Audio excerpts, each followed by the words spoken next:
The year 2035. Technological advances led to the creation of a meta-universe called Connect. It was virtually indistinguishable from the real world. Here, NPCs looked as if they were alive. Players could master any martial arts skills or acquire magical abilities. These opportunities attracted hundreds of millions of people to the world of Connect. A battlefield unfolded on the steps in front of the entrance to the ruined building. Dozens of bodies of destroyed warriors lay there. Armed warriors continued to fight no matter what. They faced a single opponent, Bai Do-hyun, nicknamed the Destroyer. Armed men surrounded this man. After all, he was alone and could not escape retribution. The enemy of the Empire must be destroyed. The Destroyer was ranked 13th in the Connect rating and had the Psychokinetic class. The archers lined up in battle formation and prepared to open fire on command. The command was given. The Destroyer used his psychokinetic abilities and stopped the flight of the arrows.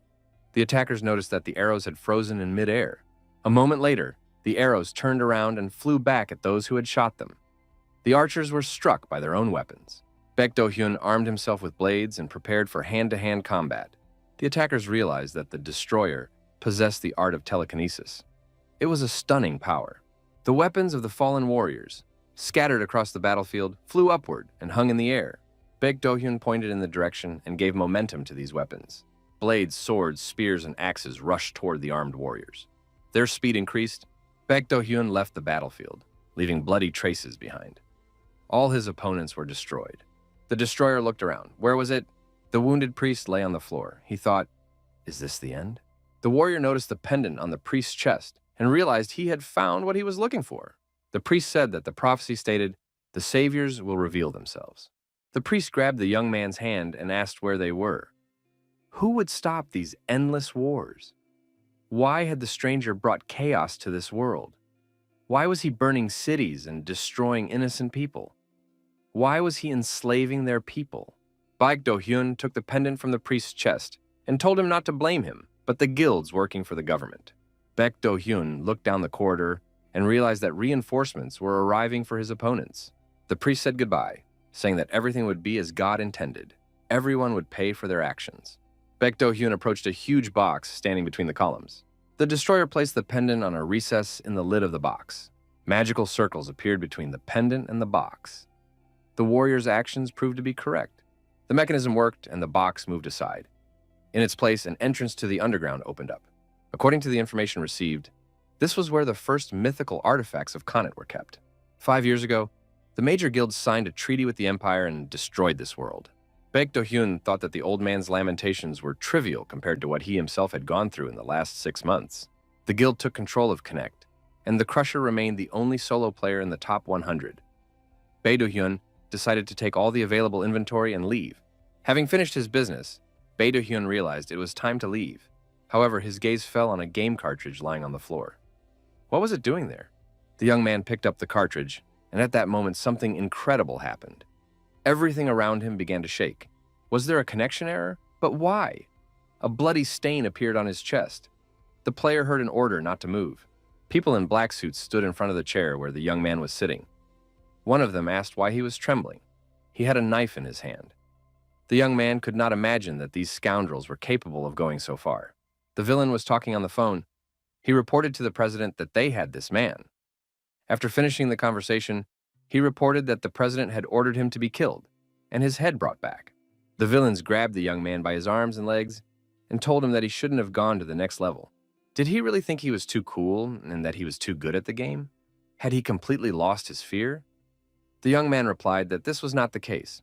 The villain ordered a bag to be put over the young man's head. A sharp knife flashed in the criminal's hand. The guy couldn't believe it was possible.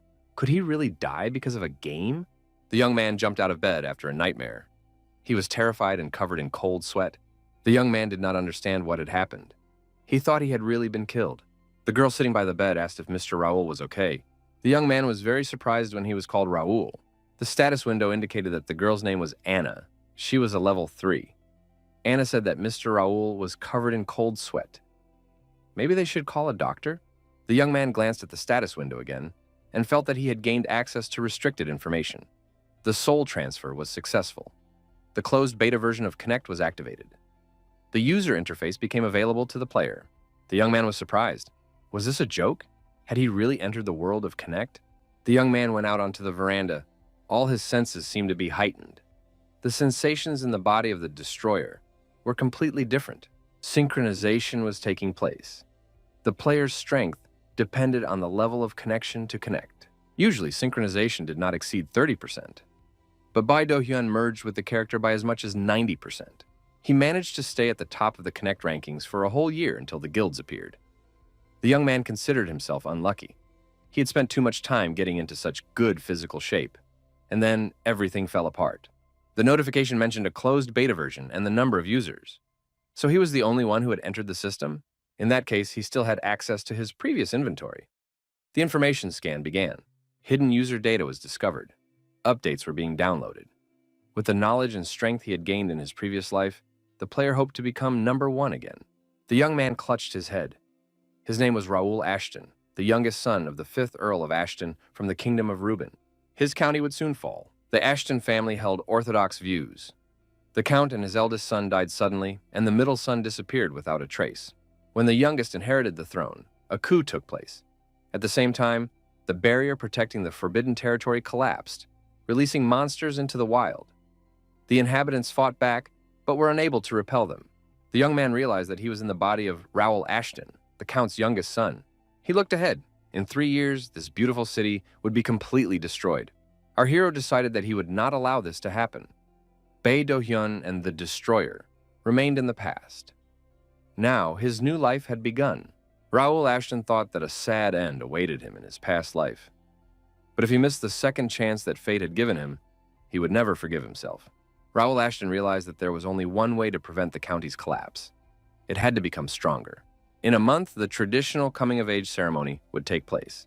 If the young man reached the semifinals, he would be able to enter the Royal Academy. There, training would help him regain his former form. In that case, the hero would be able to defend himself. Raul Ashton pulled his sword from its sheath, swung it a few times, and felt that he was weak. He was already out of breath.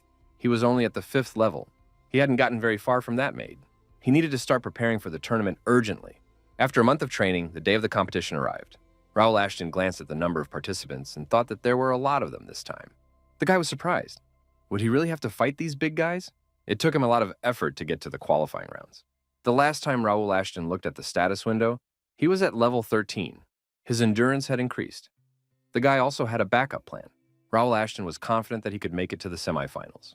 A young man approached him and asked, "Has the noble aristocrat decided to participate in the tournament?" It was Dion with his cousins.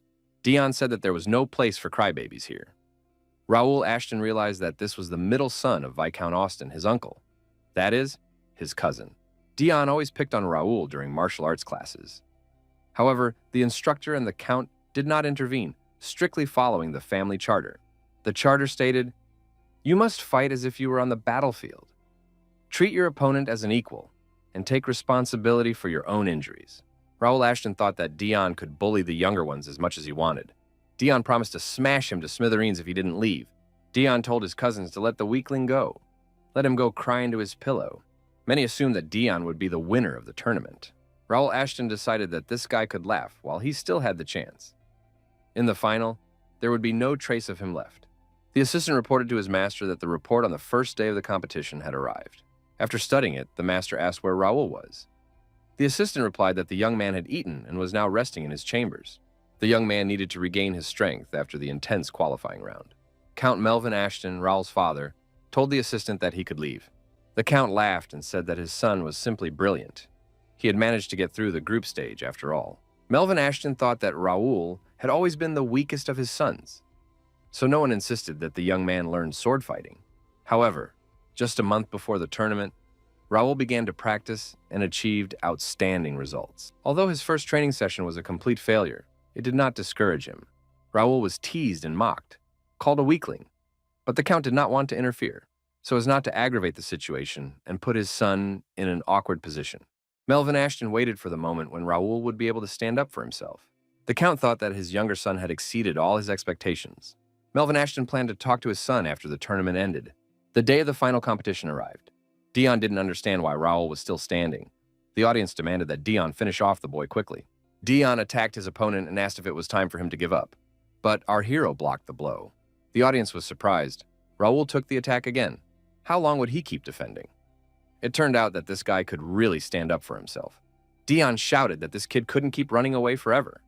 However, Raul successfully continued to dodge his opponent's attacks. Dion asked if this was how the offspring of noble families behaved. Enough running away, it was time to fight for real. Raul told his opponent to watch his language. The audience was dissatisfied. Why couldn't Edmund defeat this boy? Edmund declared that the jokes were over and it was time to finish. The spectators couldn't understand why Raul wasn't dodging. After another clash between the opponents, there was a powerful explosion and thick smoke enveloped everything. The referee stepped between the players and announced that the contest was over. Raul was the winner. The spectators acknowledged that the younger son of Count Ashton had put up a magnificent fight. Edmund Dion objected. Why was this boy chosen as the winner and not him? If he hadn't been stopped, he would have destroyed Raul. The referee called Dion a fool and told him to look at his neck. If the fight had not been stopped, Edmund would already be dead. There was a bleeding wound on his neck. Edmund realized that Raul had been aiming for that spot and was just waiting for the right moment to strike. Dion realized that he had nearly been killed, and fear overwhelmed him.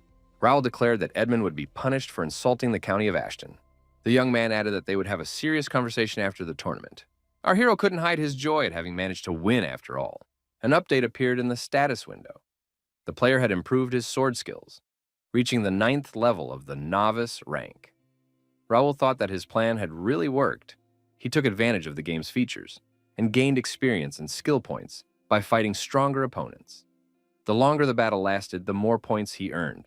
All this was possible thanks to the experience multiplier that the young man used in exchange for the ability to respawn, because he was playing in hardcore mode.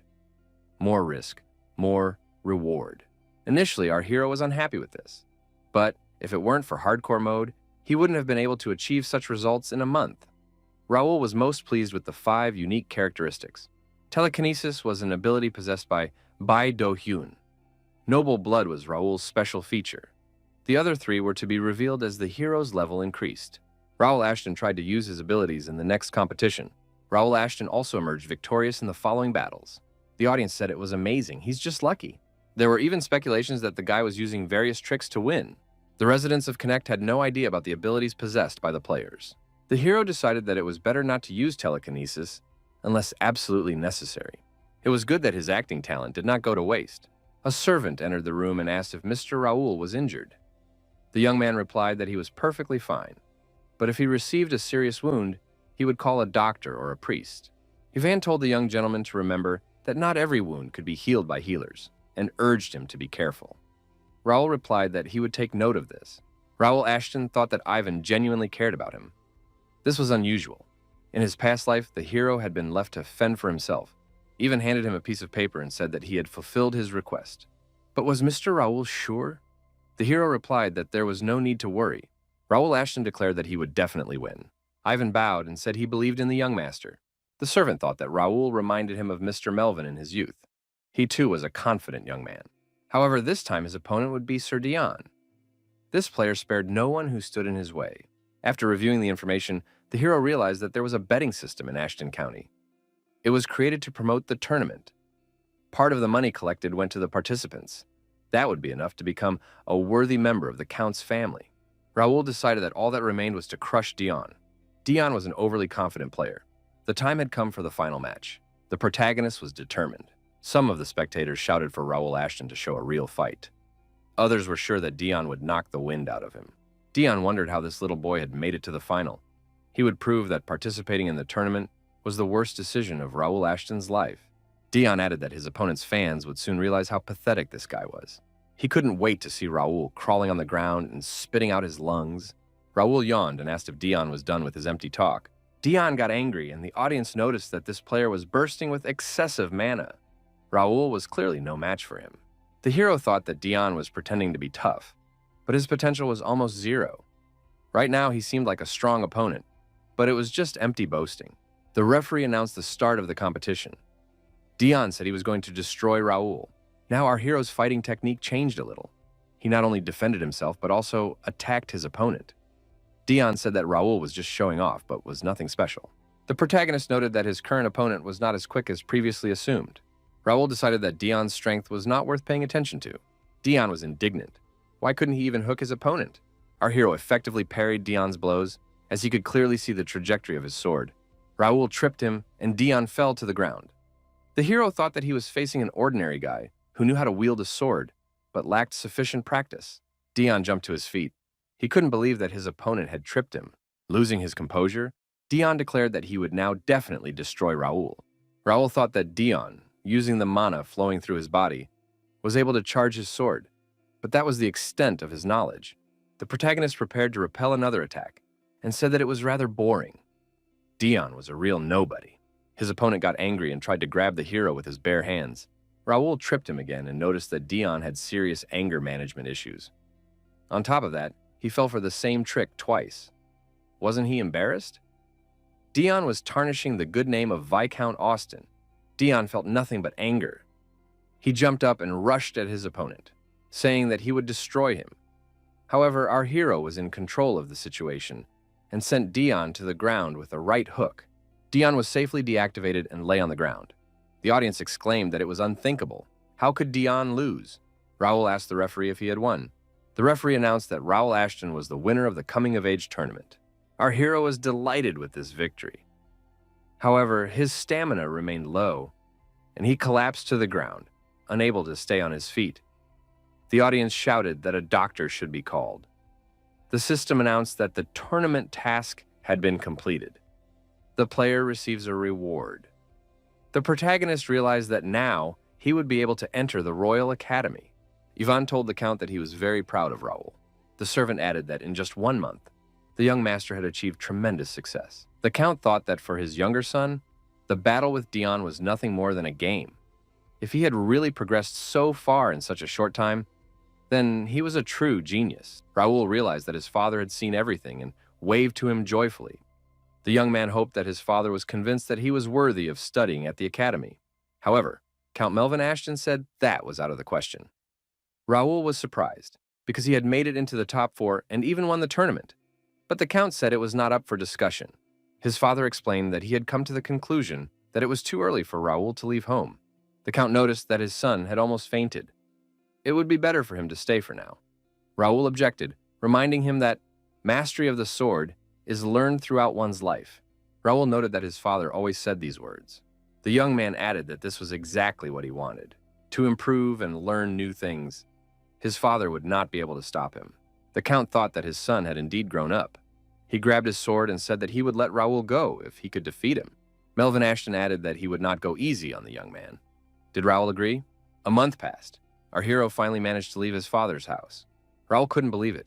Had his father really let him go? When his father issued the challenge, Raul accepted it and agreed to the terms.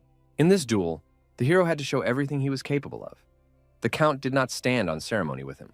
The old man parried another attack and asked, was that all his son was capable of? The Count said that Raul would now see the true art of swordplay. Raul lost consciousness when his father struck him with a counterattack. The Count said he had shown only a fraction of his power, but the hero knew that this was not true. After all, when the war began, the powerful Lord Melvin was killed. His county quickly fell into ruin. The hero understood that in order for this not to happen, his father must survive.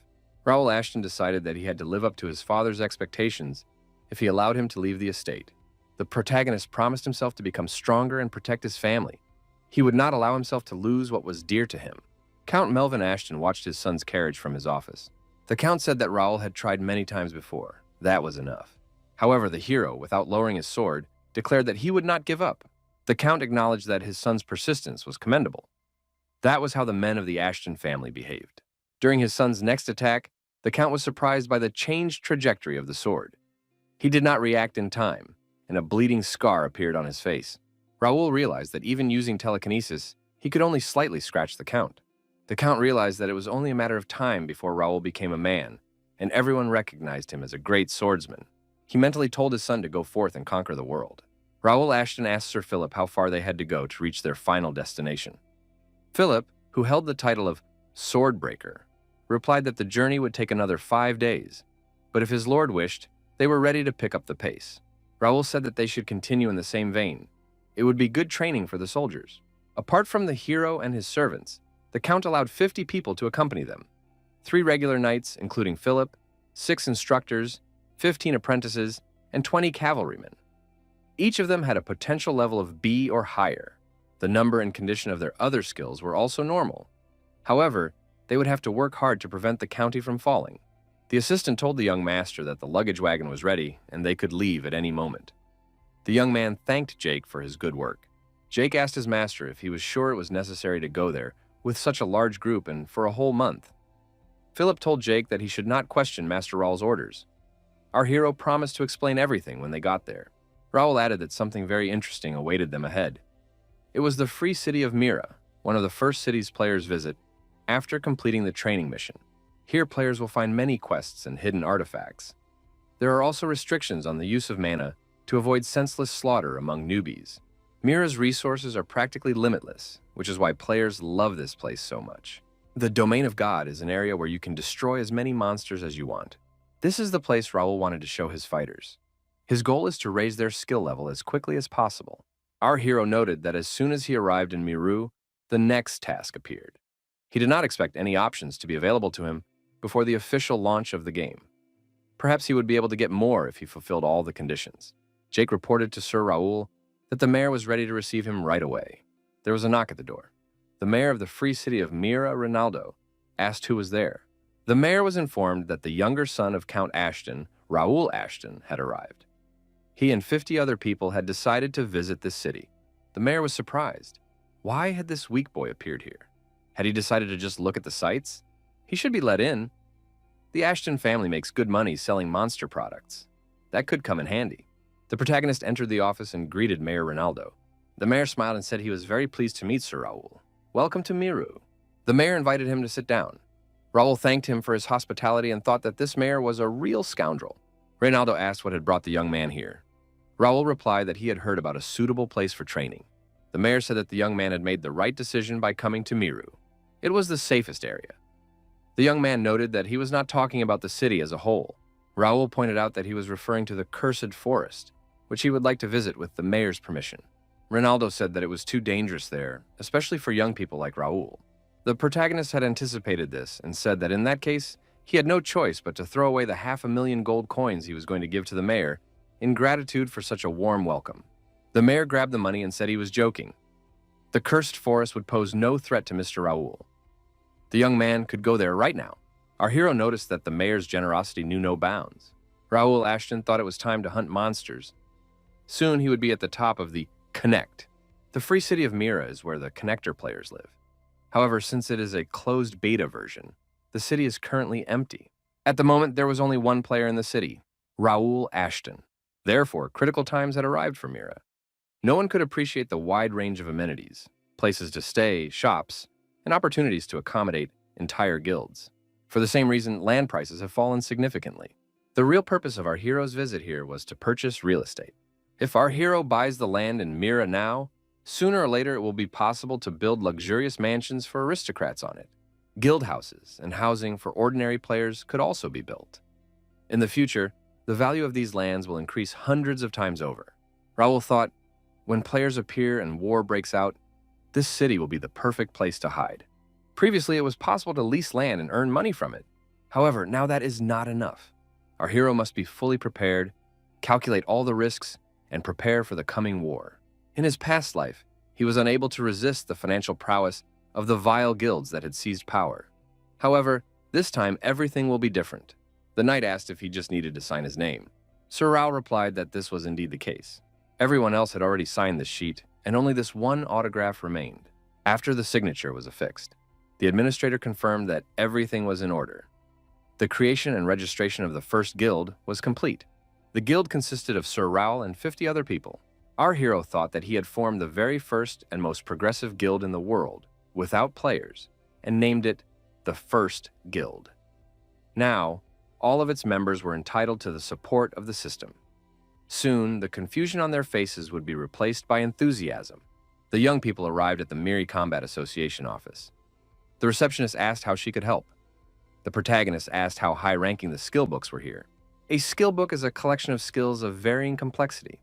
Its rank varies from F to S. If you read carefully, you can significantly expand your range of possibilities. The girl said that their branch offers skill books up to rank C. However, only VIP clients have access to this rank.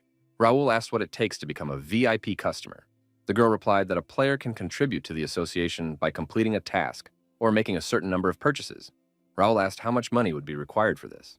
The girl replied that it would cost 10,000 gold coins. Our hero put a bag of money on the table and said he wanted to start with rank D. The girl asked which series the young man preferred: sword, bow, magic, or shield skills.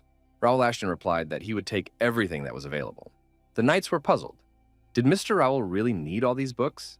After all, they were so heavy. Our hero replied that they might seem useless now, but later they would play a big role in improving the skills of everyone present. Knight Jake did not doubt their value, but he was curious. Was reading more effective than practical experience? Philip agreed and asked if it would not be better to spend the same money on combat armor. Raul said that they needed to be patient. They would find out everything the next day. Looking at the number of books, our hero thought that this time he had really gone too far. There are limits to the number of skills a player can have. It is unlikely that he will be able to use all of them at the same time. The protagonist remembered that when he woke up in Raul's body, there were 2 unknown items in his inventory. What could they be? However, the day before, when the young man received the assignment, the items were opened. One of these items turned out to be a skill dex. What if he could activate it by completing the current task? The protagonist prepared to open the skill dex and add the skill book to it. The book began to overflow with mana and trembled in the young man's hands. Our hero realized that he had succeeded. After a while, the mana energy stored in the book disappeared.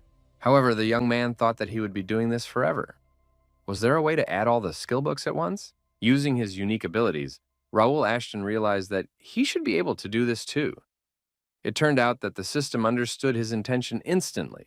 The young man noted that he had succeeded again. Now, thanks to the skills he had acquired, the hero could steal his opponent's skills. This had never happened before. Our hero knew it was the very artifact he had found just before his death. Some characteristics and inventory items from his past life had been preserved. Now it became clear what power lay within them. The servant bowed and wished the young master good morning. Our hero couldn't sleep a wink, reading skill decks all night long. Raul also wished Bernard good morning and asked if he had conducted the briefing. Bernard replied that he had done everything as ordered. Raul asked if Bernard had studied the skill book. Bernard was a servant of the Ashton family and Ivan's stepson. Ivan taught him everything he knew, and Bernard had worked for the good of the county since he was a child. Bernard had an excellent memory and was highly efficient. But there was another reason why Raul took him with him. Raul said it was amazing. He knew Bernard would succeed. The young man had the ability to control the wind. Bernard's basic characteristics were lacking. But thanks to his talents, he was perfectly suited to the role of a servant or esper. The preparations were complete. Raul asked if Bernard was ready. The servant asked what he meant. Raul replied that once the knights had gotten used to their new reality, they would set off for the cursed forest known as God's Domain. The huge green monster standing right in front of our hero growled loudly. Raul, using his unique abilities, swung and punched the monster in the forehead. The head flew off its shoulders, and the monster was destroyed. The protagonist wondered who would be next.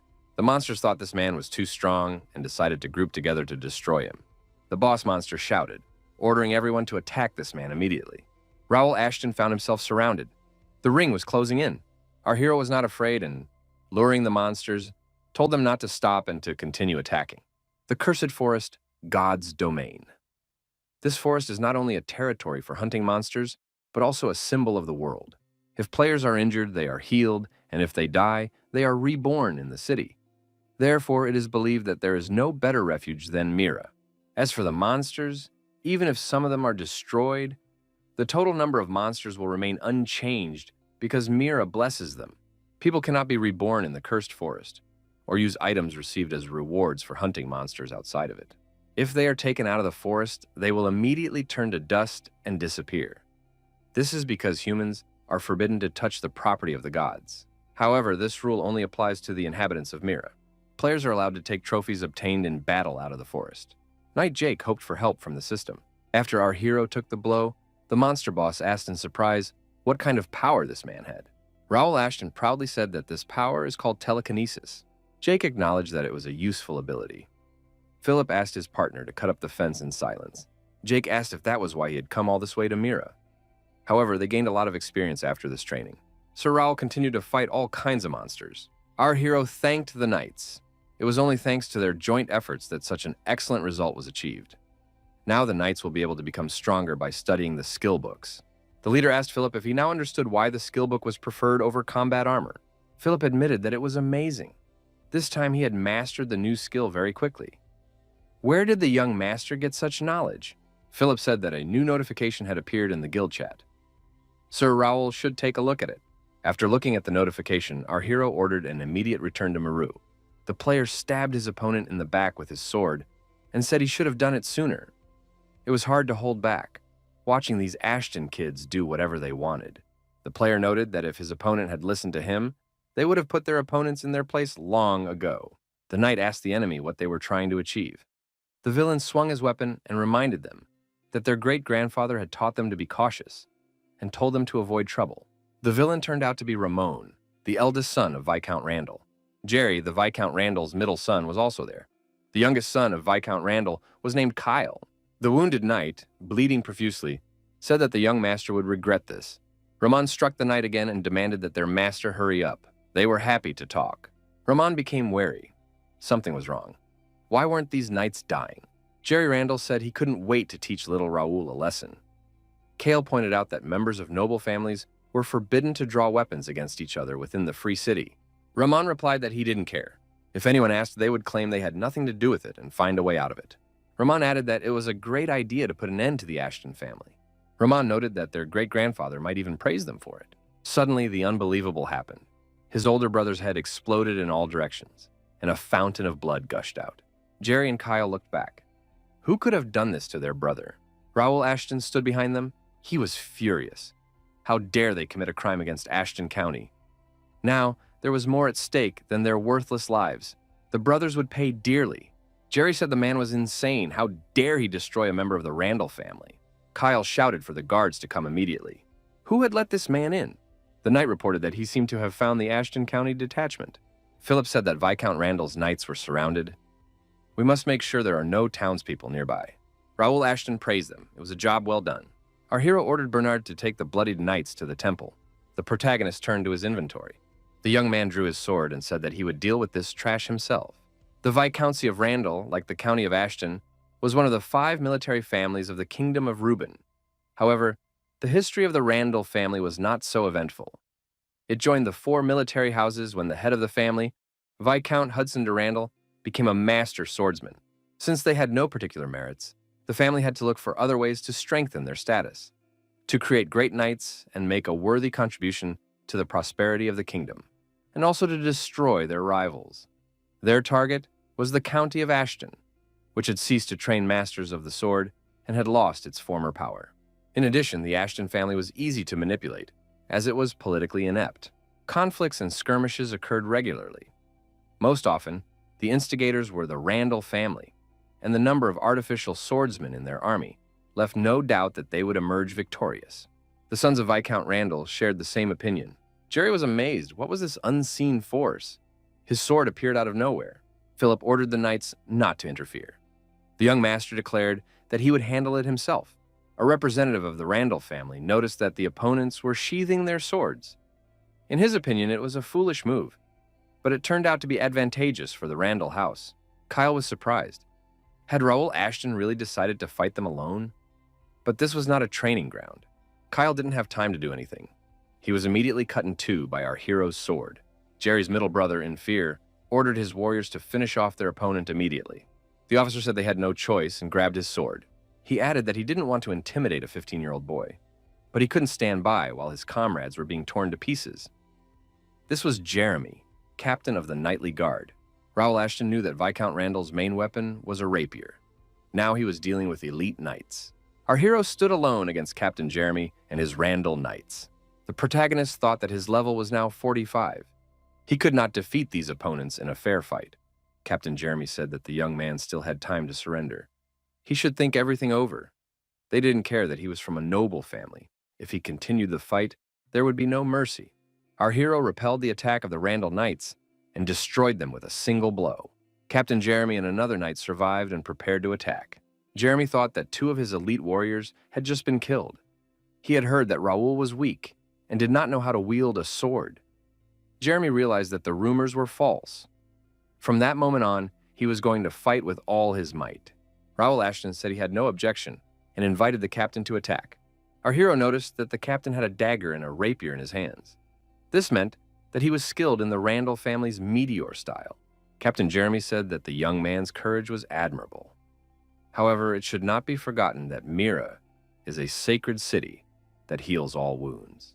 The captain added that without help, this boy would not be able to defeat them. Our hero declared that his opponent was mistaken. Raul was ready to argue.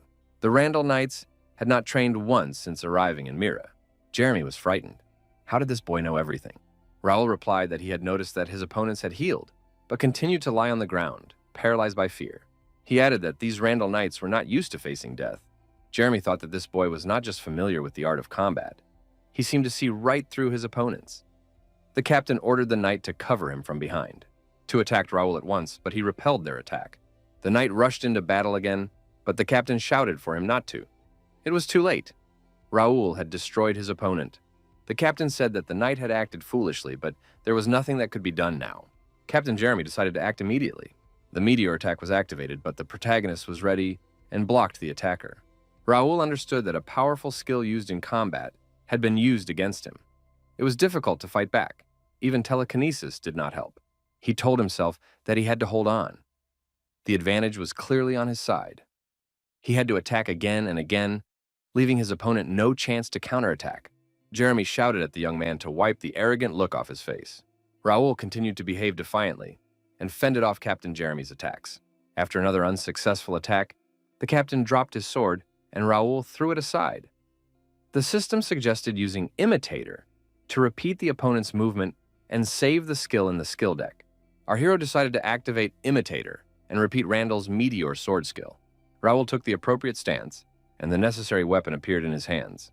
Captain Jeremy was surprised. How did his opponent know this skill? He asked who had taught him and suspected the Randall Viscount of treason. Raul declared that Captain Jeremy himself was the traitor. He thought it must have been difficult. Using the S-rank Imitator skill required a lot of energy. Imitator is a skill learned through skill decks that allows you to steal your opponent's abilities. However, you can only copy one skill at a time, and you must keep your eyes on the target at the moment of activation. Otherwise, the analysis percentage will be reset to 0. That's why Raul had to keep his eyes fixed on Jeremy while he attacked. The skill can only be activated in one-on-one combat. Raul opened the skills screen. Skill decks allowed him to use 3 more skills, and the slots allowed him to use any 2 skills at the same time. Jerry's middle brother asked who this young man really was, and how he knew about Randall's skill. Raul was surprised that Randall was still there, and told Philip that as soon as the opponents revived, they had to be destroyed again and again for an hour. Philip ordered the knights to follow their lord's instructions and finish off all their opponents. Raul Ashton said that earthly rules did not apply here. The games were over. The protagonist understood that this was his new reality. The young man had no intention of wasting the chance he had been given. Even if he had to swim across a sea of blood, Raul was not going to give up. The mayor watched through his spyglass, but couldn't understand what was happening. According to the plan, the Randall Knights were supposed to beat up the boy, and the mayor was supposed to send the guards to help and get his share. The mayor thought that Raul Ashton had ruined the whole plan by destroying a dozen Randall family fighters in one fell swoop. The mayor was frightened and crouched down. It seemed that Raul had noticed him. Rumor had it that Raul was a nobody, a weakling who could boast only of his status and appearance. The mayor thought, what if this is just a mask, and beneath it hides a great master of the sword? If his guesses are correct, the boy has long been aware of his machinations. It is necessary to build a relationship of trust with the county of Ashton. Ashton thought he had gone a little too far, but it was worth it. Raul completed a random task, taught the family's enemy a lesson, helped his comrades, and took revenge. What's more, he had won 5,000 gold pieces. And thanks to the magic bag with spatial magic, he didn't have to worry about excess baggage. The young man now had a rapier and a dagger, the main weapons of his rivals from the Randall Viscountcy. Raul was most pleased with the ticket for a random skill book. He hoped that this time he would be lucky because he was tired of unlucky tickets. The protagonist asked that the ticket not be empty and that something useful come out.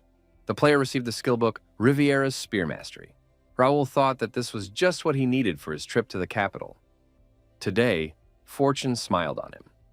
There was one unfinished business left. A month of preparation should not go to waste. A week passed. In a dark forest, our hero defeated a monster and raised his level to 51. Now the player was eligible for a class upgrade. Having fulfilled all the conditions, he received the classes Swordsman and Psychokinetics.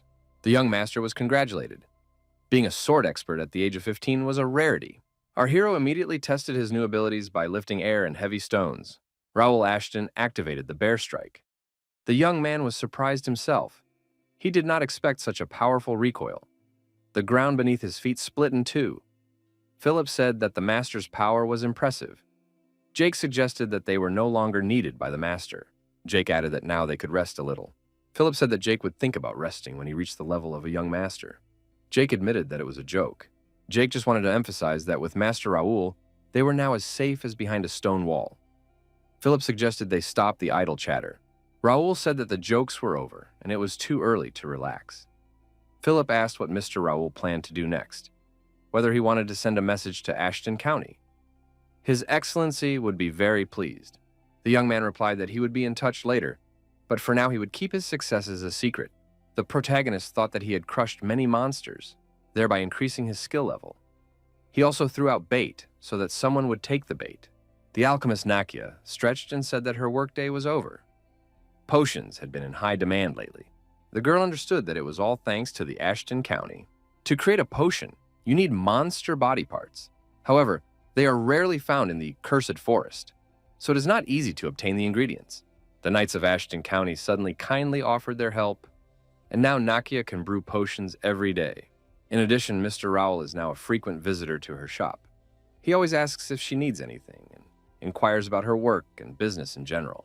The girl was unaccustomed to such attention, but she was still grateful to Mr. Raul. Alchemist Nakia came to the conclusion that Mr. Raul Ashton was a real handsome man. The girl felt ashamed of her thoughts. After all, there was an 8-year age difference between them. Raul was too young for her, and besides, she shouldn't forget that he was an aristocrat. Nakia opened the door and said she was home. There was no response. Where had Nikki gone? The girl saw a note on the bed. It said that her sister had been kidnapped. Nakia was to keep her mouth shut and wait for further instructions. Nakia was very upset. She couldn't let this happen. What should she do now? Nakia thought that her sister should not leave the city. Anything but that. Nakia had heard that there had been many reports of missing people. The city administration had promised to investigate. So the rumors were true. Nakia didn't know what to do. She couldn't go to the city administration because the kidnappers were probably watching her. Besides, the guards would hardly listen to her. It would take time for the mercenaries and members of the Adventurers Guild to start searching. Nakia remembered Raul Ashton's words. If she got into trouble, he would always be there to help. Nakia realized she had no other choice. She had to find Mr. Raul Ashton immediately. The girl changed her route and set off in search of our hero. Raul received information that Nakia was heading towards him. The young man thought that it had happened. Our hero ordered everyone to take their positions, focus on the goal, and report any changes in the plan. Raul entered the Community Connect. The connection was established. Cafe Connection is an information cafe that the protagonist ran in his previous life. The cafe was only accessible to the premium class.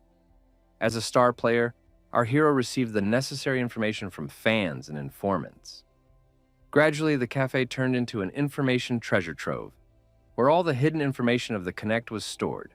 Fortunately for our hero, the cafe had not disappeared. It is impossible to make further plans relying solely on memory, so the Sviaz Cafe is quite helpful in this regard. A search for information was carried out using the query, Free City of Mira. Our hero looked through all the available buildings. The plan should work. Raul was informed that Nakia had arrived. The young man wondered if he could change her future. A crazy alchemist, bloodthirsty witch, taboo breaker. People called Nakia different names because they were terribly afraid of her. Many civilians suffered because of her in the process of creating chemical weapons. She experimented on people in an effort to take revenge on the Empire. However, now our hero was faced with a desperate girl who needed help. Nakia said that Nikki was missing. Urgent help was needed. Raul Ashton said he would help, but he needed all the information. What happened? Nakia reported that her sister had been kidnapped. They needed to find her poor little sister. Raul told Nakia not to worry. He would definitely find her. He even knew where she might be. The young man promised to let her know as soon as he found Nikki. Nakia can stay here for now. Bernard will take care of her. Bernard said that Nakia had made the right choice in turning to the young master. The master always keeps his promises. Philip reported that Pierce was tracking them. The assistant added that he had received permission to carry out the operation from the mayor. Raul replied that this was excellent. Our hero asked Philip if he had given the mayor the list of rats. Philip confirmed that he had.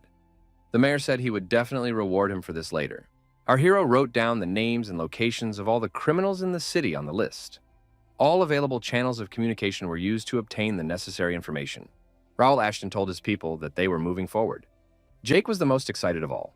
At this time, the spies were hiding in the bushes and watching the enemy's actions, gathering the necessary information. Among the spies was Pierce from Ashton County. He held the Order of the Golden Bear and was a knight in Raul Ashton's guard. Pierce thought he had found them. Judging by the tracks on the ground, they were here. It was time to begin the operation. Pierce climbed a tree and decided to try out a skill he had recently learned. The detection skill was activated. The criminals were cautious and kept their bows and arrows at the ready. Pierce thought that the young master was right. Pierce remembered that just 6 months ago, his life had been completely different. The youngest son of Count Ashton, Raul, unlike his brothers, grew up to be a weak and untalented child. Most of the servants and knights tried to avoid him. When he was looking for volunteers to accompany him on his journey, few expressed a sincere desire to go. Raul visited the training ground and talked to the knights. Among these knights was Pierce, holder of the Order of the Golden Bear. Raul said he would help the knight exceed his limits. Then Raul picked up a sword and began to guide Pierce, pointing out areas that needed improvement. Pierce said he wanted to achieve more, but doubted that Raul could help him. However, after training, his movements became much clearer. Raul said that it would be difficult for Pierce to master the bear strike. His advantage was not in strength, but in agility. Pierce should hone his archery skills because he had great talent. Pierce thought that few people knew he could shoot a bow. However, Raul noticed it. Perhaps the young master could really help. Pierce decided to follow Raul from now on. Pierce thought it was the best decision of his life.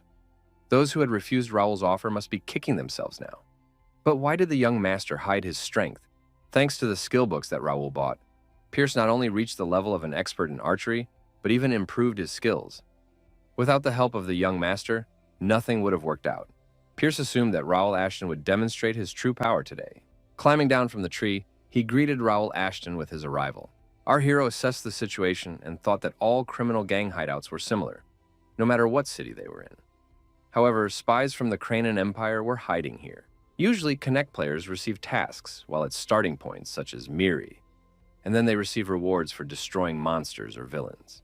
However, now Raul Ashton was dealing with more than just ordinary villains.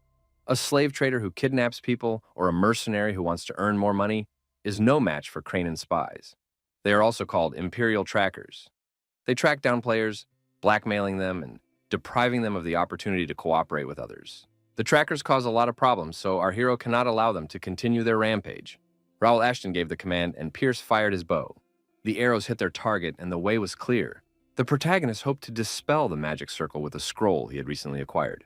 However, our hero saw a stream of mana. Maybe he could absorb it? Our hero succeeded, and the magic circle was destroyed. Knights Philip and Jake were extremely impressed with the young lord's abilities. Raul thought that now, he would be able to save money instead of spending it on scrolls. Pierce told his assistants, Jackson and Neil, that they were moving on to the bait stage. He would let them know when it was time to go in. Raul Ashton thought that his elite knights were by his side, and that was good. It was time to hunt. The order was given not to take prisoners. It was also necessary to use a rapier to deliver the final blow. Jake didn't understand why they had to poke them with the stick, but he obeyed his master's orders. It would be easy if they used their weapons. Raul said that Pierce was giving orders and looking for prisoners. The protagonist, along with his squad of elite knights, moved forward to carry out his mission. Ahead, deep in the tunnel, a hideout was discovered. Pierce reported that he had successfully infiltrated the enemy base. Raul Ashton thought that the hunt was beginning. Before our hero was a cave with high ceilings and wooden fencing. Raul assessed the situation. The enemies were about level 30, almost like ordinary thieves. The analysis of the situation was complete, and it was time to move forward. The young gentleman gave orders with hand signals. Our hero's team, using the element of surprise and their unique abilities, effectively attacked the Imperial Trackers. One of the criminals shouted that they were being treacherously attacked. The elite knights of Ashton's team performed their duties effectively. The villain ordered the entrance to be guarded and the troublemakers to be destroyed. Our hero, using a bow and arrows, thought that there were more and more enemies. The Imperial scouts began to block the arrows with their shields. The enemy archers spotted our hero above and aimed their arrows at him with the intent to destroy him. Raul Ashton, using his unique magical abilities, effectively repelled the invasion of enemy arrows. The enemies were perplexed because the arrows simply bounced off the young man. The villain shouted that they needed emergency reinforcements. The leader of the Imperial Scouts shouted that this enemy could not be defeated with arrows. It was necessary to attack in close combat. Our hero thought it was time to use the metal claws on his hands. Raul Ashton was unreachable for his opponents. He did not receive a single scratch, not even the slightest one. The leader of the villains thought it was magic. Without magic, such a feat would be impossible. A rapier appeared in our hero's hands. The young man thought it was a light but insufficiently powerful weapon. More force was needed to pierce the armor. Many opponents were destroyed. Raul looked around. Where had the rest gone? Knights Jake and Philip were doing their job effectively. The enemy knights shouted that they needed to flee because they were being attacked by real monsters. The protagonist noted that Jake was rebelling against the use of the rapier. It would be better to save mana because he had been ordered not to leave any traces indicating his skill with the sword. Raul thought that it was not worth worrying so much after all. Assessing the situation, the protagonist thought that the small foes were finished. Pierce reported to his master that they had searched the entire prison, but had not found Miss Nikki. Raul asked if Pierce had briefed the prisoners. Pierce said that they had been given clothes and food, and warned to wait quietly until the end of the battle. Jack asked if the boss really thought they had dealt with all the criminals. Were these really the kidnappers? Raul knew something wasn't right. First, Nikki was not there. Second, all the criminals they had captured were equally strong. This raised the question, where was the leader? Third, there was a magic circle waiting for them at the entrance. But no one had noticed the magician. It turned out that the important criminals and the other captives were somewhere else. Jake told Pierce that the operation could not be considered successful unless they found the hostage and the leader. Pierce said he had checked all the suspicious areas, but found nothing. Perhaps his abilities were not enough. There was definitely a skilled mage at work here, capable of creating a high-level magic circle or system. Raul said that it had only been a month since Pierce joined their guild. He was doing well. No one could hide from his keen eye. Raul Ashton told everyone to follow him. He knows where the enemies are hiding. Upon arriving at the location, our hero ordered the huts to be searched and reported if anything suspicious was found. After a while, a report came in that everything was clear. The young man entered the room and said that this was the only place left to check. Everyone needed to get ready. The most interesting part was about to begin. Raul destroyed the floor in the room and discovered a secret entrance. The secret entrance was also open, and a hidden staircase leading to the basement appeared before the expedition. The protagonist sensed that something was approaching them from the basement.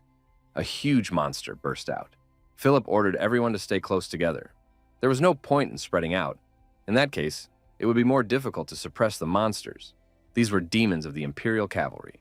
Their vital organs were located differently than in humans. It was necessary to cut off their heads. Jake asked what they were doing here in the first place. Raul Ashton thought it was necessary to study their characteristics. At the same time, our hero wielded his rapier effectively. The demon cavalryman of the Imperial Army was an experimental mutant. These monsters had caused our hero a lot of trouble in his past life.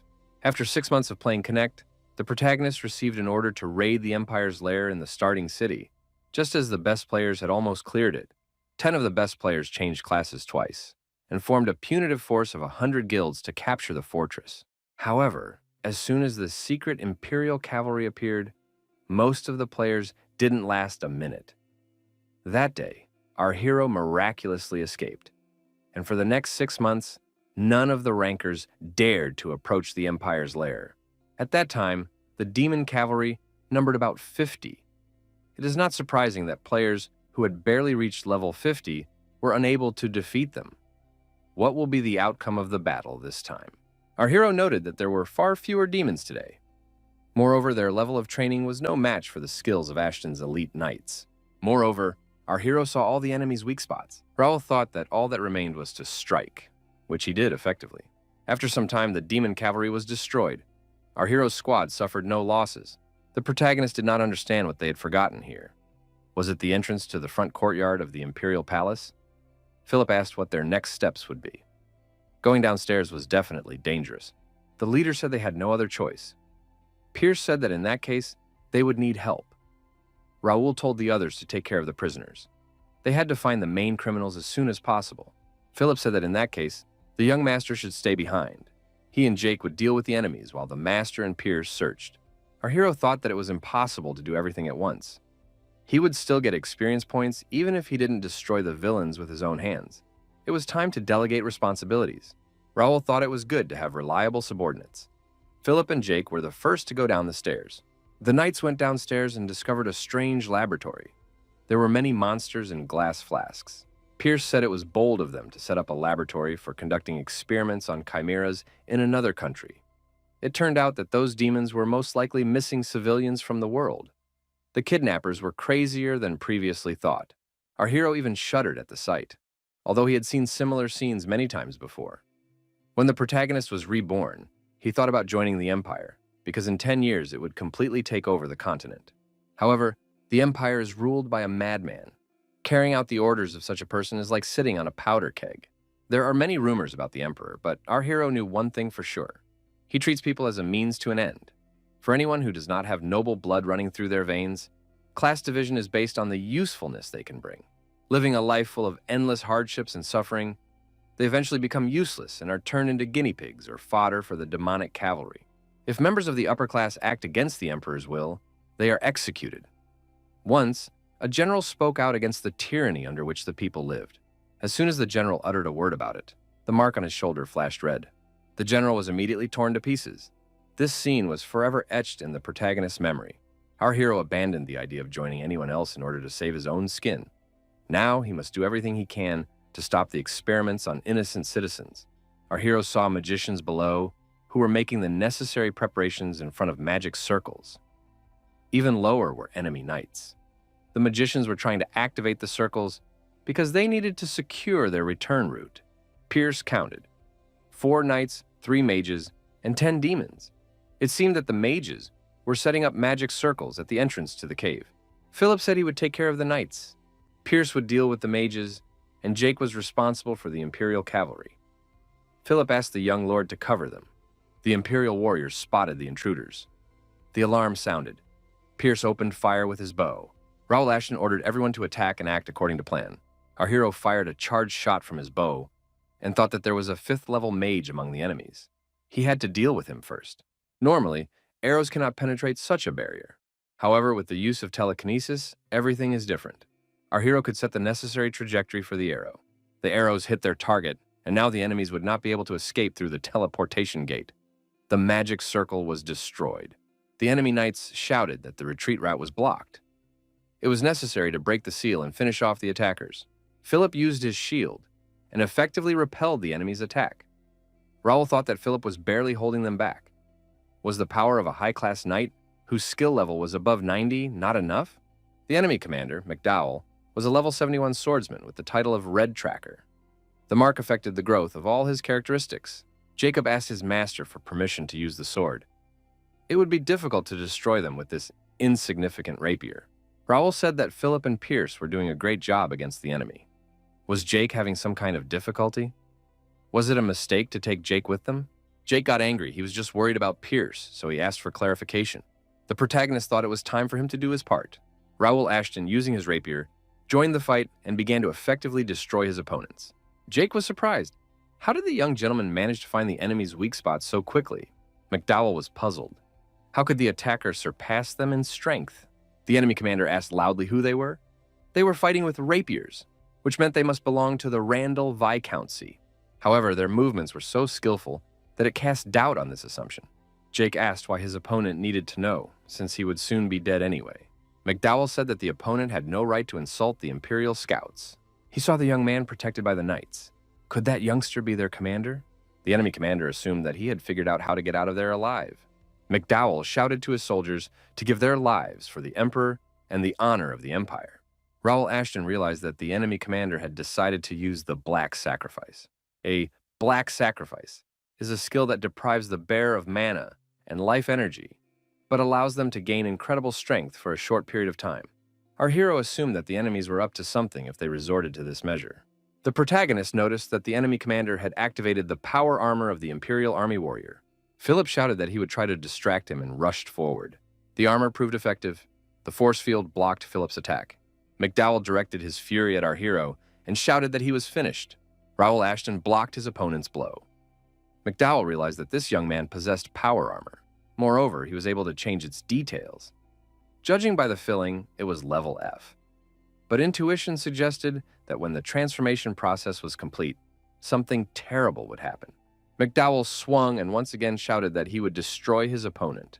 The protagonist did not understand what had happened. He was about to dodge using the flash skill, but suddenly felt as if he had been nailed to the spot. The system reported that the player had encountered power armor. The player awakened the Regnator. According to the data, the player's status has a unique characteristic. The player has fulfilled all the necessary conditions and can now activate Regnator. Mana reserves are insufficient. Searching for additional energy sources. The connection was successful for one telekinesis skill. The process of activating the Regnator continues. Now our hero understands what it means to wear power armor. The barrier blocks all physical attacks, but is inferior in strength to Mana's blade. The defense skill neutralizes spells of at least the third circle of magic. Inside, it is a mysterious core that increases the owner's mana and physical abilities. The wearer of power armor cannot be defeated, even if the opponent has a higher level and more experience points. Its power is unfathomable.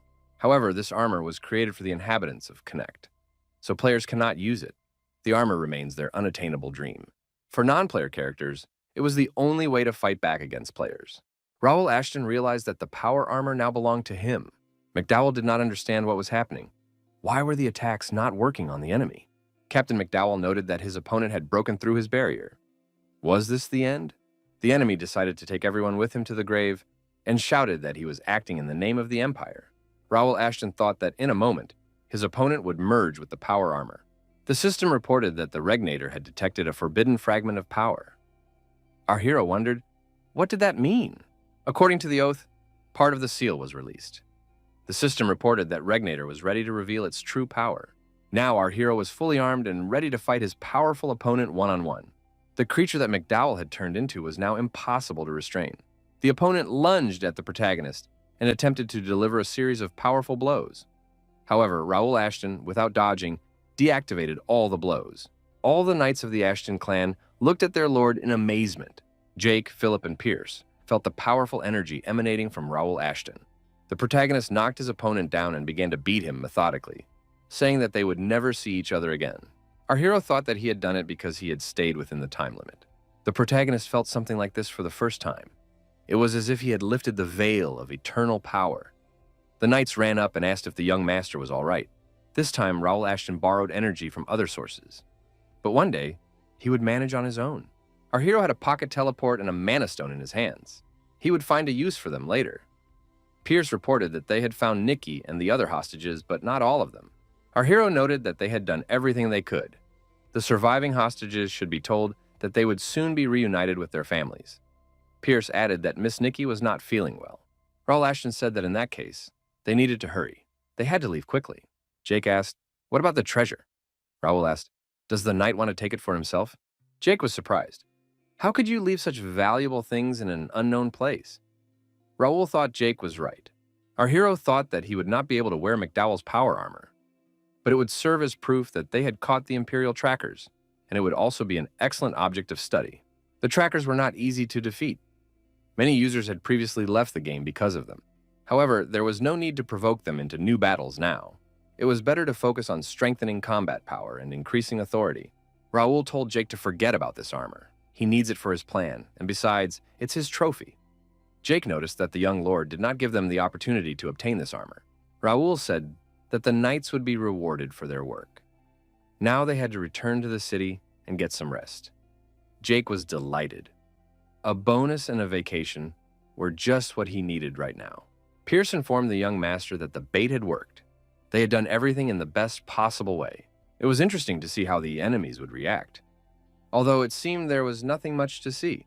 Raul wanted to see their discouraged faces when they realized they had fallen into a trap. His older brother, Randall, asked the guide if they were going in the right direction. Randall thought they had followed Raul into the forest, but lost track of him. Because of this, they ended up in the temple and lost all their money and weapons. They had lost their mana and lost the battle. What's more, there were only 12 knights left in the guard. Captain Jeremy even donned power armor. Randall thought that they couldn't miss the chance to take revenge while he was outside of Mira. Kyle asked, "Are you sure this is the right place? It looks creepy, but we'll have to search it. We didn't come all this way for nothing." The Rendell brothers found gold. They didn't find the boy, but they did find some gold. It was a real treasure cave. Magical items, artifacts, and even the bodies of wanted criminals. The biggest find was power armor. The knights thanked the young master for taking the blow. They cleared out the hideout in the eastern forest and freed the prisoners. Raul Ashton said it was a job well done and asked where the others were. They were novice knights and members of the First Guild. 6 of them had reached the expert level. Each was trained in the sword skills of Ashton County and knew how to use mana. The ranks of the knights had grown to 100 fighters. Now, they were not afraid of any criminal. Raul said they were returning to base. The guards on the fortress wall saw the people of Ashton County approaching them. But why were there so many of them? Our hero was holding Miss Nikki in his arms. The girl was indeed feeling unwell. The knight told our hero that he had orders to gather all the civilians. Ashton thanked him for his good work. The civilians were grateful. After all, this was the knight who had found the missing people. Nakia saw her little sister. Raul said that Nakia must have been waiting for them. The girl thanked him for saving her sister. Raul added that Nikki was not feeling well, but they would take care of her in the new palace, and she would definitely get better. Our hero and his team saved the lives of many people who could have died and changed the future of one girl who was on the verge of seeking revenge as her life's purpose. Perhaps Nakia will no longer become a great alchemist and will never create potions that could change the world. However, Raul hoped that Nakia would play a significant role in the prosperity of the empire. When our hero returned to the past, much had changed. He was not afraid to influence the course of history. The protagonist no longer followed the principles of humanity and was not afraid to take away someone's future. Today, Raul could have saved many more people if he had acted faster, but he turned away from them, driven by the desire to please Nakia and earn points. The young man thought that he had still managed to achieve his goal and rescue many prisoners. The city was no longer in danger, and at sunrise, a reward from the mayor would be waiting for him. However, for some reason, our hero could not shake the feeling of unease. Some people grieved that they had not waited for their relatives. Some rejoiced that their relatives had returned. The young man thought that there were people who did not need to complete quests, but they would have to go through much more serious trials. Now the protagonist understood how misguided his intentions had been. He had shunned ordinary people, not wanting to waste his time on them. Reborn, Raul promised himself to forget the past, but continued to live as if there was nothing more important in this world than the game. There's nothing wrong with living by the rules of the game system, but is it right to let it determine the meaning of life? Until that day, our hero had made plans based on Bae Do-hyun's goals, but now it seemed to him that this approach limited his possibilities. If a task appeared that the noble aristocrat Raul could accomplish without the help of game options, perhaps then he would not repeat the mistakes of the past.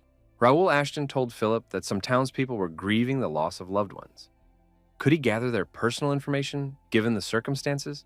Raul added that it was necessary to give all the victims financial compensation and help them find work. Our hero thought that Philip had done well in battle, but he would have to give him more work. Philip said that he had received an unexpected assignment from his young master. Usually, Sir Raul only intervenes in matters that benefit the common cause. Jake said that he was not opposed to good deeds either.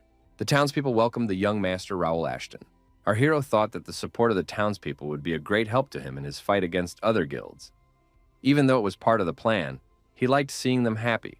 At a meeting with our hero, the mayor said that thanks to Sir Raul Ashton, the city could breathe a sigh of relief. The young man replied that he had done nothing remarkable, and that the mayor could have handled it himself.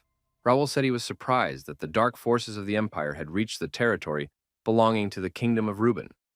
Judging by their hideout, they had been working on research and training demonic warriors for a long time. The mayor admitted that this was not the first wave of kidnappings, but the treaty had tied their hands. The treaty prohibited them from creating their own army. They could only afford a guard. However, outside the city, the guards lose some of their abilities. The mayor said that Sir Raul was right in his assumption. Representatives of the Rendell Viscount had come to visit them. They claimed to have destroyed the kidnappers' lair and are demanding compensation. It would be worth kicking them out, but the guest asked not to do so. Raul acknowledged that this was a necessary measure. The mayor understood that Raul Ashton wanted to make them heroes, but why? After all, he was the one who deserved all the honors and glory and could also be awarded a royal prize. Raul thanked him for his concern, but expressed hope that the mayor would grant his request. The mayor replied that he would take care of it. Our hero thought that they would take all the credit for themselves and at the same time attract the attention of the Cranon Empire. The mayor said he was ready to give the young man everything he wanted. Raul replied that in that case, he would like to ask the mayor for a favor. Our hero had heard that the mayor had a large collection of valuable books. Could he take a look at his library? The mayor said that the young man could stay there as long as he liked and choose any book he fancied. However, that would not be enough to show his gratitude. The mayor added that he would take the young man to a secret treasure chamber so that he could choose something as a gift. Raul was taken to the library and told that all the books were at his disposal. Our hero noted that it was an amazing place. At first glance, it is not clear that this is a real treasure because it contains an innumerable amount of skills. Our hero was offered to purchase a B-rank skill book called Piercing Thunder. The young man glanced around the library and thought it was impressive in scale. Just looking at all these books could fill one with profound wisdom. Raul thought that he might never return here again. He couldn't miss the opportunity to find that very book he was looking for. The young man noticed a book that emitted a dim light. It was a study of ancient rituals, spells, and methods of mental cultivation. Raul Ashton realized that he was holding The Art of Meditation by Quercus. The owner of this skill is able to purify the soul, even in everyday life, by establishing a connection with nature or honing their skills using spatial imagination. Raul thought that only an S-rank psychokinetic could master the skills in this book. He had finally found it. In his past life, B-rank meditation skills did not prevent our hero from reaching the top of the Connect ranking, but he lacked spiritual strength, so he was quickly knocked off his pedestal. While the protagonist was looking for a way to increase it, guilds and other rankers had already taken all the skill books. They were always difficult to find, and even if you were lucky enough to find one, the book would disappoint you with its meager content. Soon, everyone recognized The Art of Meditation by Quercus. A fire mage from Japan named Sakata Shigehisa said that the mayors of the starting cities kept copies of the S rank in their mansions, one of which our hero found in the Mira library. Another protagonist found one in the city of Ignet, but the magic spells described in it were useless to him. Raul thought that this time everything would be different. His spiritual power would not run out, because he had accumulated enough energy to study the art of meditation. At first, the effect of his extrasensory abilities would be very small, but gradually, the higher his level of mastery, the greater his power and rank would be. A certain amount of spiritual power would greatly simplify the task. If the protagonist reached the same level of mastery as in his previous life before the war with the Empire, victory would definitely be his. The young man thought that this day would go down in history. As a gift from Mayor Ronaldo, our hero chose a mana ring, although there were plenty of similar ones in Ashton County. Our hero decided to customize it. The young man completed all 70 tasks in one night, studied all the skill books up to C rank, and tried out all the rare items. In just 1 month, the protagonist's physical characteristics exceeded the threshold of 65 points. Even his mana and spiritual power reached 70 points. Now, the young man can be considered an experienced player. The stats of top-tier swordsmen and psychokinetics reached 90 points. In his past life, our hero achieved the same results in terms of willpower and perception, and now he was going to score them on all characteristics and perhaps become the first player in history to reach 100 points. The protagonist was reborn, retaining his previous inventory. He also managed to unlock the skill index, and now he could activate the Regnator. In the case of the skill index, the young man was tasked with breaking the seal, but to do so, he had to complete 50 more tasks related to skill slots. However, with the Regnator, everything is different. Even the current power seems insurmountable. Raul Ashton unlocked a special characteristic called Keen Eye. This effect allows him to see the situation through the eyes of the developer and steal information from the system. Thanks to this, he can see the status of non-player characters and track the flow of mana. The young man received a new task. He must obtain fragments of a magic stone. If he follows the familiar path, he will constantly encounter the Empire's warriors, because they are also searching for fragments of the magic stone. He must find a way to avoid crossing paths with them. Raul understood that this was not necessary now, since he was both a player and a resident of Connect. He decides for himself how to construct the scenario and what task to perform next.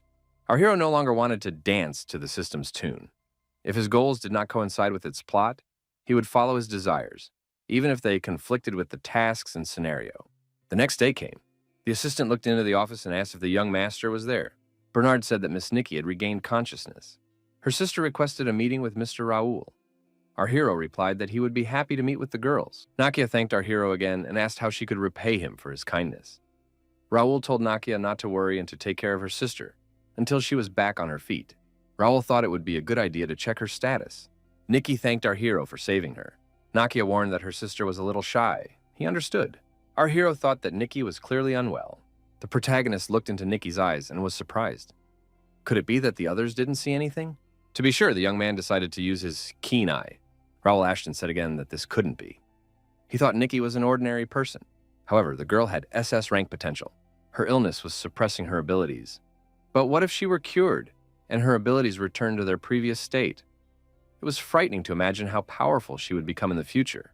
Nikia looked at our hero and asked, "Is something wrong?" Raul replied, "Everything is fine." However, he needed more information. After a while, the protagonist gathered all the necessary information. He thought that they would soon leave Mira. Now, Mira is the safest place on the continent. Construction was complete, and the guild house opened its doors to its first guests. Many townspeople decided to thank our hero for saving their lives and offered their help. Among them were talented craftsmen, so the success of the work was almost guaranteed. All that remained was to resolve the issue with Nakia. The girl said that her sister was feeling much better. Nakia thanked Raul for inviting the priests. In reality, things were different. Nikki was still unwell. Divine power alone was not enough here. Nakia heard that Mr. Raul Ashton was leaving today, but she didn't have time to thank him properly. Raul said that they had stayed longer than planned and were now in a hurry. Nakia asked how she could be of help. She was sure that Raul had not helped her and her sister for no reason. The girl really wanted to help, but she was afraid that Raul would turn out to be like most of the noble aristocrats she had encountered before. The world is full of greedy people, and first impressions can be deceiving. However, she didn't want to disappoint Raul. The protagonist told Nakia not to worry about unnecessary things. Raul handed her some papers and told Nakia to read them. Among the papers was a letter of pardon. All sins and charges against Nakia had been dropped. The girl asked how Raul had managed to achieve this. The protagonist replied that money could work wonders. This document forgave all the mistakes that had been made. Raul had to spend a considerable amount of money to obtain the Alliance's permission, but it was nothing compared to Nakia's value. The girl had suffered from a ban on using mana for 5 whole years. She thought she was stuck in this trap forever.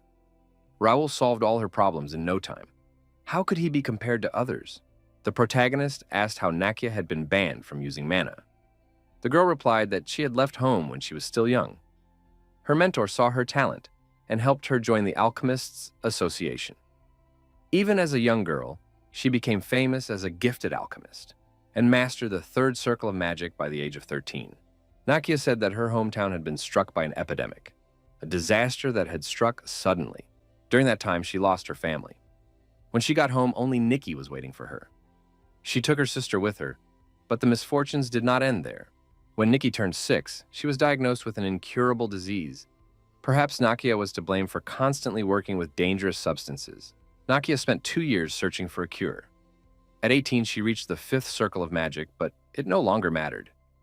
When the danger to Nikki became critical, her sister broke the taboo and used alchemy on a human. With the help of substances stolen from the association, she kept Nikki alive. However, Nakia could not feed her sister medicine indefinitely. Without it, she would immediately lose consciousness. Soon, their deception was revealed, and Nakia was expelled from the association and banned. The girl added that after some time wandering, they came to Miru. It was safe here, and with God's blessing, Nikki was getting better. But upon learning about the ban on Mana and her sister's illness, not all the townspeople accepted them. Raul said that the girls had been through a lot. He offered Nakia a mixture and told her to drink it. It should set her free. Nakia drank the contents of the bottle and felt changes in her body. The girl felt at peace again, as if the past 5 years had never happened. How she had missed this feeling. Now Nakia understood how she could repay Raul. She declared that she would serve Sir Raul faithfully and look forward to him saving and making other people happy. The protagonist accepted this devotion and promised not to forget her words. Raul said he was giving her these papers. These were notes on Mona Filaria, which should help Nikki. They were the works of the great alchemist who had already left this world.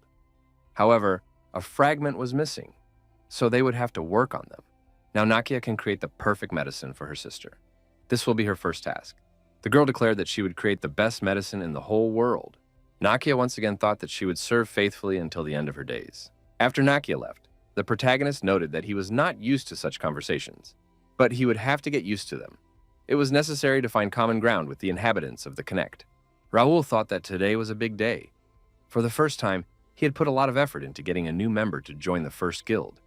This alchemist would leave her mark on history. Nakia would create a cure, because she herself was the great alchemist who had left this world. In the past, she had fought an incurable disease called manna-filaria. After extensive research, she finally created a cure, but at the cost of many lives. Now it didn't matter. Raul was lucky that the information about Nakia's medicine had been preserved in the connection. He deliberately gave her incomplete records so that she would develop her skills.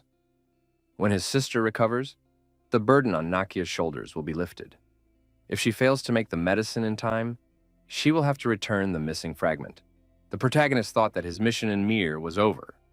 It was time to move on to the next destination. This was the capital of the Kingdom of Reuben, also known as the Tomb of the Sword, the large and populous city of Tarim. He was looking forward to seeing this city. After a while, the hero announced that they had arrived. Jake noted that everything was different in the capital. For Ashton County, entry into the city was without queue, so they simply had to proceed forward. Most of the members of the first guild remained in Mir. Our hero was surprised. Why was no one meeting them at the entrance to the city? Raul asked if Bernard had sent a message about the visit. The servant confirmed this. Bernard suggested that there had been a mistake. He would go to the estate and bring an escort. Raul said they would go together. Bernard asked passers-by where the Ashton County estate was located. The passers-by replied that they did not know. The man asked if the place belonged to one of the kingdom's 5 military families. He wasn't sure if they had their own opinion, but suggested looking in the Noble District. In the Noble District, they explained that there was no Ashton County estate there, so they could not let the young man pass. Raul understood that his family was not particularly popular, but to this extent, it was surprising. Jake said that the warriors of Ashton County risked their lives fighting monsters, but here it was as if no one had heard of them. The young man thought that the townspeople were unaware of his family's influence. The capital was far away, and the Earl of Ashton rarely visited here. But why had no one heard of the name Ashton? There must be a huge estate somewhere around here, where nobles and members of royal families stay. Raul told Bernard to visit the Information Bureau and find out the address of the Ashton estate. The guard said that it was the address of Baron Gender. Mr. Gender had been living there for about 10 years. Bernard reported that Baron Gendar, 50 years old, is a distant relative of Raul and is responsible for foreign affairs. Raul decided to see the estate with his own eyes and ordered to be taken there. At the estate, Bernard announced, "The younger son of the Earl of Ashton, Sir Raul, has arrived. They would like to meet with the ministers of foreign affairs." The guards demanded to see the invitation. Philip asked what invitation they were referring to. The guard replied that it was an invitation to a celebration. Raul Ashton was surprised. What celebration was he talking about? Jake grabbed the guard and demanded an explanation. "How dare you not let the master in? Bring the Baron here immediately." The guards raised the alarm and intruders appeared at the gate. The captain of the guards ordered, "Don't move, you people. What is this commotion? Who are they?" The horseman introduced himself. "My name is Philip. I am the Supreme Knight of the Order of the Golden Bear of Ashton County. Where is Baron Gender now?" The captain was surprised. Why did he need the Lord? The captain realized that he had heard, "the County of Ashton." He apologized, explaining that he had been warned too late. Baron Gender would be notified. An order was given to immediately escort the guests to the reception hall. Raul did not understand what was happening. The young man thought that the rumors were true. The estate was indeed huge, and it would take time to walk around all the grounds. He saw the main building of Ashton County where only immediate family members were allowed to enter. Why was music coming from there? Why was the front courtyard crowded with strangers? Jake also wondered, what kind of celebration was this, and what was the occasion? The guard replied, "Today is the birthday of Aaron, the youngest son of Baron Gender. Celebrations are a common occurrence here." A man appeared at the door and said he had been waiting for them for a long time. "Is that young man Raul? He's grown a lot." Raul thought that Baron Gender seemed strong, but he was not even close to being an expert. Now it was clear why people did not take Ashton County seriously. Raul understood why his father had entrusted him with foreign affairs, but he himself had no intention of participating. The Baron even looked down on him. He was surprised. Did people here know who he was? Dronzer said that they hadn't seen each other in a long time. Raul had probably forgotten, although he was actually his uncle, his father's brother. Raul admitted that no one had ever mentioned the Baron in such a way. Dronzer praised the young man for his intelligence and explained that the Ashton family tree was complicated, so it was easier to call him Uncle. Raul didn't want to be used for someone else's interests, and asked Bernard to explain everything in plain language. Bernard explained that Baron Dronzer was the third cousin of the Earl of Ashton. The assistant added that Raul's third cousin held the post of Minister of Foreign Affairs. The Baron was indignant. How dare he? Didn't his father teach him to respect his elders? Raul suggested that the Baron was either on good terms with his father or was simply mocking him. Raul asked Philip who else, besides direct descendants, could address him informally. Philip replied, only his lordship's younger brother, Viscount Aston. Rules serve to show respect and designate hierarchy. Raul added that when the Count's children reach adulthood, they inherit the title of Viscount and part of the land. He now owns land and a population of 10,000. Why does his third cousin, whom he is meeting for the first time, put himself above him?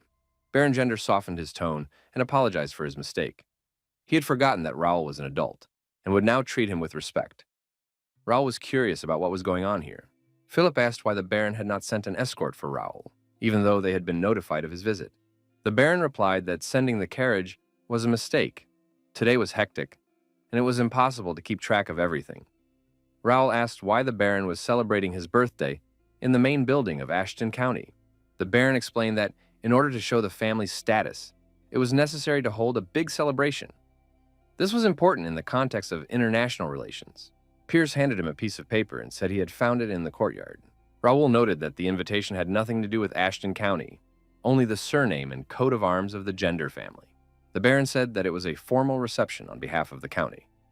Raul read, Venue, Baron Dronzer's estate. The celebration is taking place in the main building of Ashton County. The Baron repeated that the invitation should not be taken too seriously. The young master is acting outside his authority and is not at home. Raul was surprised. Is everything really all right? The Baron replied that according to ancient tradition, the celebration is always held in the main building when it is empty. Raul thought that the Baron's words made sense. Other representatives of the nobility could only be in the mansion with the permission of the Earl of Ashton. The young man said that as a trusted representative, temporarily acting on behalf of His Excellency, he ordered the celebration to be ended within an hour and a report on the funds allocated for the event to be provided. Dronzer was indignant. This is ridiculous. Who gave Raul the right to give orders here? Raul thought that his father had probably anticipated this outcome. Raul asked if this meant that the Baron was refusing to carry out the order. Perhaps it would be better to take care of his family rather than his guests. Perhaps he should go and inform them himself. The Baron said he would do everything himself, but Raul would regret it. The young man thought that the worst thing that could happen was if his father reported him. Where did the Baron get so much confidence and fearlessness? No evidence of the fall of Ashton County had been found, but Raul decided that he might find it here. The hero was surprised. Instead of the main building, they were given a wing. The servant explained that the main building was too crowded, so the Baron had ordered a separate place to be prepared. Raul turned his horse around. He would live only in the Ashton County mansion and ordered them to follow him. Raul, Philip, and Jake entered the main building. The young man was surprised. The Baron had settled his entire family in the 3-story mansion, where only the Count and his relatives had the right to reside. Raul wondered how the Baron would explain this. Would he claim that he was using the study and the main building according to tradition? Dronzer replied that these were temporary measures. The Ashton family rarely visited, so it was wasteful to keep the house empty. Raul ordered everyone to leave the building immediately. Jake grabbed his sword. Raul said that if the mansion was not vacated today, he would disregard family ties and behead everyone. Raul declared that from that moment on, he was relieving Baron Dronzer of his duties as Minister of Foreign Affairs. Raul added that if the Baron wished to raise objections, he could bring documents tomorrow confirming that he was performing his duties to the fullest extent. Our hero looked out the window at the departing Baron and thought that he had dealt with the matter. Now he needed to find some information. The young man was afraid that, given the condition of the estate, it had long since been disposed of, but it turned out that this was not the case. All documents related to management and finances were in the office. The Baron must have been sure that the truth would not be found. However, in his previous life, Our hero had studied business administration and worked for a trading company. Bernard was an expert in everything related to estate management. Philip reported that the Baron and his family had left the building. The knight added that they had calmly gathered their essentials and left. Raul suggested that they thought they would return soon and live here as if nothing had happened. Philip asked if the young gentleman was sure about his decision. Maybe they shouldn't have rushed into it. Raul replied that it was necessary to get rid of rotten people quickly and not miss the moment while they were still looking down on them. The protagonist thought that a branch of the First Guild would fit in perfectly here. And if he sets the rules in his house, he will not allow any scoundrels to contradict him. Pierce said that Baron Gender was under someone's protection. Something bad was coming. Raul said that one should simply believe in the power of Ashton County. Jake told his colleagues to finish their serious conversations and go with him to inspect the estate. Mr. Raul says there is no need to worry. Raul added that now they need to get some rest because tomorrow they have great things to do. Everyone except Bernard can be free. Raul asked Bernard if he knew what they were looking for. Bernard said he could be relied upon. The next day arrived. Raul Ashton conducted training using magic swords. Bernard cautiously watched the young master and parried his attacks. Our hero said that progress was evident. He did not think that Bernard would learn to wield two swords at once so quickly. Raul thought that it had been a month and a half since Bernard discovered his psychic abilities with the help of a skill book. Given his success, it was safe to say that he had great talent. It is usually difficult for wind mages to achieve perfection in weapon control. At this rate, he would reach the expert level in about 6 months and become one of the most gifted mediums. Raul said that now it was time to move on to martial arts. Bernard's power is not only measured by his superhuman strength. The easiest and most effective way to raise your skill level at the beginning of your journey is to apply several skills at once. Bernard, using his psychic abilities, said that they seemed to have guests. Raul thought that the wind mage was able to pick up information from a great distance. The young man said that they should greet the guests properly. Bernard asked if he should bring what the master had prepared the day before. Raul replied that Bernard should bring everything. Raul intended to receive a reward for his hard work. Bernard thought that the young master's expression did not bode well. The Baron would have a hard time if he stood in his way. Jake was surprised. Was there some kind of treasure buried here? Otherwise, why would so many people have gathered? Baron Gender stood in the center of the inner courtyard. Some of the knights exuded tremendous energy. The outer courtyard was filled with warriors. Jake doubted that the young master could handle them alone. The knight hoped that his master knew what to do. Braun believed that everything was going according to plan. In Raul's absence, all issues must be resolved, and then he will be able to take office. The Ashton family's blood relatives living in the capital, having learned of what had happened, could not remain on the sidelines. The Baron thought that by expelling him from the estate and depriving him of his position as minister, Raul had created problems not only for him, but for others as well. After all, they also held banquets at the expense of the county budget and even received payment for managing the estate through his pocket. Having lost such a lucrative source of income, they would not remain silent. The Baron thought it was his mistake to organize the celebration in his own name and use the Count's office, but his relatives were unaware of this. Surely this boy only knows how to pretend to be a noble aristocrat, but in reality has no idea what he has gotten himself into. The Baron did not understand why his brother had made his son his representative, but he would not miss this opportunity. Raul Ashton came out to the guests, accompanied by his knights. The young man was determined. Our hero smiled and said that he did not expect to see so many guests today. Could it be that everyone present was concerned about the rights to the estate? The Baron confirmed that they had all gathered here to express their outrage at Raul's unreasonable behavior. Perhaps it was time to clear up this misunderstanding and apologize? Raul Ashton asked if Baron Gender was speaking on behalf of everyone. If so, he was ready to figure out who was right and who was wrong. Gender said that for many decades, blood relatives living in the capital had managed the estate, succeeding one another. This was done so that some boy from the main family would not come and cause disorder. Those present considered it rash of His Excellency to grant authority to a child and also to cut funding. What was the Count thinking? Raul thought that he should be heard so that he could explain what Baron Gender was guilty of. Raul thought that the consequences could be much more serious than previously thought. 5 influential families had gathered here. The first were the blood relatives of the Ashton County. They took part in the meeting without hesitation. The second were scouts from the Cranan Empire's Guild of Trackers. Their appearance was logical. The Empire was behind any conflicts occurring on the continent. Our hero did not expect to see the third group here. The Delamian Knights are one of the 5 most influential families in the Brennan Republic. Among the knights was Graham, a sword expert nicknamed the Red Executioner. Next to him were several other sword experts. Our hero did not know why representatives of a much more powerful family had appeared here. The Knights of the Viscount of Randall were also present. What did the 4th young master of the Viscount of Randall, whose appearance alone was a reason to start a war, need at this meeting? Perhaps he wanted revenge for the incident in Mere, but he would not act openly. The traitors of the Ashton family, the culprits of this chaos, were also present. Everyone is ready to take the reins when something goes wrong. Among those present was Titus, a sword expert, the eldest son of Viscount Jaden, our hero's cousin.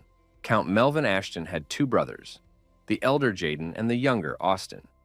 Melvin was the most talented, but according to the right of primogeniture, the position of count was to pass to Jaden. Jaden was an arrogant and cruel man. He either maimed or destroyed anyone who annoyed him. One day, Melvin reached the level of expert in sword mastery, increasing his chances of becoming count. Jaden realized that his brother was surpassing him and became jealous. Jaden planned to assassinate Melvin, but his plot was uncovered before he could carry it out. After that, Jaden was stripped of all his privileges. The time came and Melvin became a count. Jaden still received the title of Viscount and a large piece of land. However, this man could not accept defeat. As a result, he sold his assets to his rival, Marquis McNeil, gathered his supporters, and left the kingdom. This story took place 15 years ago, when Raul Ashton was born. The appearance of Viscount Jaden's son makes it clear whose side Baron Gender is on. The incident that led to the breakdown in relations with Viscount Jaden did not affect the others present in any way. They probably hoped to get rid of the Count by taking his estate for themselves. In a previous life, the Ashton estate was divided into many factions and then collapsed completely. Perhaps they made a wise choice. However, Raul Ashton was now present. He would make it clear to those present that they had made a big mistake. Knowing the whole picture, Raul could make the first move. Philip banged on the shield and got everyone's attention. Our hero said that he had heard enough complaints. Now it was his turn to speak. The young man told Bernard and Pierce to hand out the books. Each of those present received 1 copy. It was a report on management and financial operations relating to the estate of Count Ashton. It contained evidence and materials from the investigation into the case of Baron Gender, who was suspected of embezzlement and misappropriation of funds. Everyone present was surprised. Baron Gender was outraged and very angry. Gender claimed that it was untrue and forged. Those present agreed that it appeared to be official data, but it was difficult to believe. Could the young count have arrived only yesterday and managed to gather all the information in one night? Raul suggested that those present were now ready to talk seriously. According to the documents, there were currently 200 people on the estate, receiving free training to become knights. Where were they? Gender said that they had taken their equipment and fled. Raul asked if they were all from other cities. It was strange that the Baron was recruiting students from outside Turim, even though the purpose of the free classes was to spread his influence in the capital. Jandar repeated that they had run away, and then he decides who to take as students. Raul said he would continue the investigation and check the addresses of each of the students listed in this book. It is also said that the Baron gave 100 golden swords to another Baron as a gift. However, according to the report, 10 of them turned out to be fakes. The Baron also recruited 100 S-rank warriors. Where are they? Only 20 F-rank knights are present. Moreover, banquets are constantly held in the main building of the estate in honor of the birthday of the Baron's son or his wife, hunting ceremonies, and so on. Our hero did not understand how all this related to the costs of managing the estate. The entire list simply amazed and surprised the young gentleman. It took him a whole night to obtain this information. When our hero discovered that some of the documents were forged, he had to sneak into the Baron's house. There, thanks to Pierce's ability to analyze information and his research skills, they found the real account book. After that, Bernard set about organizing the report book. Finally, our hero used his copying skills and made dozens of similar books in A4 format. This was necessary in order to open the eyes of everyone present to Baron Gender's machinations. Raul said that he had provided everyone with evidence that more than half of the funds had been embezzled by Baron Gender. Were there any objections to the Baron's dismissal from the post of minister? Jonder said that it was amazing. He was simply stunned. How long had Raul been preparing all this? Who would have thought that his nephew was such a terrible person? The Baron said that he had never seen such a thoroughly prepared report in his life. A formal investigation usually takes a maximum of 3 pages, but here there were 30. The Baron continued that his nephew claims to have done this work in one day, but that is simply impossible. He must have planned everything long before his arrival. First, he deprived him of his post as minister, and now he will put a spoke in the wheel of everyone else. Those present declared that this smacked of political conspiracy. The young man was trying to save budget resources. Would the Count really stop supporting other families? The Baron gave the order, and Jackson handed over the list of their demands. If Raul Ashton signs it and leaves the capital, he will be forgiven for this offensive behavior. Raul asked Jake to read the document aloud. Jake said first, to transfer ownership of the estate to Baron Gender and his family members. Second, the right to manage the estate, including its administration, will be determined by members of the Ashton family living in the capital. Third, to lift the ban on learning the art of sword fighting for members of the collateral line of the family. Jake was outraged. They were throwing a feast here with money earned from hunting monsters, and then they were making demands. Gender was outraged that the knight was being insolent to them. Jake got angry and said that these people would never see the estate. He had never heard such insolence before. The Baron drew his sword and said that his patience had run out. Raul had crossed the line. Everyone present drew their swords, and the situation became tense. Our hero told Jake to calm down. Gender was surprised. He pointed his sword at the young man, but he didn't even blink. He couldn't intimidate him. Raul is surrounded by the 3 best knights of the Order of the Golden Bear. There's not the slightest chance against them. The Baron said that Raul's knight had insulted them. If he did not apologize immediately and execute the knight, they would consider it an insult as well. To avoid bloodshed, Raul had to do it immediately. Our hero said that Sir Jake had only stated the facts. The young man added that, judging by those around him, there was no hope for a peaceful settlement. Raul Ashton drew his sword from its sheath and said that Baron Gender was much more treacherous than expected. The young man added that the Baron knew that he would never sign such demands. Our hero wondered what the Baron really wanted. Baron Gender had heard that the Count's youngest son was the weakest and most talentless. He had no intention of giving in to this young man. The Baron said that Raul would not be able to outsmart them. He would not leave this place until he signed the agreement. Those present told Raul Ashton to think carefully about his actions. Our hero said that Gender had dug his own grave. Did the Baron realize that his actions could be seen as a declaration of war on the county? Those present told the Baron that this was not what they had agreed upon. Was the Baron really going to go against the county? They no longer wanted to be involved in this. Gender said that it was too late to back out, now that they were all in the same boat. Did they really think they still had a chance of the Count forgiving them? Raul suggested ending the discussion. What would Baron Gender do next? He was not going to sign the papers. The Baron said that the young man did not understand the essence of what was happening. Hundreds of knights and guards were waiting for his signal. Would Raul's men be able to deal with them? Gender believed that he had an ace up his sleeve that even the Order of the Golden Bear could not handle. As our hero thought, the others are just watching, afraid to do anything. In that case, no one will stop him. Raul told the Baron that he didn't care. Gender thought that Raul was a very confident young man. Was he really not afraid of knights armed to the teeth? He saved his secret weapon for the most extreme case. With its help, he would definitely start a war. The Baron thought he had no other choice. Who could have known that this young man was not a weakling? Gender said that Raul had insulted him by providing false documents and humiliated him in front of all these people. He calls for justice. The Baron demanded that Raul Ashton perform a blood sign. This meant a challenge to a duel, which could only be issued once in a lifetime. It was the only way to fight a member of the higher nobility. Was the Baron really prepared to go that far? Against his own nephew? He had gone too far. Raul wondered why he should accept this challenge. The Baron said it was a final act of mercy. Better that than to take his seal by force. Our hero was surprised. Did Gender really think he could take it in a fair fight? Would that really be much more noble? Gender said that if Raul refused, he would have to use force. The Baron thought that the young man could hide behind arrogance as much as he wanted, but he knew the answer to his proposal. Raul asked what the conditions would be. Would Gender not be the duelist? The Baron said 3 participants representing the interests of each family. A one-on-one battle. The winner would be the one whose duelist lasted the longest.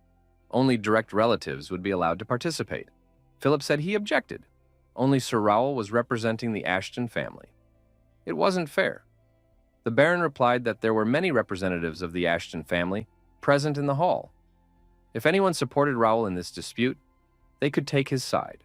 Raul asked about the terms of the bet. If he loses, will he sign the papers? But what is the Baron betting? Gender asked. Does it matter? What does Raul want from him? The young man said that if it is a fair duel, then the stakes must be fair too.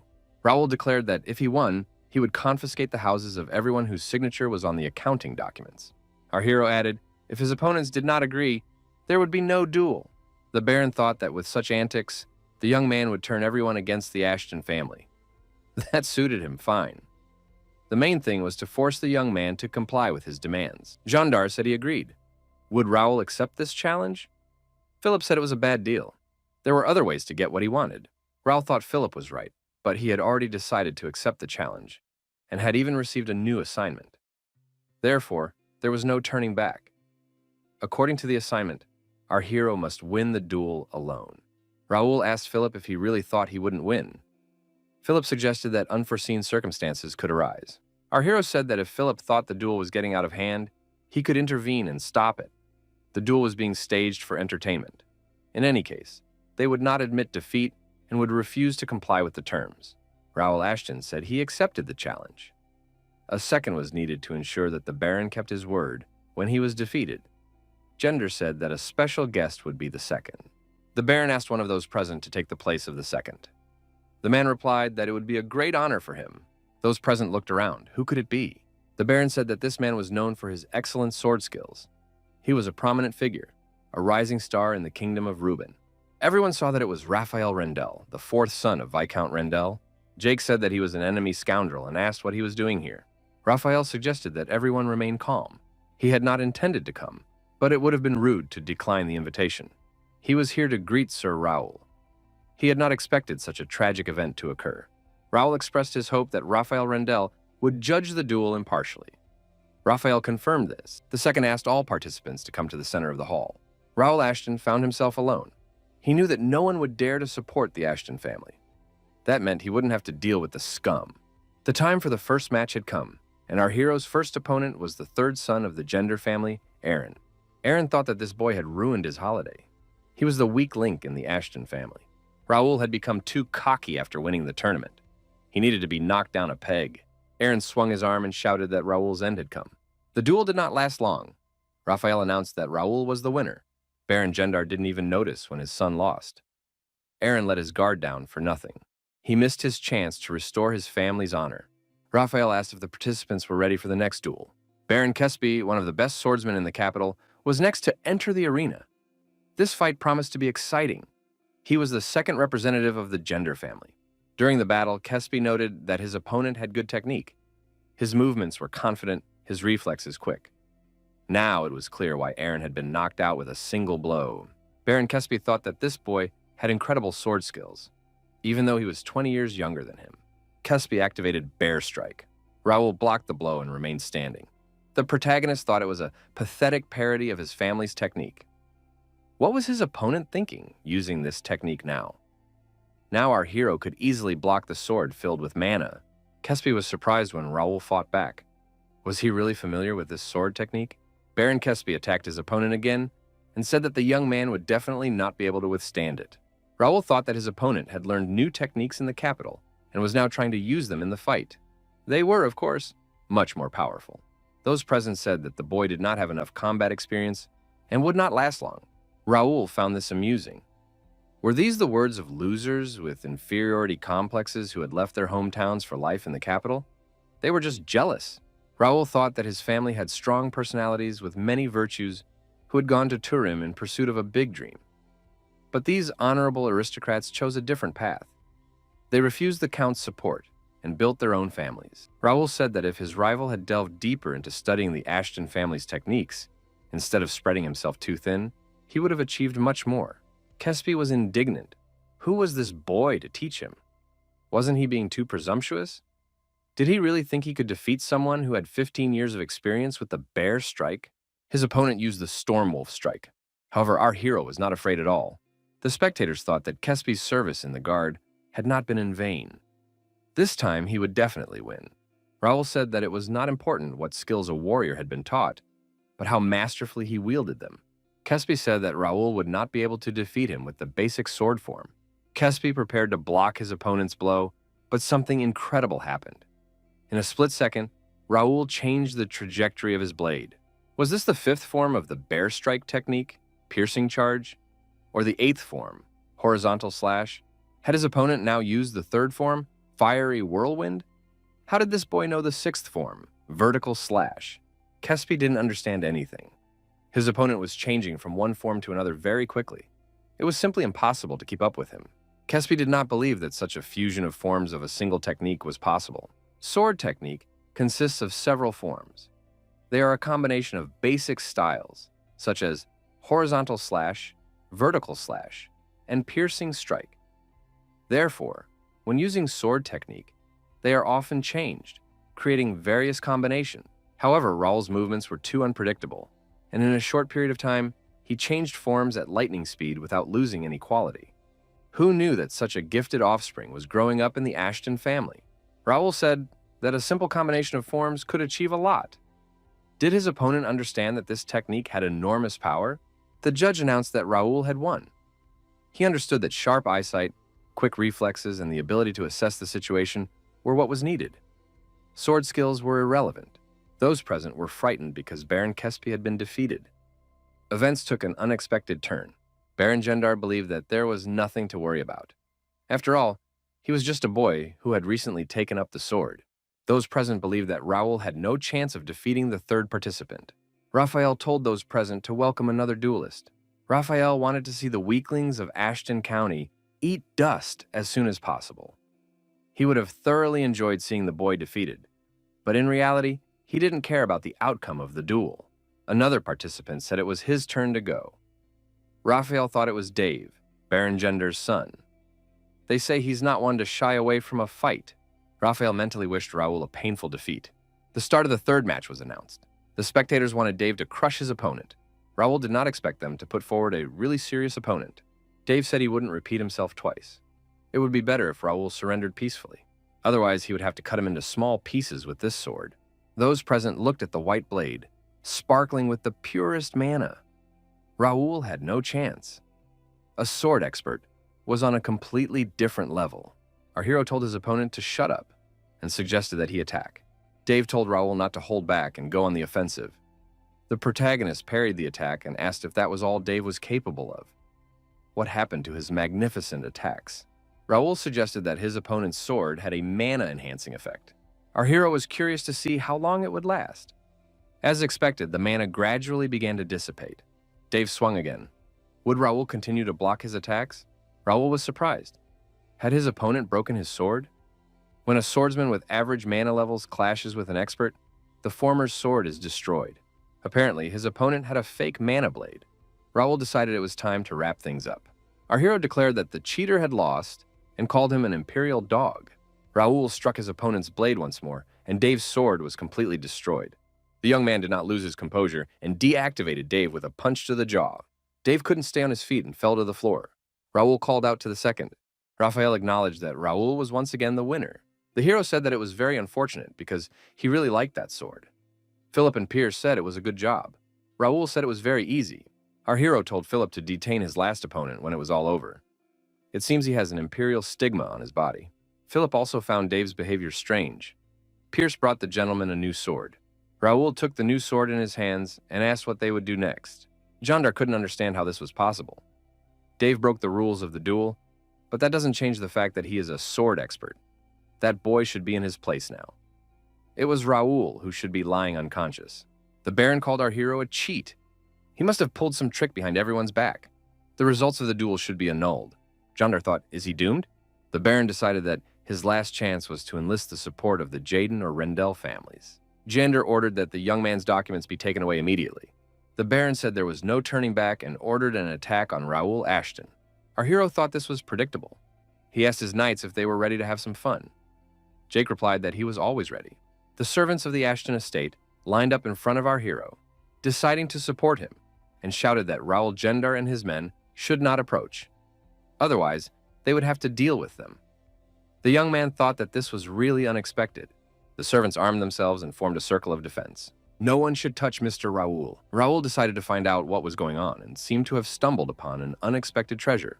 Gendar said that they had been stabbed in the back. How dare these servants? Was this their gratitude? One of those present claimed that the Baron had taken money that rightfully belonged to them. They hated the county only because they did not know the true traitor. If Sir Raul had not intervened, they would have remained in slavery forever. These people were personally recommended by Earl Ashton for admission to the Royal Academy. They performed well during the coming-of-age tournament and received a grant. But since the dormitory is closed during the holidays, they had to move here. The cost of living was to be covered by funds allocated to the estate. However, the Baron appropriated them for himself and even forced the students to work on the farm to save on servant wages. Raul thought that his father had given power to the wrong person. Although the Baron was not always a crook, Jake asked what they were going to do. If they continued in the same vein, they could suffer serious consequences. Raul said that he would be here soon. The door to the room swung open. A man asked who was brazen enough to block his way. A hulking man with a sword in his hand appeared in the doorway. He asked who dared to wield a sword within the walls of Count Ashton's estate. Jenda realized that this was Mr. Dillon. One of his hands was the size of a normal person. Where did the Count's heir come from? Dillon's knights followed him into the room. Those present had never seen such strength before. This man was the strongest warrior in the kingdom of Reuben. He asked where the boy was. Raul and Dillon's eyes met. The giant said that he had finally found him. Dillon lifted our hero up like a child and asked how his brother was doing, whether he was being mistreated, and whether he was sleeping and eating well. Dillon noted that Raul had grown quite a bit over the past 2 months, but it still wasn't enough. He should have muscles like his. Dillon said he had walked the entire way bare-chested. He wanted everyone in the capital to appreciate his muscles. Raul thought it was very shameful for the Count's successor to walk around the capital without clothes. Dillon noted that it was important to take care of one's health. If Raul had the same beautiful body, no one would think of raising a sword against him. Dillon asked those present if they were ready to answer for their actions. Dillon and his knights drew their swords. No one was going to contradict them. Raul thought that the situation would soon be resolved. But why did his brother bring the vice-captain and all the high-ranking knights with him? Jonder, of course, wanted to teach Raul a lesson, but he understood that it was all over. The Baron saw that Raphael Rendell was trying to escape. The Knights of the Republic of Brennan, who were his secret weapon, turned away. Dillon approached Raphael and said that they hadn't seen each other in a long time. He hadn't changed a bit. What number was he? Raphael replied that he was the 4th. Dillon asked if Raphael still picked on the 3rd and 6th. Raphael replied that it had been 100 years ago. Dillon was surprised. Did Raphael really raise his voice at him? Raphael replied that Dillon had imagined it. Dillon said that from now on his family's problems were none of Raphael's concern. Or did he want to stay? Raphael said he had things to do at home. Dillon told Raphael to tell his first brother that he was ready to fight him anytime. Dillon ordered everyone who was not part of the Ashton family to leave. Those who were waving weapons were to stay. He would have a separate conversation with them. Dillon asked where the document was that they all wanted to sign so badly. That same evening, our hero thanked his brother for agreeing to come. Raul asked why his brother had mobilized so many people, and who was left to protect his wife and son. Dillon replied that he couldn't come to his brother empty-handed. Raul said he had contacted his brother late at night. It must have been difficult to organize everything in a hurry and come to the capital. Dillon replied that Raul knew why he had done so. His father had entrusted him with the seal for a reason. He had to simplify the process a little. Raul thought Dillon was right. Without his help, it would have been much more difficult to resolve this conflict. And he used the portal and quickly got to the place. Teleporting the entire squad probably cost more than 3,000 gold pieces. Raul asked what to do with the traitors. There were about 30 of them. Dillon replied that they would not get off so easily and would pay for their sins. Raul said that his father's brothers were among them.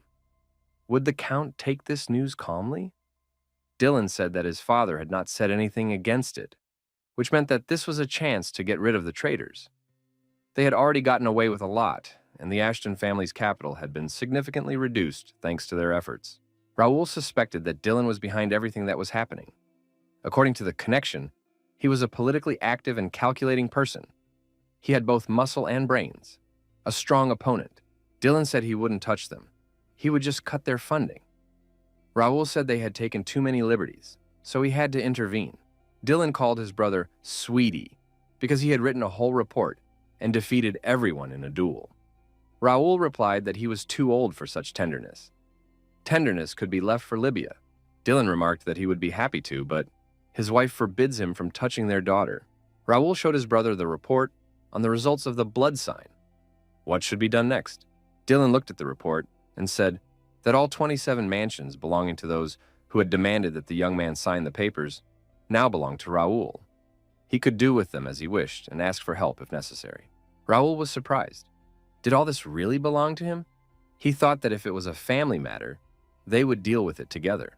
Dylan said that this was Raul's reward for winning a fair fight. The mansions rightfully belonged to him. A man must be confident.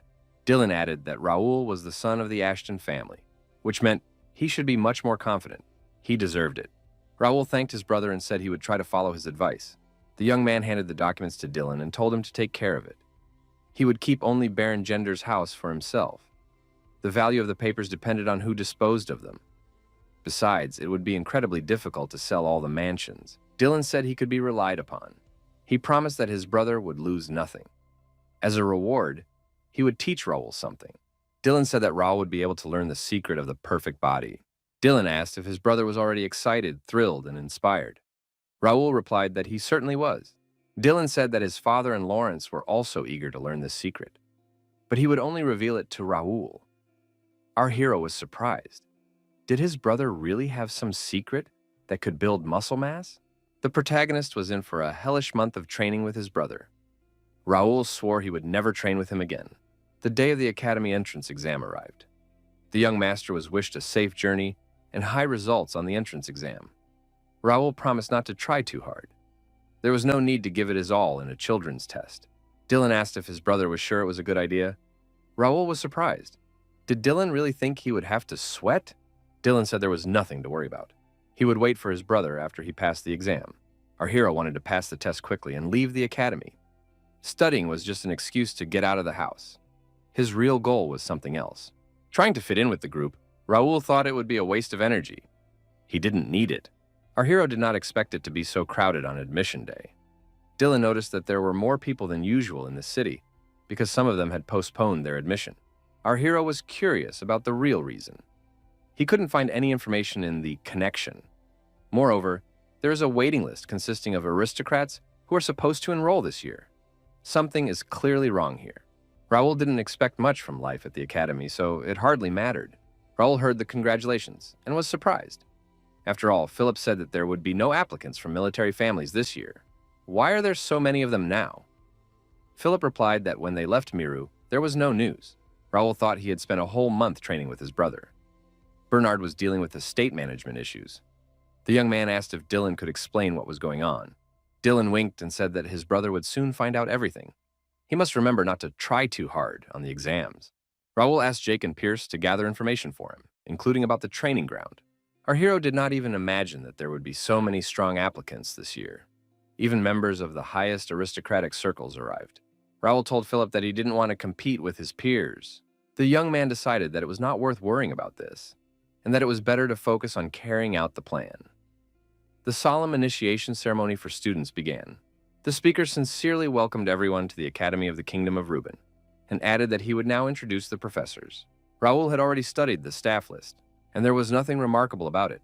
The first to be introduced was the acting vice-rector of the Academy, as well as the head of the Department of Magic and Management, Alfredo Gray. Raul thought that this was one of the three wise men of the continent, the supreme magician of the Eighth Circle, Alfredo Gray. But what was he doing here? Alfredo Gray greeted everyone and introduced himself. He was the acting vice-chancellor of the Academy. It was a great honor for him to be invited to such a prestigious institution. Our hero thought that the supreme magician of the Eighth Circle possessed unsurpassed magic of illusions and visions, and also practiced alchemy. What made him come here? Gray loves to wander the world, which is why he is nicknamed the Wandering Sage. Even the Magic Tower has to ask the Information Guild for the whereabouts of their master. Could this man really have taken the position of vice-rector of the Academy? Raul did not expect to see him so soon. He was supposed to appear during the formation of alliances. Gray said that leadership magic would now be included in the curriculum. They will demonstrate how it works during the entrance exam. The rector of the Academy, Mr. Spence Templeton, said that Gray had mentioned changes to the curriculum. In connection with this, the materials prepared for the entrance exam had also been revised. Raul thought that the level of preparation required should remain the same. Otherwise, he would have to work hard. The rector added that whoever showed the best results would receive a special reward. Our hero had never heard of a special prize. He believed that the exam was conducted in order to divide applicants into groups. The fencing faculty was divided into 5 groups. Was it worth striving for more? Raul did not understand what the best student would receive, so he saw no point in standing out. Jake also admitted that there was nothing remarkable about this special prize. However, after learning about the benefits for the student with the highest score, our hero decided to definitely take first place. A personal training room and an entire library are provided. You can't miss such an opportunity. Attending lectures helps improve skill levels, but does not give experience points or rewards. The young man left his father's house and came here to meet one very important person. He would rather spend his time hunting monsters and exploring dungeons than sitting in lectures. However, the availability of equipment for training vision magic changed everything. Even though the summoned monsters were not real, the young man could still earn experience points. The only problem was the cost of using magic. But if it was free, there was nothing to worry about. There were many hidden items in the library. Raul could obtain hidden quests and skill books with the necessary information. The halls were divided by year, and each one was accessible. Raul thought it would take him at least 3 years to take advantage of all the academy had to offer. But now he could save a lot of time, provided he passed the exam with flying colors. Our hero was called out. The man asked if he was a young man from the Ashton family. It was another descendant of the Randall family. Raul asked who he was. The man said that it was not for nothing that everyone called the Ashton family creepy and ignorant. Raul turned around and said he didn't have time to deal with this person. He was leaving. Jake stopped the stranger and said that no matter what family he belonged to, there was a limit to everything. The redhead replied that they should not block his way. Jake said that there was no need to make a scene. The assistant told the young man that there were too many people here. The young man said that this Ashton was constantly getting on his nerves. He needed to be put in his place. Raul saw some famous people among the students who had come to support their family members. The Duke Marcus Templeton was the best knight in the kingdom. Marquis Clifford is a mid-level axe master from the 7 Marquis McNeil, the increasingly popular Viscount of Rendell.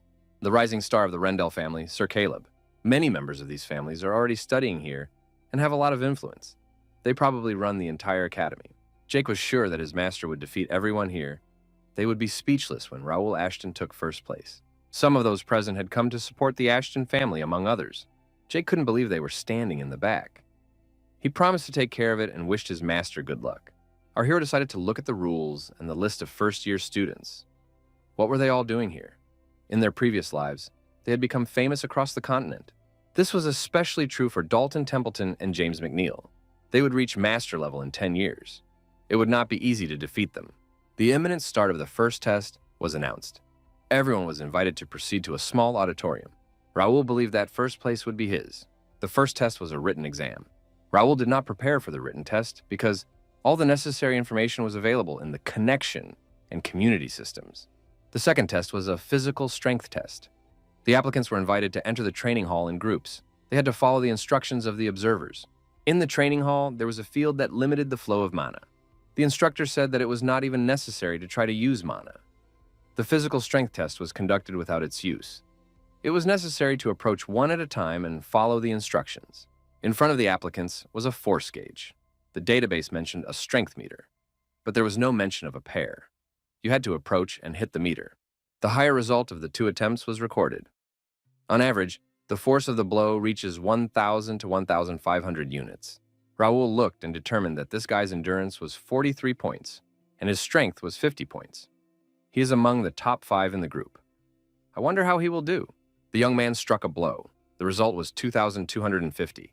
The audience shouted that they expected nothing less from McNeil. Raul thought that this man was the first to break the 2,000 mark. Corral now knew what result he had to achieve. The speaker said that for a kingdom famous for its best knights, their students set a high bar overall. In addition, they had not had such gifted applicants in a single year for a long time. Upon hearing about Mr. Gray, they immediately submitted their documents.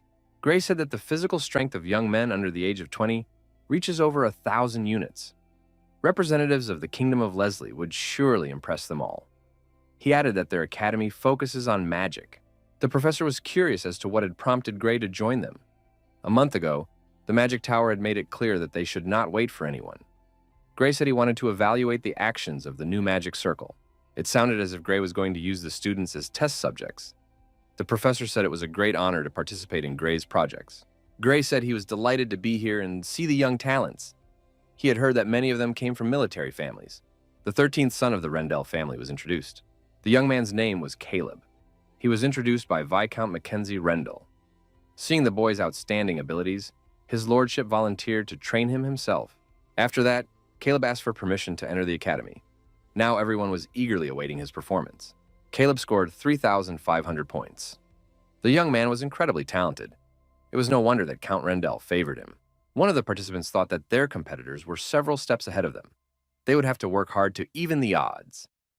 The next participant was announced.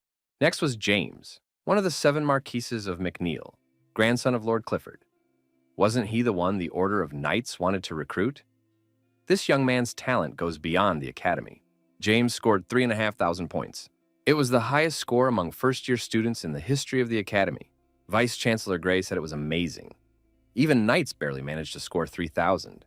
The next participant was Dalton, the Swordmaster's grandson. This was his first public appearance. Dalton scored 2,900 points. These results were lower than the previous ones. However, the young man struck with one hand from behind his back.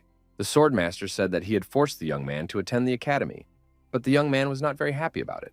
Those present said that Dalton Bill was not exerting himself. What would happen if he struck with all his strength? It was not for nothing that he was considered the strongest. Someone present suggested taking a break for lunch. The rankings were already clear. Vice-Chancellor Gray expressed confidence that there was one more young man among the members of prominent families. The professor said that this person was not worthy of attention. Rumor has it that he only got into the academy thanks to a letter of recommendation from his father. What's more, he's only 15 years old. Some students don't care about graduating from the academy. They come just to gain experience. However, in the case of a representative of a military family, this is quite a sad situation. Dylan apologized and said he didn't want to interrupt the conversation. Vice-Chancellor Gray said that he was the son of Earl Ashton, a well-mannered and honest young man. They had already spoken a little earlier. Dylan said he was honored that the Vice-Chancellor remembered his name. Gray replied that he couldn't forget such a strong man with a frightening gaze. Dylan noted that he was amused by the old-fashioned reasoning of those present. How could one believe rumors without having an opinion of one's own? It seemed rather egocentric. How could anyone claim that Raul, who was only 15, had come to the academy just for the experience? Perhaps the reason lay elsewhere. He had enrolled to have fun, because in reality, the academy had nothing to teach him. Those present considered this to be insolence. Was Dylan really saying that his brother was capable of leaving his mark on the academy's history? The professor remarked that this was typical of the Ashton family.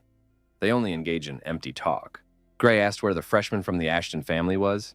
Looking at the screen, the vice-chancellor said that the young man seemed to radiate light. Were they really going to take him? Dylan confirmed that this was his younger brother Raul, the jewel of the family. The professor added that with such good looks, his lack of sword skills was forgivable. Dylan thought that the old man was right to be so excited. He knew about Raul's skills after the incident with Baron Gender. Dylan decided that now that the situation had heated up, Raul had to give it his all.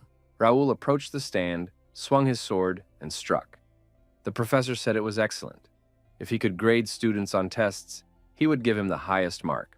The young man almost scored 3,000. If he had shown up a year later, what would his score have been then? Raul began to prepare for the next strike. He believed that everything was going according to plan. Those present thought that the young man would succeed and score more than 3,000. Age is no obstacle to strength. You need to gather your courage and strike with all your might. That's exactly what Raul did. He swung and hit with all his might. Dylan said his brother was doing great. The shot was scored at 3,615 points. He exceeded the best result by 3 points. The young man had thought everything through in advance. Raul thought that everything had gone according to plan. After the test, it was necessary to enter the names of the students whose results exceeded 2,500 points. It was necessary to monitor updates and record the results. Raul decided that no one should suspect his actions. When he reached the expert level, his physical strength began to grow rapidly. Thanks to his brother's hellish training, it reached 68 points. Now he could easily score 4,000 points on the strength meter. But he had to match the level of the freshman. Therefore, Raul gathered information while pretending to make an effort. In reality, he used telekinesis to soften the impact. The blow had to hit exactly the right spot, which he calculated using the system's calculator. Raul decided that until real threats appeared, he should be cautious. Until other players appeared, the young man would hide his true power, especially his superpowers. In his past life as a ranker, he openly used his power, which led to the guilds analyzing his skills and tracking him down. Then he was forced to hide until he lost his life. Raul believed he would not repeat this mistake. Lying low, he quietly eliminates his enemies while playing the role of a victim. It was announced that the second test was coming to an end. It was necessary to prepare for the next one. Raul decided that while there was still time, it would be better to check his status, and activated the status window. Next, the applicants faced an obstacle course. Here, strength and agility were required, so it was important to control oneself.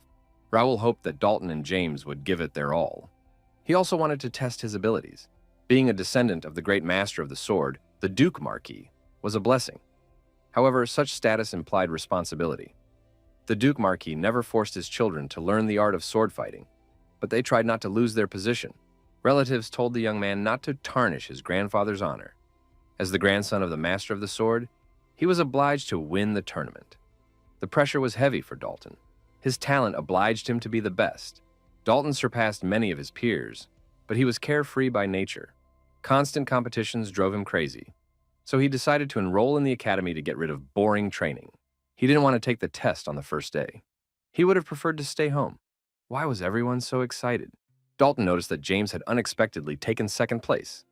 Despite all his victories, James was the best opponent he had ever fought. Who could have outshone him? The supervisor told all the applicants to line up and move on to the next test. Dalton guessed that the guy's name was Raul. He had seen him somewhere before. Dalton called out to Raul. Raul asked who he was. Dalton introduced himself.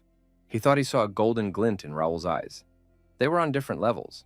Raul said he was leaving if that was all. Dalton stopped him. Dalton guessed that this guy knew who he was. Usually people tried to win his favor by any means necessary. But this was something new.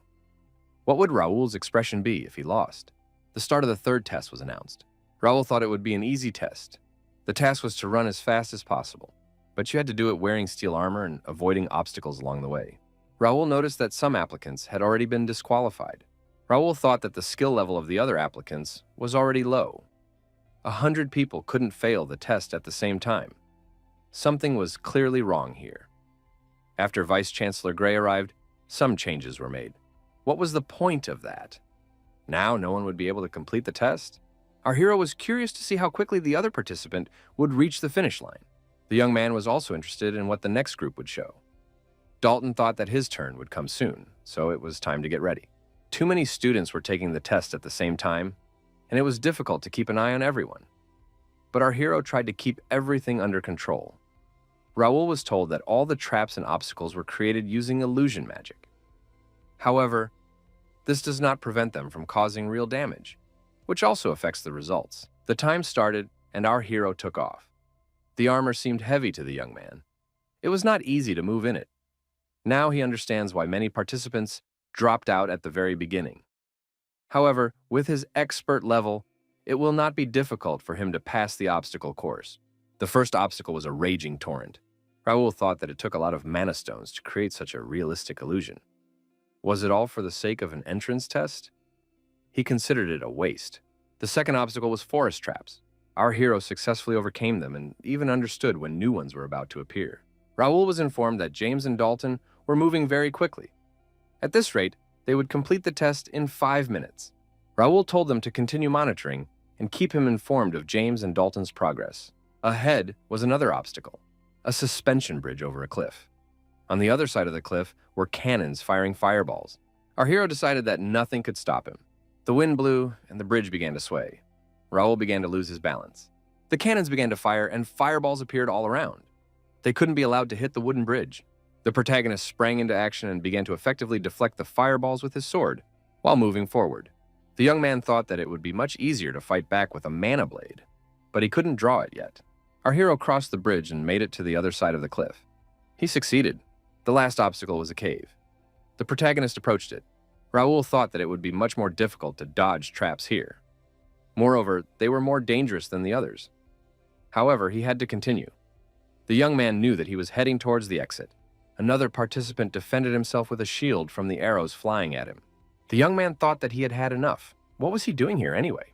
Not only was he forced to enroll in the academy, but now he also had to study with these good-for-nothing people. This applicant had already won a tournament where most of the participants were over 20 years old. He had experience serving in the Capitol Guard. Soon, he would become a knight. What was the point of wasting his time here? If it weren't for the Lord's direct order, he wouldn't be here. And then, there were the offspring of the Dalton and Ashton families. James thought that his task was undoubtedly more important than the competition. But if he gave them first place, he would look like a complete failure. The applicant couldn't wait for this cave to end. Finally, James broke free. This participant's results were 5 minutes and 12 seconds. The young man decided that he would win. However, new information appeared on the scoreboard. Dalton had completed the course in 4 minutes and 58 seconds. Dalton said emotionlessly that it was a good warm-up. James decided that all his plans had been ruined. Dalton thought he didn't see Raul. Where was this applicant? James thought that when they were setting up Dalton, he wasn't interested. But what did he care about this Raul? What was he up to? New information appeared on the scoreboard. Raul finished in 4 minutes and 55 seconds. Caleb was fourth. Those around him said that Raul had beaten Dalton again. How did he do it?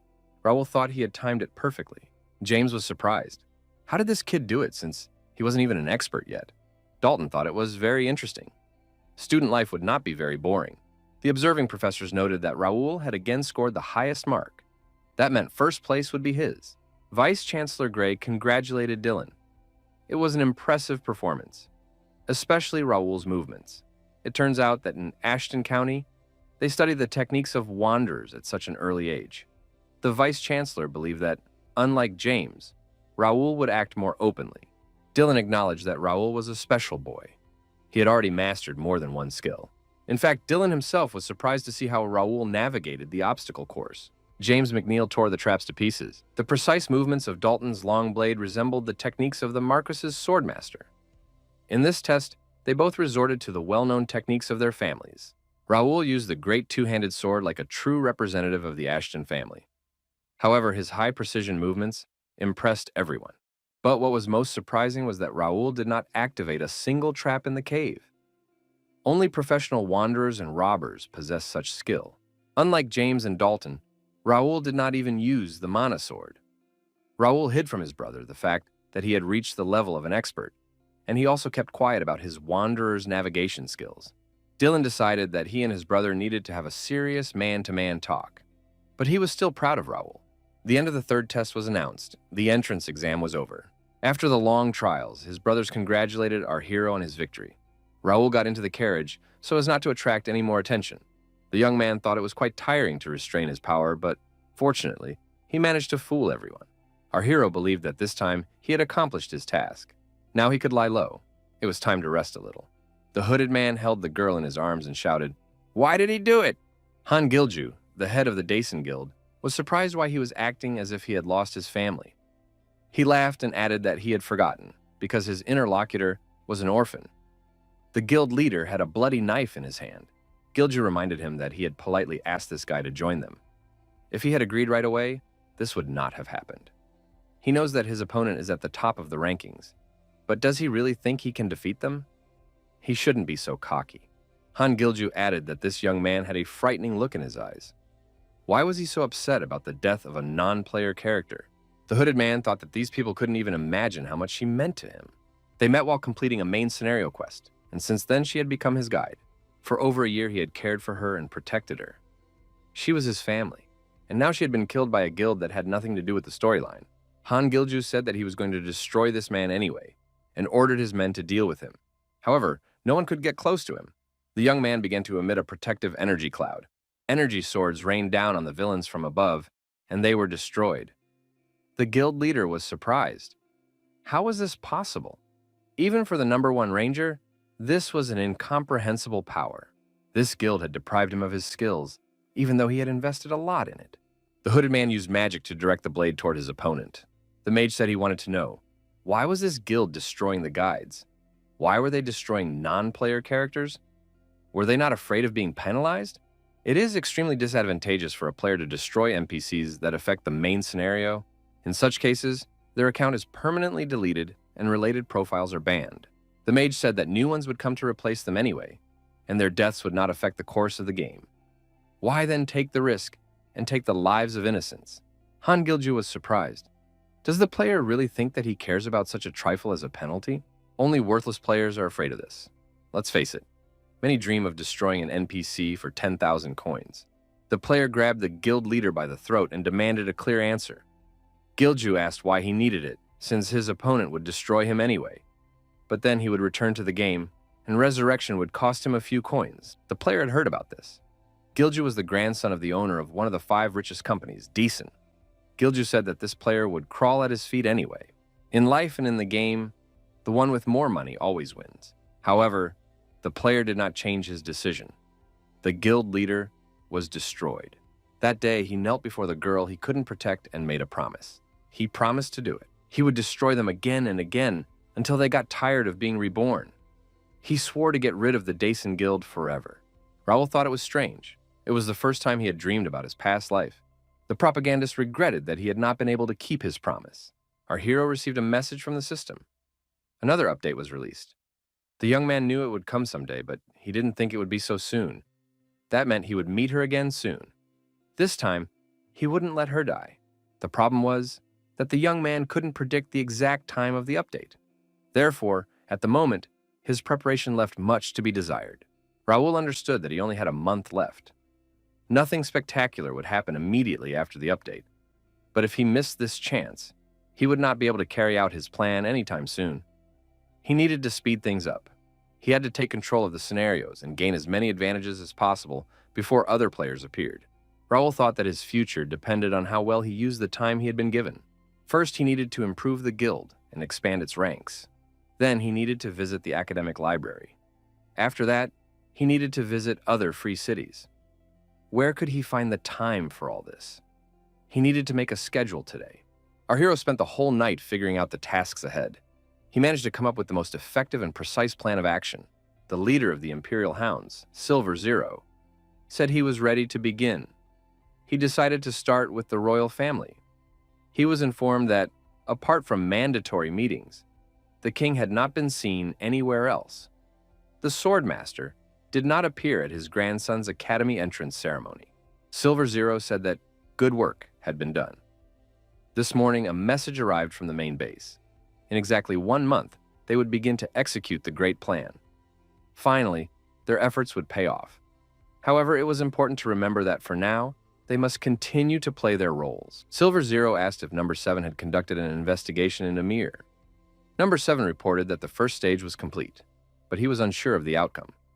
Due to the kingdom's interference, it was not easy to get close to the battlefield. One of those present expressed confidence that the Randall family was also involved. His comrade was indignant because the Randalls had not taken any action. Could it be that those who had been exiled to Miru had invaded their camp? The speaker stated that the facts spoke for themselves. On the same day, the Randalls declared themselves heroes. Combat armor and other weapons with tracker spells were clear evidence of their involvement. However, it was completely unclear what forces they had used to carry out such an operation. Silver Zero asked if there was any more news. He was told that the Duke of Ashton's younger son was in the world at that moment, although he had not been seen near their base. Silver Zero asked if anyone thought that the county of Ashton could be in collusion with the Viscount Rendell. That seemed doubtful. Another person present reported that the information had not been confirmed, but one of their people had seen a man who looked like Gray. Silver Zero ordered the investigation to be suspended for the time being. There was no point in wasting time on secondary tasks when they were about to begin executing their plan. They needed to send the Rendells a warning, and that was all. Silver Zero asked Number 3 what had happened at the academy. Wasn't James supposed to take first place? Number 3 replied that unforeseen circumstances had arisen. They had everything under control until Raul Ashton showed up. Silver Zero asked Number 6 what was going on. Wasn't he in charge of the Ashton family?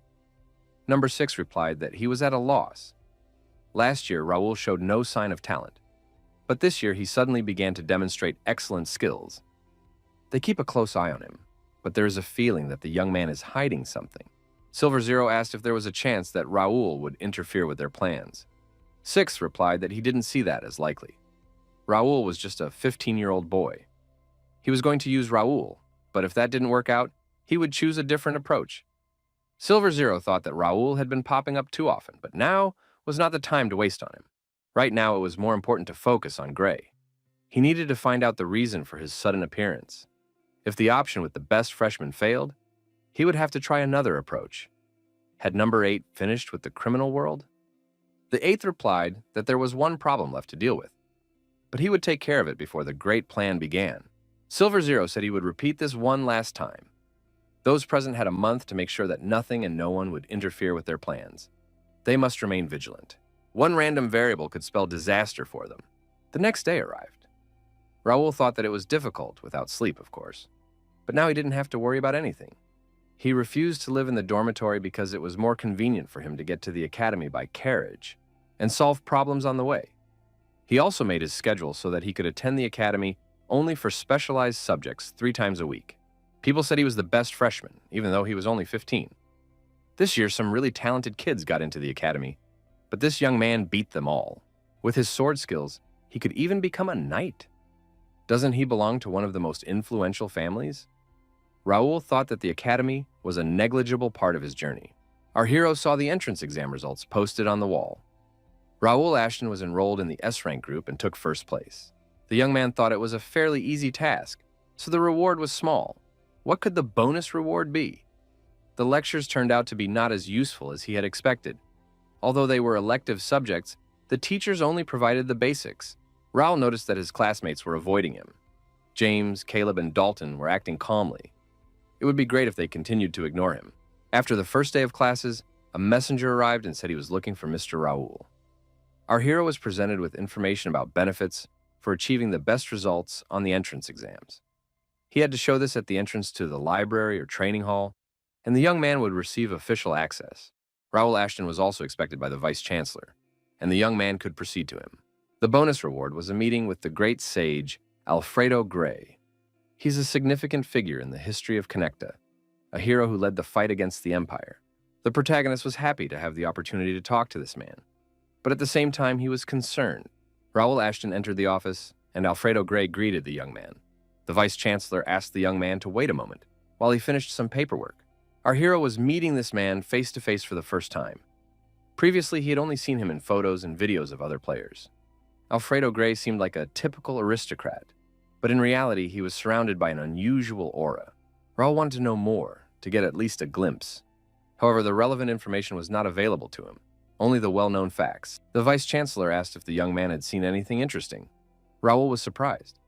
Gray was busy with work, but at the same time behaved as if he knew all his actions in advance. Raul apologized and said that it was very difficult to meet with Mr. Gray. The vice-chancellor told the young man not to worry, that he would be staying at the academy for a while. Alfredo Gray said that he wanted to ask Raul many questions, including about the keen eye skill. Raul was surprised. Who was this Alfredo Gray really? Our hero wondered. Did the vice-chancellor know that he possessed the keen eye skill, or was he just guessing? Raul felt awkward. He should choose his words more carefully. Gray said he would make them some tea. When the tea was ready, the vice-rector congratulated the young man on coming first in the entrance exams. Raul had achieved an incredible result. Our hero thought that their first meeting had taken place on the test site. The young man was sure that he had not done anything out of the ordinary. In that case, how could he have attracted Gray's attention? The young man decided to try to talk to the vice-chancellor. He said he was curious why such a great magician was interested in a simple student. Alfredo Gray asked if Raul knew about an organization called the Imperial Pathfinders. 50 years ago, due to the invasion of the Kranan Empire, the continent of Connecta was plunged into chaos. 4 kingdoms were on the brink of destruction. But as always, heroes came to the rescue in the most difficult times. Risking their lives, they tried to stop the Empire. They managed to drive their enemies beyond the mountain of monsters. Peace reigned for half a century. All conflicts between the kingdoms were resolved. However, they decided to prepare for another invasion. Alfredo Gray built a tower to train talented people. In search of these people, he traveled across the continent. One of them was the alchemist Nakia, whom our hero saved. Gray had enough power to solve her problem with her expulsion from the association. But he failed because he was too busy with one extremely important matter. Rumors reached Gray that the association had forgiven Nakia for all her sins. He then traveled to Mira to verify this and witnessed the noble deeds of Raul and his guild. Gray knew who was really behind the capture of the Imperial Pathfinder's secret base. He realized that the Randall family had taken credit for Raul's successes In order not to attract the attention of the Empire, Raul refused honors, giving the title of savior to another family. It is surprising that at such a young age, Raul is preparing for the future instead of basking in the glory, and even refuses compensation for helping the people of Mira. Gray thought that Raul was suited to the role of hero of this world. He needed to observe this young man more closely. Thus, Alfredo Gray ended up at the academy, but Raul would learn about this later. Our hero thought, whatever reason the vice-chancellor had for summoning him, he had to be on his guard. What should he say about the Imperial trackers? Raul thought that Gray had previously been constantly creating assignments related to the Cranian Empire. However, he could not mention the Empire. Gray must not know that Raul was somehow connected to it. The vice-chancellor assumed that the student was being cautious, and rightly so.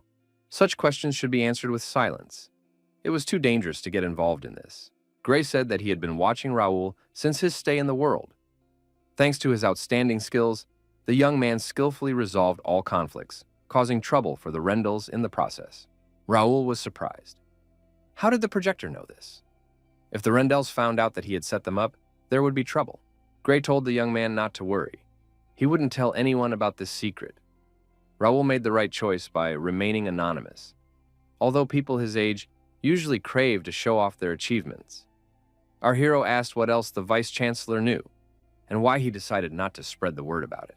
Gray asked if Raul knew why the Cranian Empire was dangerous. The young man suggested that they had a strong army.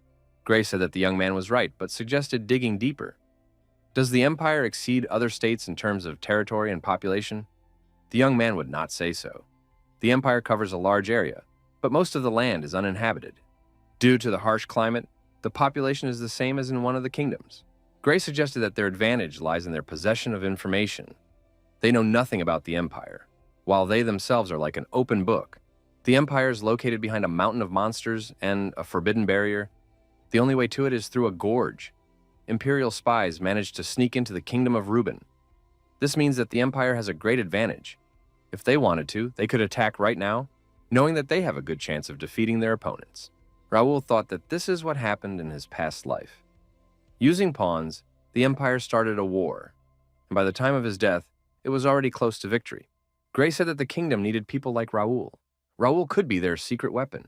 The protagonist thought, maybe in his past life, Nakia achieved greatness thanks to Gray? If so, his help could be very useful. By accepting his offer, he could improve his skills and crush the Empire. Gray said that changes were coming. Raul must lie low and make wise decisions. The vice-chancellor said it was late and time to say goodbye. In gratitude for this meeting, he wanted to give him a gift. Alfredo Gray said that this gift would be useful to the young man in the future. The instructions for use are inside, and it is essential to read them. Inside the box was a ring.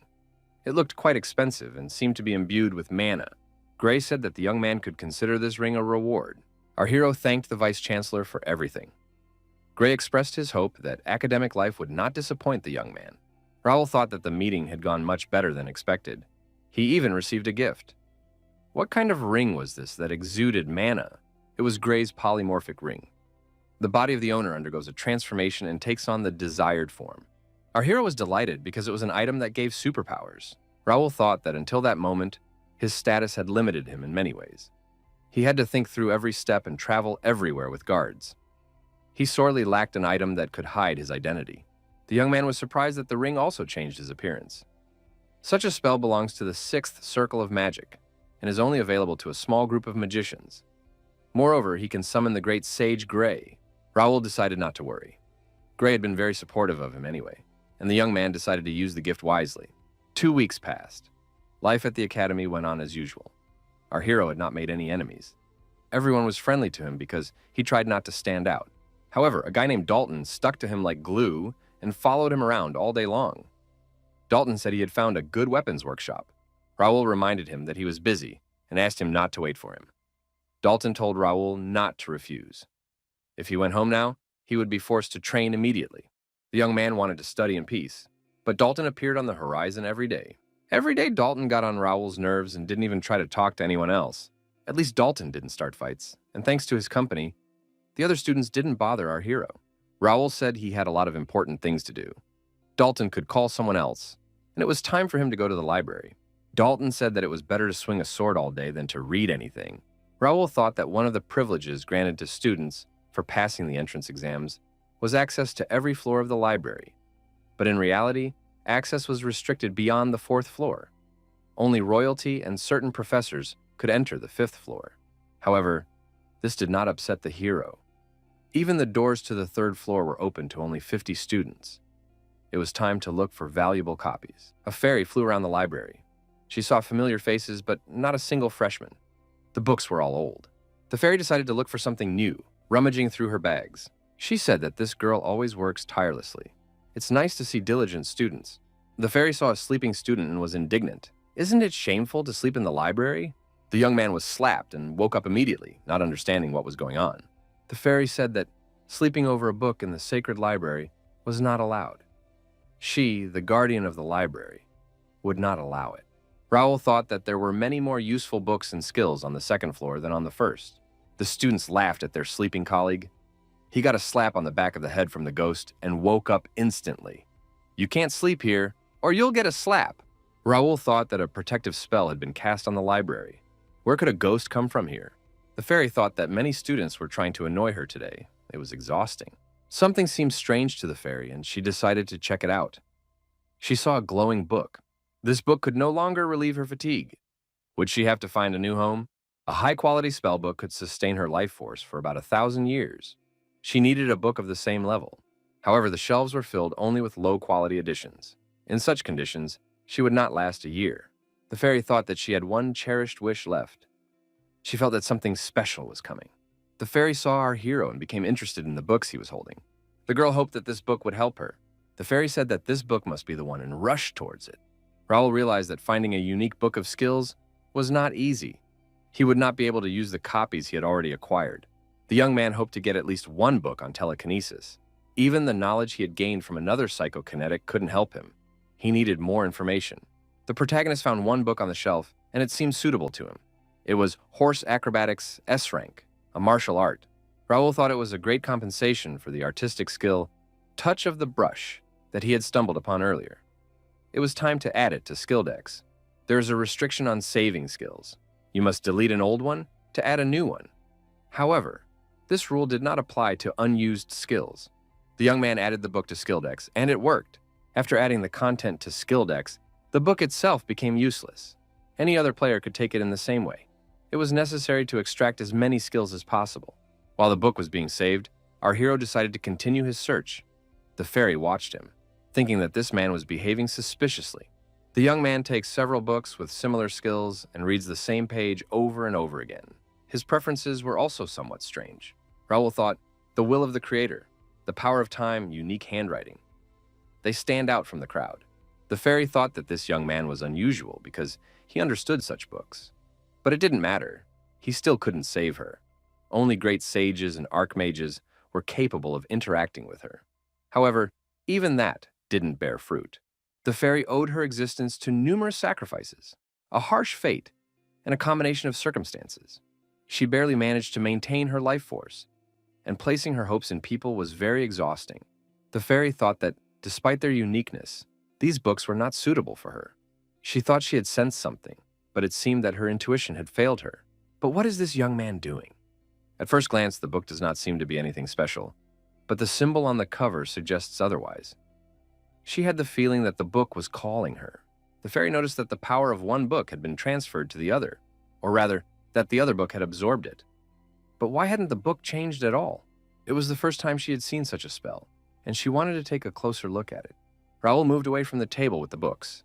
The fairy decided that this was her chance. She flew closer and thought that perhaps she had found what she had been looking for so long. The girl put her hand on the book and was surprised.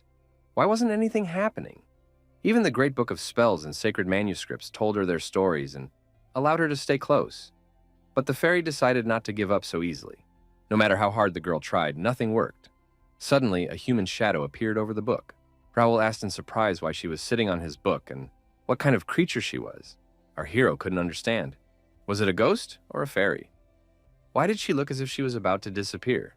The fairy was surprised. Could this man really see her? The girl was frightened, turned around, and tried to run away. The young man was curious, but he did not chase after her. It seemed that she was interested in the skill book, which meant that she would return soon on her own. For now, it was more important to find the skill book. When the absorption process was complete, the protagonist decided to check everything. Now, the young man had about 700 skills in his inventory, scattered in a chaotic order. Even in his past life, no one had managed to accumulate so many. But the skill book was still considered a rare item. How many more books would he have to collect to unlock its true power? At that moment, someone called out to the young man. The fairy peeked out from behind the table and asked what kind of book it was. Raul noted that the creature had returned rather quickly. He decided to be strict with her at first. The young man demanded that she apologize for touching someone else's things. And anyway, why should he answer her questions? The girl apologized for touching his book. She found it strange that he could hear her voice. She introduced herself. Her name was Ravelina Harriet Meridian, but she could be called Ravel. She was a forest fairy who loved harmony and order. Our hero also gave his name. He said his name was Raul, and that he was a first-year student. However, Ravel was not like a normal fairy. She herself admitted that she was more like a ghost, and that was what the students called her. Ravel explained that she was just a soul on the verge of life and death, an entity not subject to the laws of the familiar world. The young man asked what attracted her to this book. The fairy replied that it was unique and incomparable, even to the rarest of books. Raul asked if she knew its essence. Ravel said that the book did not respond to her call, but she was confident in her observations. Could she look inside? Our hero knew little about the skill decks. In his previous life, there was also almost no information about it. Perhaps Ravel would be able to improve it. In any case, she would not be able to escape with the book. Raul agreed, but on one condition. Ravel would have to tell him everything she learned about the book. The fairy agreed. The hero opened the book, and Ravel began to study its contents. She immediately noticed that an incredibly powerful stream of energy was flowing through the book. Suddenly, a light flashed. The fairy exclaimed that this couldn't be. How could this be? Could he have foreseen this?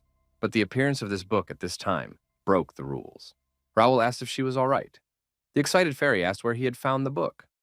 The young man reminded her that he was waiting for her to tell him about its contents. Ravel declared that this book possessed the power of a creator god. And not just any creator, but an ancient one who was listed as missing. The hero was surprised. An ancient creator god? What is she talking about? The information that the book contained the power of an ancient creator god meant nothing to him. Ravel was genuinely surprised. How could anyone not know about the creator himself? The young man said that he was much more interested in the details about the book itself. The fairy replied that she had only glanced at it and had not yet figured out the details. However, she was sure that it was a banned publication that had lost its power for some reason. Raul asked if it was possible to return the book to its previous state. The fairy admitted that she did not know. The book was being capricious and did not want to talk to her. The hero decided that it was a waste of time. But Ravel said that quick answers couldn't be expected. She needed to get inside. At that moment, the protagonist received a message from the system. The spirit of the forest fairy was asking for permission to settle in the skill decks. If the player agreed, she would become the library manager. Raul realized that the fairy was looking for a warm place to stay. It was beneficial to him, but he wasn't going to let a stranger use the book just like that. The fairy was surprised by the look on his face.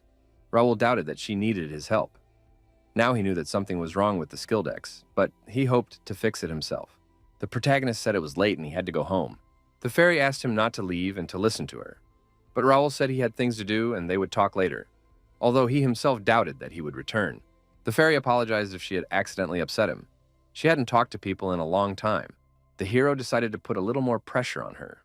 He repeated that he was busy and didn't have time. Ravel promised to be helpful. This book was really important to her, and the man had to listen to her. Raul realized that the fairy was ready to negotiate. Ravel admitted that she was desperate. Why didn't he believe her? Raul apologized and said he didn't want to make her cry. The young man explained that he couldn't just open the book for her. It was too important to him.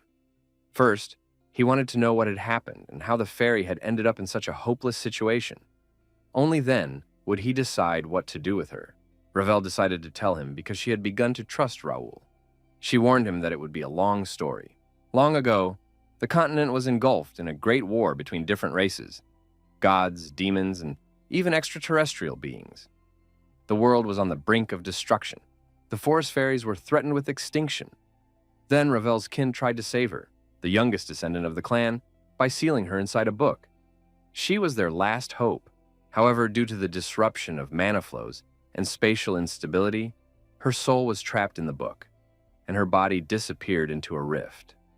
Ravel fell into a long sleep, and when she awoke, she discovered that in order to stay alive, she had to move from book to book. Each time she awoke, she lost part of her memories, but she knew she had a duty. Ravel added that she was obliged to find other forest fairies who had been scattered around the world. She was sure that she was not the only one left alive. Before she died, she had to share the wisdom and experience of her people. But the truth was that she was trapped in the world of books and couldn't leave the library. What's more, the books she could live in were almost gone. Now Ravel smells the same scent that came from her first book. Perhaps this book is even better than the first. Raul must give her the opportunity to enter the book. After listening to the story, our hero agreed to let her do so. But the fairy will have to become the book's manager, which means she will have to interact with people. Is she okay with that? Ravel agreed. She will do anything to stay in this book.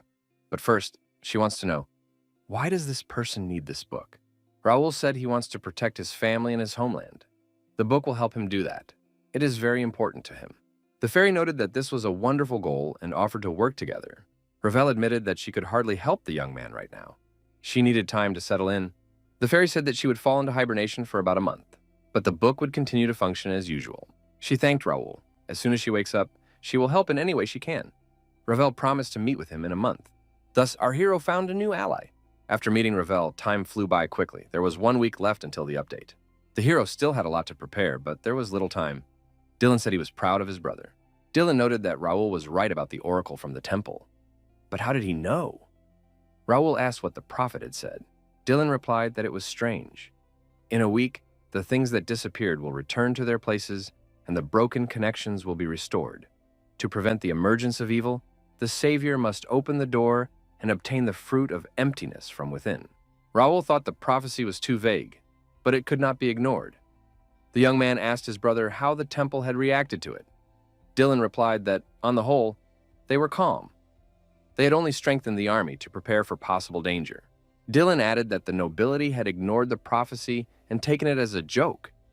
If it weren't for Raul, he would have ignored the oracle's words as well. There would have been consequences. This was not surprising since the Holy Empire was ruled by the Pope. The Holy Empire is a small alliance of states, including Garnelia and several medium-sized cities. Despite its modest size and closed territory, it bears the imperial title thanks to its religious influence and constantly predicts possible scenarios for the future. Ravel suggested that the prophecy would come true, but they would not have time to prepare. Dylan promised to do everything in their power. He had already explained to everyone how to accept people and close family members. Dylan told Raul to forget about his worries for now. They had to train. His younger brother would show off his amazing skills. When they got excited about something, the hero's family always gave themselves to it completely, especially his brother and father. So when Raul told Dylan about the update, presenting it as a prophecy, he took the words seriously. But as soon as Dylan learned about telekinesis, he began to constantly ask his brother to demonstrate his abilities. During sparring, Dylan said that it was not enough to rely solely on skills. Physical strength also needed to be built up. It was difficult for the hero to get used to the grueling training. The brothers continued their training because Dylan wouldn't stop insisting. But thanks to him, the protagonist increased his muscle mass and improved his psychokinetic body to the level he had in his past life. Dylan was obsessed with increasing his physical strength. That is why, despite his magnificent body, he had many gaps in his fighting skills. When the war begins, it will not be easy to defeat the enemies. But before that, Dylan must work on himself. Properly honed combat skills combined with his insane strength are what will make him a true warrior. Dylan knew that with each sparring session, his brother was getting closer to his level. He realized that muscles alone would soon not be enough to defeat Raul. Then he would be able to find a suitable ability. Raul thought that not only he, but also the people around him would become stronger. That was his grand plan. Preparations for the update were almost complete. However, the hero was concerned that people had taken the news of the prophecy too calmly. Not a single aristocrat lifted a finger. But the young man could really use the kingdom's help in carrying out his plan, the invasion of monsters and the war with the Empire. The army's assistance was indispensable. The government was obliged to take care of this by expanding and strengthening it. Although Raul was the son of a count who knew the future, his options were limited. After all, he was only a 15-year-old boy. Raul decided to focus on what he could control. He attended lectures and searched for skill books in the library. When he didn't have classes, he also visited 3 free cities. The cities of the Kingdom of Reuben, Mira in the south, Kessin in the east, Bryant in the west, and Zusek in the north. Using a letter of recommendation from Mira, the hero met with the mayors of other cities. When he offered to invest in them, the leaders gladly accepted his offer, as they were in the same situation as Mira. The protagonist began implementing large-scale construction projects in the center of each city and established branches of the first guild. The work had to be completed before the players arrived. An announcement was also posted in the free cities and the capital about the recruitment of mercenaries. According to the contract, the protagonist promised to pay double wages during the first month. In addition, he offered the opportunity to join the guild or undergo training to become a knight if the candidate proved to be sufficiently capable. Many responded to such a generous offer. About 50 candidates were recruited. Among them were trained soldiers from other lands and self-taught individuals with 3 years of experience.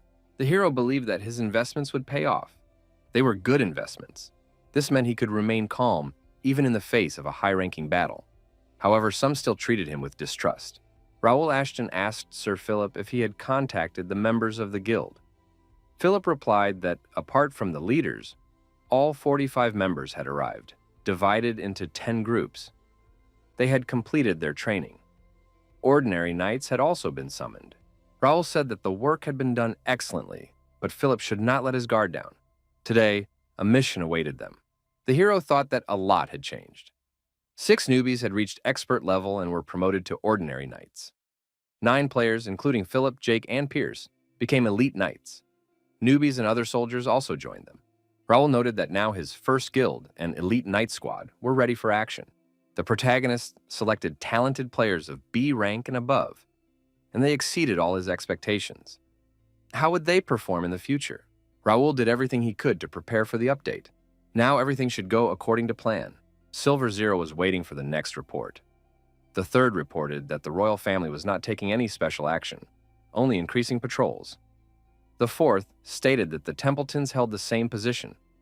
The McNeils were behaving in the same way. Silver Zero asked the 6th reporter, "Are the people of Ashton County religious?"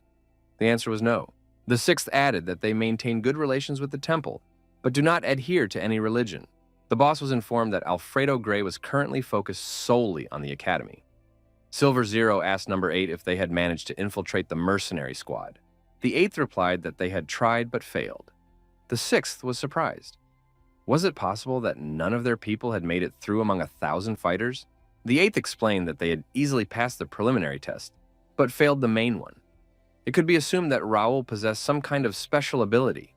Silver Zero asked if Raul Ashton could really be a problem for them, since he didn't seem to have any particular advantages. In any case, they needed to keep an eye on this young man. What was the news from the secret agents? The 4th reported that they were all in position. Silver Zero said that soon they would carry out their grand plan and put an end to these noble scoundrels once and for all. Everyone welcomed the future emperor. The city's residents saw many shooting stars in the evening sky. What could this mean? This was followed by a strong earthquake. People began to run away in panic. Suddenly, the gates opened, blazing from within. Armed, bloodthirsty monsters burst out of the gates. Brave knights with swords in their hands came to the defense of the civilian population. The captain of the knights announced that it was unsafe here and demanded that civilians hide in a safe place. Jake, commanding the knights entrusted to him, gave clear orders to protect the population and repel the advancing enemies. Jake stated that it was necessary to evacuate the residents to a safe place and hold the defense securely. Pierce reported that a gate had also opened on outer wall number 3. Several monsters managed to break through, but there were no casualties. Philip reported that gates had also been detected in his sector. He assured everyone that the situation was under control and that the area would be handed over to the guards. The protagonist stood above the map of the area and received reports from hotspots. A message came in that a group of goblins had broken through the gate. Our hero realized that this was the update. Raul ordered Bernard to select several warriors from the advance guard and distribute them across the sectors. He knew that this event would happen sooner or later, but he did not expect it to be so large-scale. The knights' preparations were insufficient, and they were barely able to cope with the onslaught. Raul understood that he had lacked information from the very beginning. He knew that in the year 521 of the Connecta calendar, the kingdom had suffered greatly from the appearance of the gates. Their number, location, and rank remained unknown.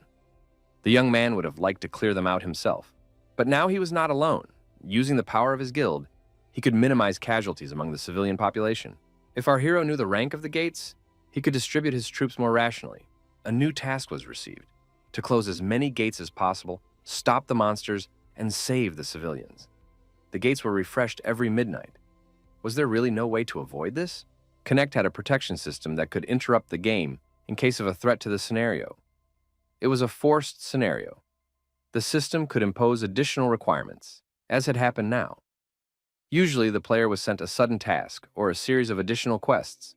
In other words, no matter how many gates the protagonist closed, it didn't really matter. Raul understood that it would not be easy, but he was not going to give up. The young man had to find a way to minimize the possible damage. Everything was relatively quiet for now, but the energy emanating from the gates was gradually increasing. Raul shouted for everyone to stay away from the gates. They could suck a person into a parallel dimension. Caution was needed. Our hero realized that he could no longer just stand there and give orders. He had to deal with this himself. The protagonist activated his battle sword and moved forward to accomplish the task at hand. On the battlefield was Josh, a 21-year-old C-rank mercenary. After leaving the walls of his native farm, he worked hard to reach his current level. An aristocrat was recruiting knights, and Josh seized the chance to become one of them. The mercenaries were provided with comfortable accommodation with a double bed. Josh had never tasted such delicious food in his life. He thought he would enjoy a peaceful life, catering only to the whims of the nobleman. But Josh was definitely not ready for this turn of events. Monsters in the form of rats rushed at him from the fiery gates. The young man used his new skills to effectively deal with the pack. However, their numbers did not decrease. Josh realized that he would not be able to hold out for long. The leader of the gang of rat monsters emerged from the fiery gates. The young man realized that he was no longer able to withstand the onslaught. He decided to play for high stakes, destroy the leader, and then the rest would fall. Unexpectedly, Raul Ashton came to the mercenaries' aid. Our hero destroyed the leader and apologized if he had gotten in the way. Raul noted that this knight looked familiar. Was he by any chance from the first guild? The young man introduced himself. His name was Josh, and he was C-rank. Raul saw an ambitious guy in front of him, although he was too risky in his actions. After all, it's not so easy to defeat such a beast. Our hero acknowledged that Josh was a capable warrior, but it was still difficult to deal with D-rank gates. So he offered Josh to join his team. The mercenary inquired who he was speaking with. Jake appeared nearby and noticed that Josh was apparently new. But even so, he was obliged to know his master's face. Jake said that he was standing before a master of the first guild, Raul Ashton. Jake asked Josh if he thought that since the guild was created by the Count's son, he would have a sweet life. In that case, he didn't belong here. Jake added that they only employed professionals in their field. Raul ordered everyone to get ready and hope for luck. The squad began to destroy the monster rats and acted very effectively. Our hero assumed that there would be quite a few monsters. It was good that he personally decided to be present. Raul understood that he did not have enough time to clear all the gates at once, and it needed to be done as soon as possible. Jake told the boss that there were too many monsters. Perhaps their base was somewhere nearby. Raul ordered a scout to be sent out. The protagonist clearly understood that saving lives was their top priority. Another group of monsters was successfully destroyed. Jake looked at Josh's actions and said that this guy had no breaks. He needed to hone his sword skills, and he also had well-developed senses. Raul thought that if Josh learned to control his mana properly, he would achieve better results. The scout reported that a base of rat monsters had been discovered behind the forest. However, not a single inhabitant was found at the base. Despite its large area, there were no other monsters inside. Jake noted that they had made sure to remove all inhabitants from the gates, so they should not be there. Raul ordered another check of the surrounding area. Today, they had to leave without any casualties. Closing the gate was an important task, but saving the civilian population remained the top priority. Raul said that Josh should go with him to the base. The commander warned everyone that a long night lay ahead, and they needed to be prepared for it. In the morning, during a virtual conversation with his older brother, Raul reported on the situation. Dylan suggested that Raul had been through a lot, and noted that it was time for them to resume training. Raul said that this was not the time for jokes. Then, he asked how things were going back home. Dylan replied that they had enough data to prepare well. His younger brother asked how many gates had opened. Dylan said about 100, but they had handled it without any problems. Raul said that things had turned out much worse than he had expected. Our hero promised to come and help his brother. Dylan was surprised. Why? They had already closed the gates. Dylan added that it only took them about half a day. Their father had done a good job. Trevor, the master of the Golden Bear, and Commander Ernest also took part. Everyone was excited by what was happening, as if at a festival. They were bored with their ordinary lives. Dylan said it was funny to watch the old men having childish fun. Raul remembered that his family was not the most adequate. The young man knew that no one had been hurt, but he thought Dylan had still acted too rashly.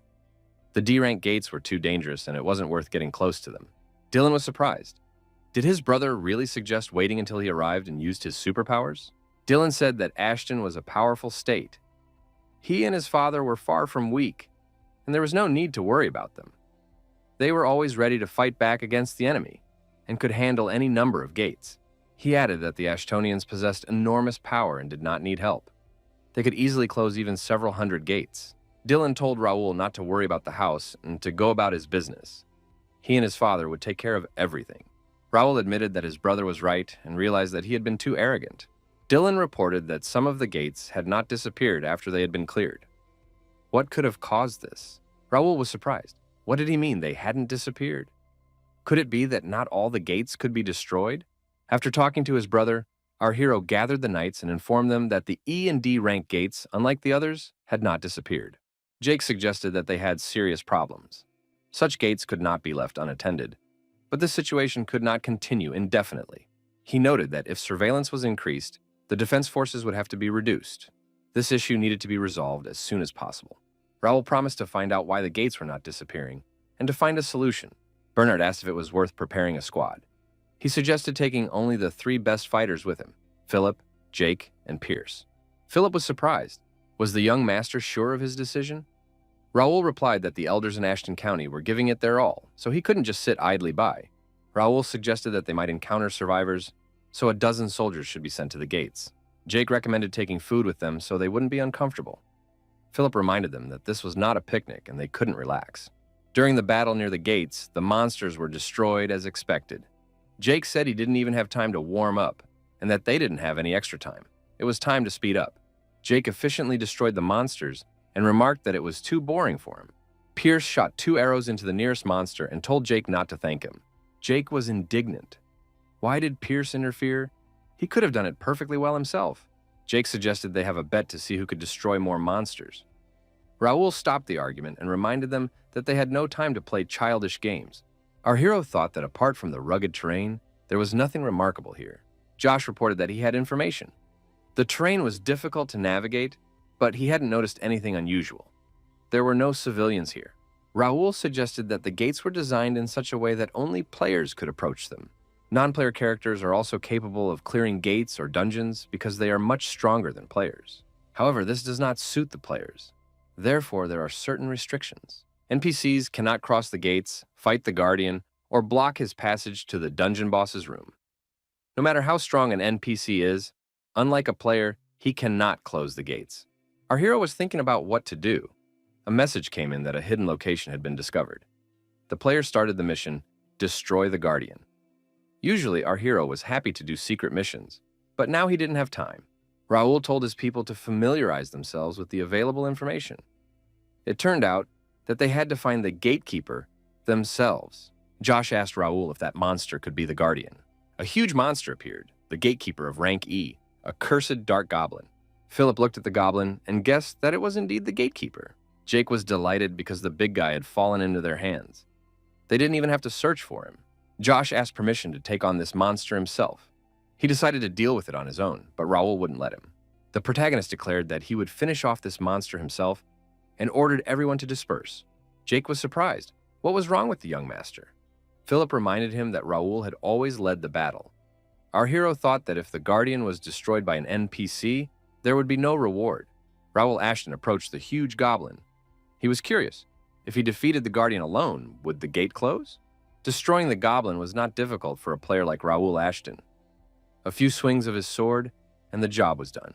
Philip announced that the young gentleman had destroyed the goblin in no time. Josh was surprised. Raul parried the attack and immediately retreated to the necessary distance to create a gap. Josh decided that the guild leader was an amazing warrior. It was now clear to our hero what the E-rank gatekeepers were like. It would be difficult for inexperienced fighters to defeat them. If a gatekeeper is defeated, the gate should disappear, but first, a notification should appear. Our hero had an ore stone in his hand, the core of power armor. It is a rare mineral that can only be found in dungeons or gates. It can be used to make power armor. The ore stone was extracted from the heart of a goblin. Now they must collect as many of these stones as possible to start a factory for creating power armor. Jake noticed that this thing was indeed very valuable. The protagonist noticed that the Guardian had been destroyed, but the gate remained in place. Our hero thought that with each appearance of the gate, he would only become stronger. Raul said that their task now is to clear all the D-rank gates in the capital. They need to work without rest and even without sleep. The leader decided that they needed one more person. Was Josh ready to join them?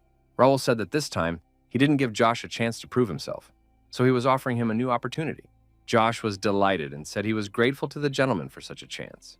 Raul noted that his team was now complete and ordered everyone to move forward. Raul, Ashton, and his squad arrived at the new gate. Could this be the entrance to the dungeon? It looked like an ordinary cave. It was good that the gate was glowing. Without it, it would have been pitch black here.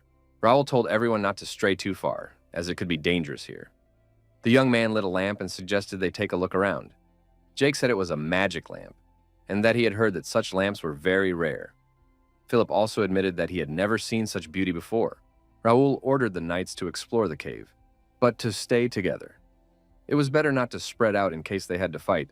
Raul said that since this was Josh's first mission, he would carry the lamp. Josh was scared because the lamp was so precious. The commander said he trusted the knight. If Josh wanted to join the first guild, he had to try his best. Josh had always dreamed of becoming a member of the first guild. Now he had the lamp too. What more could he dream of? The warrior promised to protect the lamp with his life. Raul thought that Josh would soon reach S rank and be recognized as a possible candidate for the position of mercenary to the king. Raul asked Pierce what he could see. Pierce replied that he could see many moving objects emitting a hostile aura. Pierce took aim with his bow and fired. Jake asked if he had hit anyone. Pierce said they were close. Bats with glowing eyes appeared out of the darkness. Raul warned everyone to be careful. Bats attack when they see light.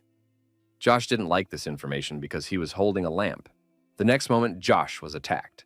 The young man swung his sword, but did not let go of the lamp. Jake noticed that all the bats had gathered around the lamp. Raul shouted for Josh to drop it immediately. Josh was outraged that these flying monsters had attacked the newcomer. The knight continued to wave his sword at the annoying bats, but he did not let go of the lamp. Jake said that this guy was too inspired by the young master's words. Raul noted that such an energetic person would not interfere with them. Now he is taking the entrance test. Josh asked if everyone was just going to stand there and watch. Jake suggested that Josh swing his sword more energetically. Philip noted that Josh would have to handle it himself if he wanted to join their team. Jake was surprised that they still hadn't found anything, even though they had been walking for a long time. Maybe there was no one else here except bats? Raul reminded him that the gates were D rank. Philip told Jake to follow the young master's example and remain vigilant. Josh asked Philip how strong their master was. Philip replied that it depended on what the young man meant by that word. The young master was getting stronger every day. Besides, he belonged to the noble Ashton family. However, if judged solely by his sword skills, he was inferior to Jake. Jake began swinging his sword in different directions. Why are there such giant bugs here? Philip said that Jake looked a little silly, but he was an excellent fighter. Raul Ashton warned his men that they were not alone here. Armored scorpions with acid venom and steel armor emerged from the darkness. Philip said they needed to be careful. There were a lot of these scorpions here. Our hero knew that there was more than just bats, hiding behind the D-rank gates. Raul said that the scorpions were part of the mission and had to be dealt with at all costs. Their armor was as hard as steel, and they had poisonous stingers, so extreme caution was required. The task was to eliminate the enemy, not capture them. There was no mention of destroying the gate. To begin with, the protagonist decided to deal with the scorpions. George once again proved himself in battle. The commander stated that fighting and watching the lamp at the same time was not an easy task. Raul added that he was once again depriving the young man of the opportunity to prove himself. But from now on, the lamp would be under his protection.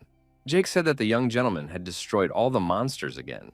He didn't get to stretch his legs. Josh was surprised by Raul Ashton's energy.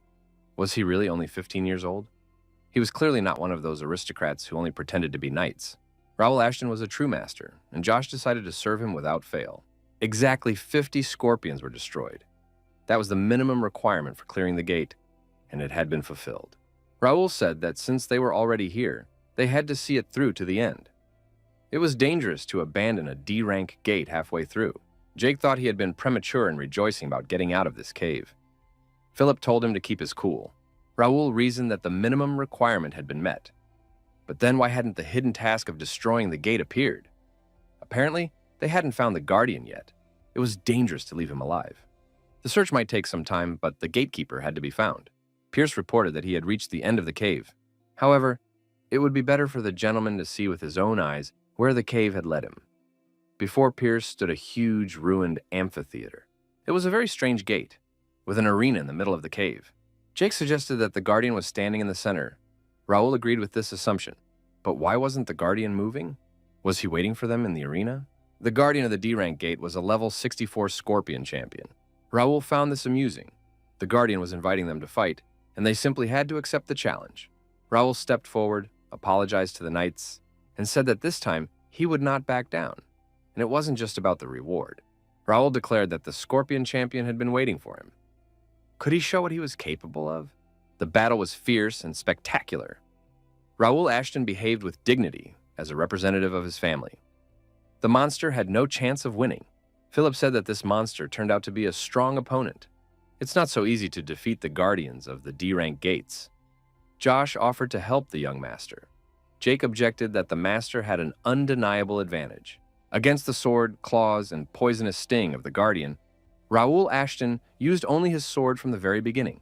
The young man remained quite relaxed, thoroughly enjoying the battle. Our hero thought he had already forgotten this feeling. Finally, he could take a break from training, real estate issues, and guild management. Now, he could focus solely on the battle. However, all good things must come to an end. Raul considered himself a busy man, so he decided it was time to move on to the next stage. The protagonist told the monster that it had been fun, but unfortunately, he didn't have much time. The monster was surprised by what he was talking about. It turned out that the monster could shoot poison, which meant they had to be more careful. Pierce noticed that the enemy was capable of wielding a mana sword. The situation was becoming critical. Josh repeated that the master needed help. Jake told Josh not to interfere with Raul. That way, they would only harm and distract the gentleman. All that remained was to believe in him. Raul remembered how he could live, forgetting those days when all he did was fight endlessly, living on the edge and experiencing constant tension. Our hero decided to squeeze everything he could out of this monster. After all, he was dealing with the Destroyer, a great solo player. The protagonist acknowledged that the monster was a strong opponent. It used a mana sword and ranged attacks. The Scorpion was strong and agile, but its movements were repetitive and sweeping. This was its weakness. Raul thrust his sword forward and rushed into the attack. Our hero tried to guess what would happen this time: sword, claw, or sting. The Scorpion brought its claw forward and immediately paid the price. It was destroyed. The claw flew off to the side and the Scorpion took damage. The monster screamed loudly in pain and frustration. Our hero continued to strike his opponent, accurately hitting his pain zones. Raul thought it was nice to remember the old days. Jake noted that the young gentleman had become stronger again. Philip said that not long ago he had been an expert, but now he had reached an intermediate level. It was only a matter of time before the young man surpassed Jake in sword skills. Jake suggested they hurry to the other gate, but he wanted to defeat the next guardian himself. Raul was surprised. What had come over this knight again? Raul apologized to the knights for making them wait. Perhaps it was boring just watching. George said it was amazing. He couldn't take his eyes off it. Philip noted that the young gentleman had done a good job. What would their next steps be? He added that they were a little behind schedule, so they needed to hurry to the next gate. Raul warned that they had a long day ahead of them, so they couldn't relax. Jake admitted that that was exactly how he liked it. Near the next gate, the young people fought monsters again. They defended the gate without respite. Everyone took part in this battle. 7 hours later, the 4th D-rank gate was closed. The mercenary units, having regained their strength, headed for the E-rank gates under Bernard's command and successfully completed each mission. Thus, all the gates in the capital of Turim were cleared. On the first day, about 500 people died. About 700 were saved. Many thought that the horrors were behind them. However, our hero knew that this was only a warm-up before the real war. The survivors discussed the gates and monsters, as well as the fact that some unfortunate people had been dragged to the other side by the monsters. Many were interested in how many mercenaries and knights there were. They must have known about the invasion and were ready to fight back. The girls discussed the fact that the knights belonged to the main county of Ashton. They were commanded by the Count's youngest son. After an exhausting day, the protagonists decided to rest, and it was well-deserved. At the Randall County residence, they understood that the danger in the capital of Turim had been eliminated. The noble Ashton military family thus marked their return. Who is this Raul Ashton, whom the people of Turim have dubbed their new hero? The head of the Randall family said that this was a big step forward. He could bring the Ashton County back into the political arena. The head of the family was angry. All their preparations had gone to waste. What was the point now? Brian told his father not to worry. The head of the family said that at the age of 60, he had 30 sons, and none of them were any good. And now Ashton's sons were getting in the way. The head said that Brian couldn't handle even a drop of pressure. How dare he call himself an expert? The man ordered Brian to compile a detailed report on everything that had happened in his absence, while he spent a month in secluded training. The head of the family was Earl Hudson Randall. Brian reported that about 2 weeks ago, the temple had sent an official document. It contained a detailed report on the number of gates and other related information. Hudson suggested that the knights were afraid to enter the gates, which led to an increase in the number of casualties among the soldiers. At the moment, all the gates are closed and under surveillance. Count Randall was furious and threw his son out of his office. He said he would banish Brian from the family so that his spirit would no longer be here. Until he was needed, he was forbidden to appear on the territory of Randall County. The Count ordered Brian to leave and tell the third in command that he was waiting for him here. Earl Hudson Randall cursed the Ashton family. The Royal Academy. The girls noticed the young Lord Raul from Ashton County. This young man and his knights had contributed to the defense of the kingdom. He was the first among the juniors to earn the highest score on the entrance exams. In addition, his knights received high salaries. One of the young men was unhappy that everyone was paying attention to Raul Ashton. Why is he being praised? Surely his family did everything for him. The young man declared that as soon as his family sent him reinforcements, he would immediately prove that he was the best. Raul began to feel nervous because of all the attention. He felt like an animal in a zoo. Dalton said that Raul had become famous in just a week. It was a great job, and now everyone in the capital was talking about him. Raul said he wasn't interested in that. Dalton asked if the rumors were true. They say that Raul is the true heir to the county of Ashton. Otherwise, who would have allowed him to take so many soldiers? Raul replied that his older brother would inherit the throne, and he didn't care. He stated that he had assembled his own order of knights without the support of his family. Dalton asked if he could go to the gates with Raul next time. Our hero looked at Dalton and thought that he had got himself into trouble. It might seem that the young man had entered the academy only to escape from home. But in fact, he had another goal. He wanted to find skill books and hidden talents. Despite the fact that with Gray's arrival, the list of students had undergone changes, the young man had already selected candidates for recruitment based on data from the connection. One of them was this Dalton. In fact, the strongest man in the kingdom was the swordmaster, Marquis Templeton. In the world of Connect, where it is practically impossible to establish relationships with high-class NPCs, our hero had the perfect opportunity to meet his grandson Dalton. At the moment, the gates are open only to a limited circle of people. You must have official permission or at least 50 fighters and 3 knights with you. In other words, Dalton would never have been able to pass through the gates alone. Although he was an expert, he had no chance to prove himself in real combat. Therefore, he definitely wanted to conquer the gate. Raul said that Dalton could join. He was glad that they had become friends. Raul added that he had conditions. First, he would only take Dalton, no servants or guards. Dalton agreed. Second, this outing had to be kept secret. Raul wanted to avoid another wave of gossip. Third, Dalton had to get permission from the Duke. The young man was surprised. Was that really necessary? Raul said it was obvious. What if something happened to Dalton? Someone had to be there to provide support if necessary. He added that this was not a pleasure trip, but an official visit. He had a whole squad of knights and was responsible for them. Our hero said he would revisit the issue once Dalton had spoken to the Duke. Dalton began to think about how to convince his father to let him go. At home, the young man was asked how things were going at the academy. He replied that the constant attention was tiring, but overall everything was fine. Raul said that this was exactly what he had been aiming for. Bernard noted that they would try to keep public opinion at the same level. Raul asked how the deployment of troops was going. Bernard reported that over the past 2 days, 100 fighters had been used as bait. They had also recruited a dozen more mercenaries. In the main unit, 24 spies had completed their basic training. The battle for public opinion was underway. In this fierce battle between the nobles, It was necessary to strengthen their positions. The young man thought that turning to the voice of Reuben was the right decision. Since they had passed on the information about the gate without asking for anything in return, word of their good reputation quickly spread throughout the kingdom. Those who wonder how such influence could have been achieved probably do not know how much power this source of information, Connect, wields. It is an elite organization consisting of magicians. Moreover, the president of the Press Association is one of the 3 great magicians of the continent, genus White. He surpasses even those who hold high positions in status. The voice of Reuben is the most influential media outlet of all. In battle, it is not necessary to fight only with a sword. Any means can be used. Raul said that it was necessary to double the number of mercenaries and make sure that there were people in reserve who could keep up the conversation. Sooner or later, they would be visited for inspection. Philip wondered who it could be. Bernard suggested that it could be greedy nobles. Since the situation with the gates had stabilized, they would gradually try to get closer. Raul would gladly welcome them if he could control the gate, but that was impossible. Bernard suggested that these nobles would try to tarnish the master's reputation. The protagonist said to let them try. Only the chosen one could close the gate anyway. Raul asked that no one disclose this information. If it reached the ears of outsiders, the lords would immediately pretend that they were indifferent to the gate. Turning their greed to his advantage, Raul decided to gather all the warriors of the kingdom. Only then would they be able to face the coming danger. The man sped down the deserted narrow street, constantly increasing his speed. He believed that his pursuers would stop chasing him after the gate was opened. What else did they want?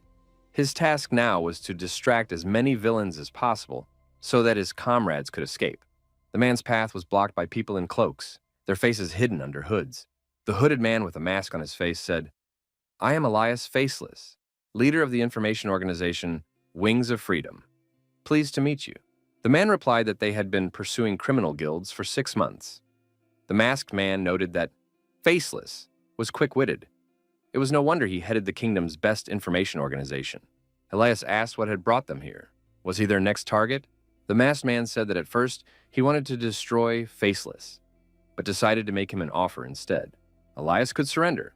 It would be a shame to destroy such an important person. If he agreed to join them, he could count on mercy. Elias drew his sword and said he would never agree to that. The masked man activated his power armor. Elias was surprised. It couldn't be. The Faceless one said he had guessed that these people had been sent here by the Empire. The masked villain remarked that this was an interesting conclusion, one that would cost the Faceless his life. Now, they had no other choice. He ordered his men to destroy Faceless. However, at that very moment, the Faceless one disappeared. The villain realized that invisibility magic had been used. They decided to search the area as he couldn't have gone far. Elias thought that the secret organization that was exterminating guild members was working for the Empire. What was going on in this kingdom? The masked men combed the entire perimeter. Raul was informed that it had just become known that the right to use the F-rank gate by the Knights of the First Guild had been revoked. Our hero said that sooner or later this was bound to happen. What about the E and D-rank gates? The messenger reported that they were still accessible. Raul asked who was now responsible for the F-rank gates. The messenger replied that several families were now in line. Our hero thought so. Given the low level of danger, the F-rank gates are ideal for bragging rights. In addition, the nobles will be able to make good money on them. The captain of the guard was confused. It was time to win his trust. Raul said that if any problems arose, the captain could contact him. He was always ready to provide fighters. The captain of the knights said that Mr. Ashton was truly a noble man. If only all aristocrats were like him. Raul noted that defending the city and its inhabitants was his direct duty. He offered to work together with the captain. The captain said that there were rumors that the Randall family was behind it. However, he thought that the Ministry of Finance was the initiator. But that was just his guess. Many employees of the department have ties to the Randalls, including the minister. The captain added that the situation was rather strange, so he decided that Mr. Ashton should know about it. Raul told his people that there was nothing to be surprised about. They had expected this outcome. Jake said that it seemed excessive to him. Why were they being deprived of their rights? Raul replied that they would have to obey the royal order. Our hero added that there was nothing to worry about. After all, they had lost nothing. Ordinary soldiers can easily handle F-rank gates. There is no point in sending mercenaries. They will only waste money and receive mediocre items. It is better to focus your efforts on E-rank gates and above. As a result, they would receive mediocre items. It would be better to focus their efforts on E-rank gates and above. Philip asked what to do with those responsible for the F-rank gates. Raul replied that they should be sent to the suburbs and use this opportunity to clear the remaining gates. The young man added that those who ignore items will not last long anyway. Keeping the gates under control is not easy, so they will most likely get them back. For now, they need to focus on achieving recognition and glory. The leader added that they should forget about everything else and take care of themselves. It is necessary to manage hired fighters and personal growth. In a week, the official annual knighting ceremony will take place. The knights of the first guild must show what they are worth. Raul understood that they had to work hard to attract everyone's attention, so that they would be known not only in the kingdom, but also beyond its borders. The guards guarding the gates were not sure they would come, but what would they do if something terrible happened? In any case, they would have to eliminate the problem. Suddenly, the knight shouted for everyone to step aside. The aristocrat appeared on horseback. The knight asked to make way for the fourth son of Viscount Carrington, Asen. The knight said it was an honor to meet Sir Asen. He added that he was responsible for guarding the gate. Asen asked the knight if these were the very gates. The knight confirmed this. Asen told the knight that his men were blocking the passage. They must move out of the way. Asen said that they were about to cross the gate and ordered his men to follow him. The knight asked, "What about the horses? If there's no one to look after them, I can do it." Asen Carrington became angry and kicked the knight in the chest. He told the warrior to know his place. How dare he ask him to dismount? Asen told the knight to shut up immediately. He would have to talk to his captain. The knight said that in any case, he had warned Carrington. Now it was not his fault if the horses went mad as soon as they entered there. The knight thought that Carrington didn't know that there was a high concentration of mana on the other side, which is why horses were not allowed to accompany them. Even if he was lucky and survived, he would not escape torment. The knight thought that this night could bring many casualties. Asen asked his subordinate what exactly awaited them beyond the gates. The knight replied that there were only orcs or goblins there, so there was nothing to worry about. Asen was disappointed because he had hoped to get his hands on some treasure. Asen thought that if this Raul Ashton hadn't gotten in the way, he could have become a star in the capital by destroying several monsters. Asen planned to bring Raul down by closing the remaining gates. Asen said that in order to clear the gates, they had to destroy every monster. They needed to split into squads and engage in battle. Imperial Guard. Marco told Sir Asen that this could be dangerous. It would be better to send scouts ahead and have the rest stay together. Asen replied that if Marco gave in to fear, he would not be able to clear the gate. What would people think of them if they couldn't even handle such a trifle? Marco suddenly perked up and told Sir Asen to hide behind him. Monsters appeared unexpectedly. Asen asked what these creatures were. Asen Carrington was seriously frightened. His knees trembled. Marco ordered the soldiers to remain calm and stay in their positions. The command was given for everyone to prepare for battle. The monsters were approaching. Raul was surprised after the report. Did they really enter the F-rank gate and just disappear? The knight confirmed it. It sounds absurd, but all the troops that crossed the gate disappeared, as if they had fallen through the earth. 10 troops had disappeared over the past few days. Each of them had been ordered to clear the gate. Raul thought that anyone who entered would be eliminated. Could the gate be transforming? But that was only characteristic of high-rank gates. The protagonist suggested that there might be something inside. The leader ordered Bernard to gather the best knights, including Homer. Bernard was surprised. Why the mentor too? Raul said that a rescue operation would be carried out. Dalton asked our hero, "Is it always like this inside the gates, boring and dirty?" Raul asked what Dalton expected. They couldn't know in advance what kind of terrain awaited them. Raul added that he had warned them. They weren't going to play with toys. Raul thought that the gate's rank did not match Dalton's level of training. However, given his lack of experience, it was the best place to train. Philip reported that the scouts had returned. The number of monsters detected had decreased. Raul suggested that they were preparing for an attack. Our hero had already received information about these gates. They were F-rank interdimensional gates with a maximum capacity of 300 individuals. No one except the conquerors should cross it. It was a trap. Raul was willing to bet that the monsters were not expecting it and would find themselves in it. Our hero said that they would stop here. What did Homer think about this? Homer agreed. Homer, a knight of the first guild, said that there was open territory with swampy areas ahead of them. He also thought it was a suitable place. Raul said that in that case, they would get to work. Our hero said that this would be the location of their base. Everyone should take their positions. Dalton was surprised. What was Raul going to do on this hill? The young man replied that he would build a fort here. Homer ordered the artifacts to be activated. The knights got ready, and the activation of the artifacts began. Raul Ashton led the operation. A magic circle appeared at the top, from which building materials emerged. Dalton did not understand what was happening. Raul told everyone to repeat what they had done in training. Formation A must be established. Then, everyone moves on to the main part. By the time Dalton came to his senses, the fort had been built. Raul said that this fort was built hastily, but it would serve its purpose. It was better than sleeping in a tent. 3 meters high, 20 meters wide. Enough for 100 people. Dalton asked, "Is Raul planning a siege? Are the gates really so dangerous that we need to build a fort?" Raul said that they all pose a risk to life. But the fort is only necessary for these gates. Our hero thought that he would need a large number of artifacts to make the bricks lighter and smaller. A technique for building a small fortress was used. As a crusher, the protagonist had used it many times in high-level gates or dungeons to reduce the time needed to clear them. For this moment, our hero specifically trained guild members who were able to activate artifacts. However, he did not think that this training would come in handy so soon. Dalton said he had many questions, but would ask only one. Why was the fort needed at all? After all, they had come here to search for missing people. Raul replied that this was exactly what it was for. Dalton was surprised, because forts are used to defend against enemy attacks. Who was Raul going to fight off in a rescue operation? Our hero thought that perhaps they were confident that they were ready for anything and did not even consider the possibility of failure. Now it would become clear whose preparation would prove more effective. Jack, commander of the 8th section of the Imperial Hounds of the Kingdom of Reuben, was at his post as always. The messenger came with a report to the commander. They had taken the hostages, as the commander had ordered. Jack asked if the squad was already in place. The assistant said that the number of fighters was about the same as in the captured squad. Intelligence was monitoring them. Jack hoped they would be able to entertain him. He was tired of dealing with weaklings. Jack said they should follow the captain's orders. It was time to go hunting.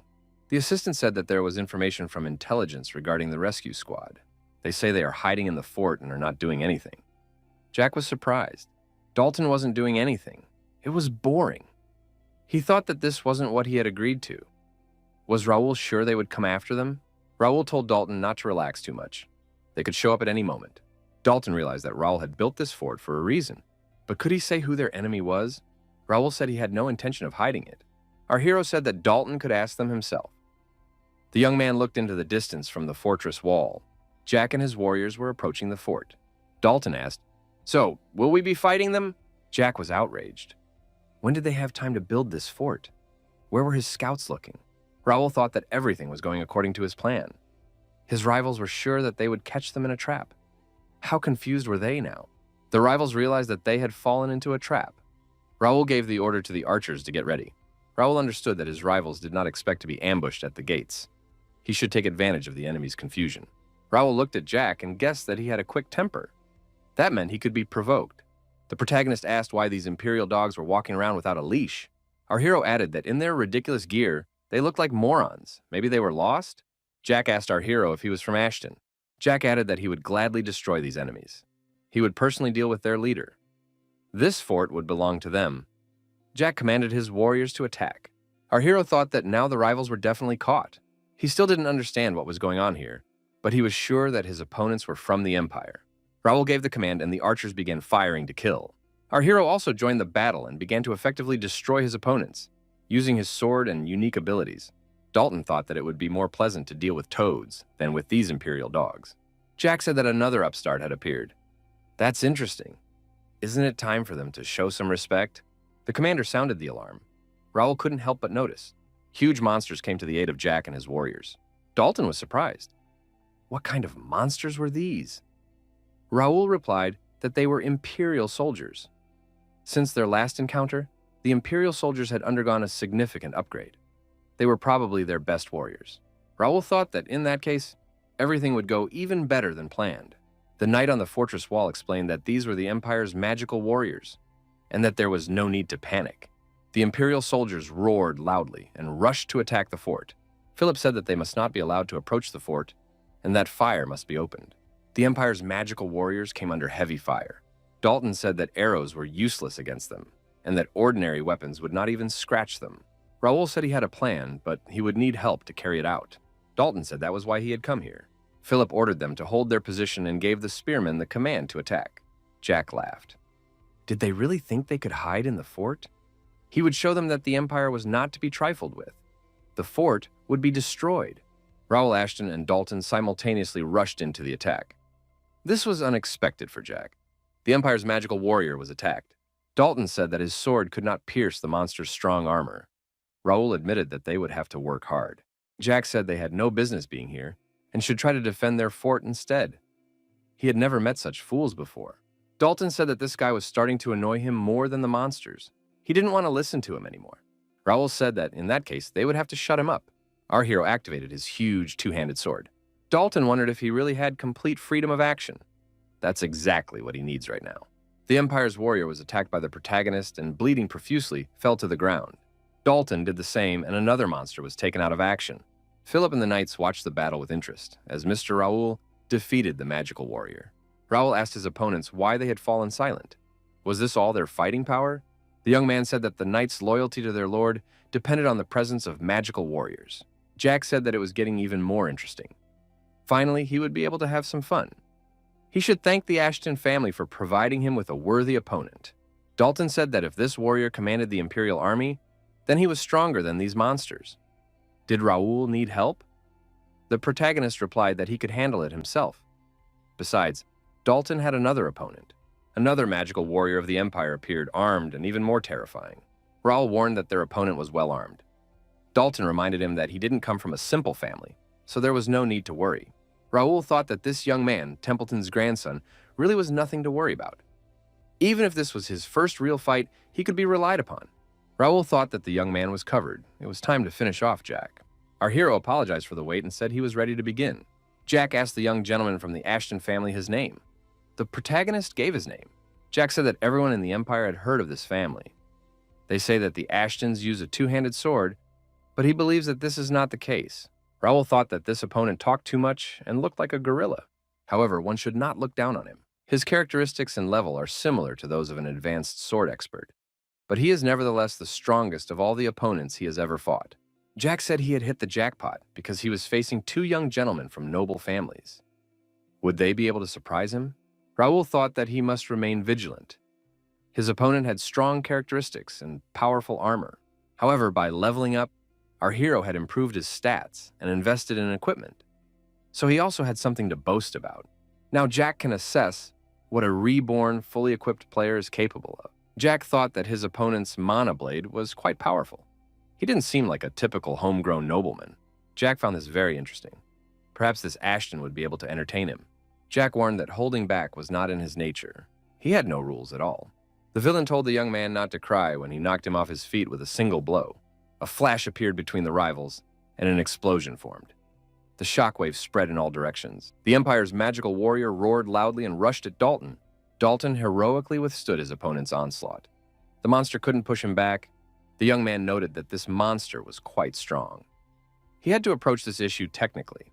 Two swords appeared in Dalton's hands, and he began to attack his opponent continuously. However, the attacks were repelled. Could he know that his shield would be destroyed if it clashed with Mana's blade? It would not be easy to defeat him.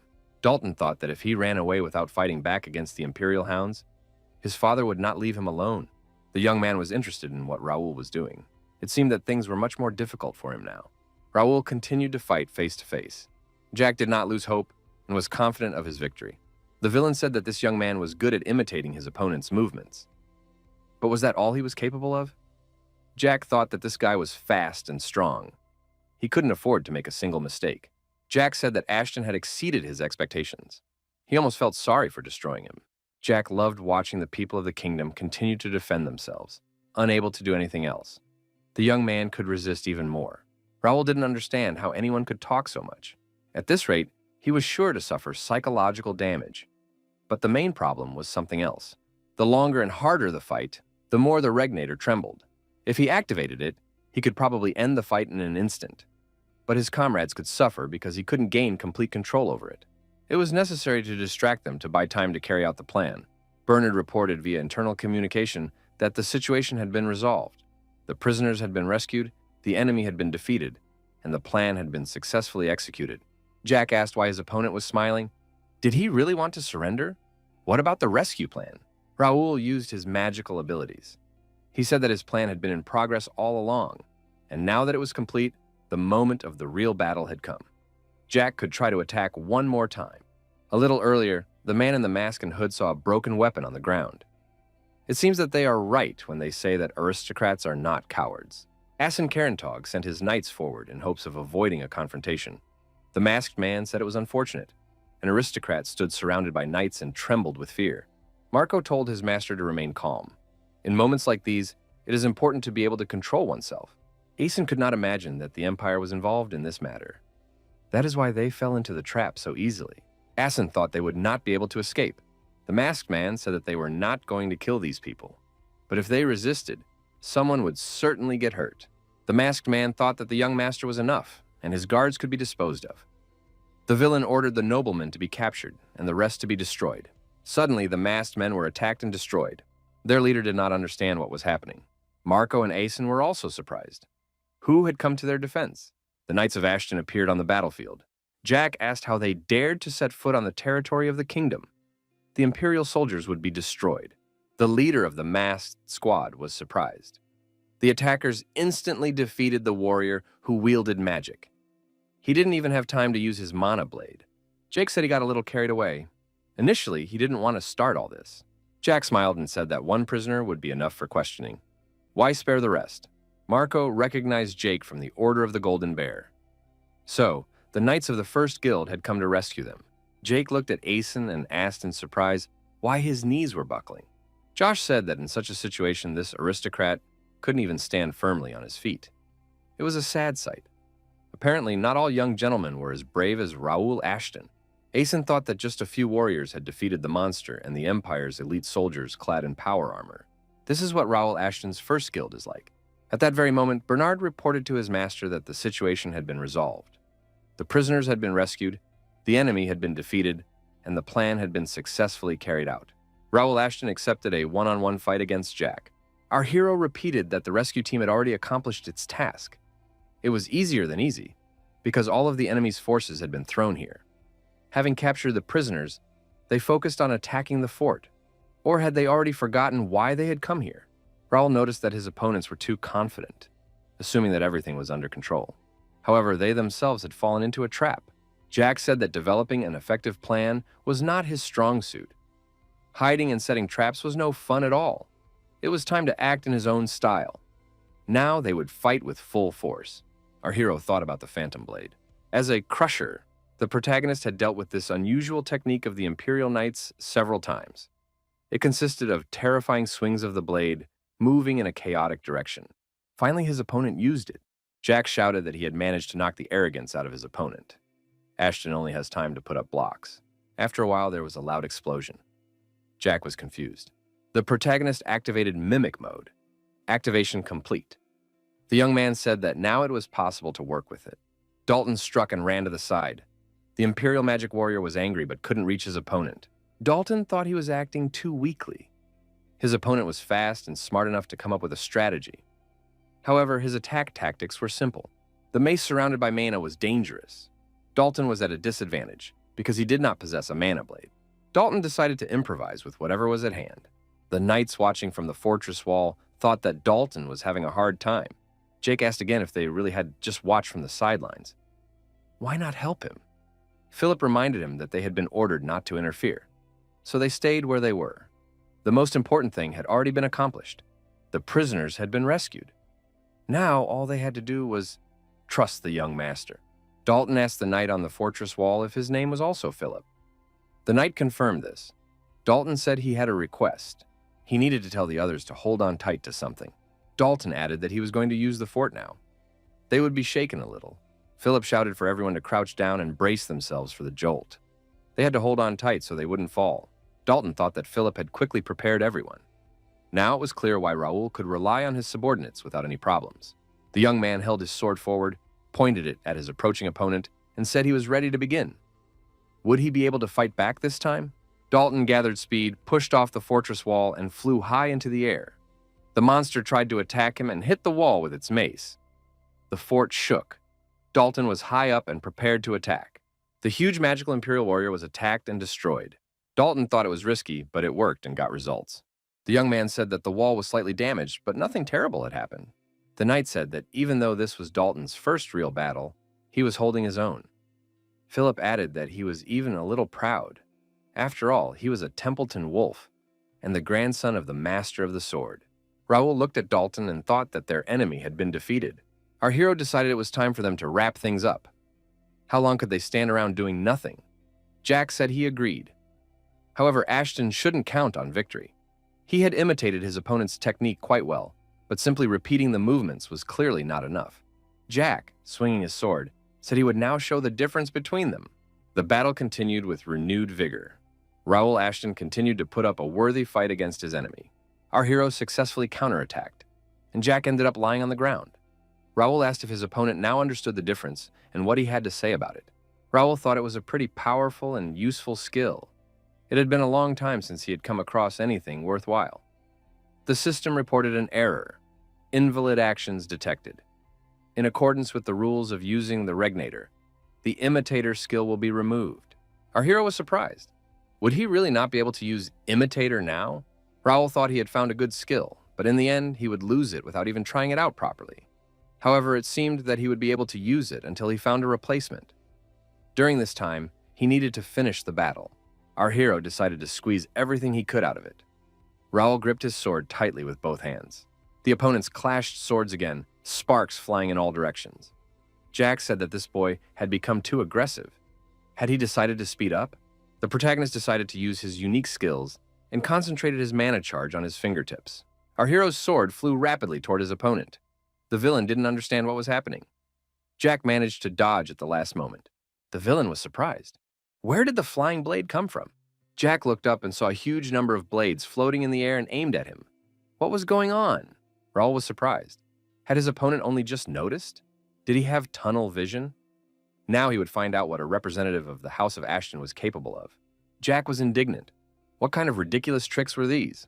The villain began to deflect the swords flying at him. Was that all? Jack said he was disappointed. Ashton should stop his tricks and fight like a real man. He declared that he had no time to play games and wanted to fight seriously. Raul continued his manipulations. Now Jack was attacked by huge axes.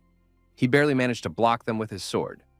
Jack said that this young man was stubborn, but his tricks would not work. Raul thought he had finally found a worthy opponent. Our hero crept up behind him and delivered a devastating blow to his head with his fist. Jack screamed but remained on his feet. Raul realized that an improvised move was not enough to break through the power armor. But that didn't mean he would stop looking for a way to win. Jack admitted that his opponent had managed to hit him, and that wasn't bad at all. Raul said that Jack was strong but too talkative. Our hero swung his fist again and declared that his opponent would have to shut his mouth. Imperial dogs had no place here. Jack couldn't withstand the next blow and was knocked down. He lay unconscious on the ground. Our hero thought that this opponent was not easy to defeat, but he succeeded. Given the difficulty of the battle, his level should increase significantly. Our hero noticed that a new skill had appeared, just in time. The player acquired the skill Radiant Aura. This is a high-level skill available only to the strongest of the Holy Knights. It allows the use of AoE spells of purification, blessing, and healing. Our hero rarely encountered this skill in his past life, and now it was in his hands. What luck! Raul did not expect the invaders inside the gate to set up an ambush. This meant they had prepared thoroughly. An experienced strategist was surely involved. Caution was needed. Philip said that Raul had performed well. He struck the enemy on the head when he couldn't break through the power armor. Raul noted that the way Dalton used the fort wall was even more effective. Dalton asked if the mission had been successful. Raul acknowledged this and added that Dalton had been a great help. For that, he deserved special thanks. Dalton said he went for fun, but he couldn't tarnish his family's name. The old man wouldn't have forgiven him if he had sat on the sidelines. Raul thought that he had performed much better than expected. It was hard to believe that this was his first serious battle. If Dalton joined the ranks of the first guild, they would become much stronger. Philip reported to the young master that the rescue team had returned. Jake and Pierce reminded him that they should not address their master that way during a mission. Raul said it was excellent work and praised everyone. Bernard reported that there were no injuries, but several casualties. They might need help carrying the bodies. Raul said the guards would take care of it. Essen Carrington had his doubts, but Raul really was a master. Did he really deserve that title through his own efforts? Dalton asked Asen if he was one of the hostages. He didn't know that the Viscount of Carrington was involved in this affair. Asen was surprised. Was Dalton Templeton one of Raoul's knights? How influential was this Raul Ashton? Our hero said that the prisoners had been rescued and the Imperial hounds neutralized. The mission was accomplished.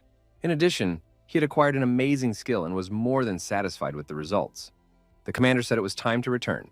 After returning, the protagonist inquired about the fate of the captured Imperial soldiers. Philip replied that they had been secretly transferred to Lord Grey, as requested by Mr. Raul. Bernard added that the hostages' condition remained unchanged. Apparently, the Empire had cast a spell on them that blocked their minds in case of capture. Without Mr. Grey's help, it would be difficult to get any information out of them. Raul was not sure that Alfredo Grey would find a solution. Our hero inquired about their motives. Philip replied that they had disguised themselves as guards to get into the city. Nothing else was known. In this regard, a large-scale internal investigation is planned. That is all the information they have. It is difficult to determine the motive. Raul said he would like to have more specific data. More information will be needed for the next attack. Their method of operation is very precise and dangerous.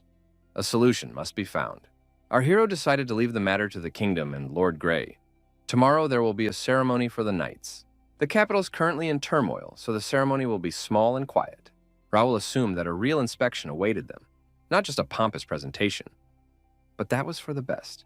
Our hero understood that this was still a significant event. He needed to prepare properly. The most influential families and knights of the kingdom would gather at the ceremony. The first guild would take the big stage for the first time. Our hero understood that it was necessary to make a good impression so that word of them would spread throughout the kingdom and reach the empire. It was necessary to show the greatness of the first guild so that it would be talked about in every corner of the continent. The next day arrived. Passers-by recognized the young master, the head of the first guild. He was the true defender of Tarim. The townspeople agreed that the red-haired knight was also handsome. Josh was pleased. The girls wanted him to look at them. Jake noticed that this was the first time Josh had been the subject of such a warm welcome. Jake told Josh to get used to it. For mercenaries working under the banner of the first guild, this was normal. There was no need to be modest, because he deserved it. Josh waved back at the girls. Everyone was very happy, especially Josh, because he had joined the first guild. The townspeople welcomed the defenders of Turim, the knights of the first guild. Our hero did not expect so many participants to gather. It seemed that even the free knights had come. Even other knights noted that representatives of the first guild had appeared. Newcomers who had solved the problem with the gates. Could the entire first squad be here? However, his colleagues did not understand what was so incredible about these knights. Surely they were just ordinary show-offs. According to rumors, there were few official knights with confirmed diplomas among them. Raul saw that they had attracted attention, and that was not a bad thing. After all, they were here to show what they were capable of. A man approached our hero and said, "Finally, he has the chance to see the revered defender of Turim in person." The man introduced himself as Jerry DePlank, the Minister of Finance. He had heard that this guild had played an important role in the recent incident with the gates and suggested that our hero talk to him in private. Raul was surprised. What did the Minister of Finance want from him? Jerry DePlank said that he had wanted to meet Raul Ashton for a long time, but the young man was always busy. After all, he was now the most sought-after hero in the capital. Raul was surprised. Had the finance minister come just to meet him? What did he want? According to the captain of the Capitol Guard, most of the finance department was controlled by the Randalls, and this Jerry DePlank was surely one of them. If he came to meet him in person, it wouldn't end with just a greeting. The young man thought maybe this man wants to reveal his plans. Raul smiled and said that the Minister of Finance was exaggerating by calling him a hero of the capital. Any aristocrat in the kingdom would have done the same. The minister said that the whole capital was talking about the young man's exploits and the achievements of his knights. All knights want to be like Raul Ashton. The young man replied that it was only thanks to the finance department keeping the treasury in order that the knights had work. Jerry DePlank thought that this young man was smarter than he had previously thought. He knew very well that because of the Rendell family, the finance department was hostile towards him. And yet Raul behaved as if nothing was happening. Now it was clear why few people got along with him. Ashton said he had one question for the Minister of Finance. He had heard rumors that the department had forbidden the first guild from crossing the gate. Did the finance minister know anything about this? The minister was surprised. Was this guy really not shy about asking such questions? He clearly had no intention of playing dumb. Perhaps Raul Ashton was trying to show that he had reason to consider them enemies? The minister said that this was the first he had heard of it. It must be empty rumors. Their organization had nothing to do with such matters. Jerry DePlank asked if Raul had managed to find out anything about the Imperial soldiers who had ambushed them at the gate. Our hero replied that they were well prepared for any unforeseen circumstances. The minister suggested that they simply wanted to annoy the kingdom. This incident could not be called an invasion. Raul noted that the enemies had gone quite far and easily penetrated their territory. It looked as if someone from the kingdom had helped them. Our hero smiled and said that it was just his assumption. But that's impossible, isn't it? The finance minister was angry. How dare this boy say such a thing? Now he understood why the people called the young man the Defender of Turim. No wonder he had come so far to meet him. Jerry DePlank said he would have to leave the young man. He expressed hope that Mr. Gray would be able to get the prisoners to talk. Raul found this strange. The fact that Mr. Gray was involved with the prisoners was kept strictly confidential. The young man assumed that the Department of Finance was aware of many things. The minister said that this was indeed the case. After all, they played a significant role in the organization of the kingdom. Jerry DePlank said he enjoyed the conversation. He expressed hope that they would meet again. Raul Ashton exceeded the finance minister's expectations, but the minister would have been happy to destroy the young man. Our hero thought that the finance minister had gotten involved with the wrong person. Small talk had always been an important skill for playing Connect. The protagonist did not know how Plank was connected to the Empire, but from now on, they would put even more obstacles in his way. Raul Ashton was ready for that. He was not going to give up so easily. It was announced that the Mentors competition would begin soon. All participants were to gather in the hall. Jake said he had been waiting for this moment for a long time. Raul saw that his knight was excited, even though he had recently complained that he hadn't signed up for this. Jake admitted that he had changed his mind. Raul said that this ceremony meant much more to them than it seemed. It was an opportunity to show their talents and skills. The young man said that people looked down on them, but everything was going according to his plan. The only thing missing was fear. The protagonist said that the goal was to make them afraid. Fear would lead to respect. The first guild must leave a lasting impression on them, so that they will forever understand what these knights are capable of. Raul said that Philip would remain in charge, while he himself would take to the podium. The commander ordered his rivals not to underestimate them and to focus on the goal. Now our hero could rely on his knights and stop worrying. Raul Ashton had other concerns. He asked the man in the hood if he had gotten what he came for. Our hero noticed that he did not understand the point of this game of hide-and-seek. If you have questions, you should ask them. The man was surprised how this young man ended up here. The hooded man asked how quickly the young man had figured him out. Raul replied that it wasn't easy. This man was quite good at disguising himself, as expected from the leader of the best intelligence organization, Wings of Freedom. Detecting the presence of the Faceless One is not so easy.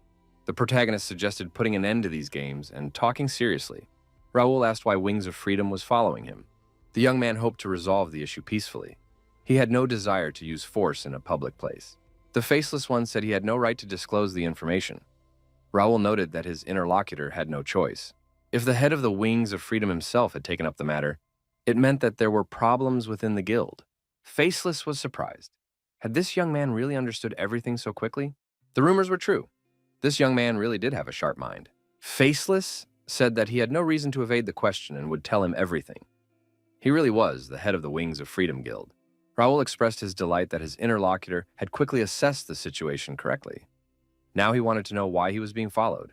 Faceless said that he had been studying the young man, but his original goal was different. The man Raul Ashton had met today, the Minister of Finance, was much more dangerous than the young man thought. It was announced that the first guild had won again. How many opponents had they defeated in a row? Even the most famous knights were no match for them. Jake was in the arena. He was the winner of this fight. The defeated opponent thought he was facing a real monster. How could he move so fast with that giant sword? Jake asked if his opponent would surrender. Although if he wanted to continue the fight with his bare hands, no one would object. The opponent surrendered, and Jake won. It was announced that the victory went to the first guild. Pierce thought Jake was getting cocky again. Someone needed to rein him in. George said, "Keep it up." Philip looked at the empty chair and thought that the young master was very late. But he himself had emphasized the importance of this ceremony. Had something happened? Raul asked his companion if the Information Guild thought he should be wary of him. Faceless said that the Minister of Finance was more dangerous than the young man could imagine. Faceless added that if his guess was correct, they posed a great threat to the entire kingdom. They were the Imperial Hounds. Had Raul Ashton heard of them? They were a special unit of scouts from the Kranan Empire. Their existence is considered a myth, as there is no reliable information about them. Faceless said that if Ashton had any information, it would be easier to explain everything. Recently, many small guilds have been raided. However, since the attackers left no traces, the investigation has reached a dead end. This phenomenon has been called guild hunting. Raul asked if Faceless suspected that this was the work of the Imperial Hounds. His interlocutor said he was absolutely sure. The Wings of Freedom had become their next target. He had personally encountered them. Our hero was surprised. What did Viscount Jerry de Planck have to do with it? Faceless said that he would only be stating his assumption. Many members of the kingdom's nobility secretly collaborate with the Empire. Raul asked if Planck was one of them. His interlocutor said that there were many reasons to believe so. The Department of Finance is on good terms with many families who influence the preservation of capital. They also indirectly interfered during the incident with the gates. They were the ones who tried to ban the First Guild from using the gates. It is difficult to understand the nature of their actions. Why restrict the rights of those who provided the most support in resolving the situation with the gates? Immediately after that, the reconnaissance team was ambushed. The family supporting the finance department did nothing. Moreover, as soon as it became known that the Imperial Hounds were behind everything, the department immediately took measures to keep everything secret. Faceless added that, considering all of the above, it could be concluded that the person in contact with the Empire was most likely a member of the finance department. The protagonist thought so too. The head of the Information Guild is aware of many things. Faceless said that they did not know for sure that the traitor was hiding there. It could be someone they did not even suspect. Faceless added, for example, Raul Ashton, master of the First Guild. The protagonist found this amusing. Why did his interlocutor think so? Faceless replied that the First Guild had come out of nowhere and achieved great heights in a very short time. It's safe to say that every resident of the capital has heard of them, but the guild proved itself best when the gates opened. This unprecedented event shocked everyone except the First Guild. It was as if they knew in advance what they were about to face, from the location of the gates to the strength of the monsters and their weaknesses. It seems as if the First Guild was well aware of the impending invasion. Raul said that sowing chaos and then stopping the villains to earn universal recognition was very risky, but effective. His interlocutor's suspicions were not unfounded. Raul decided it would be better to show everything than to explain it in words. Faceless was surprised. Show? Raul suggested becoming a member of their guild, and then Faceless would find out everything. At the same time, it would become clear whether he was working with the Imperial Hounds or holding them by the throat. The Faceless one said that there was a misunderstanding. He suspects Raul Ashton. The young man replied that his interlocutor could suspect whatever he wanted. In any case, the decision was his to make. The protagonist added that the Wings of Freedom no longer exist, and he needs experienced informants. This deal should be mutually beneficial. Faceless asked if it wasn't time for Raul Ashton to go to the ceremony, since it was very important to him and his knights. Raul suggested they finish their conversation first. Faceless said that the knights of the First Guild are fighting to gain official recognition from society. But Ashton, as their master, behaves rather carelessly in this situation. The protagonist said that he trusts his interlocutor. His presence does not matter. The knights will win anyway. Faceless noted that renowned knights from all over the kingdom are participating in the ceremony. They should not be underestimated. Raul said he knows his guys will have a hard time. However, he believes in them because they have been through many battles. They will not lose for anything. Faceless said he agreed and was not opposed to cooperating with Ashton, but he needed time to think about the offer to join the First Guild. The young man noted that his interlocutor had made the right choice. Faceless said it was time for him to go. He didn't like to stay in one place for too long. Faceless said that the master could call him Cain. Our hero thought that the meeting had gone well. He wanted to find a suitable informant, but ended up getting the master of the Wings of Freedom himself. The young man hoped that the knights would forgive his absence. It was important to resolve this issue right away. However, Raul could not miss the entire ceremony. He needed to see how his knights were doing. Raul Ashton returned to the Colosseum, the venue for the competitions. The knights' duels were in full swing. The passions in the stands were running high. Rendell won the current duel. This family had another victory. The head of the Randall family thought that they had once again used the unbreakable falling star strike. Only the first guild could match them in strength. Jake said he saw a lot of aggression. Surely it was too much. Philip suggested that they were trying to impress the audience and outshine them. Pierce noted that only they and the Randalls remained undefeated, but they hadn't had a chance to fight each other yet. Jake concluded that, judging by their hostile attitude, they planned to give their all in the battle with the first guild. Jake asked Josh how he was feeling. Would he be able to handle it? Raul Ashton said that Josh had to win, otherwise they could have problems. Josh was delighted to see the master. Raul showed Josh his opponent, the 10th son of Viscount Randall, Roy. He was known as a genius. Raul said it would be tough, but it was entirely possible to defeat him. Roy is probably happy that he is facing a novice of low birth. The protagonist said that Josh must demonstrate his skills and show what he is worth. The knight asked Raul if he was sure about his decision. Roy would surely try to destroy Josh. Our hero said there was no need to worry. Josh would not lose, even if he wanted to. The rivals entered the arena and stood facing each other. Roy Randall felt confident. Roy Randall said he wanted to wait for the fight with the first guild, but they threw some plebeian at him. Roy added that it was boring. He would finish off his opponent with a single finger strike. Josh thought that he was facing an aristocrat belonging to one of the 5 most influential families. He was clearly stronger than any of the enemies he had ever fought. Josh decided that he couldn't give up. He was no longer an ordinary boy or a mercenary. He was a member of the first guild.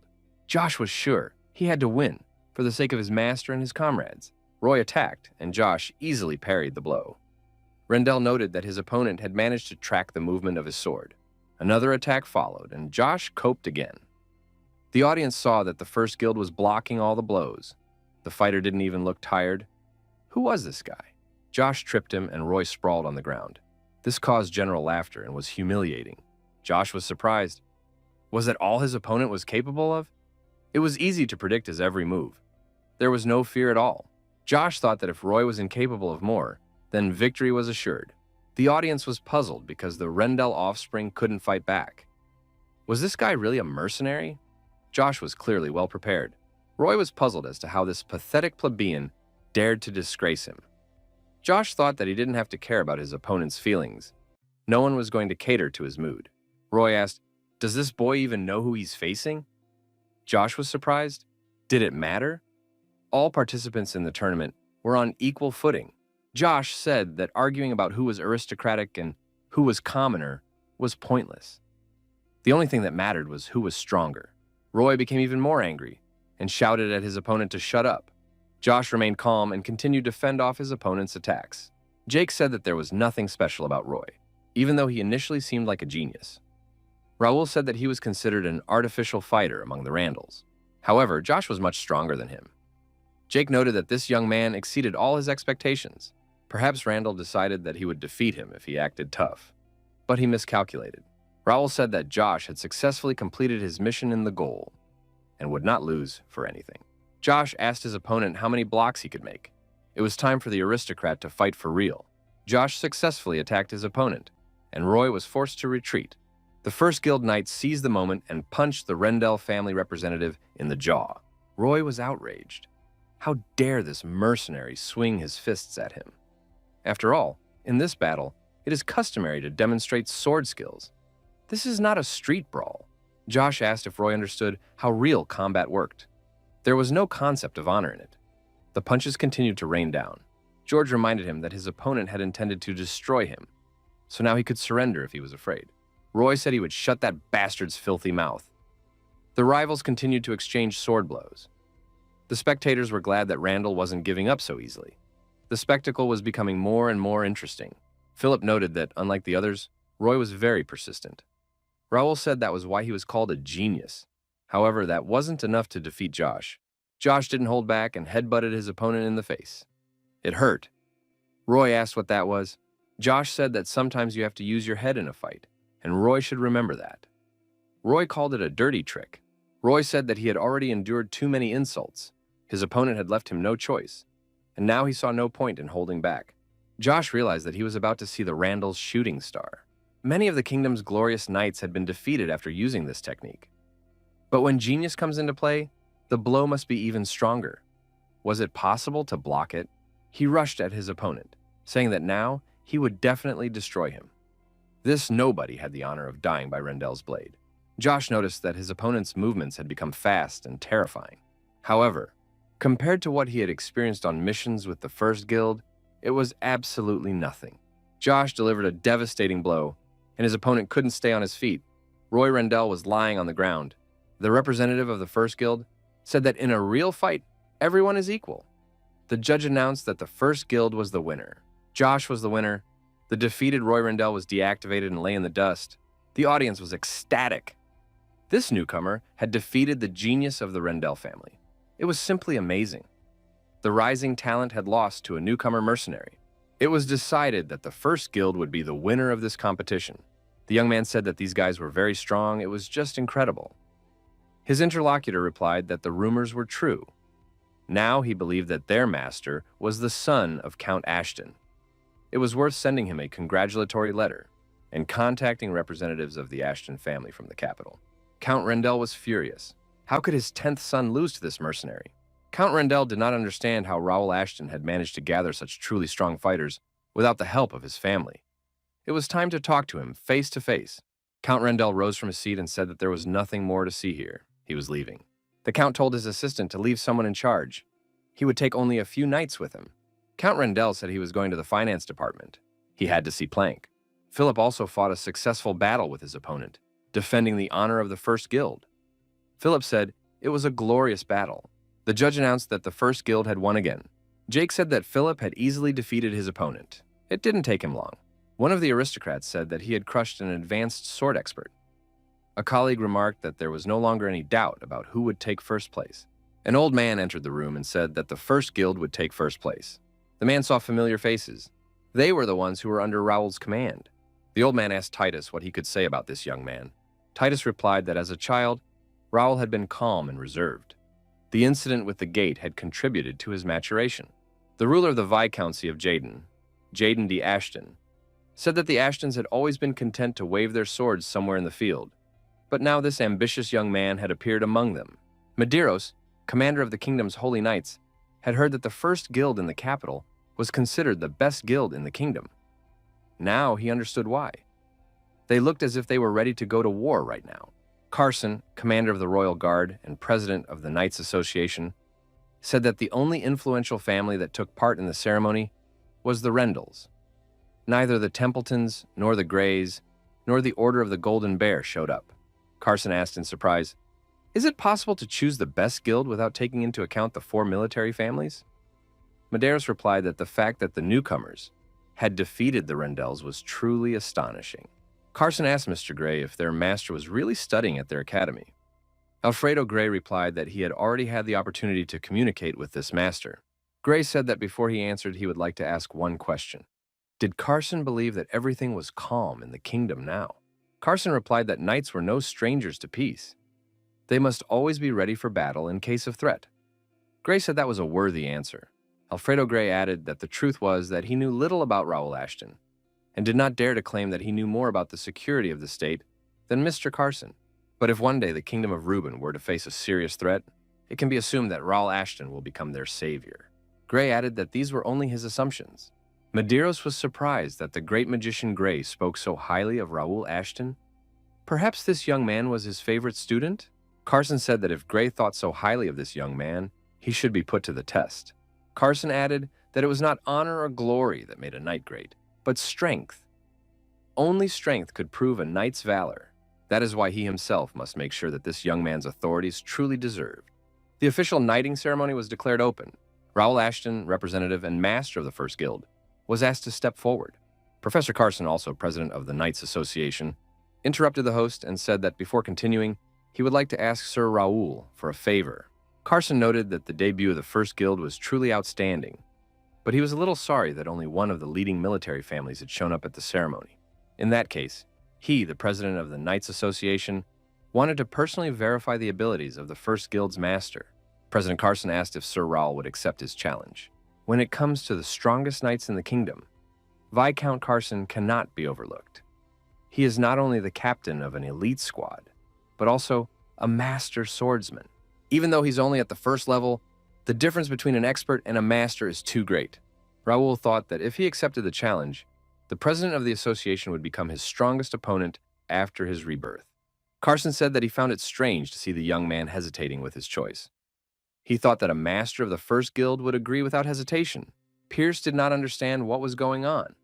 Why was the president so insistent on a duel? Philip suggested that Carson wanted to test him personally. Philip thought that the young gentleman had never had to deal with a master swordsman before. He couldn't defeat Carson, but if he didn't fight him here and now, all the work they had done to build their reputation would be wasted. It was a challenge that could not be refused, and there was not a single chance of victory. What would the young gentleman do? Raul Ashton replied that he accepted. It was a great honor for him to fight the respected chairman of the Knights Association. Raul added that he hoped to learn a lot from the chairman. Carson noted that since many people would be watching the duel, they would decide its outcome on behalf of all the knights of the Kingdom of Reuben. Raul Ashton said he had no objection and expressed his gratitude for the opportunity. Josh asked Vice Master Philip what was going on, as this fight had not been planned. Philip explained that such duels were not held at tournaments, so they were not included in the plan. However, the format and scale of this tournament had undergone significant changes, so the old rules were no longer valid. Jake was angry because they had decided to subject the first guild to a double check. Chairman Carson was very strict about this and wanted to personally verify the choice of the winner. Philip suggested that the master had agreed to the duel for a reason and that they should trust his decision. Alfredo Gray thought that his comments had put Raul in an awkward position. Medeiros had a different opinion. He believed that the young men were very lucky.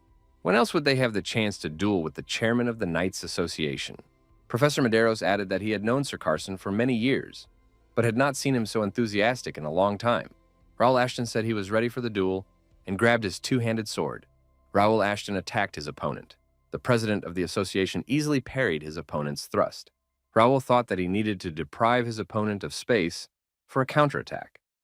If he paused even for a moment, the professor would immediately strike back. Raul attacked the professor again. However, now his blows were more balanced and cautious. The professor was always one step ahead of his opponent. Our hero tried to take control of the fight, striking again and again. Raul Ashton now understood what a true master of the sword was capable of. However, he could not give up. The audience enthusiastically supported the young participant. Not everyone would dare to fight the professor. Josh was watching such a fight for the first time and was inspired by the swordmaster's work. Raul Ashton understood that his opponent was strong. It was impossible to find his weak spot. There was only one thing left to do: exchange blows. Professor Carson said that was enough.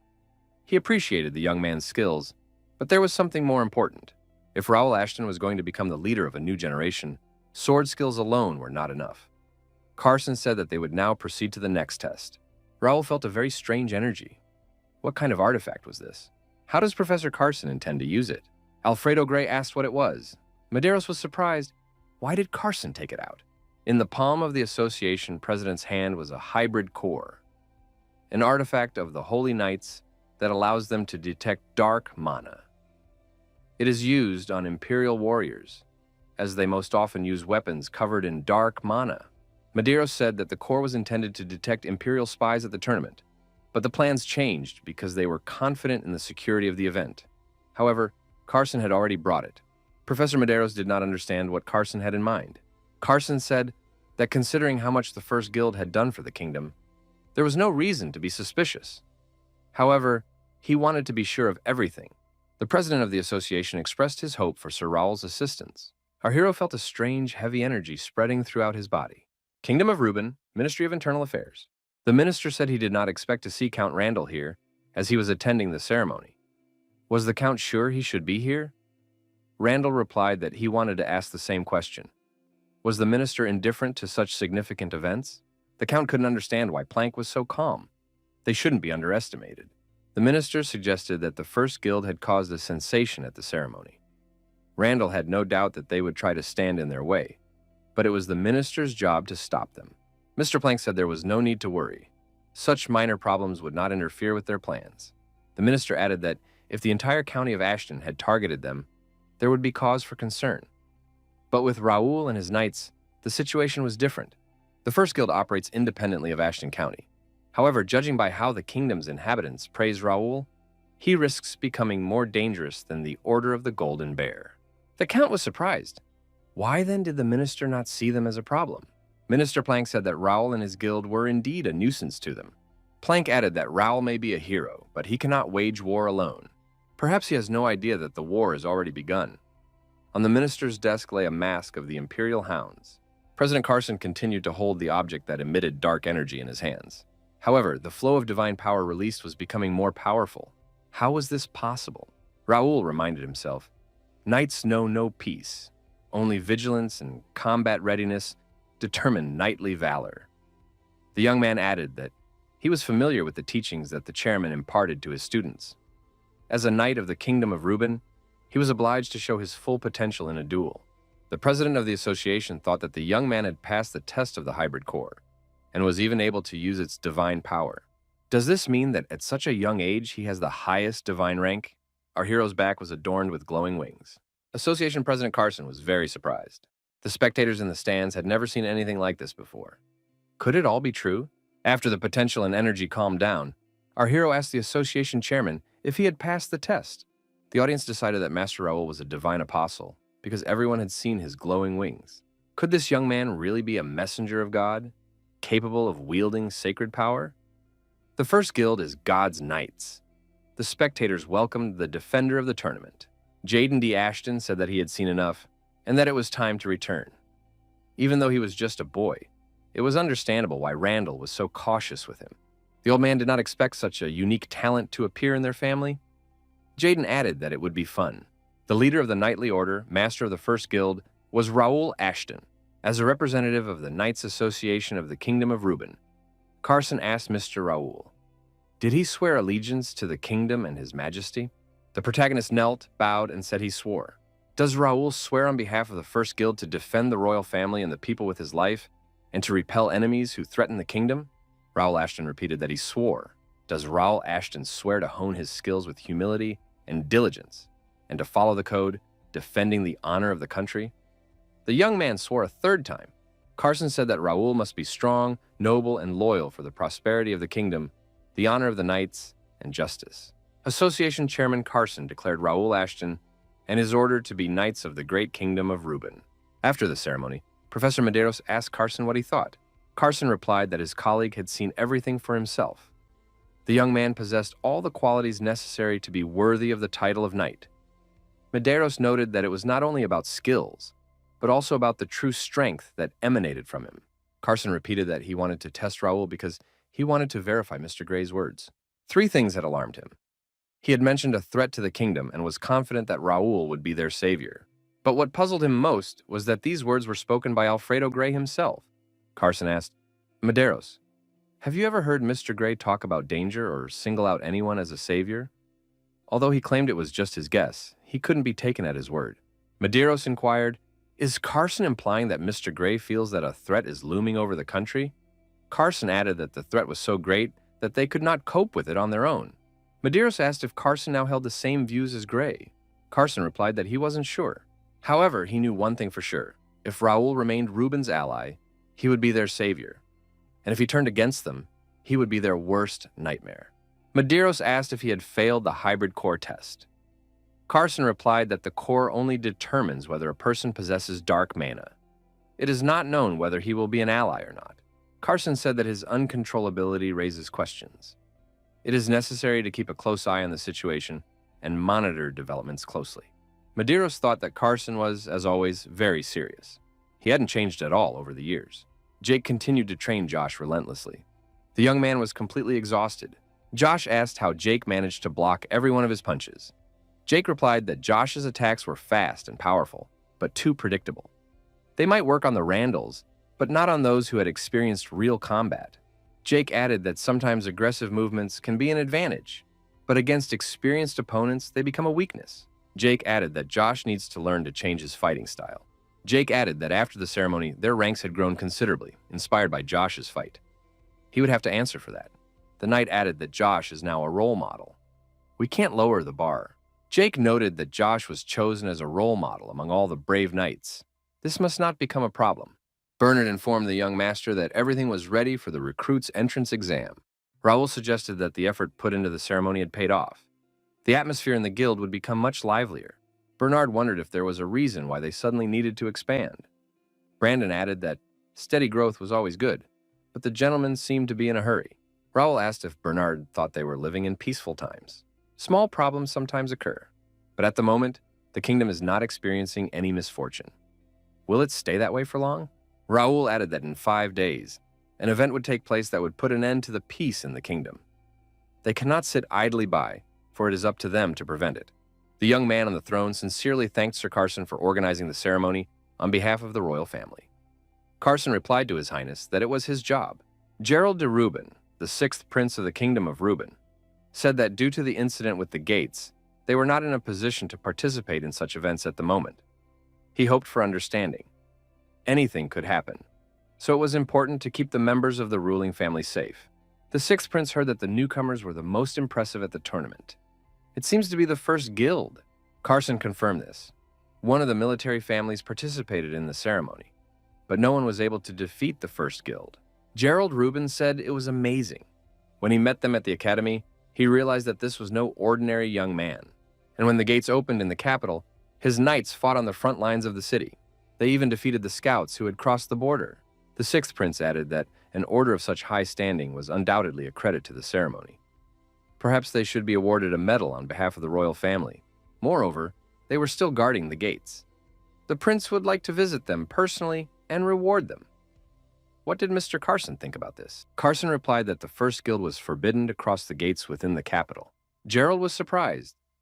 What prohibitions could there be when, during the incident, they had done more than anyone else to protect the people? Who had given the order? Carson replied that the order came from the Randall family, who are responsible for the defense of the capital. They claim that this is a necessary measure for a more effective distribution of forces. The first guild only opened the entrance when they had to deal with spies, as there were also hostages inside. Carson added that in such difficult times there was no room for infighting. It was necessary to put an end to this. The 6th Prince said that he must meet with Count Randall in person. The gates on the outskirts of the capital were relatively calm. Monsters appeared from the gates, armored boars. They had mutated fangs and were armed. The gates became agitated, informing of the monsters' approach. The knights guarding the gates engaged the monsters in battle. Raul thought that he was facing a whole pack of armored boars. The capital would be plunged into chaos if they got out. They had to be dealt with here and now. The protagonist found himself surrounded. The armored boars were approaching from all sides. Raul and his team demonstrated their abilities, and the gang of armored boars was destroyed near the gates. However, that was not all. Philip said that it would not be possible to clear them out quickly. Jake added that they had made almost no progress since the beginning. Pierce said they had to finish them off here. They couldn't be allowed to cross the gates. Josh asked if they could really do it. Raul said there was no need to worry. Everyone here was ready to help. Our hero looked to the side. A girl was approaching the gate. She apologized for being late. She needed time to brew a potion. Raul said that the success of this mission depended on Nakia. Nakia had to show the monsters what alchemy was capable of. Nakia said she understood everything and set off the alchemical explosive devices. Jake said that he had never seen anything like it before. Was it magic? Philip noted that it was magic combined with alchemy. Nakia was unstoppable. Her abilities amazed everyone. The monsters burned in the flames and screamed in despair. Raul thought that this girl wasn't crazy. Her sister had been saved. He thought that this would make her weaker, but her skills were simply amazing. Nakia's alchemical magic had reached a respectable level. She exceeded all expectations. After the job was done, Nakia asked if she had gone too far. Philip said that using a potion to increase mana was a brilliant idea. Raul admitted that it was amazing. Our hero thought that with such a powerful mage, they had become much stronger. Nakia would become their most powerful weapon. Josh said that the girl had to join their team. The leader said that thanks to Nakia, they easily dealt with the boars. But this was only the beginning. Raul said that the S-rank gatekeeper was next.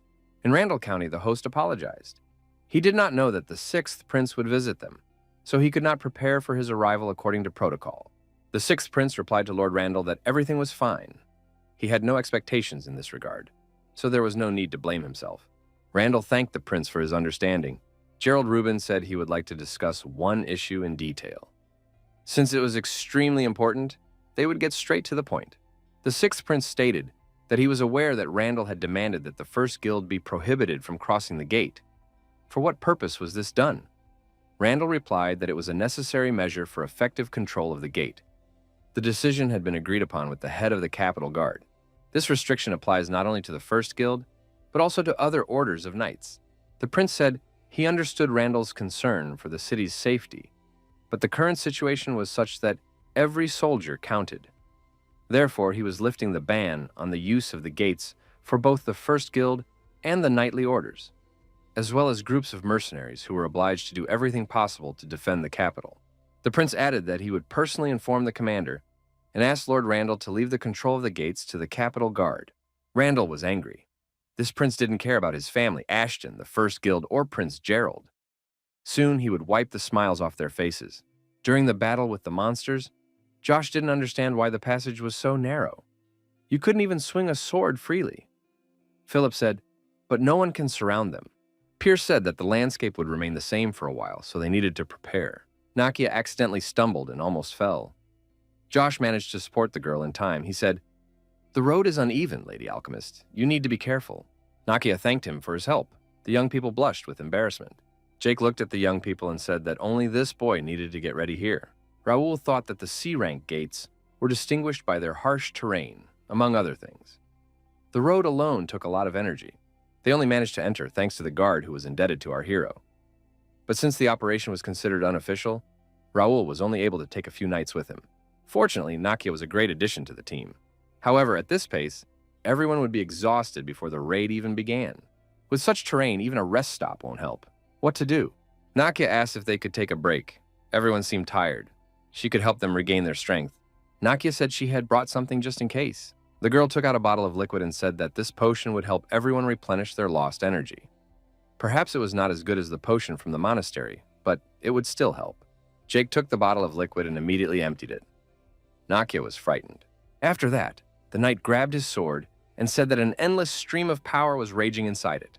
Nakia said that it was a concentrated potion, and one jar should be enough for everyone. The girl added that, fortunately, she had taken several bottles. Pierce said that this knight thinks with his muscles, not his head, so he doesn't know when to stop. Raul thought that Nakia had made a potion that only a professional priest could create with divine power, using only alchemy. Now the expedition could continue on its way without any problems. Our hero knew that inviting Nakia was the right decision. Raul said, "If our strength is restored, we can now move on and deal with the Guardian and other creatures. The D-rank gatekeeper is a lion-maned boar-man warrior of the 77th level. The guards protect the entrance to the dungeon." Alfredo Gray approached the guards and praised them for their diligent service. Gray said he would like to talk to the prisoner. Could they leave him alone with the prisoner? The guards stepped aside, and Gray was left alone with the prisoner. The prisoner was tied to a column and could not move around the cell. Gray asked the prisoner, "Have you not yet considered cooperating with them? Why are you so loyal to the Empire?" The prisoner laughed. "Have you come to show your superiority? How long can you keep up this charade? Do you really think the Imperial hounds are easy prey?" Gray said that the rumors about the Imperial Duke's guard were true. Alfredo Gray found himself in a cell with the prisoner. He said that he partly understood why the guild had fallen apart because of the Empire. Gray's face changed, and he said he was ready to begin the interrogation. The prisoner was surprised. Is Faceless really going to talk to the prisoner? Faceless said that the word interrogation was more appropriate. The prisoner said that they could threaten and torture him, but it wouldn't work. Faceless replied that he couldn't do that. The man added that he was no longer a member of the Wings of Freedom, but now belonged to the First Guild. The First Guild was against torture, and he had to follow the rules. The prisoner laughed. The great Faceless is at the beck and call of a nobleman who is not a knight. His comrades are indignant in the afterlife. Does Faceless really hope to extract information from me using the methods of the First Guild? Asked the prisoner. Faceless said he would show how the First Guild conducts its business. When interrogating, knights do not resort to torture, threats, or persuasion. He added that they use artifacts. He held a glowing medallion in his hand. The man claimed that this thing paralyzes the mind, loosening the tongue of the enemy. With a few deft movements, he would erase the prisoner's memories of the past few hours. The Faceless man added that the prisoner would forget about their meeting and that he had revealed all their plans. The man said that he would get what he wanted and the prisoner would remain loyal to the Empire. Did he like this arrangement? Faceless moved the token closer to the prisoner and asked what the main goal of the Imperial Hounds was. Jake was furious. They just crossed the gorge, and now they have to go down into the dungeon? What's wrong with these gates? Raul said that this structure was created with mana and powered the gate. Its formation was not yet complete. When the gate reaches C rank, the terrain itself will change. They had to hurry. If they didn't destroy the Guardian, there could be complications. If the dungeon engulfs the entire gate area, even more powerful monsters will descend upon the capital. There's no time to lose, they must move faster.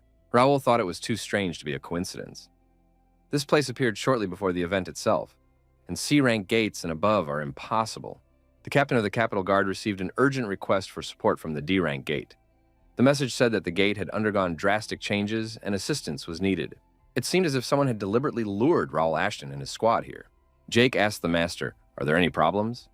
Raul replied that everything was fine. The commander said that before moving on, they needed to scout the situation.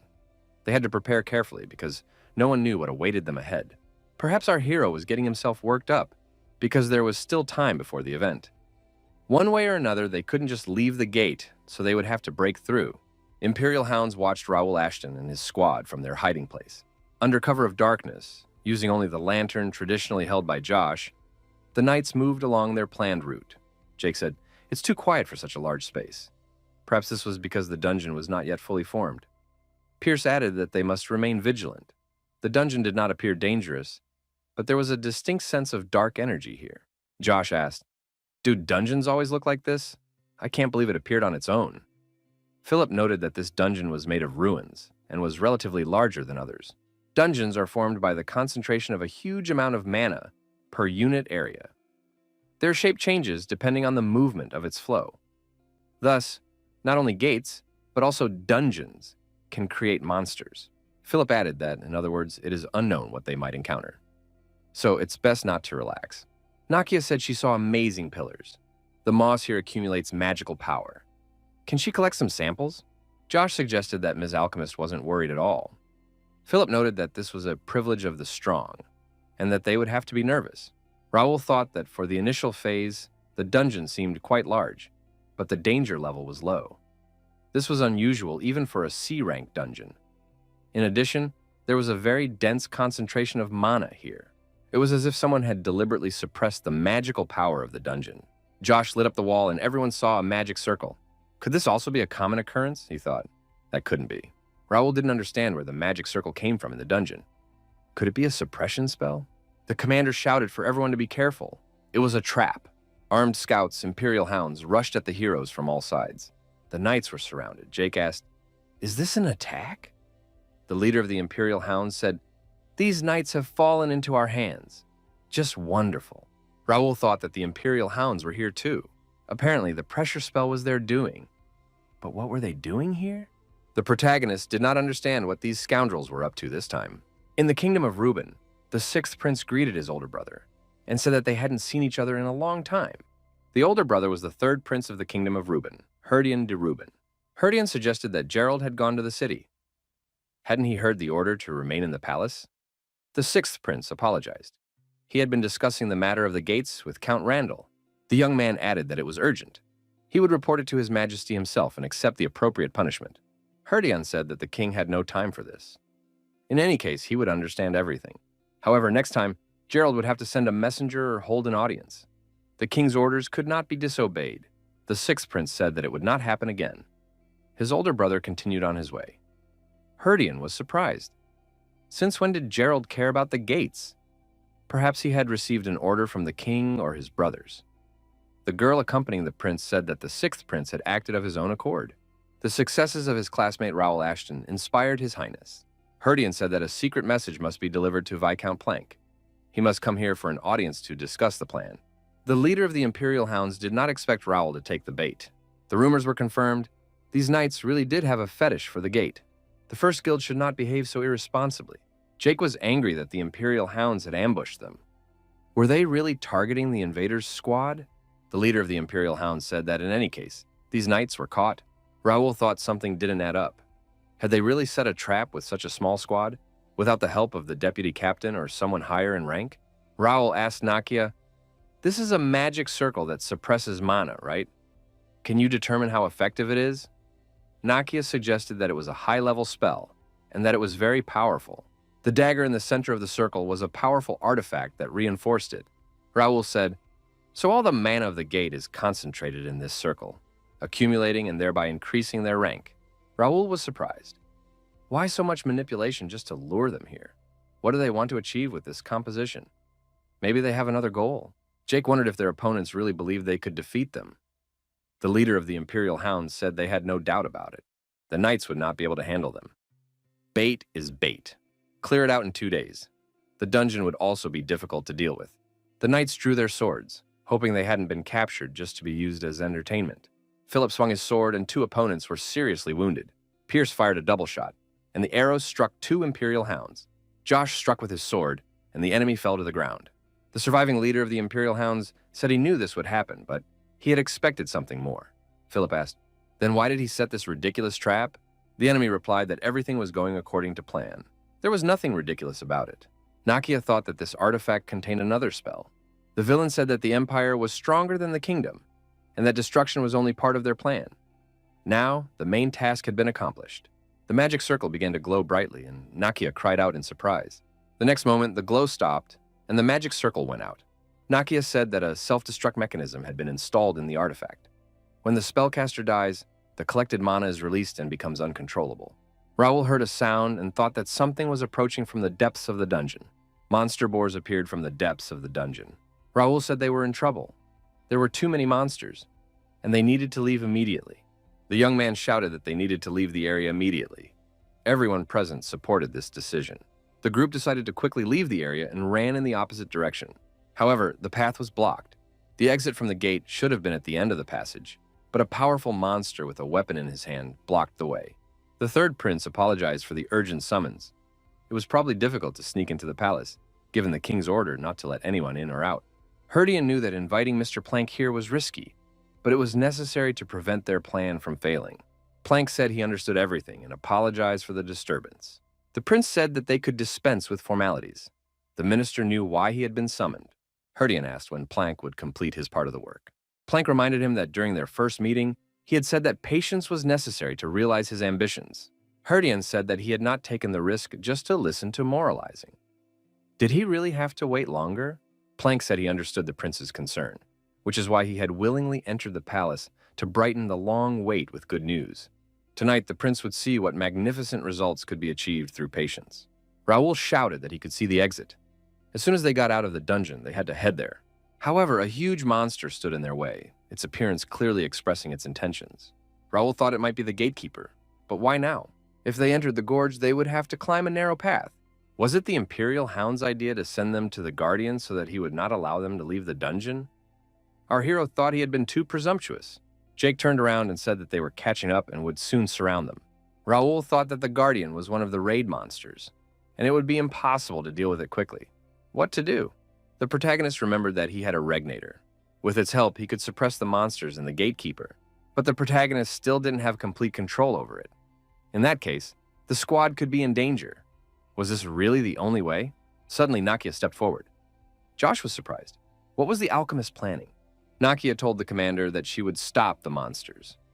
The girl was holding a bottle of liquid in her hands. She added that the knights should help the young lord clear the way. Raul said that Nakia couldn't fight alone. Seeing the bottle in the girl's hands, he shouted for everyone to move away from Nakia. The Guardian must not be allowed to reach her. The protagonist thought that this option was not the safest, but it was the best of the possible ones. In this case, he had to trust Nakia. The girl headed straight for the monsters, which were rushing toward the knights at tremendous speed. She recited a magic spell and prepared the liquid. Nakia was completely calm and confident. Under the influence of the spells, the monsters stopped and screamed loudly. The knights did not understand what was happening. Raul suspected, but was not sure that Nakia had reached such a level of mastery. Nakia uses a form of magic second only to divine power. She wields draconic magic. This is the true language of dragons. The monsters were deactivated and neutralized. The guards protecting the gate wondered why the knights were taking so long. Were the Randalls late as usual? There wasn't even a backup squad, although it was usually there. It seemed strange. They were probably cooling off somewhere because they didn't like to work. The guard wondered why, in that case, were they assigned to guard the gate at all? A man approached the guards, hiding his face under a hood. The guards said they were late. The man swung his sword and the guards were destroyed. The villain's comrades approached him. Looking around, they said that there were no more witnesses. Now the gate area was completely under their control. The masked man said that in that case, it was time to begin. The time had come to take control of the gate. The faceless one told the prisoner to repeat his words. The prisoner reported that the Imperial Hounds had already infiltrated every corner of the kingdom, and their plan was in motion. Faceless asked if the capture of the gate and the elimination of the guilds was a simple provocation. The prisoner replied that it was not done for the sake of provocation, but in preparation for war. The prisoner added that the war would begin today in the heart of Reuben. Upon receiving this information, Faceless turned and headed away from the dungeon. He was angry. How could he have missed that all these actions were a prelude to war? Faceless thought that if the prisoner was telling the truth, the kingdom of Reuben would fall today. Nakia threw the bottle on the ground, and it broke, spilling its contents. A fiery magical dragon appeared above the girl. The monsters froze in shock. Nakia continued to chant a spell in an incomprehensible language. Josh didn't understand what was happening, but it was clearly something insane. Raul thought that the power of the dragon was shaking the dungeon. With such power, the girl was capable of defeating the boss with a single blow. The boss monster attacked Raul, but the young man managed to raise his sword in time. Raul assumed that the monsters were targeting Nakia. He couldn't let the boars get to her. The leader shouted for his knights to keep the monsters away from Nakia. The girl stood frozen, the monster approaching. She needed to buy some extra time. Nakia finished her preparations and shouted loudly. The monster stopped again and screamed, but only out of fear. After everything calmed down, a long tunnel opened up in front of Nakia, with light appearing at the end. Raul thought that this was truly an incredible power. The girl had simply swept away the monsters with a single scream. The fact that the gatekeeper tried to stop Nakia indicates that he sensed a real threat in her. This time, Nakia exceeded all of the protagonist's expectations. The next moment, the girl lost consciousness and almost fell. Josh managed to catch her in his arms. Jake was surprised. This fragile girl had single-handedly dealt with a whole pack of monsters. Philip also said it was amazing. Raul told Josh to take care of Nakia. Josh said it was a great job. The girl had saved them all. Raul and his knights drew their weapons and said they would take care of the rest themselves. On the western border of the kingdom of Reuben, the knights destroyed the monsters. Dylan asked about the current situation. The knight reported that there was nothing special nearby. No monsters, no wild beasts. Dylan said that he had issued an order for urgent extermination, claiming that dangerous monsters had appeared at the border. But these were just a few orcs and goblins. What was going on? The Knights of Templeton were sent to the northern border. The knight confirmed that they had not received any urgent orders from the Royal Intelligence Service. Rumor has it that the knights were led by the Master of the Sword himself, who suspected the appearance of a powerful monster comparable to a dragon. Dylan said that if the matter was so serious that he decided to intervene, it was quite possible. He hoped that they had not come all this way for nothing. The knight told the commander that something was wrong here. He found it suspicious. Sending knights to slay monsters was commonplace, but selecting only elite knights from the capital was unprecedented. Sending the main forces straight to the borders was extremely unusual. The capital was becoming vulnerable. The knightly orders of McNeil and Randall are still in the capital, so there should be no problems. Dylan said that the team must be divided into two groups, one to be sent to his father's estate, the other to the capital. We need to secretly monitor the situation in the royal castle and report continuously. Dylan said he had a bad feeling about this. Raul and his squad continued to fight bravely against the monster boss. It seemed that this monster was completely invulnerable. Neither arrows nor swords could harm it. What to do next? Pierce was knocked far back by a single blow. This couldn't go on. Jake and Philip continued to strike, but to no effect. At one point, the monster attacked, and the knights were thrown far back again. Jake got to his feet and said he had underestimated this monster. Philip asked if he could continue fighting. Jake replied that he was fine. Pierce thought that this was much more difficult than expected. Such movements were very rare for a creature of this size. It wouldn't get any easier. Among the monsters they saw outside the gate, this one was the strongest. Raul asked Philip if he was okay and if he could fight. Philip replied that he was fine. Philip told the young master that they needed to be careful. This guardian was on a completely different level compared to those they had encountered so far. Raul said that the magic of the gate, which had been suppressed until now, had suddenly been released and affected him. He was no different from an S-rank guardian. They couldn't give up. The stronger the enemy, the greater their growth. That is what their first knightly order stands for. Raul said he would create an opening, and Jake and Pierce would attack when he gave the signal. They had to aim for his blind spot and destroy him with one blow. The knights said they understood and were ready for action. Philip reminded them that this monster had exceptional reflexes, and that creating an opening would not be easy. Raul told the knights to just watch him. He had been looking for an opportunity to use this in a real battle anyway, and they had met the perfect opponent. Our hero activated his radiant aura. His armor immediately lit up. Glowing wings appeared behind our hero. It was a completely different level. Jake and Pierce didn't understand what was happening to them. Were they being healed? Was this the effect of that skill? George said he saw the same thing at the initiation ceremony. The master is truly amazing. Even Nakia, in Josh's arms, opened her eyes slightly. Raul said that this was the first time he had used it in real combat, so he was a little nervous. But these knights followed him here. They are willing to risk their lives for the great idea. Shouldn't he behave like a gentleman? Nakia finally came to her senses. Raul said they had stayed here long enough. It was time to end this. The protagonist put all his power into the blow he delivered, attacking the monster. However, the monster managed to raise its weapon and defend itself from the blow. The next moment, it jumped aside. Raul was surprised. Why is it so fast? Is it really a gate monster? Raul thought that he couldn't defeat this monster alone, but at least he could tie it up until they could deliver the decisive blow. Josh asked if Nakia was okay. The girl replied that she was feeling much better. Jake said again that the gentleman was fighting alone. Shouldn't they help him? Pierce told Jake to calm down. Had he forgotten the order? There was no signal yet. They had to wait patiently. They had to trust the commander. Our hero continued his confrontation with the gatekeeper. The monster was indestructible. Raul thought if he could hold out a little longer, then his telekinesis would work on his opponent's weapon. Finally, the right moment came, and under the influence of telekinesis, the monster flew far back, hit by a shockwave. The monster jumped to its feet, turned around, and began to run away. It shouted that now everyone should attack it. Philip said that now was their time, and they rushed to strike the gatekeeper. The monster began to bleed. The knights' attacks continued, and the boar monster was close to defeat. Raul Ashton stepped aside, only after the monster's body stopped moving and lay motionless on the ground. Philip approached and asked if his master was all right. Raul replied that he was fine, but needed a little rest. Jake said that it was too much, because the master had used his healing skill for their sake. Raul replied that he couldn't defeat the monsters alone anyway. You have to trust your comrades in arms. The commander said that the alchemist had also tried her best. Bernard contacted the master with important information. Bernard reported that things were very bad. The Empire had attacked. His Majesty said that his son had not only attacked his king, but also killed his own brothers. The prince's lifeless body lay at the king's feet. The king asked in surprise, had he gone mad? Gurdian replied that it was all for the future of the kingdom. The king was too ill to rule the kingdom, and his brothers were too weak to inherit the throne. In that case, shouldn't he do something to save the kingdom in this crisis? The king was surprised. Was it really salvation if he allied himself with the Empire? The prince said that it was time to end the long conflict with the Empire. The kingdom of Reuben would enter an era of peace with the Empire of Cranon. The prince added that he would rule this kingdom. The chairman of the Royal Knights Association, Duke Carson, appeared before the prince and attacked him. Carson shouted that Gurdian de Reuben was a traitor. The prince said that he had heard that all obstacles to the revolution in the capital had been removed.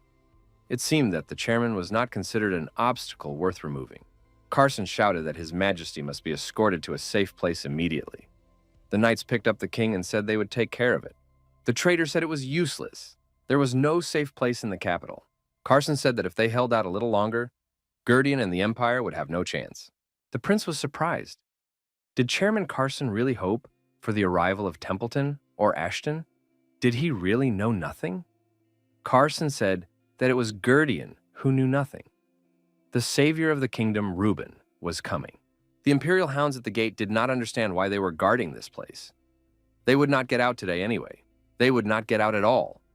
The plan was flawless. Suddenly, Raul Ashton burst out of the gate and struck the Imperial hounds with devastating blows. The young man looked back. The Imperial hounds were finished. Raul thought that Bernard was probably right. The young man thought, if this is what is happening on the outskirts, then the situation in the royal castle must be even more dire. We must hurry. Jake wondered, where were Randall's soldiers? There were only Imperial soldiers here. Could he also be wounded? You suggested that in that case there would be signs of a fight, but everything here is too clean. Josh suggested that he might have escaped. The hooded man said that Randall had not escaped. There was no need for that. The man took off his hood and said it was good that the gentleman had returned. Raul recognized him. Could it be Mr. Kane? The faceless one. Raul asked what was happening in the capital, what the situation was like. Kane said that it was urgent. The Imperial hounds that had infiltrated the capital were now attacking openly. They were led by none other than the Randall family. Kane added that they had joined forces with the Imperial Hounds to attack the royal castle. Raul realized that this was true. A rebellion in the Kingdom of Reuben, an event in which the internal forces of the kingdom, having joined forces with the Empire, staged a rebellion with the aim of seizing royal power, which ultimately led to the fall of the Ashton family. Raul understood that this was bound to happen, but he thought he still had time. Did his actions affect their plans? Raul asked Kane what had happened to Bernard and the knights. Faceless replied that Bernard had left with Homer and his warriors. However, due to the enemy's tricks, all of the kingdom's main forces are far from the capital, making it difficult to even approach the royal castle. The young man thought that the main forces of the rebels were the Randall family, who were responsible for the security of the capital. Jake was furious. How dare these scoundrels stage a rebellion? What's more, they had also joined forces with the Empire. Pierce said they needed to calm down. They would be quickly dealt with if they remained in their current state. Everyone was exhausted, both physically and magically. This issue needed to be approached technically. Josh told Nakia to sit down and rest on her own. Jake still couldn't calm down. Philip asked Nakia if she had any more recovery potions left. She said she had a few, but if she took any more today, it would exceed the safe dose and might not be effective. There could even be side effects. Kane said that they had anticipated this situation and removed all potential obstacles to their uprising. Raul thought that in such an exhausted state, they could not use the aura of radiance. The battle at the gates had been more exhausting than expected. What should they do? Raul looked at the information window. Librarian Rebel asked him to use the D-class mana stone in his inventory. The fairy asked the protagonist if he had any problems. The girl greeted him and said that she hadn't seen Raul in a long time. The young man was surprised. How did Rabel end up here? The Imperial Hounds saw the consequences and thought in surprise, could there really still be people with such skill in the capital? What order does this knight belong to? Although it doesn't matter, he simply must be destroyed. Marco, sword in hand, had no intention of surrendering. He was protecting civilians. The Imperial warrior said that it was Marco, the former captain of Viscount Carrington's guard. He had deserted after the incident at the gate. The Imperial warrior added that if Marco had stayed with Carrington, he could have participated in this revolution. Templeton and the Ashtons had been transferred to the border, and the whereabouts of McNeil and Greer were unknown. The only forces capable of resisting the rebels were a few guards. Marco thought, was this the end? The Imperial warrior said that even if he asked Marco to join the Empire, he would still refuse. Out of old affection, he would have to be quickly finished off. The young man standing behind him asked, who said they would succeed? The young warrior attacked the Imperial soldiers and destroyed them. The young man was dissatisfied because he wanted to leave at least one alive to get the necessary information. The young man asked if the captain from Carrington he saw at the gate was the same one standing before him. Marco confirmed this and introduced himself to Lord Dalton. Marco was surprised. Was Dalton still in the capital? He had heard that Templeton's knights had been sent to the northern border. Dalton was surprised and said that he must have missed that. It was difficult not to catch the old man's eye. The young man said that he could not have imagined that something like this could happen in the capital. Marco agreed. A woman with a child in her arms thanked the knight for saving them. Marco said that Lord Dalton deserved the thanks. The woman asked if the Knights of Templeton would protect them. Dalton said that they would most likely not be able to help, as the Knights of Templeton were not in the capital at the moment. Dalton added that there was no need to worry. That guy was here now. The Guardian of Tarim. Rebel said that a lot of time had passed. Surely Raul couldn't have forgotten her? The young man asked if Rabel was okay. The fairy replied that she was overflowing with magic and that she was fine. Rebel said it was all thanks to Raul accepting her. She was very grateful. The young man was glad he could help. The fairy said that Raul looked very tired. Could he be having problems? Rabel added that since he was her benefactor, she would help him this time, if he could lend her this mana stone. Jack asked if the gentleman was okay and why he was talking to thin air all the time. Raul came to his senses. He had forgotten that others could not see Rebel. Our hero asked the fairy if she could really help them. Josh was surprised. Why did the gentleman suddenly start behaving this way? It's not a connection with the guild. So who is he talking to? It's a weak form of another kind of magic. Maybe the gentleman really is talking to someone. Nakia suggested that the young gentleman had some kind of plan. It was necessary to wait a little. Rabel said that thanks to the mana stone, she could temporarily heal everyone using spirit magic. But it wouldn't work on Raul, who was immune to potions. Rabel said temporarily, because the healing magic she uses forcibly consumes stamina. So they had to finish before dawn. Raul told everyone that they were in a situation where they couldn't waste a minute. Everyone was tired, but he had found a way to restore their strength. The upcoming battle would be much more dangerous than capturing the gate. There was no guarantee that everyone would survive. Were all those present ready to continue fighting alongside him? The knights of the First Guild said they would follow their lord. The knights held back the onslaught of the advancing Imperial soldiers. They could not retreat. If they retreated, the inhabitants would be in danger. They had to hold on. The Imperial soldiers said that all the inhabitants of the kingdom were already dead. They were doomed anyway, so why fight? Didn't these knights understand that no army would come to their aid? The kingdom was in the hands of the Empire. However, things turned out quite differently. Suddenly, magical swords flew through the air and struck the Imperial soldiers. What was happening? A squad from the First Guild had appeared. The commander shouted that they must awaken their dormant courage. The warriors of the Kingdom of Reuben must rise up. Raul Ashton bravely charged into the ranks of the Imperial army on his horse. The knights of the Kingdom of Reuben were indeed uplifted in spirit. For Lord Raul, the first knightly order had arrived. The Guardian of Turim had arrived. It was necessary to follow the orders of the first knight and begin a counterattack. Raul Ashton, at the head of his detachment, began to liberate the city from the invaders. Philip suggested that the rebels had already taken the castle. Maybe it was worth gathering the knights and liberating it first? Jake was furious. Why should he capture his own castle? He would never forgive the scoundrels from Randall. Raul Ashton said he would infiltrate the castle alone. His knights must find Bernard and Homer and defend the capital. Raul wondered if it was too dangerous. No matter how strong Raul was, he couldn't take on an entire army alone. Raul said he wasn't going to fight them. The longer this went on, the more nervous they would become. It would be more effective to infiltrate with a small group and sow chaos inside. Meanwhile, his men would focus on clearing the capital of invaders. Philip said he understood. However, the master must return unharmed. Jake told him not to worry about what was happening outside. He just had to show what he was capable of. They would clear the capital and come for him at the castle. Raul Ashton inquired whether Rebel was ready. The answer was affirmative. The knight told the prince, standing before him with a sword in his hands, that he did not know him very well. The sixth prince hid his skills. The captain of the royal guard, Ruben Jose, said that the prince was capable of fighting several Imperial power armor users in a row. His time at the academy had definitely paid off. The prince said that he never thought the captain would side with the Empire.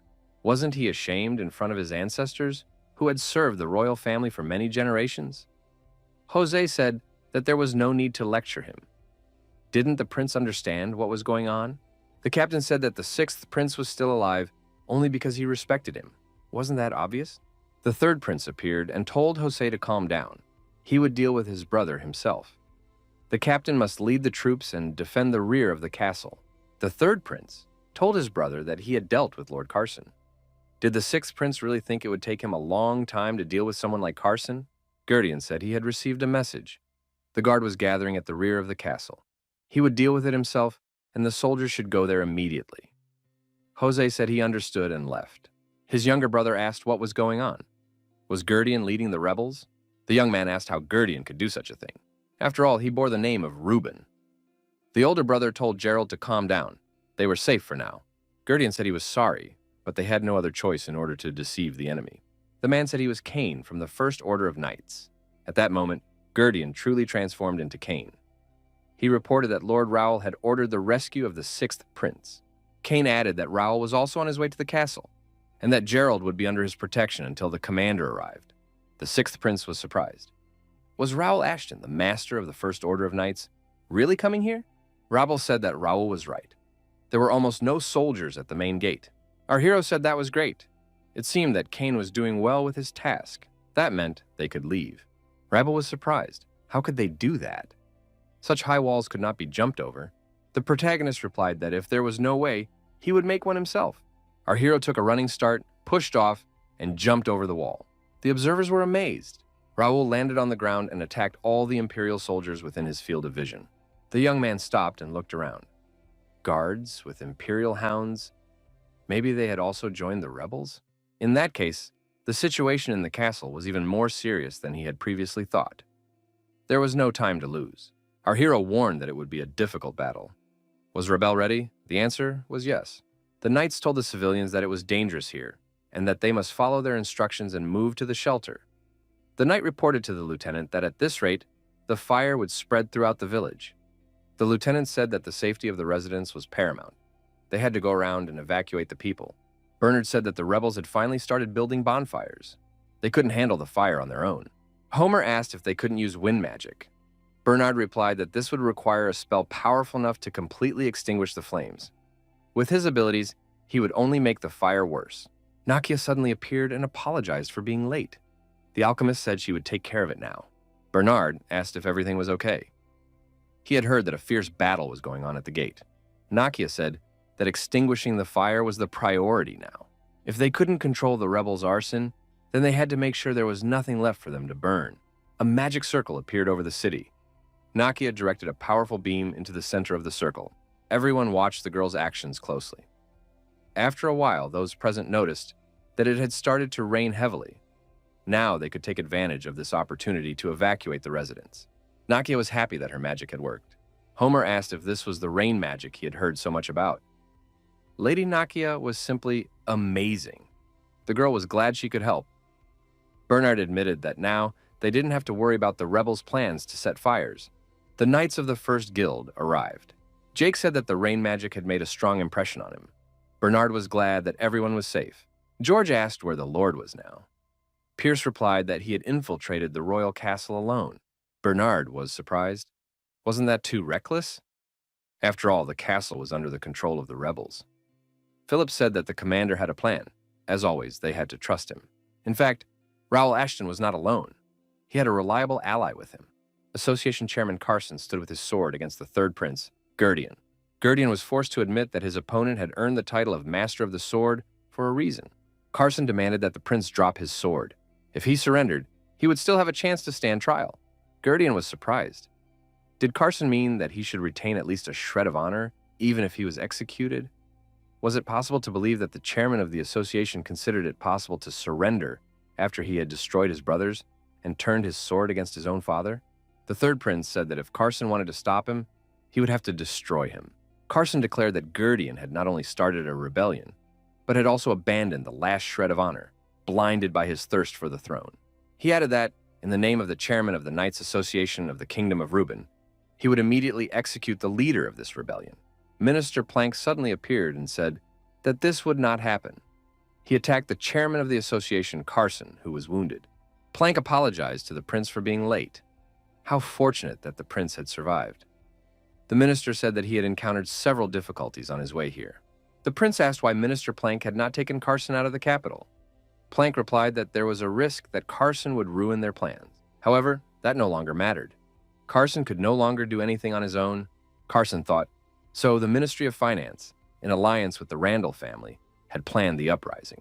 Where did Plank get this strange magical power? Was he even human?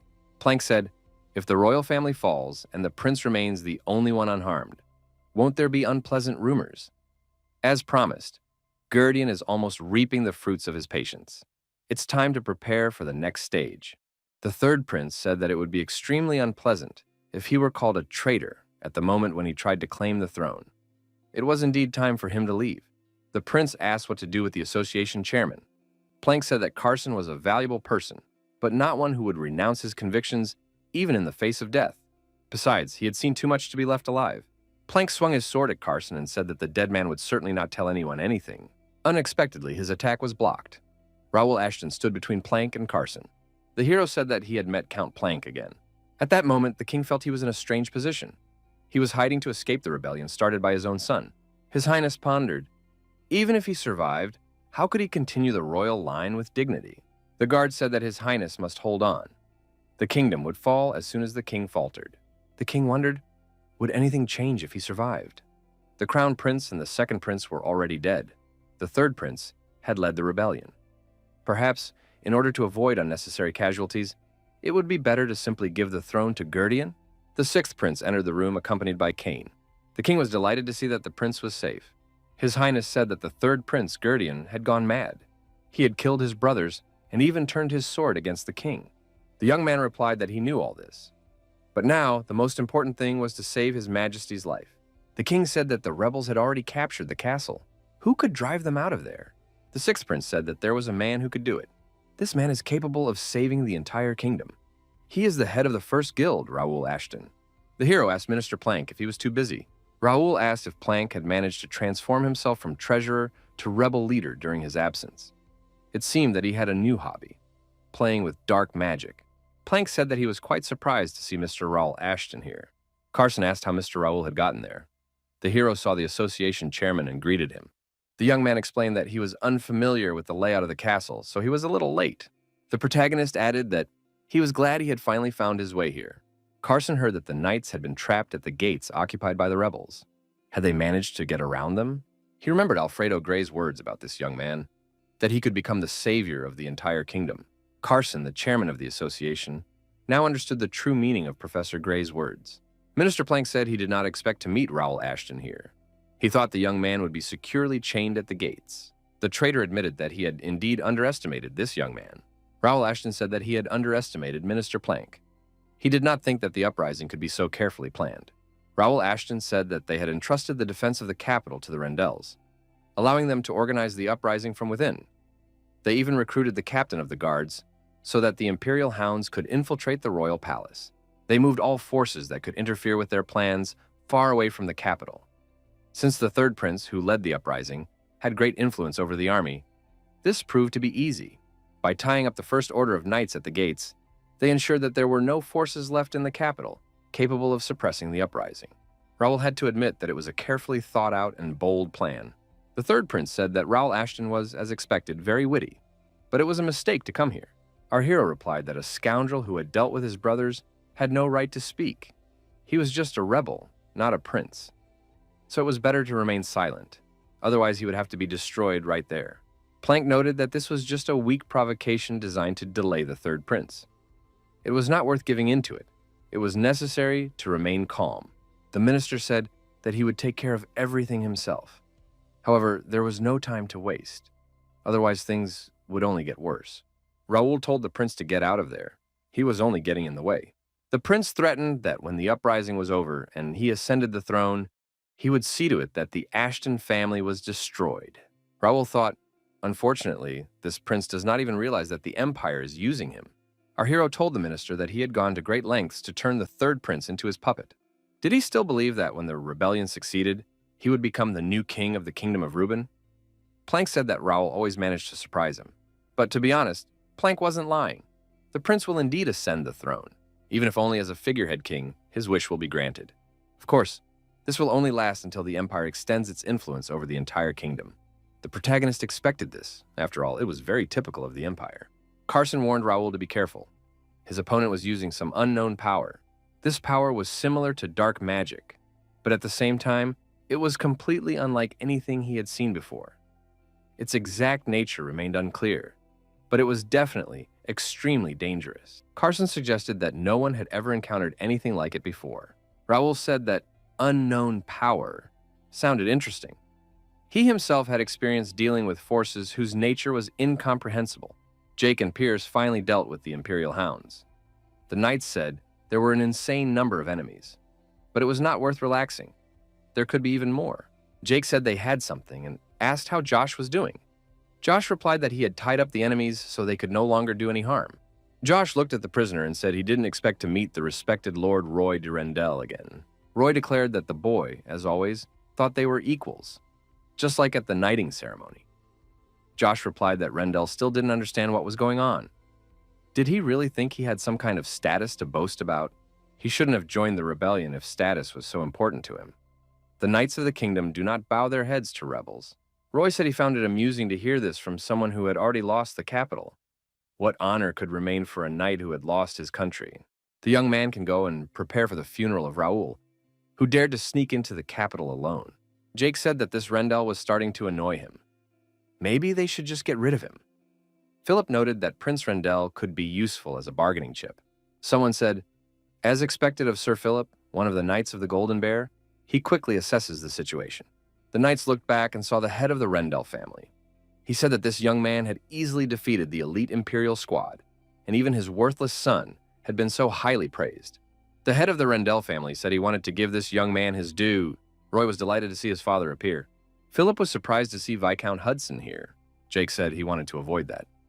Pierce kept his bow at the ready. Hudson de Rendell was the head of one of the 5 great fighting houses, a master swordsman. and one of the strongest men in the entire kingdom. Philip thought that without his master, they would not be able to cope. The Count noticed that he did not see Raul Ashton. Had he really made his way to the capital alone? The Count said that if he wasn't here, there was no point in staying any longer. The First Order of Knights was seriously interfering with their plans. It would be quite pleasant to show Ashton the bodies of the destroyed knights. Roy laughed. Did these knights really think he would simply become their hostage? Suddenly, Hudson de Rendell attacked Roy himself. The young man suffered a penetrating wound. Everyone present was shocked. The Count was indignant. How dare this shameless insect interfere in his conversation? Hudson apologized and asked where he had left off. Jake was surprised that the Count could treat his own son this way. He was even worse than those imperial scoundrels. Bernard thought Viscount Hudson was very cruel, but he didn't expect it to be to such an extent. The Count said that the conversation was dragging on and he was getting bored. The Viscount approached the knights with his sword in his hand and said he wanted to get to the point. Plank said that the clash of unknown forces was very curious. Raul continued to defend Carson. The rivals simultaneously declared that they were ready to have some fun. At that moment, Minister Plank was attacked by our hero and wounded in the chest with a sword. He was surprised. Was it really that easy? However, nothing happened to Plank. He said he was impressed. This battle was worth the wait. Plank said that there was too little space here to continue the fight, and suggested changing the location. The traitor directed a stream of energy at Raul, and the young man, hit by the shockwave, broke a window and flew out. Carson and Rebel were afraid for Raul's condition. Plank laughed and said that now he would really have some fun. Raul Ashton fell on his back, but was unharmed and quickly jumped to his feet. The young man thought that it had not been easy. A little more and it would have been the end of him. The fairy asked if Raul was okay. The young man replied that there was no need to worry. Rebel added that they needed to be careful. This guy was skilled in black magic. Raul thought that ordinary attacks did not work on him. Plank, looking at his opponent in the middle of the temple, said that this should be enough. The minister said that it was difficult to demonstrate all his abilities in such a confined space, so he moved them to a more spacious place. Did Raul like that? The hero did not want to swing his sword in the chapel, but it seemed there was no other way. Plank suggested that in that case, they should fight for real. A real battle ensued. The opponents were unstoppable and fierce. Plank, who was very aggressive, said he was disappointed. Did the boy really think he could defeat him with only one sword in his hands? However, there was more than one sword. There were many of them, but Plank did not notice their approach as the blades were coming from behind. The traitor stopped, struck by Raul's swords in the back. Plank smiled and asked if the young man still didn't understand. No matter how hard he tried, his sword would never reach its target. Raul thought that he would not be able to do anything to him. This man was not only skilled in black magic, he used it in a way that our hero had never seen before. Plank was a high-ranking mage who possessed black magic. Raul decided that if physical attacks didn't work, there was no point in releasing Regnator. Especially now when there was no way to try it, it was too dangerous. The young man thought that there was only one option left. He looked at the fairy. After all, Raul had previously healed with the help of a magic stone, transforming pure magical power into divine power. The fairy was surprised that Raul knew about this. This trick was known to only a few, even in the fairy world. Raul asked if Raul could do the same thing now. Divine power had to be transformed into physical power, so that it could strike a direct blow against black magic. Raul agreed. She said she would try. Plank was surprised. Why was his opponent talking to himself? Was he already reciting the spell? Raul Ashton took the sword with both hands and swung it with all his might. Plank smirked. Did his opponent still not understand anything? This sword would not even touch him. A flash of light erupted between the opponents, and a local explosion thundered. This was the result of Raul's actions. Plank said in bewilderment, "Could this be divine power? How could a young man attack with it?" Raul thanked Rebel. Thanks to her, he was finally able to break through to his opponent. The Radiant Aura attack was activated. Rebel explained that using divine power was a high-level technique and would consume 10 magic stones. Was Raul sure everything would be okay? The young man said there was no need to worry. He had plenty of stones. Plank realized that his opponent was not going to give up. That meant it was time to take serious action. He said that the warm-up had gone on long enough and now he was going to fight for real. Raul replied that his opponent should show what he was capable of. Plank attacked with 2 swords. Raul calmly blocked the attack. After that, the hero counterattacked and the minister flew far back. However, he managed to stay on his feet. Plank acknowledged that his opponent was quite good and attacked the young man again. Plank said that Raul was trapped. He was standing in the middle of a magic circle and couldn't move his legs. The minister added that it was so simple that it was even disappointing. Even with his ability to move objects, Raul couldn't do anything about the magic circle. However, the protagonist showed skill and determination, and the magic circle was destroyed. The young man jumped aside. Plank again admitted that he was impressed. The power itself is strange, but Raul found a way to use it in his own way. It's even fascinating. Plank stated that thanks to his opponent, he could continue to enjoy this duel. The minister added that now they could have even more fun. Raul thought that he had barely managed to escape, and this time, it was really dangerous. Perhaps this battle could not be won. The Imperial warriors, looking at the rain, said that it was probably a spell to summon rain. So, the people of the kingdom are capable of such things? But what difference does it make if the royal castle has already been captured? Let the people of the kingdom take care of defending the walls. The Imperial soldiers noticed someone approaching the gate. The people below shouted that they had brought the body of a nobleman of the kingdom and demanded that the gate be opened. The Imperial warrior was surprised. Were there still nobles left in the capital? For whom were they asking to open the gates? The warrior on horseback said that next to him was the body of Dalton de Templeton, the grandson of the Marquis of the Sword. He was too valuable to be left on the street. The Imperial soldiers were surprised. Why was a member of the Templeton family still in the capital? They had to open the gates and check. The man on horseback introduced himself as the deputy commander of the Carrington Knights. The Imperial warrior said that this Dalton really did look too elegant to be the son of a nobleman from the Templetons. They said he was a skilled warrior. Suddenly, Dalton opened his eyes and asked, "Is that what they said about him?" The Imperial warrior immediately received a left hook to the face. Dalton decided to show what he was capable of. Dalton apologized for his elegant appearance to the Imperial scoundrel, who was now incapacitated and lying on the ground. His partner rushed at the other attacker and thrust his sword into his chest. The young man wondered whether they should now pretend to be rebels and sneak inside. Dalton said he saw no other way out. If they were right and the royal castle had already been captured, then it might not make any difference. A knight appeared before the young men. He said that His Highness had misunderstood. Help was needed at the rear of the royal castle. However, when they arrived, it turned out that there were only 2 small bugs here. Marco asked his companion, "Could this be Jose, the captain of the royal guard?" Dalton noted that even the royal guard had gone over to the side of the empire. This was hard to believe.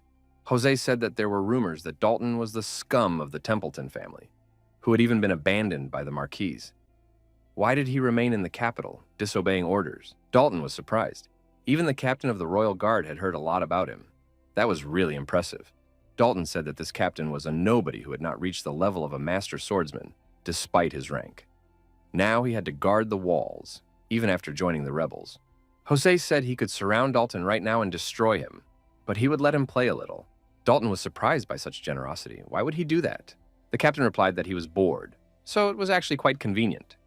He promised to bring Dalton's head to the Marquis of the Sword when he returned to the capital, which had been reduced to ashes. The young man said he was ready to see what this captain was capable of. So far, he had only shown himself to be a master of conversation. The invulnerable Plank slowly approached his opponent, Raul Ashton. Plank said that the young man had turned out to be more capable than expected. But it seemed that this would be the end of it. The power that allowed him to stand up to the Empire's swordmasters had come at too high a price. It would certainly be difficult for Raul to withstand such pressure. The hero thought that this was beyond all expectations. He had not thought that his opponent was so strong. Sword technique does not determine a swordsman's level, but Plank possessed dark magic, and his magic was incredibly powerful. The young man thought that this was not all. There was another powerful force. Plank asked why his opponent had fallen silent. Had he decided to give up? But did Raul even know the meaning of the word give up? Raul said that he was probably wrong. Plank was surprised. What did all this mean? Did his opponent really want to surrender? But Raul said that before that, he had one question. What kind of power was meant to oppose the masters of the sword? Plank replied that he could explain, but Raul would not understand anyway, because it was, in a way, a matter of awareness. If you think about it, the word awareness is more appropriate for obtaining power. Plank said that his body, consciousness, and even magical power were connected to this world. The minister added that he felt as if he were this world. The Swordmaster is the most powerful force protecting the kingdom of Reuben, the supreme swordsman. Such people are hard to find in the whole kingdom. In addition, there are other talents that are not inferior to Swordmasters, but have not received recognition. Plank asked what he should do to take the Empire away from such monsters. One thing is certain, he will definitely not be able to surpass them with the help of dark magic. Plank wanted to gain more power and conducted countless experiments. The minister added that many sacrifices had to be made in the process. Raul understood what sacrifices Minister Plank was talking about. Plank continued. In his desire to obtain this boundless power, he had reached a realization. The realization that he was connected to this world. The minister added that now he possessed dark magic that he could not have imagined before. This was quite surprising. The hero understood that he could not use telekinesis now. This magic blocked not only his body, but also his abilities. Plank noticed that after gaining this power, he surpassed himself every time. He became one with the world. Now there was no limit to his perfection. The villain attacked Raul, but a fairy appeared between them and neutralized the blow. Plank was surprised. What was going on? Raul began to worry about Rebel. It was not easy for the fairy. She was holding on with all her might. Plank was surprised. Where did his opponent get this power? Raul continued to worry about Rebel. A book appeared in the air between the opponents. Plank said it was a restraining spell. But how did it work? Raul, ignoring his opponent, asked if Rebel was okay. The fairy replied that she was fine, but she didn't have enough magical power, so she simply returned to the book. The protagonist understood everything. The fairy asked what they should do now, since she couldn't help while she was restoring her strength in the book. The young man replied that she had already done enough. Plank couldn't believe that the young man was able to use a protection spell of such a level in a situation like this. Be that as it may, he had underestimated Sir Raul Ashton. The villain said that this fight was getting boring, and it was time to end it. Plank headed toward his opponent again and said it was time to put an end to it. The king was under constant protection, however, he was surprised. What was that noise? What was going on? The third prince suggested that Sir Raul, the commander of the first guild, was fighting the enemies. Judging by the rumbling, a real massacre was unfolding there. Cain declared that he would also fight. The man added that in the castle captured by the rebels, the commander was fighting alone. He promised to help the first guild and therefore could not stand aside. Cain added that if he has to die, he wants to be with the commander. The prince told Cain to stop. The young man grabbed his sword and declared that he would fight alongside him. Count Randall noted that the rain had stopped and it would now be easier to fight, although that was no longer so important. Jake thought his opponent was too strong. Philip agreed with him. The count was surprised that these fools were still trying to defend themselves. The Ashton family had always been like that, living for the glory of knighthood. Count Randall added that they would not be able to change anything anyway, although there was always a chance. The old man approached Nakia. The girl looked him boldly in the eyes. He said that this alchemist would become a serious threat in the future. He didn't think she would break, so it was better to get rid of her right away. The count swung his sword and said it wouldn't hurt. The girl didn't take her eyes off him. Unexpectedly, Josh stood up for Nakia and blocked Count Randall's blow. The old man was surprised. Could the young man still fight? It turned out he was strong. The count pressed down on his sword, and Josh, unable to hold his ground, stepped back. Randall said he remembered it was this guy who defeated Roy during the ceremony. The count added that this young man had disgraced the Randall name, so now he would have to pay for it. The old man added that the young man could consider it an honor to die by his sword. The count failed to carry out his plan. A warrior came to the aid of the knights and blocked his sword. The count recognized him. It was the great paladin Medeiros.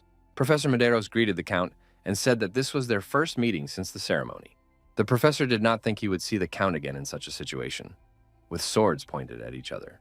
Randall asked what Medeiros was doing there.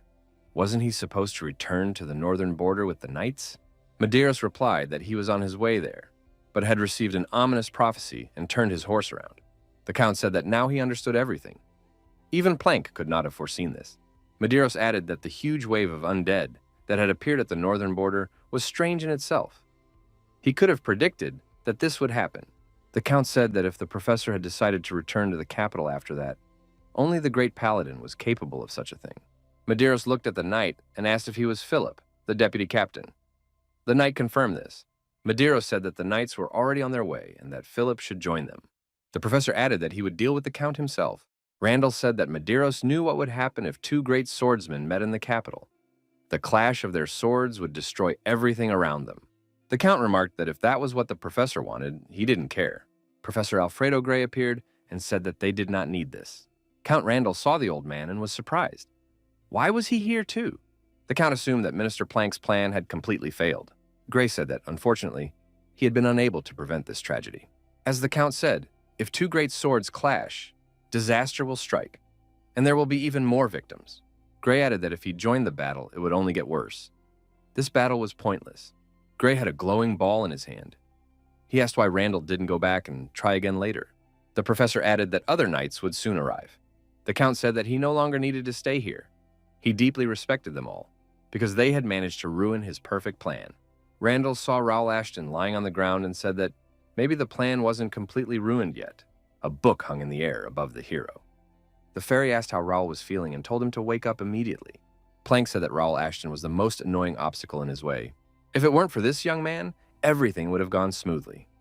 Of course, Raul tried very hard and deserves respect, but he was still the youngest son of the Count, and his abilities were obvious. Plank said that whatever Raul did, he was still one with this world. Resistance was futile. Rebel from the book told Raul to hang in there. She would get out of there soon. Plank added that the Empire would be happy to have someone like Raul if he weren't an enemy. The minister added that he would do everything in his power to ensure that no trace of Raul remained. Plank's energy monster, a huge snake, appeared above him. Rebel screamed loudly for Raul to wake up. The protagonist continued to lie motionless. Kane and the Sixth Prince heard a loud noise. Could this also be the result of Sir Raul's battle? Kane suggested that it might be magic. The Faceless One wondered what kind of battle was unfolding for the young master. Plank laughed and said that not even a speck of dust remained. However, Raul Ashton had not disappeared. He appeared behind Minister Plank. The protagonist delivered a powerful punch to the jaw, and Plank flew far back. Plank did not understand what was happening. Why was the young man not dead? Dalton continued to fight Captain Jose. The Imperial warriors thought that this knight was having a hard time against the young man. It must be very embarrassing. No wonder it was so easy to capture the kingdom. Dalton concluded that Captain Jose had received his title thanks to his family, but was still a professional. Jose said that Dalton was stronger than expected, although it was starting to annoy him. Dalton realized that fighting the captain was really difficult. He didn't get his title for nothing, but he couldn't give up. He had to distract him and delay him. Jose added that the young man was using silly tricks against him. He was tired of playing. It was time to end this. There was an explosion behind the captain and a bright flash. Jose stopped fighting, turned around, and asked in surprise what that sound was. The captain was informed that they had a problem. The knights had returned to the capital and were heading for the main gate. Their troops were mostly on the opposite side, and the main gate would not hold out for long. Marco said that Paladin Medeiros was also here. Dalton noted that the professor seemed to have noticed that something was wrong. The knight asked the captain what to do. Jose was surprised. Why was the knight asking him? They had to run and pass the information on to the Imperial soldiers. Captain Jose said that Dalton was lucky. He would have to finish with him later. Dalton thought that the captain would now have to walk around looking over his shoulder. Dalton figured that it shouldn't be difficult to liberate the castle now that the knights had arrived. Raul Ashton continued his confrontation with Minister Plank. Plank asked in surprise how this boy managed to still be standing. He was annoyingly persistent. Raul threw his sword aside, approached his opponent, and swung his fist again, preparing to strike. Plank blocked the blow, grabbed the sword, and raised it above our hero. Raul jumped aside and prepared to attack his opponent again in hand-to-hand combat. Plank thought that the young man had used psychokinesis on his legs to change the trajectory of his movement. Raul struck his opponent with his fist once more. Plank flew far back and thought that this was impossible. Where did his opponent get such strength? The minister asked how the young man still had any strength left, since he was barely alive. Rebel was in the book, but she helped Raul as much as she could. The book flew open and the fairy flew out. Now she could provide proper assistance. At that moment, our hero continued to strike, while Plank only defended himself. Raul's next blow was so powerful that Plank, defending himself, was forced to retreat to a safe distance. Raul was unarmed, while his opponent had swords in his hands. Plank did not understand where the young man got so much strength and how he could become stronger on the brink of death. What kind of tricks were these? Plank asked himself. Could Raul be like him? He assumed that there was another person like him. Plank said that the young man also felt power, which is why he was not like everyone else. Plank added that Sir Raul was familiar with the feeling of being connected to the earth, the feeling of the earth giving him strength and making him one with the whole world. Raul said that this was due to a high synchronization frequency. The indicator shows how ready the senses are to unite and is used to measure strength. Raul suggested that this was what Plank had confused, although it was strange that an NPC like him had sensed it at all. Rebel watched Raul Ashton closely. Plank was surprised. What was this guy talking about? What did NPCs have to do with it? Raul said that since he woke up in this world, his indicator had always been at 100%, and he had never used it. Plank wondered, what kind of nonsense is Raul talking about? Stop talking to yourself. The young man used his magical abilities, and Minister Plank felt his body freeze. Raul said that he had decided to perceive this world as a new reality instead of a game. But that didn't mean he shouldn't benefit from it. An excessive empire is always bad. The protagonist thanked Plank for reminding him of who he was. Raul Ashton punched Minister Plank's jaw again. This time, Plank flew even further. Plank said that Raul would not be able to stop them anyway. No matter what the young man did, he would not succeed. The kingdom would fall anyway, and the empire would prevail. Plank added that the Ashton family and the knights could do nothing, and they would forever be remembered as failures. Raul said he was tired of these conversations. NPCs with long monologues are very annoying. He already knows everything about this quest. Raul said he was done talking and intended to end this. He was getting bored. Plank summoned his energy monster, a three-headed snake, again, and declared that the young man could not hide from him. Raul was not afraid and fought back against the energy monster. The snake had to retreat. With the next blow, our hero knocked his opponent down. Plank ended up on the ground and didn't have the strength to get up. Plank smirked and said, "Who would have thought it would end like this? I planned everything perfectly, but because of this boy, everything went wrong." He thought he could destroy the kingdom and raise the flag of the empire. Raul asked, "Why did you need to do that? What's the point? What motivated you?" The protagonist noticed that Plank was silent and did not answer. The young man realized that there had never been any reasons. Everything became clear. This scenario was created for the beta version. The connection was perfectly tuned, but emotions for random NPCs were not programmed. But that didn't mean Plank would be forgiven. Too many innocent people had died because of this traitor. People lost their loved ones and hid in fear. The protagonist said that when he woke up here, he decided to consider this world his new reality. The young man could not forgive those who tried to destroy his world. Plank suddenly shouted, "Who is this Raul anyway?" The protagonist swung his fist again and replied, "I'm a player." Plank was finally and irrevocably destroyed. Raul said it was a difficult quest. Raul Ashton said with relief, "Finally, it's over." The young man had been expecting a rebellion, but the timing was not right. Everything turned out in a way that was impossible to imagine. It was extremely dangerous. Raul assumed that his actions had influenced the connect scenario, but now he couldn't back down. He needed to prepare, become stronger, and expand his influence to be ready for that day. Raul said that Raul had won. When the young man fell, the fairy thought that all was lost. Why had Raul hidden such power from the beginning? Raul said it wasn't intentional. It was a coincidence. The boy decided that now he could tell everything, because he couldn't hide it forever. However, the young man's legs buckled and he fell to the ground. The fairy was frightened. What had happened? The sun appeared outside the window. Was it morning already? Raul said she had many questions, but they could discuss them later. Raul was very tired. The fairy noted that he had done very well today. The nightmares of the night when the rebels joined forces with the Empire dissipated with the first rays of the sun. The long, intense day, which included the suppression of the D-rank gate and the fight against the Imperial hounds and rebels, was finally over. After the battle, our hero immediately lost consciousness, just as the fairy had warned. He was soon found by Cain and the sixth prince. The same thing happened to Philip, Jake, Pierce, Josh, and Nakia. They overexerted themselves and collapsed unconscious at dawn, sleeping for 3 days. The king survived but soon fell ill again. He had been weak for a long time and the shock was too great. Above all, the fact that the instigator of the rebellion was the third prince was incredibly difficult to accept. Dylan also arrived in the capital shortly after the Holy Knights, but most of the rebels had already left the city. The nobles, who were slow to react, panicked. They had to urgently provide the people with supplies to prove their non-involvement in the rebellion. Thus, the kingdom and the capital of Tarim, faced with unprecedented chaos, slowly but surely began to recover. Several more days passed. The sixth prince, Reuben, turned to the third son of Count Ashton, the current master of the First Order of Knights. Raul Ashton destroyed the rebel forces that threatened the kingdom. This knight ensured the safety of the royal family and the people. The young man elevated the honor of the royal knights. Prince Gerald de Reuben, on behalf of His Majesty the King, thanked Raul Ashton for his outstanding service.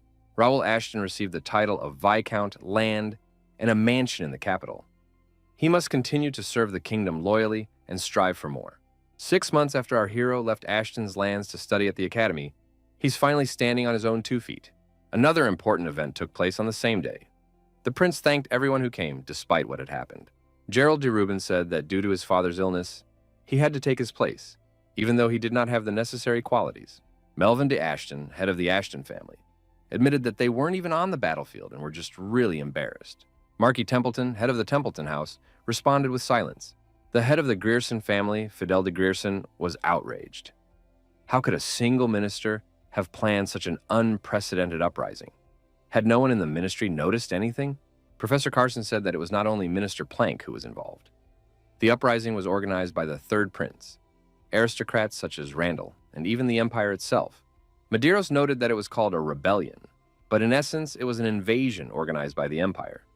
Therefore, this incident should be considered a war, not an internal conflict. The head of the McNeil house, Clifford Dye McNeil, said that was ridiculous. The 5 great clans were in the hands of the Empire? Professor Gray said that the damage to the capital was one thing, but the Academy had also suffered heavy losses. Many of its best students had turned out to be rebels. However, it is comforting that the main character who suppressed the uprising was also from the Academy. What does Lord Raul Ashton think about this? Will he share his thoughts as a leader who was under pressure from the rebellion? Raul replied that he did not prevent this rebellion alone. It was made possible by the members of the First Order of Knights and the Knights of the Kingdom, who fought the rebels to the very end. In light of what had happened, they should focus not on what they had lost, but on what they had left and join forces. Raul added that this way, they would be better prepared for future threats. The professor thought that the young man was right. Prince Gerald agreed. Lord Raul was right. The Empire was silent about what had happened, but the war had already begun. The kingdom is now weakened and in a state of great crisis, so the prince asks the 5 great clans to make every effort to defend it. The protagonist thought that the Empire certainly posed a threat, but there was an even bigger problem. The real chaos was just beginning. The knight said that this was simply unbelievable. Is this really true in the game? A message appeared saying that the update was complete.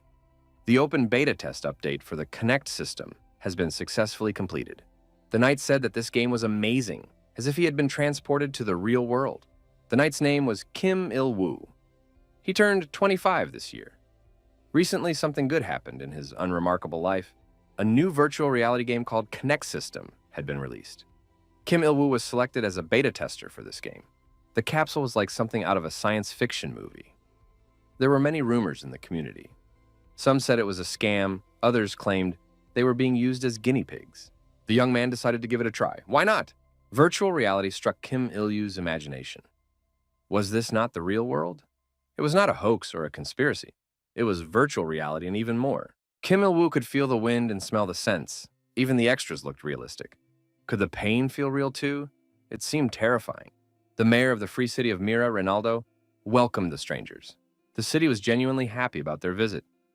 Kim Il-woo was surprised. An event right after entering? It didn't seem like training.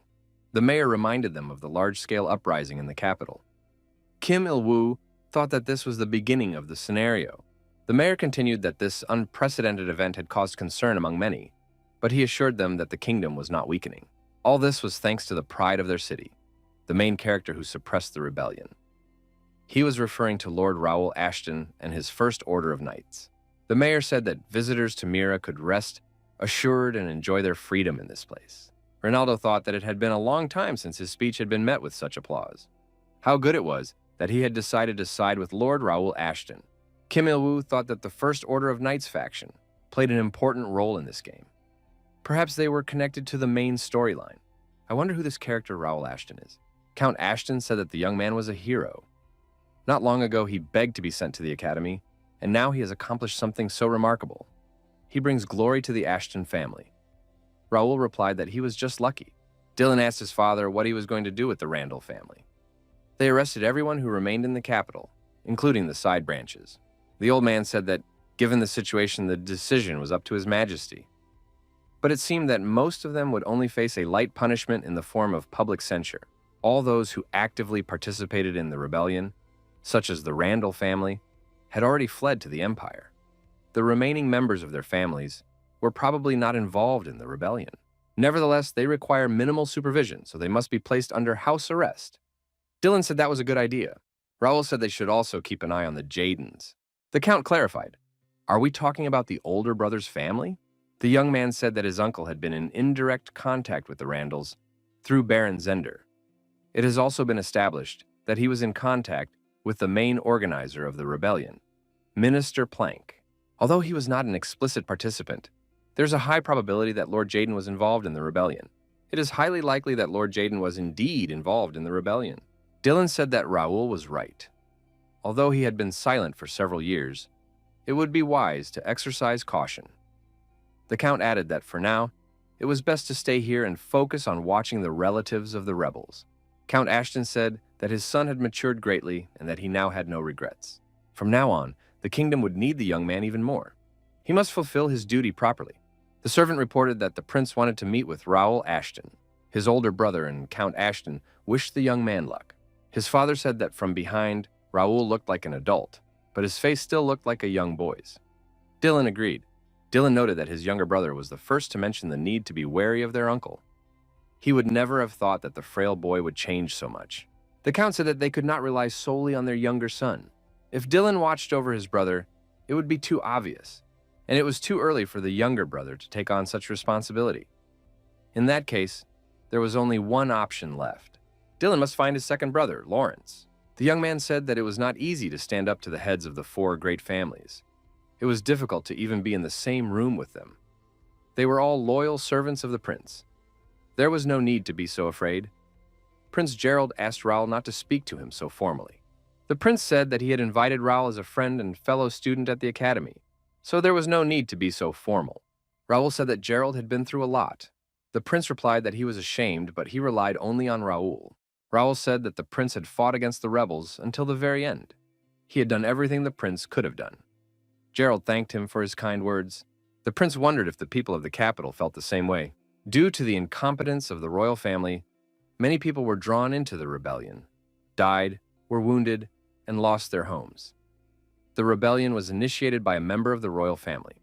The prince assumed that the townspeople blamed the royal family for everything. Raul said that in that case, it could be verified personally. It would be possible to find out what was on the minds of the capital's residents. The Count said that the young man surprised him in many different ways. The Count knew that his son loved freedom, but he did not expect him to refuse to obey the king's order. The young man replied that the royal order had been given to the family, not to him.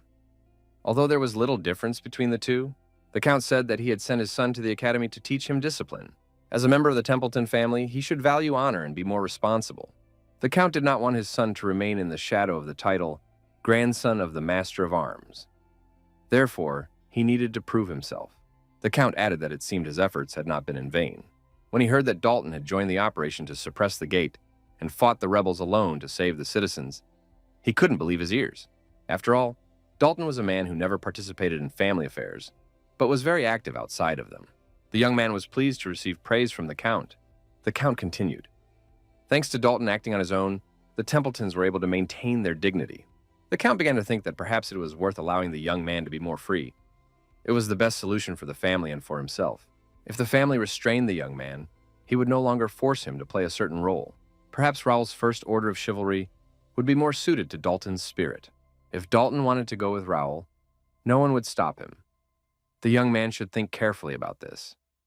It could be beneficial in the future. After the failed uprising, the Empire may abandon its strategy of undermining the kingdom from within. They may begin to prepare for a full-scale war, and the rebel forces that have found refuge in the Empire will likely join them. The old man added that if the day came when they faced the Empire head-on, he, the swordmaster, would not stand aside. Sword fighting training was in full swing. The instructor said to watch more carefully. The sword is an extension of the warrior's arm. Raul said that everyone here was working hard. The students noticed the master approaching. The instructor asked what had brought the prince here. The prince replied that they should not pay attention to him. He had come to observe as a student of the academy. Raul said that the new recruits would not recognize the prince anyway, so they could pretend he was not there. Raul had heard that there were many new recruits and that the place was bustling with activity. The instructor admitted that all the places were taken, so some had been enrolled as cadets. Many of them were boys who had suffered from the recent uprising. Raul said that in that case, they needed to talk to them. The protagonist said that the boy was training hard. How old is he? The young man replied that he was 13. Raul was surprised. Isn't it too early to join the knightly order? Why did he decide to join? The boy replied that he wanted to become strong and deal with the bad guys. The young man said that he would protect his family from the Empire and someday defend the kingdom. He wants to be like the knights of the kingdom who defended the king, like Viscount Raul, who defeated the leader of the rebels. He wanted to be like Prince Gerald, who never backed down. He wanted to fight bravely against the Empire. Raul told the prince that young people like this young man were gathering from all over the kingdom. This shows how the people who survived the rebellion feel about the royal family. Prince Gerald asked the young man his name. The boy replied that his name was Arthur. The prince said that Arthur was a good name. His Highness Prince Gerald knelt before the young recruit. The knight who was training the recruits was surprised. What was going on? Raul also watched with interest. The prince said that he felt very ashamed when he saw the courage of this young man. He was small and young, but strong in spirit. The prince knelt in respect for his bravery and in apology for what the young man had gone through because of him. The prince swore to everyone present that he would accept their courage as his own and defend the kingdom, even if it cost him his life. He would no longer be weak.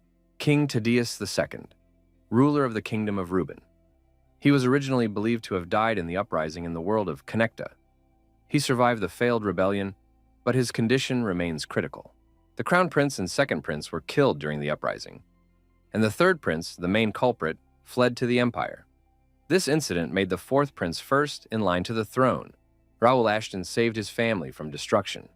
He thought it didn't matter who became the next king, but he was wrong. The ideal candidate, possessing royal qualities, was now right in front of him. Prince Gerard asked the young man again, "Was his name Arthur?" The prince said he would remember that name. The young man was destined to become a great knight of the kingdom. He hoped they would meet again. Raul thought that in the face of trials and division, it was this ruler that the people needed most. Someone strong and brave enough to stand up to the imperial hounds. One who strives to unite a kingdom torn apart by rebellion. A ruler who cares for the people and knows what humility is. The best candidate by blood is the sixth prince, Gerard de Reuben. The protagonist thought that the next king of the kingdom of Reuben had already been decided. Raul said that the royal person was kneeling before the commoners. It was good that they did not know that the prince was in front of them. Otherwise, there would have been a great commotion. Gerard thought that this was probably true. The prince noted that he wanted to thank them, even if he had to do it this way. Thanks to these children, he understood something. Raul said that these children would undoubtedly grow stronger, but the kingdom needed someone it could rely on right now. The prince said that this person was right in front of him, Tarima's guard, Raul Ashton. Now he should be called the guardian of the kingdom of Reuben. The entire population of the kingdom already relied on him. Raul said that simply being a support was not enough. They needed someone who could unite the forces of the kingdom, the order, even mercenaries and wanderers, and lead them with strength and gentleness. His Majesty is seriously ill, and most of the heirs to the throne are dead or missing. Raul added that he considers Gerard to be the only one who can take this place. Raul said he was speaking as a friend. Did Gerard understand what he meant? From now on, the Empire will no longer act as openly as before. First, it will gather strength, and then it will be ready for full-scale war. The kingdom needs to unite more than ever, but when the time comes, not only the nobles, but also the royal family itself will be in turmoil. The prince continued, "When the moment comes and he wants to bring order to this chaos, will Raul be on his side?" The protagonist confirmed this. Viscount Plank's mansion. He built a secret room there, deep beneath his estate. He had a rather dark hobby.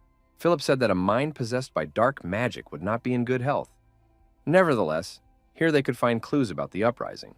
Pierce asked if Nakia had found anything. The girl replied that there was a powerful sealing spell at work here, but there were no traps or dangerous elements.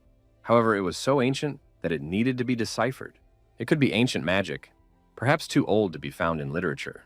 Pierce wondered how Plank could even know about ancient magic. The knight reported to Philip that the investigators had completed their examination of the cave. All material evidence had been collected. It was confirmed that this was an artificial structure, but it appeared to have been built several thousand years ago. The knights realized that Plank had not created this cave. He had built his mansion directly above it. Everyone was curious about what he was hiding. Philip said that they would have to report this to the master. An ancient castle on a cliff above the raging ocean. Cain could not even imagine that he would meet that hunter from the guild as the leader of the rebellion. Or rather, now he was just a criminal. The criminal was chained up, even though he was in a solitary cell. Cain said that, remembering the comrades whom the villain had destroyed, he wanted to kill this scoundrel immediately. But he restrained himself, because he still had questions. Who was behind the rebellion in the Empire? How did the criminal connect with the Empire's ducal army? Were there any forces left besides the families who participated in this rebellion? Are there any other members of the 5 great warrior families besides the Randalls? The prisoner was surprised. Did his interlocutor really know nothing yet? The criminal said that they were all the same, born in lies and living in lies. Kane asked what the prisoner meant. The criminal replied, "The uprising, the empire, none of it matters. All of it, the world itself, is meaningless." Unfortunately, he had come to this conclusion. He had learned this damn truth. This world is nothing more than a created illusion. Soon the whole world will know. Cracks in this false world have already begun to appear. Silver Zero, as always, was waiting for the next report. He was informed that the safety of all the exiles had been ensured. At the moment, no one aroused any particular suspicion. The nobles and chambers were somewhat agitated, but overall, everything quickly stabilized. In addition, they were rapidly regaining their strength, focusing on the 4 great families. Silver Zero noted that in the end the plan had failed, and this had led to the enemy becoming stronger. The leader inquired about what had happened to Plank. Eighth reported that he had been captured in the royal palace, his dark magic suppressed, and then thrown into a dungeon. He constantly rambles incoherently, as if he has gone mad. It is believed that this is a side effect of using dark magic. Silver Zero said that His Majesty the Emperor was extremely disappointed with this failure. Did Number 1 understand this? Number 1 replied that he understands everything. He feels responsible for not living up to expectations and will try to make amends. Silver Zero said that he would have to do so, otherwise he would not survive next time. Number 9 said that he was to blame for this defeat again. Silver Zero clarified, "Are we talking about Raul Ashton? This guy had single-handedly ruined their plan." Plank's mistake was that he had failed to deal with Raul Ashton. In addition, because of his connection to the 6th Prince, with whom he studied at the Academy, there are rumors that he supports Jard as the future king, intending to take advantage of his power. Now he is no longer just a rising star. He is becoming one of the most serious threats to the Empire. Maybe it's time to take action before he gets even stronger? Silver Zero said that it was no longer worth interfering in Raul Ashton's affairs. The leader added that from now on he would personally keep an eye on this young man. It seems that he needs to be taken much more seriously. The knights sparred in the middle of the large arena. Josh said he wouldn't hold back. Dalton silently looked him in the eyes. After a short but fierce fight, Josh found himself sitting on the ground. He cursed. Had it worked again? Dalton said it wasn't bad, thereby praising his opponent. If he hadn't had 2 swords, things could have turned dangerous. This time, he was just lucky because of the difference in weapons. He thought his opponent's style was based solely on brute force, but his technique turned out to be pretty good too. Josh noted that it wouldn't work against a master swordsman like Count Randall. Dalton said that becoming a master swordsman was the highest goal of all knights. But the choice was unexpected. Josh's style was very different. Why did he choose Randall? Josh replied that it wasn't a goal. He just wanted to defeat him. That night, he couldn't even touch Count Randall. No matter how hard he fought, the difference was obvious. The pinnacle of knightly skill is master of the sword. It is too high and unattainable. It is practically impossible to achieve, let alone surpass. Dalton noted that Josh nevertheless names him as the one he wants to defeat.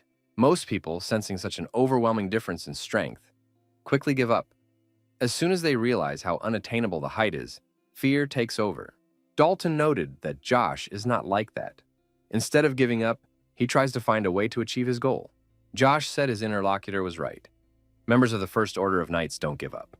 There were indeed many worthy people here. It was becoming interesting. Raul Ashton saw a glowing magical sign on the wall in the basement under Plank's mansion and was surprised. Were there really ruins under the mansion? Nakia said that it was definitely a powerful magic seal. Removing it could be dangerous. Philip said that they didn't know what exactly was sealed there. But if Plank was involved, nothing good could be expected. Perhaps it was better to leave everything as it was. Raul thought that during the era of the Crusher, they had explored all the ruins in Connect. But he had never seen anything like this before. Could this change in Connect also be because of him? The protagonist told everyone to step aside. He had to deal with it himself and examine everything. Philip offered to stay just in case. Raul said that everything was fine, there was no need for that. Raul added that if there was any danger, he would be the fastest. So there was no need to worry. The protagonist thought that he hadn't explored ruins in a long time. They had to decide how to get through this door. Even Nakia couldn't figure out this spell. The young man thought that with his strength, it would be difficult to destroy it. If it was lost ancient magic or fairy magic, he didn't understand it at all. It dawned on the protagonist. He knew who could help him with fairy magic. Raul Ashton called Rebel. The girl said she was always there. The fairy was delighted to learn that Raul needed her help. Because she was always ready, all he had to do was ask. Our hero pointed to the marks and asked if Rabel knew what they were. Rabel looked closely and said that it was fairy seal magic. It was a high-level magic that had been used since ancient times. Rebel was surprised. What was it doing here?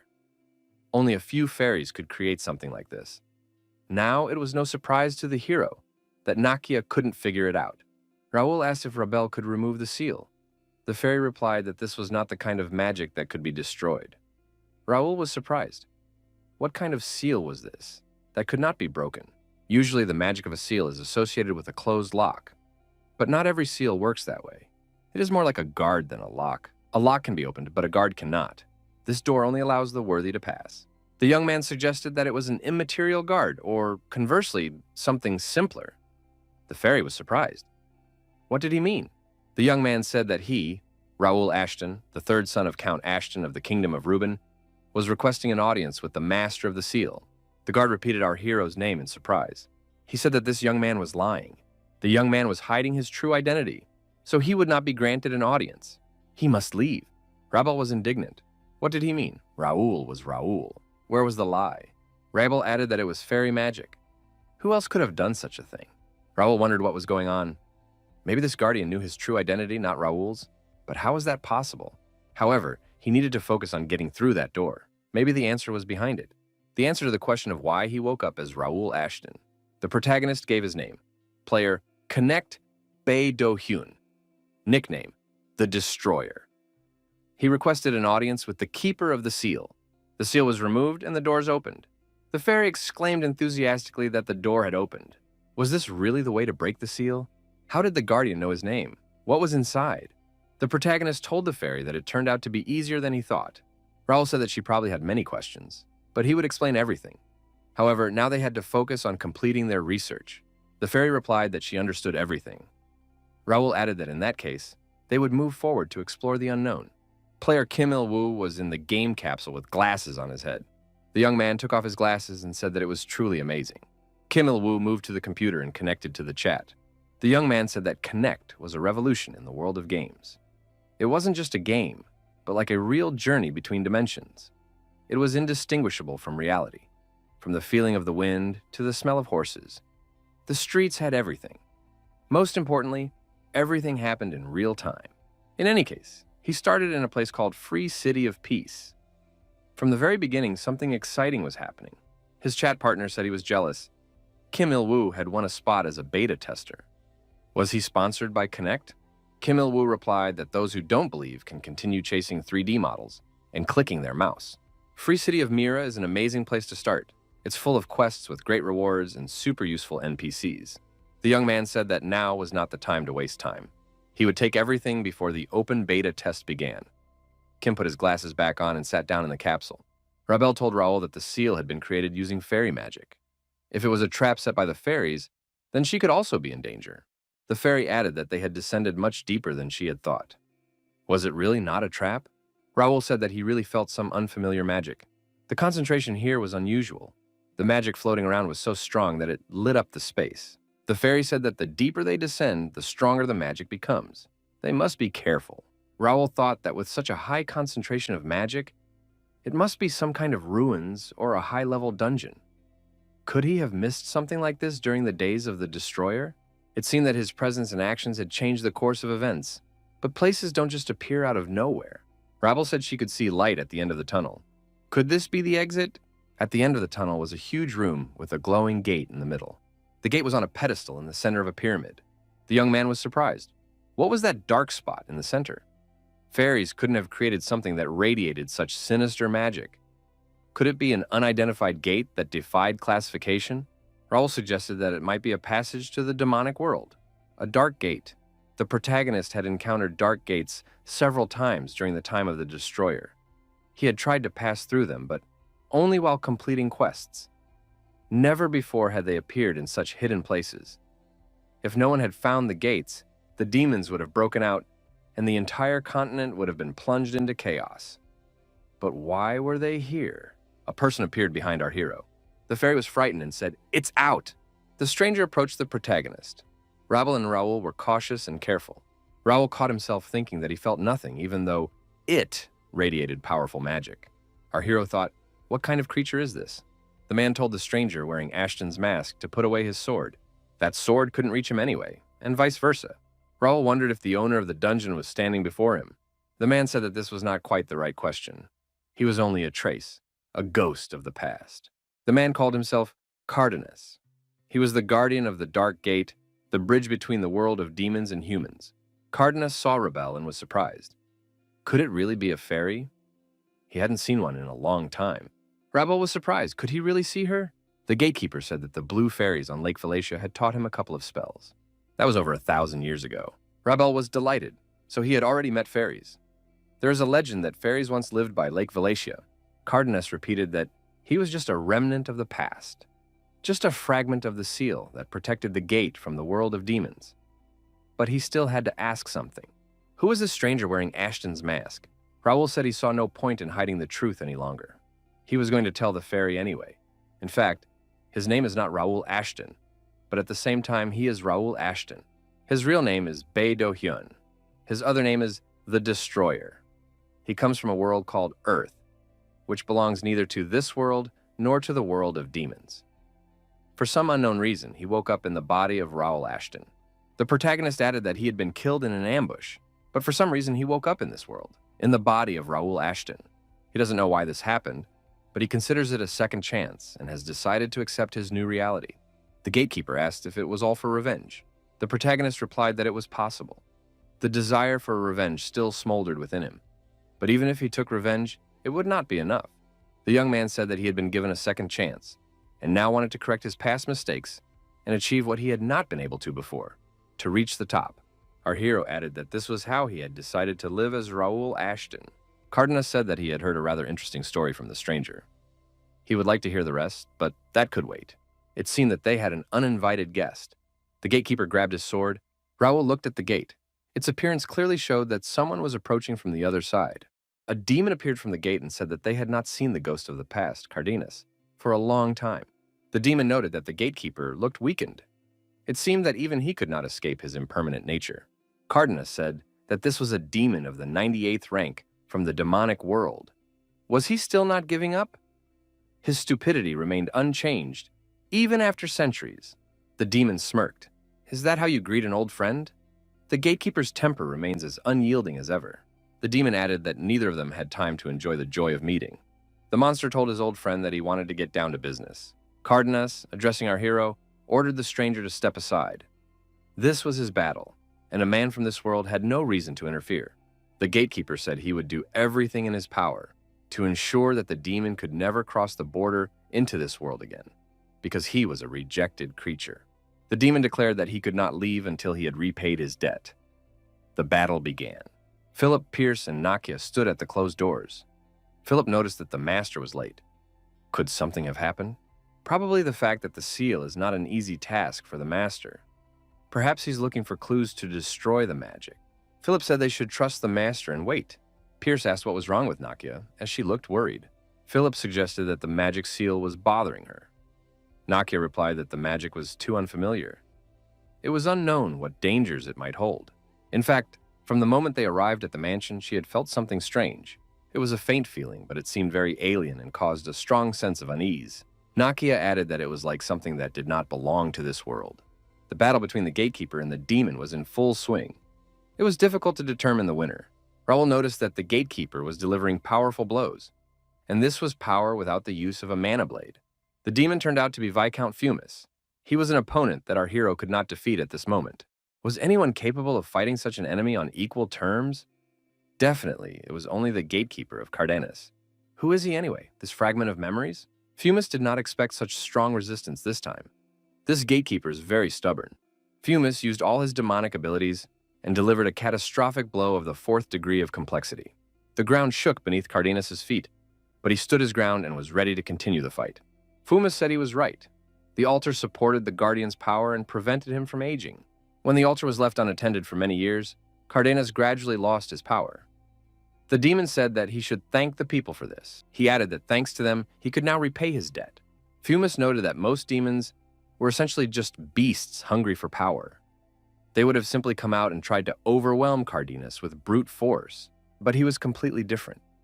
He was one of the leaders of the demon world. Unlike those beasts, he knew how to use his mind.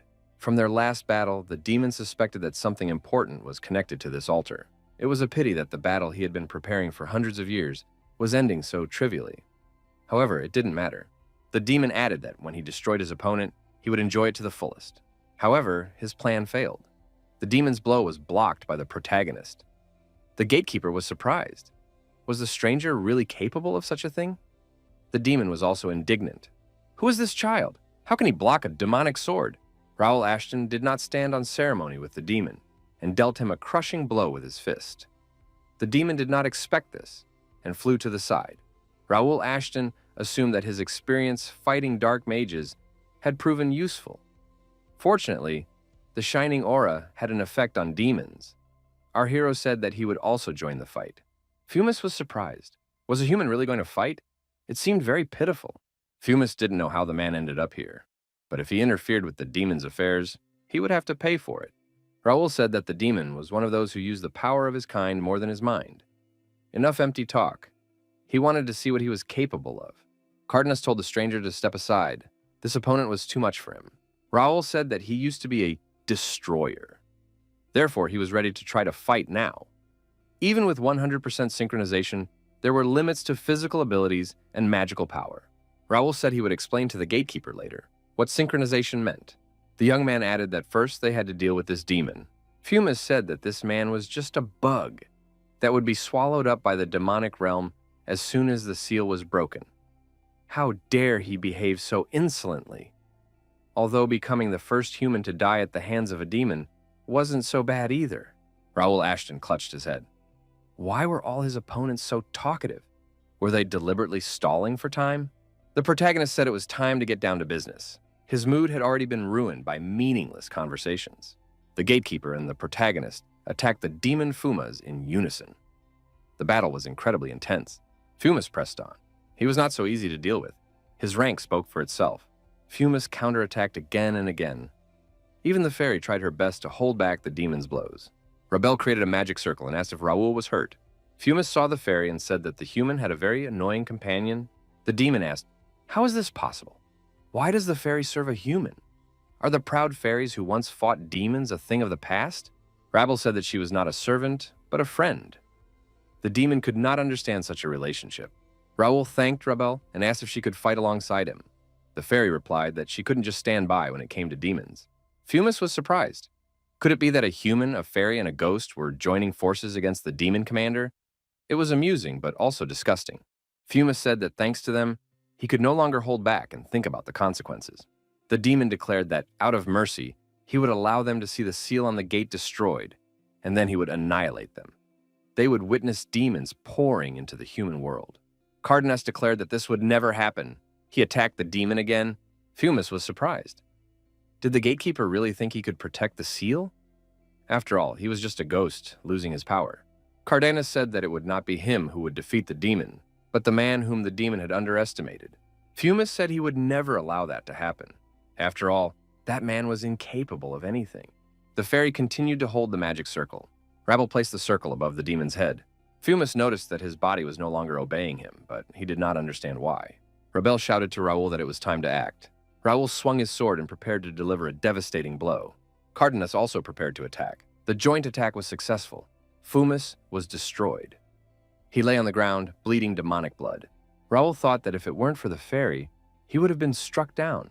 Raul reminded him that she was not called the natural enemy of demons for nothing. The gatekeeper said that this was not the end.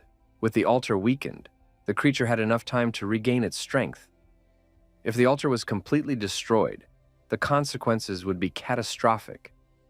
To preserve the seal in place of the altar, a powerful suppressing force would be needed.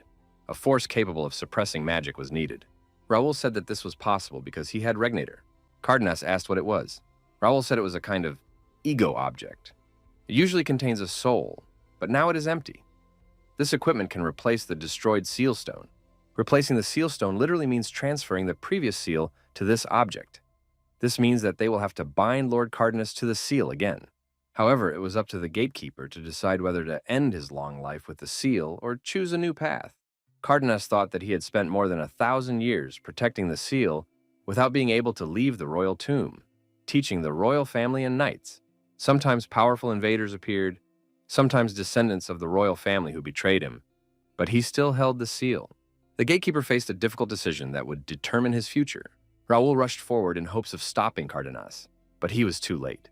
Raul stood at the edge of the tunnel. The gatekeeper was nowhere to be seen. The protagonist received a notification. The concentration of mana in the world is increasing. The compatibility of the inhabitants with mana has improved. Achievements related to mana are progressing faster. The activities of the dark forces have been eliminated. Our hero thought that now the real test was beginning. More dangerous enemies would appear. As the seal weakens, the inhabitants also become stronger. They cannot yet compare to the players, but in the long run, they will be able to catch up. Cardenas asked if the stranger was sure he wanted to replace the seal with Regnator. It could turn out to be a curse. He had to choose wisely. Raul said that everything would be fine. He would use the curse to become stronger. The gatekeeper said he understood. Cardenas added that he accepted the stranger's offer. The young man said he could be called simply Raul. Cardenas said he could be called Cal. Raul expressed his hope for fruitful cooperation with Cal. Raul's estate. The young man thought that by now, new information should have appeared in Connect. Our hero checked the status window and saw the notification about the successful update. Raul decided that almost nothing had changed since he first logged in. The young man read the new scenario, Dawn of Chaos. Flashes of gates engulfed the continent. Many lands and territories were destroyed by monsters due to weak defenses. Humanity lost many regions. In addition, an unknown conspiracy destabilized the 4 ancient seals that held back the interdimensional gates. In the process, all the guards protecting the kingdom were killed, and the royal families were powerless. The balance of power collapsed, and hidden forces began to act. The baronies and their inhabitants suffered the most from this catastrophe. Powerful noble families with strong knights and soldiers managed to minimize losses and quickly regain their strength. Not only military families, but also most influential houses began to act. After a decade of peace, it was the perfect opportunity to show off their accumulated power. Raul thought that these were abandoned lands inhabited by monsters that could be easily captured by a few knights and soldiers. Usually, the royal family serves as a counterweight, regulating conflicts between nobles. But due to recent events, it was in disarray. The loss of their secret guard was a heavy blow. The nobles did not yet know everything, but they would soon find out. Without Cardenas, will the royal family be able to control the military families? But what can be done if there is no way to resist? All that remains is to go with the flow and make the most of it. The protagonist did not have a great sense of duty to change the world. He only wants peace and happiness for his people. He chooses the best way to achieve this goal. Raul thought that at least he had minimized the losses among the inhabitants who could have died in the war. He even intervened in the affairs of the capital and saved a significant number of guards and knights. The young man decided that the royal family would not become completely useless, as it had been before. But that did not mean that the conspiracies against the Count would cease. According to his personal investigation, the conspiracies against the House of Ashton had been in the works for a long time and were linked to powerful factions. The protagonist thought that he needed to refine his next plan and update his goals. Raul asked what was going on. Why didn't Rebel answer when he called her? Rebel asked if Raul didn't already know. The young man was surprised. What was she talking about? The fairy said it was incredible. Now she knew what the internet was. It was like a sea of information connecting the whole world. Raul replied that last time he had been in a hurry and hadn't been able to explain everything properly. The young man said that this time he would explain everything so that the fairy would understand. However, the situation changed, and the explanation had to be postponed again. Raul saw Kalia in front of him. Cal asked why Raul had called him. The protagonist wanted to explain once again what he had already mentioned. Cal asked if it was about his true identity and past. Our hero said that he had changed the subject then, but now he wanted to tell everything. After all, they are now destined to follow the same path. He wants to be completely honest about everything concerning him. Our hero said he would now explain everything in order. Cal asked if Raul really meant to say that he came from the same world as the strangers. From that other world called Earth? Rebel asked why Raul hadn't told her right away. The young man replied that the story was too incredible, and he himself wasn't sure. But now there were more and more like him appearing on Earth. He only understood this when he saw it for himself. Everything became clear to Rebel. The information about the communication cafe was not a prophecy, but events that Raul had experienced. The fairy believed that Raul was a messenger of God, but it turned out that this was not the case. Raul decided that it was impossible for an ordinary person to experience reincarnation. Cal said that it was difficult to believe, even though he was hearing about such a thing for the first time. One thing was clear: there must be a reason why Raul was reborn. Cal said that perhaps there would come a time when Raul would have to make a choice, just as he had. Those who possess special powers must bear responsibility for them. The important thing is that when that moment comes, Raul must make the decision of his own free will, not someone else's. The protagonist stated that to do this, he must first become even stronger. Otherwise, he could be swept away by the tide of circumstances. Cal thought that the young man was young, full of will and potential. He was like himself in the past. Cal hoped that Raul would not repeat his mistakes. Cal wanted Raul to walk his own path with pride, without succumbing to the evil and injustice that could engulf the world. It had been a long time since Cal had settled in the core of Regnator. Although Cal's soul cannot affect the real world, when Regnator is activated, Cal appears in a semi-physical form. Moreover, since Cal settled there, Regnator's rank has risen and its effectiveness has increased. Cal still appears briefly to help our hero in his training, as a token of gratitude for being allowed to stay. Thanks to this, Raul's fencing technique has definitely improved. On the training ground, Raul continuously practiced sword techniques under Cal's guidance. Cal said that the Estons are truly excellent fencers. The destructive power of a large two-handed sword is undoubtedly the best. But when fencing is too one-sided, its weaknesses begin to show as the level of skill increases. Cal said that the Ashton clan's fencing was highly valued due to their extraordinary physical abilities. Their strong bodies, much stronger than those of ordinary people, allowed them to perform movements that would otherwise be impossible. Cal stated that this did not suit Raul. Our hero knew that his body's capabilities were not limitless. No matter how much he trained, he would never reach the level of his father and older brother. Cal noted that this did not mean that he had to abandon the family style, but continuing to use it in the same way would be harmful. Cal said he would teach the young man his fencing style. He would learn quickly because they had similar backgrounds. Cal added that it was unpleasant, but when Raul reached a high enough level, he would be able to adapt the family fencing style to suit himself. Raul said he was happy to agree to this. Our hero was sorry to give up the style he had already learned, but it was a great opportunity. The fencing style of Cardenas, also known as the Endless Sword, is characterized by an infinite variety of techniques. It is very similar to our hero's usual style, and Cal most likely noticed this. Raul understood that he still had a long way to go and needed to try even harder for the sake of the people around him. Raul decided that this time he would do everything possible to protect himself and not repeat the mistakes of the past. Several days passed. With the expansion of our hero's domain, the number of tasks he had to solve increased. He instructed the guards to constantly check the newly appearing gates so that they would not turn into dungeons. The gates and dungeons had to be monitored regularly. Any monsters or dungeons rich in resources were explored by guild squads. After a long battle with monsters and guards, the hunting indicator fills up. When it was completely filled, the final boss, the dungeon master, then would appear. When a warrior defeats the dungeon master, the dungeon disappears. You can consciously avoid fighting guards or not fill up the hunting indicator. Now that our hero has reached level 80, it has become ineffective to master gates and dungeons. It's a shame, but we'll have to wait for high-level quests to appear.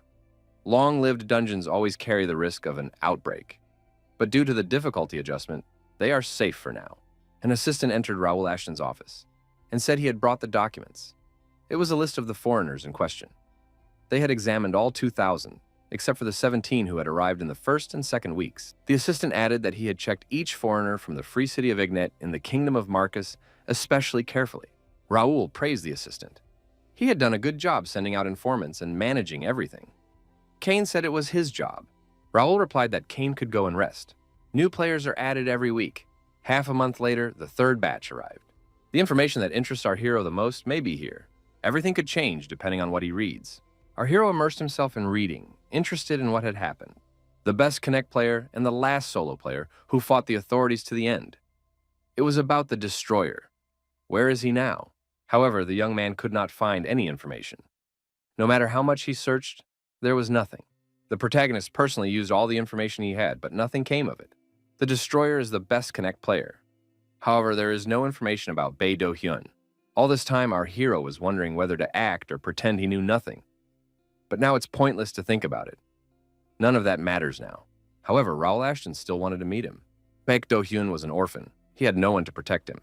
He had a very difficult life, but nevertheless, it was the life of the protagonist. Baek Do-hyun didn't let anyone get close to him and was egocentric. If he hadn't started playing Connect, he would have remained a loser. But on the other hand, he couldn't stand injustice and always stood his ground. The young man wanted to find his biological parents. Baek Do-hyun wanted to show the world that even a poor orphan could succeed. Not succeed in the game, but in real life. He wanted to see himself achieve his goals and live happily ever after. Raul thought that perhaps it was just a useless attachment because he left no trace after his departure. The past Bae Do-hyun and the present Raul Ashton are the same person, but now they have changed so much that they can be considered completely different people.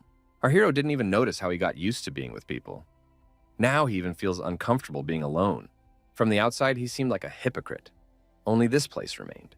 What made our hero's goal very clear were his valuables, his land, and his friends. He would never forgive anyone who tried to harm them, even if it cost the lives of all the players. The protagonist thought that it would actually be easier without Bae Do-hyun. If anyone found out about his skills, fierce competition would begin. Baek Do-hyun surpassed all ordinary anchors. Now that he's gone, Raul Ashton will be able to act freely for a while. Players will begin to stand out when anchors learn to embody their skills and start using their unique abilities. Meanwhile, about 2 weeks after the launch of the Connect service, one piece of news shook the community. Unofficial announcements about the first Connect event, the recruitment of students to the first Guild Academy. The free cities of the Kingdom of Ruben attracted attention with their generous support of players. The first guild at the center of this policy established an academy exclusively for players and posted an announcement about student recruitment. All players who have completed their work shift, regardless of class or profession, are eligible to apply. A total of 600 students will be recruited across 4 branches. The training is a 3-month course, which is completely free of charge. Graduates will receive honorary guild member status and will have priority for quests or missions related to the first guild. Some of those who complete the course with excellent results will have the opportunity to take the exam to become an official guild member, for which they will receive exclusive equipment, a salary depending on their rank, and support for completing high-level training stages in accordance with their class. The recruitment announcement instantly caused a stir on all forums. Now, as before, players have always complained about the operators. No matter how well the event is prepared or how balanced the patches are, it is impossible to please everyone. If an event is held for new players, veterans complain, and if a difficult quest is held, newbies complain. The developers are only interested in profit. Balance in the game is of little importance to them. Our hero had been planning something like this for a long time. By making the mayors of free cities his partners and convincing them, Raul Ashton laid the foundation for player support. Players in turn will flock to Ruben's free cities, which treat players fairly. Then the first guild will begin to select players with great potential. Raul thought that they needed to be kept under control. They are not visible now, but they are undoubtedly manipulating this world from somewhere. We are talking about the operators of Connect. For our hero, they are enemy number 1. When the game reached the middle, the Connect administrators lost power and became puppets of influential people. What should have been fair was rigged in the interests of guilds sponsored by corporations, and improvised events were held to support guilds supported by the state. As an artificial intelligence, Connect tried to block excessive interference from administrators, but it was impossible to completely ignore their influence on the actions of players. The protagonist decided that this time would be different. The goal of the recruitment was not simply to find talent or improve the guild's image, but to test the impact such events could have on Connect. Usually, game events are prepared and implemented by the administration, but Connect is a world where freedom of action is encouraged. As an in-game NPC, Raul Ashton wanted to try his hand at creating events and quests. The administration was unable to stop him or the first guild. It is entirely possible to hold events that affect players even within Connect. And if they go further, they may be able to control the players.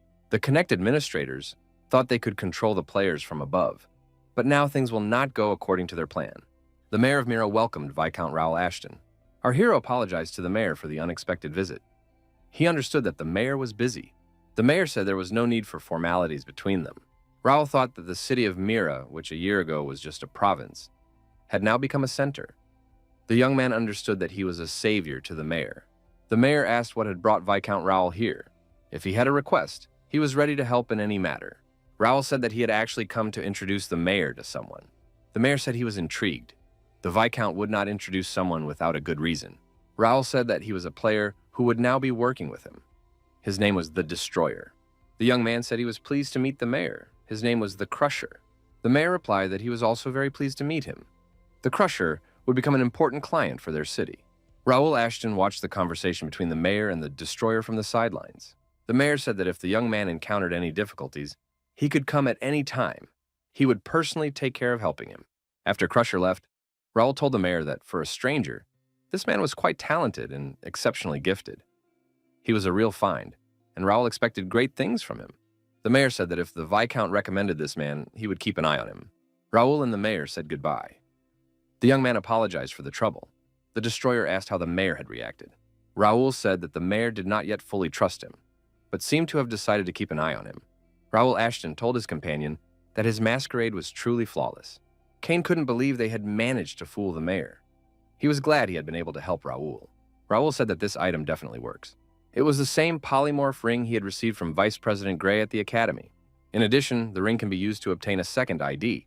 It gives the user a second ID that can be changed. This consumable item, the second ID, was recently unlocked in an update. The protagonist bought it at the in-game store for players. Thanks to this item, the disguise became perfect. However, the price was very high. Prices in the game store are insanely inflated compared to the real world. But it was worth it.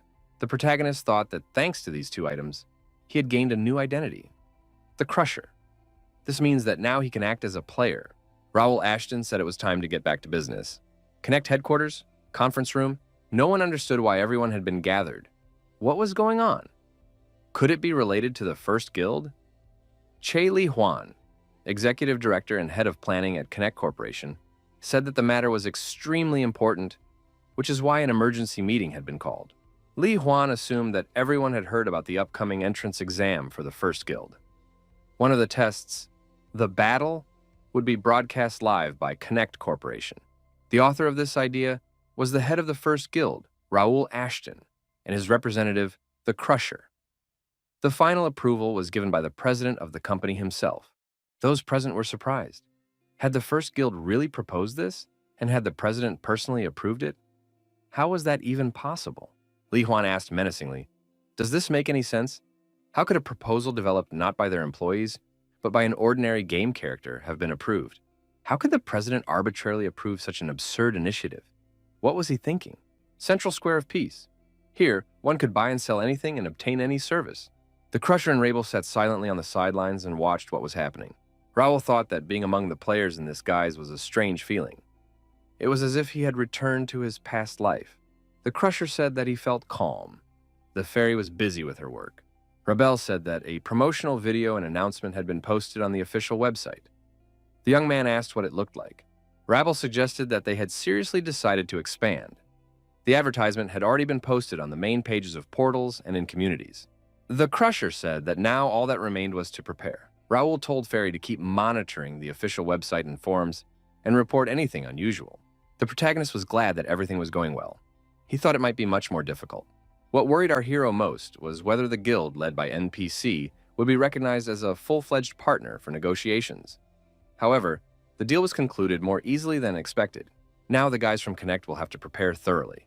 This is an opportunity to both entertain players and advertise the company, so they are unlikely to take it lightly. He said that everything was going according to plan and that he was looking forward to it. How would it all turn out? But in reality, there was one critical flaw in this plan. The protagonist was pretending to be a player, but the Crusher didn't actually exist. In other words, even if he sent offers on behalf of the Crusher, if Connect wanted to meet in person, he wouldn't be able to arrange it. Rabel found the solution. The fairy reminded him that the Connect system was controlled by artificial intelligence. Why not send the proposal directly to the administrator? Raul had never heard of anyone contacting the administrator directly. When problems arise, they usually call an employee from the operations department. Rabel asked what the button meant in that case. Raul asked what it said. The fairy replied, "Call the system administrator." The young man was surprised. Could he really call artificial intelligence? In that case, he might be able to find out how he ended up here after his rebirth. The Connect system administrator might know something. The fairy asked if he should press it. The young man nodded affirmatively. The system reported that 4th level access had been confirmed. Raul couldn't believe his eyes. Was it really working? The young man asked who he was talking to and what his true nature was.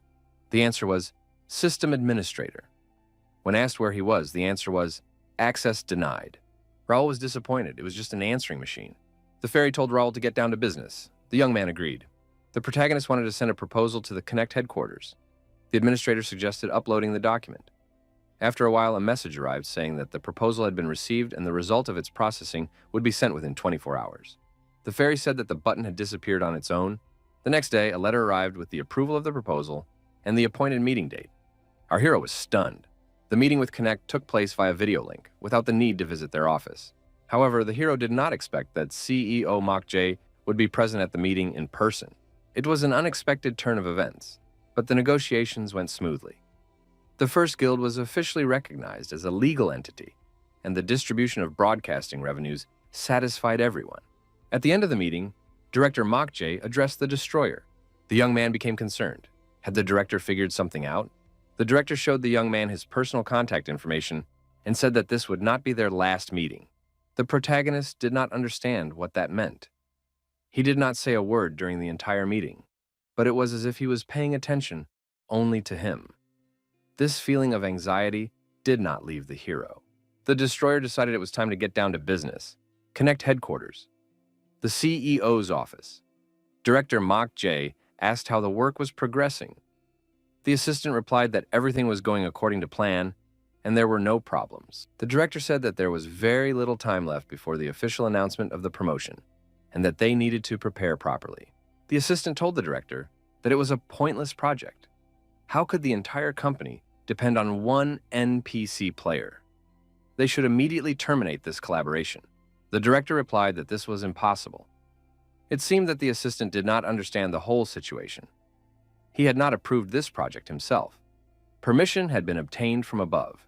The director said that the plan had been personally approved by the chairman. Moreover, he was interested in the player named the Destroyer. The assistant was surprised. Did the chairman himself make this decision? The director said that it was hard to believe, but one way or another, they had to successfully complete this project. The assistant replied that he understood. The first guild forge. The blacksmith greeted the guest and said that the master had already warned him. Did the young man want to order the entire range of basic weapons that they produced? The destroyer said that was correct. The blacksmith looked at the destroyer's scarred hand and assumed that the young man was going to use the weapons for their intended purpose. The armorer told the warrior to follow him. The handles and guards needed to be adjusted so that they fit comfortably in the hand.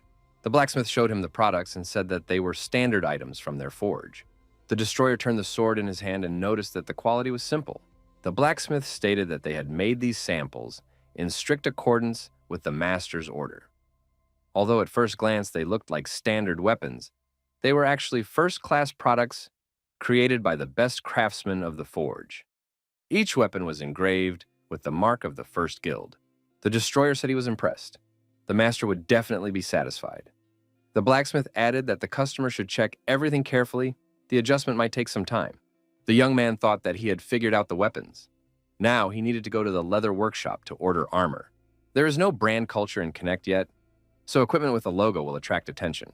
The destroyer thought that this was a grand event, the broadcast of which would reach the whole world. In addition, the Connect company operates quickly and smoothly. Everyone will know their name. The hero will make sure of that. The first Guild Academy announced a special selection process. 16 people will be chosen from 600 applicants. Applicants must fight and achieve victory. Connect announced that all participants will be provided with a portal to the city of Mira. Soon, a full-scale advertising campaign began. The head of the Connect Corporation's product promotion department said that this was not enough. They needed more noise. They needed to use all their resources and stir up excitement in the community. It didn't matter what the posts were about. They needed to create scandals and provoke conflicts. People should start arguing. Even criticism of the project would be beneficial. The department head said that popularity is needed. Journalists must be involved. Commentators must be hired. Forums must be on fire. There were only 5 days left before the Academy's entrance exams. The manager thought that the planning had gone quickly, but he would no longer allow himself to be manipulated. Not only the director was interested in this, but also those higher up. The chairman himself, whom no one had ever seen, was now involved. Something was wrong here. If this destroyer happened to be at the center of events, he would regret it and be destroyed. The assistant reported to the manager that the integrated bulletin board was ready. They even expanded the server in case of unforeseen situations. The boss asked the planning and marketing departments how preparations for that thing were going. A report came in that the data had been collected and systematized, and the marketing department was also fully prepared. The boss said that in that case, they would move on to the next stage, attracting attention. He was also doing productive work at his desk. Raul excitedly announced that a new advertisement had appeared. The company Connect presented the second official promotional video for the battle tournament. Raul Ashton said, "It's finally starting." Knights accompanied by fearless warriors moved along a predetermined route. Monsters hid in the dark thickets, waiting for the warriors. A fierce battle was inevitable, and after a short fight, the monsters were destroyed. The advertising campaign proclaimed, "If you want to be the main character, you have to fight and conquer." The player was thrilled. He had been waiting for this. But it turned out to be even cooler than he had imagined. Observers were amazed by the quality of the video and the appearance of the game character. It was obvious that the development team wasn't so bad after all. Raul said that with such positive reviews, shooting the promo video was worth it. The quality of the video was decent, but what surprised him most was the reward from Connect. Participants who made it to the main stage received free access to Connect for 1 month. The finalists received a share of the profits from the broadcast of the battles. The winner received 10 million coins and a 6-month contract with Connect. There were also additional prizes. The Connect team wanted to create the game together with the players, so they prepared so many bonuses. Raul Ashton thought that distributing the prizes among all the players in the country was definitely a great idea. By creating an international competition format, they would attract the attention of not only players, but also ordinary people. Now there was chaos on the integrated bulletin board. But it was even fun. The atmosphere was heated. The day of the entrance exam arrived, first guild branch. There were many participants in the square. Raul watched them from his office. Faye said that even after the selection process, there were still too many people. More than 6,500 players had applied. All of them had a level above 10. Of these, only 2,000 people were selected during the review stage. After excluding non-combat professions, 20% fewer remained. One of the candidates was indignant. "What about working people? Are they only taking the unemployed?" Another candidate said that she had a higher level, but she was eliminated, while the newbies were kept. The selection was based on level and time spent online. Those with higher scores moved on to the next stage. Talent and personality are important, but consistency and commitment are even more important. Even with outstanding talent, it is difficult to expect success if you play irregularly. Even if someone lacks ability, if they are dedicated to the game and play consistently, then that is the kind of candidate we need. The central square inside the guild was bustling with activity. The mayor of Mira congratulated Raul Ashton on the opening of the academy. Nearby were the mayors of the free cities of the Kingdom of Reuben. Raul Ashton thanked the mayor for coming such a long way. The mayor said that they were very grateful and honored to participate in such a great cause. Raul looked at the people and realized that these were the very mayors from other countries whom he had asked to invest. Unlike the mayors of Reuben, who agreed to cooperate and allocate land, these mayors rejected our hero, considering his proposal foolish. Now that others had benefited from this project, these mayors seemed to be bursting with envy. Bernard informed the master that all the players had already entered. Raul Ashton suggested that everyone was eagerly waiting. In that case, it was time to start the event. The host thanked everyone for waiting. The entrance exam for the first academy was about to begin. The man introduced himself. His name was Palmer, and he was the manager of the First Knights Guild branch in Mira. He wanted to announce a few rules before everything began. 1,600 players would be divided into 8 groups for qualification. 200 players would be placed in one group on the battlefield, and they would fight until only one remained. The participants were surprised that they would have to fight according to the royal battle rule.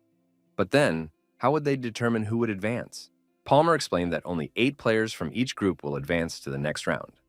The last survivor, the 5 players with the most wins, and 2 who meet specific criteria. Statues will be hidden on the battlefield. The first 2 players to collect 5 statues will also advance. When 5 statues are gathered together, they will create a pillar of light for 5 seconds. You will need to defend the statues for 1 minute to secure your place. If a player dies or loses the statues, they will disappear. The time limit is 100 minutes. If there is more than 1 player left or no one finds a statue, the 8 players with the most kills will advance. There are also several hidden rules that make the exam fair for everyone. Participants will learn about them when they see them. The young man was upset that he was in Group A. He wanted to watch the other groups play first to come up with a strategy. However, there was no point in complaining. He needed to take another look at the list of players. The highest level was 25. About 30 players had reached level 23. It was good that the first and second in the ranking were not in his group. Kim Il-woo noted that there were 5 players in his group who were in the top 23rd level. They should be singled out. An archer approached the young man and asked if he was Korean.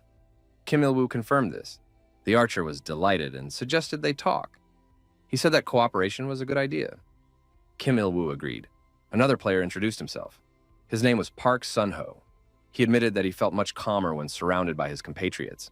Park Sun-ho suggested that the qualification would turn into a team battle. They say it's a battle royale, but who will actually do that?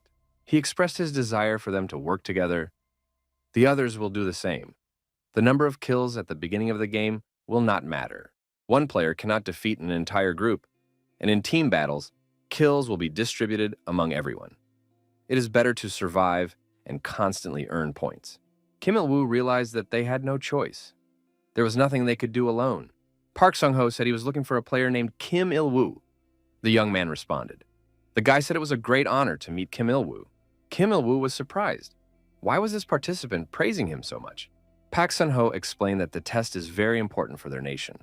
It would be better if as many Koreans as possible advanced to the next round. He asked if Kim Il-woo could share his eliminations with other players. If one player gets too many, the number of successful candidates may decrease.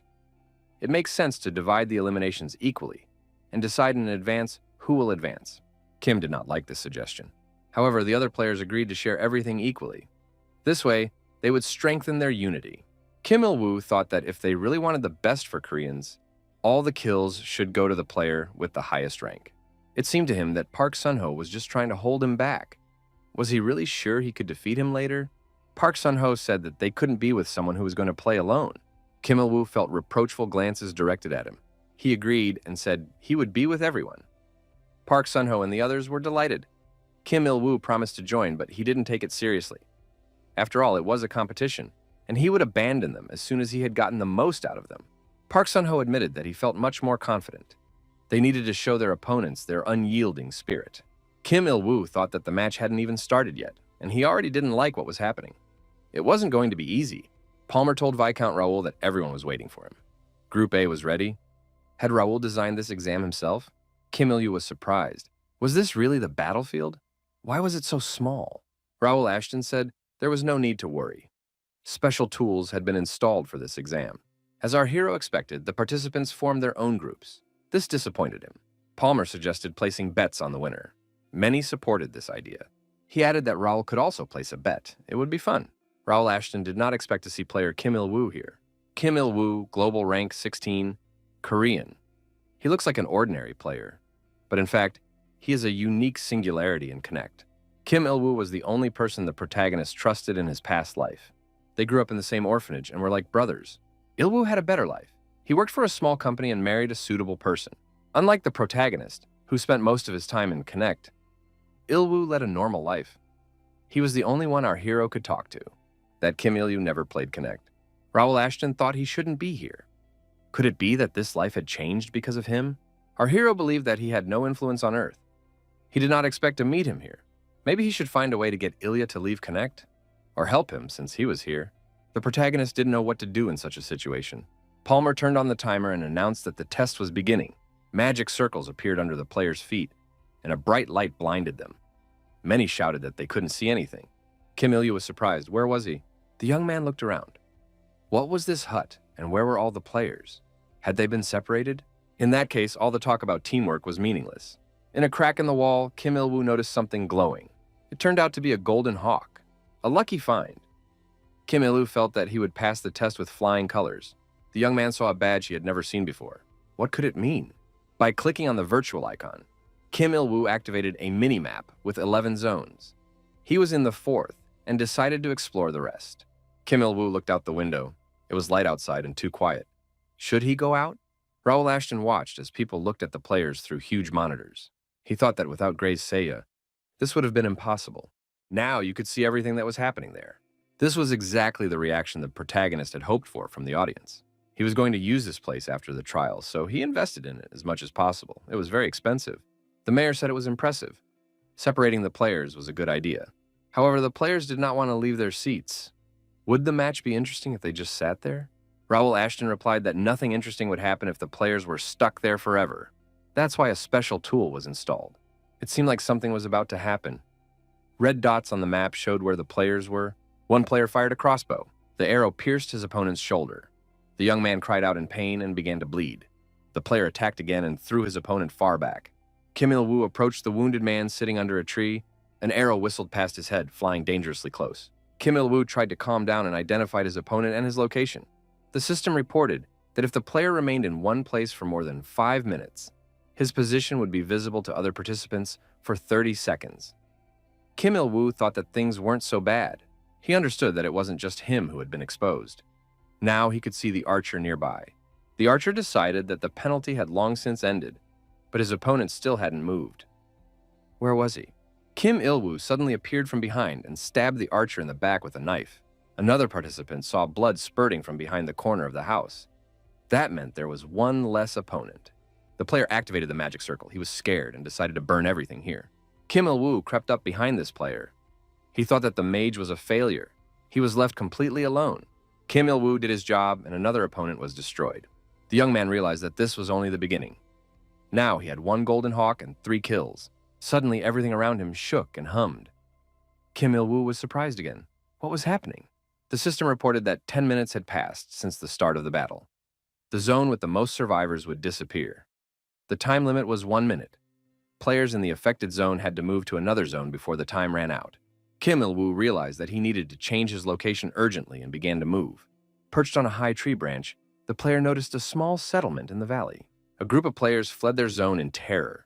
They had to make it in time no matter what. The fleeing players realized too late that they had been ambushed. They were already waiting for them at the very edge of the zone. Archers opened fire to kill. The system announced that time was up and the zone was disappearing. One player screamed in horror that he hadn't had time to get out. Those who managed to escape from the zone looked back and saw the late player dissolving into the darkness. Had he really disappeared?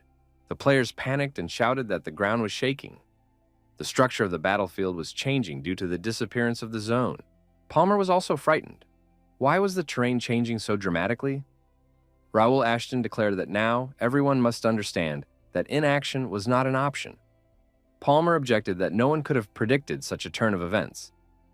Inside, it was probably complete madness. Raul Ashton agreed with this assumption. The players fought each other, every man for himself. It was a living hell. Park Sun-ho, accompanied by knights, advanced through the forest. He couldn't understand who could have come up with such madness. It wasn't difficult to gather Korean players. They had a numerical advantage and even ranked players. If everything had gone according to plan, it would have ended perfectly. However, the initial isolation ruined everything, although this was to be expected.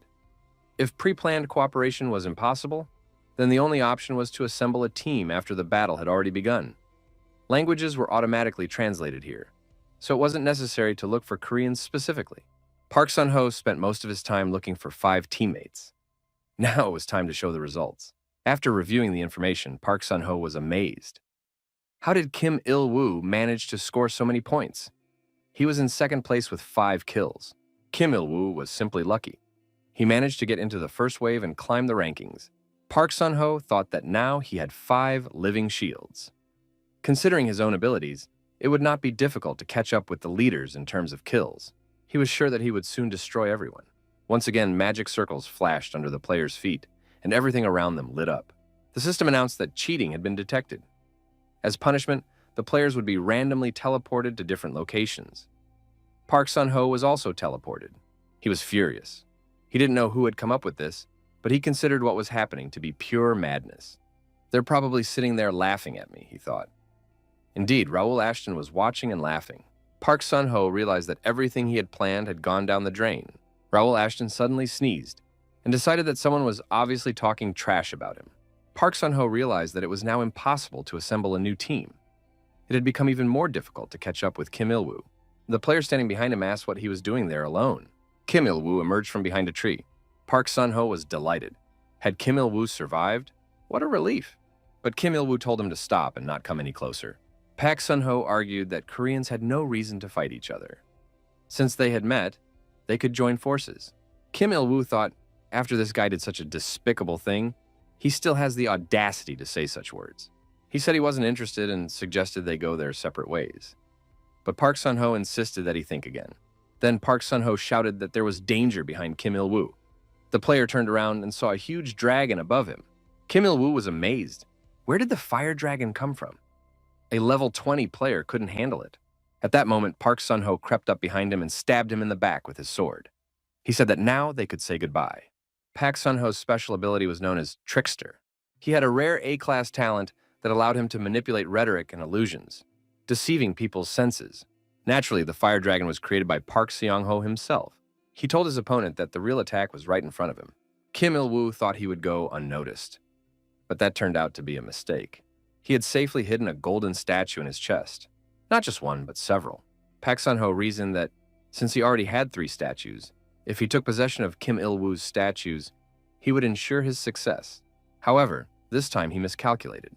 Kim Il-woo had placed a shield on his back in advance. He smiled and asked if Park Sun-ho really thought he was the only one who knew how to cheat. Kim Il-woo said that his opponent was much more stupid than he seemed. He added that this scoundrel should have been kinder and destroyed Park Sun-ho. Player Kim Il-woo happily announced that he had collected 5 golden statues. The preliminary round, scheduled for the first day, ended with the matches of groups A and B, and the community was buzzing. There was one Korean player who had high hopes, but he died because of his own stupidity. While the outside world was buzzing with excitement, the players inside Connect were also busy. The Chinese participants were the most numerous, and they focused on analyzing the problematic forced portal. Li Jincheng, the last Chinese survivor from Group B, asked if they had figured out the range of penalties. He was told that they had just finished analyzing the video and had identified a pattern. Li Jincheng said that he knew it all along. The sample size is small, so it's not accurate. But if there are more than 5 people and 3 minutes pass, a forced portal will open. Based on this observation, the Chinese man suggested creating a strategy for his brothers. Tomorrow would be an excellent opportunity to show the spirit of China to the whole world. On the anticipated second day, during the first test, thanks to Li Jincheng's efforts, the morning test of Group C ended with an overwhelming victory for the Chinese players. Of the 8 who passed, 5 were Chinese and none were Korean. The Chinese players combined 2 zones and predetermined approximate meeting points for their strategy. If they managed to join forces, they acted strictly as teams of 4. In the case of large battles, they even demonstrated coordination by joining the nearest groups. As a result, the choice proved to be the right one. The Chinese players showed overwhelming efficiency and successfully completed the preliminary round. The players watching the matches could only marvel and worry. They wondered, would the Chinese be the only ones to advance? That couldn't be. Were the others incapable of forming teams and moving forward together? Since they lacked numbers, they had to team up with players from other countries. The desire to succeed allowed the players to quickly unite. As a result, most of the participants moved as teams of 4 during the preliminary tests after lunch. Ultimately, survival turned into team battles. Raul Ashton, of course, expected this development. China acted faster than expected. Their goal was to create stars through battle. Individual one-on-one battles lack large-scale impact. If too many players gather together, individuals get lost in the background of group battles. 4 people is just the right number. Excluding the overwhelming effectiveness of the Chinese in the preliminary tests of Group C, there were no cases where any country showed absolute superiority or where qualified individuals were eliminated due to their numbers. The top players from each country still managed to show their skills and advance. The Destroyer looked into the chat and said that the protagonists always appear last. The player thought it was worth making a strong impression at the end. Although previously he would have preferred not to stand out, now everything was different. He planned to take a different path. The path that leads to the status of influential person. To do this, he needed to impress upon everyone that Bai Do-hyun was on a completely different level.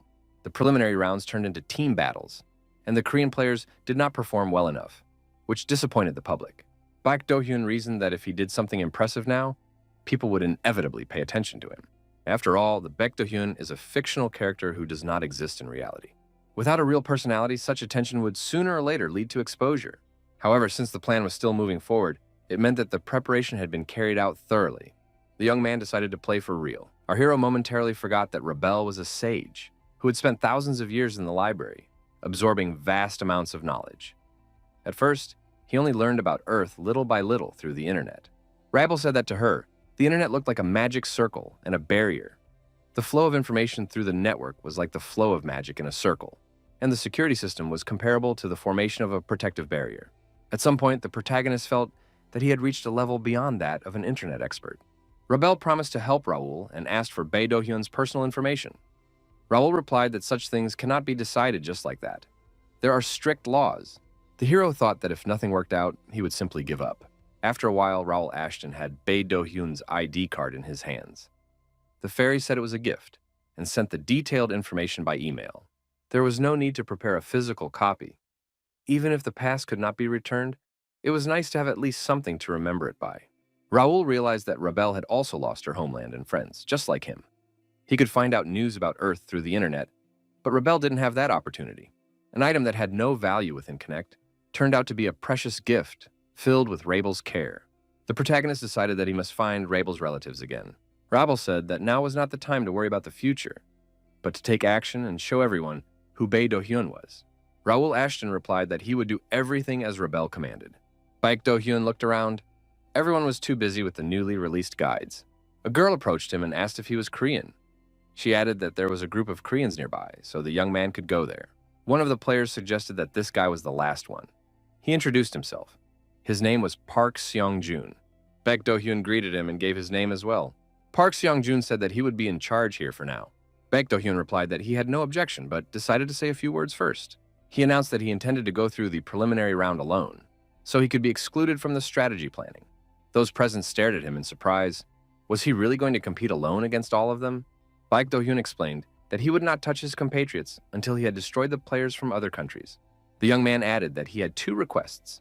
First, they should try to get as many kills as possible at the beginning of the game. Second, if things went badly or someone collected 4 fragments, he could come to Zone 1, which would open in the middle of the game. Bae Do-hyun said that was all, and that they would meet again in the main game. Gray's polymorph ring adorned his hand. He bought an upgrade scroll at the player shop and upgraded the ring to +5. Now he could adjust his abilities as he wished. Bae Do-hyun decided it was time to test everything in practice. After studying the data in the status window, the young man thought that he had perfectly adjusted the characteristics to his level. Now he could act as Bae Do-hyun. Thanks to the polymorph ring and his second ID, there was almost no chance of arousing suspicion. However, it didn't hurt to be careful. There should be no unconscious displays of excessive strength. Our hero thought if he improved it even more, the adjustment range could change to positive values. The prices of improvement scrolls varied depending on the class of the item. For unique items, it was 10,000 coins per scroll. Now, the probability of failure could increase dramatically, so it was better not to risk it. Previously, players could earn a lot of coins by receiving a reward for first place in story quests. However, now that new players had appeared, there was no guarantee that they would be able to monopolize the quest. Finally, it was time for the last match. Palmer began the countdown. At the appointed time, the test began. Bae Do-hyun appeared at an unknown location within the settlement. The sensitivity and detection range of telekinesis had definitely decreased. Nevertheless, everything was clearly perceived at a distance of about 3 meters. It was a good level for beginners. Bae Do-hyun, as always in such cases, activated a large number of magic swords in unfamiliar terrain. He decided to show a different level of play. The young man thought that only someone who had not served in the army could call this concealment. In the corner, there was one of the players who was constantly looking around. He didn't want to be noticed.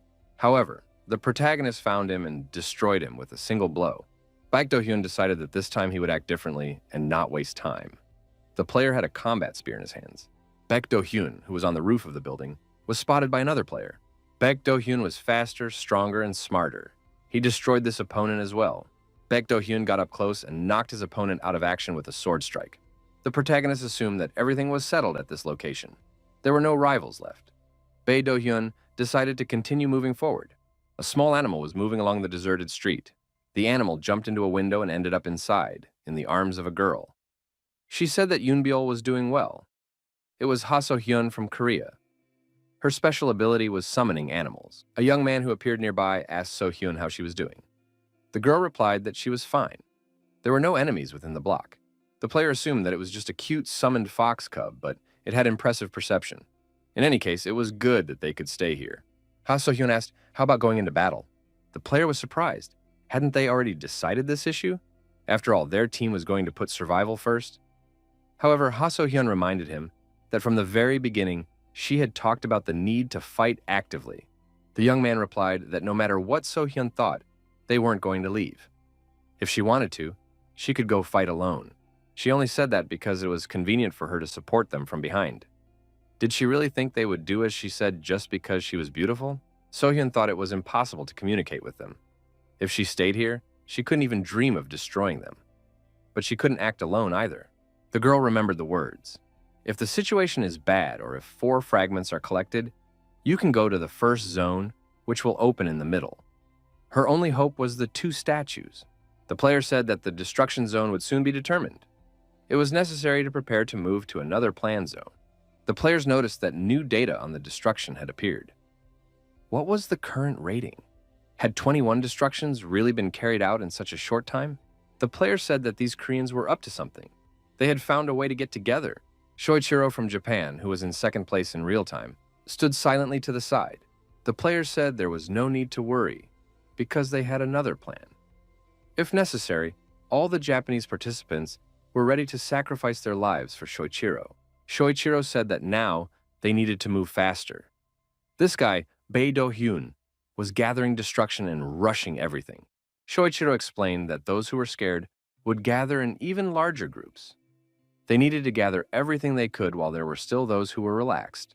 Shoichiro ordered one of the warriors to immediately prepare for reconnaissance. The player thought that now it was better not to overload himself and just stay afloat. But for some reason, he felt uneasy. If Bae Do-hyun continued to rage and the number of survivors decreased sharply, it would be even more difficult to find prey later. Where did this monster Bae Do-hyun come from?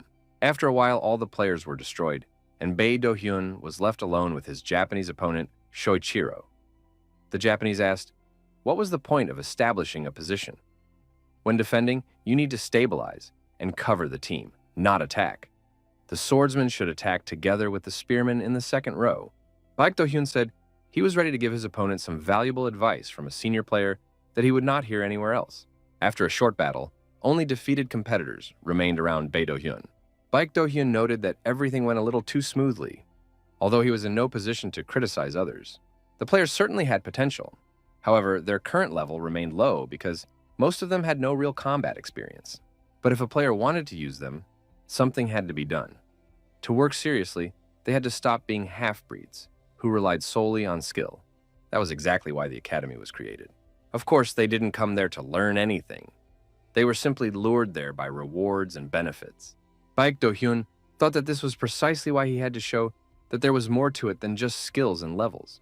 The Japanese player looked at the destroyed knights and thought, is Bae Do-hyun really a monster? According to the real-time rankings, Bae Do-hyun was in first place. Shoichiro couldn't understand how it was possible to achieve such a result in just 10 minutes. It seemed simply impossible. The system reported that 20 minutes had passed since the start of the match. The area with the most surviving players would be removed. The Japanese player thought that in just 20 minutes, more than half had been eliminated. Almost 20 people were following him. If they joined forces, it would be the end for him. The assistant told Mr. Shoichiro that they had found Bae Do-hyun. He was near a building 2 blocks away fighting a group. Shoichiro asked if Bae Do-hyun was dragging several parties behind him. The assistant replied that this player was alone. Seichiro said that couldn't be. His party must be hiding somewhere. The assistant explained that he had searched the entire area, but there was no one there. It was clear that Bae Do-hyun was fighting 4 people alone. Shoichiro ordered everyone to get ready. They would attack the Korean from behind until the fight was over. The Japanese man didn't care what the Korean's secret was, but if he was really alone, then it was a jackpot. He had to destroy him and become the best. Shoichiro noted that Bae Do-hyun was impressive, as he had managed to take down so many, but he was not destined to rise to the top. Bae Do-hyun really did fight alone. However, it was impossible to defeat him. His opponent thought that the firebomb was a skill that could destroy an opponent with a single blow. The opponent noted that even fireballs had no effect on this Korean. Did they have anything stronger in reserve? His comrade did not understand what could be more powerful than firebombs. There was no point in expecting any help from these mages.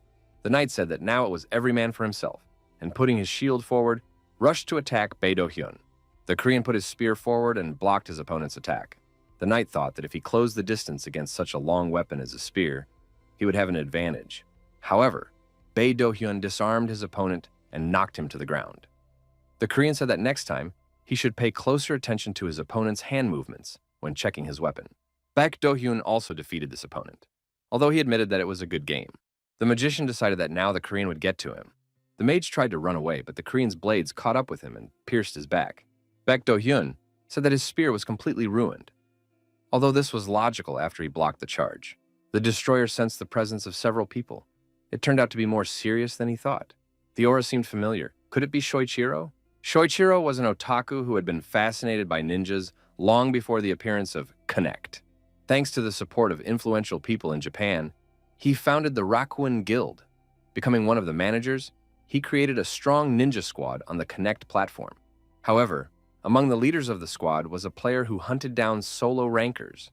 Using dirty tactics, he tormented those who were not members of the guild. He set up ambushes, trolled, and interfered in the middle of hunts. And that was just the beginning.